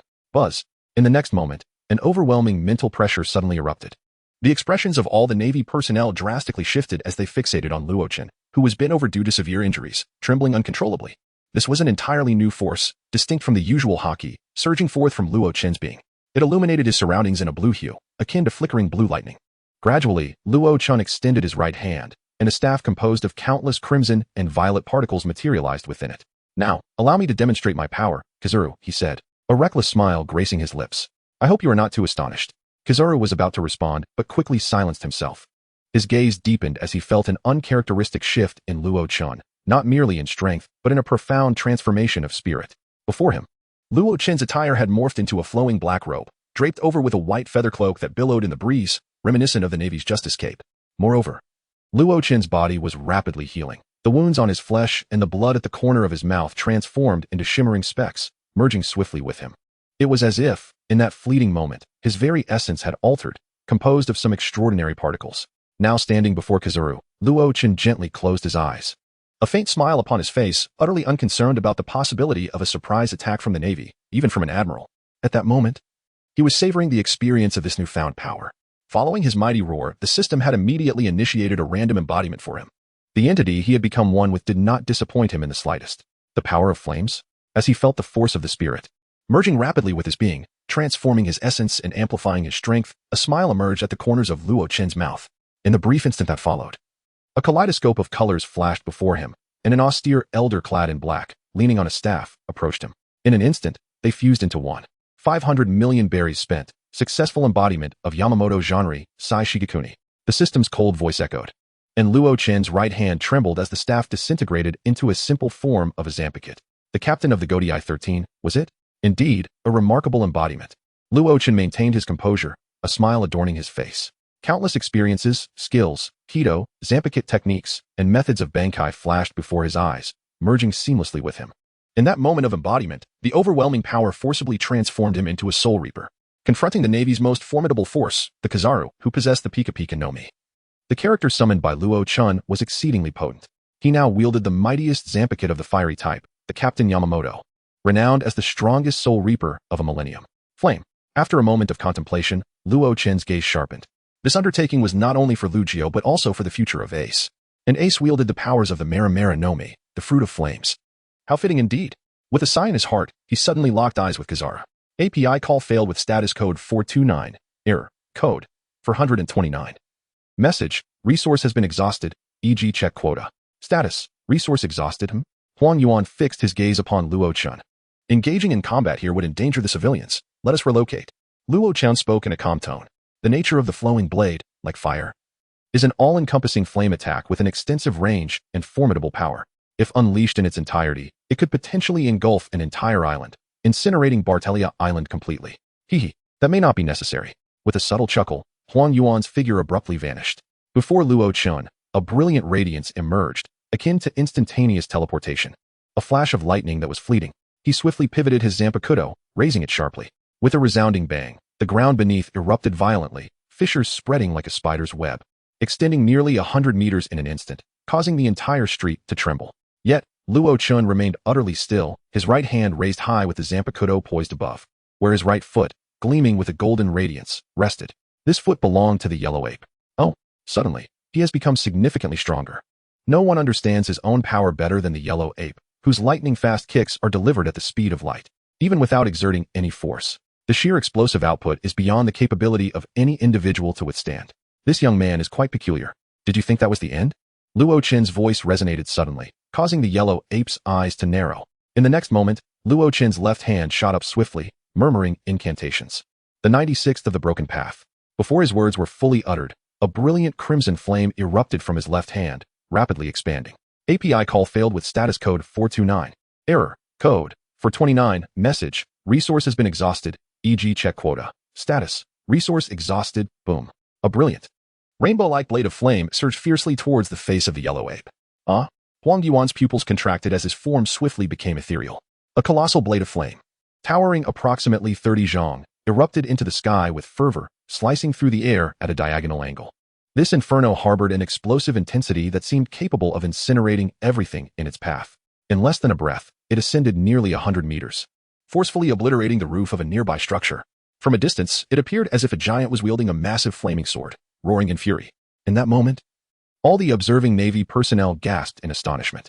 The terrifying flames surged to over 100 meters in an instant, resembling a colossal fiery blade, as if it could cleave the very fabric of existence. If this strike were to be unleashed upon the street, the Navy members could not help but draw in another breath of cold air, their gaze fixated on the roof that was effortlessly erased by the mere touch of the flames.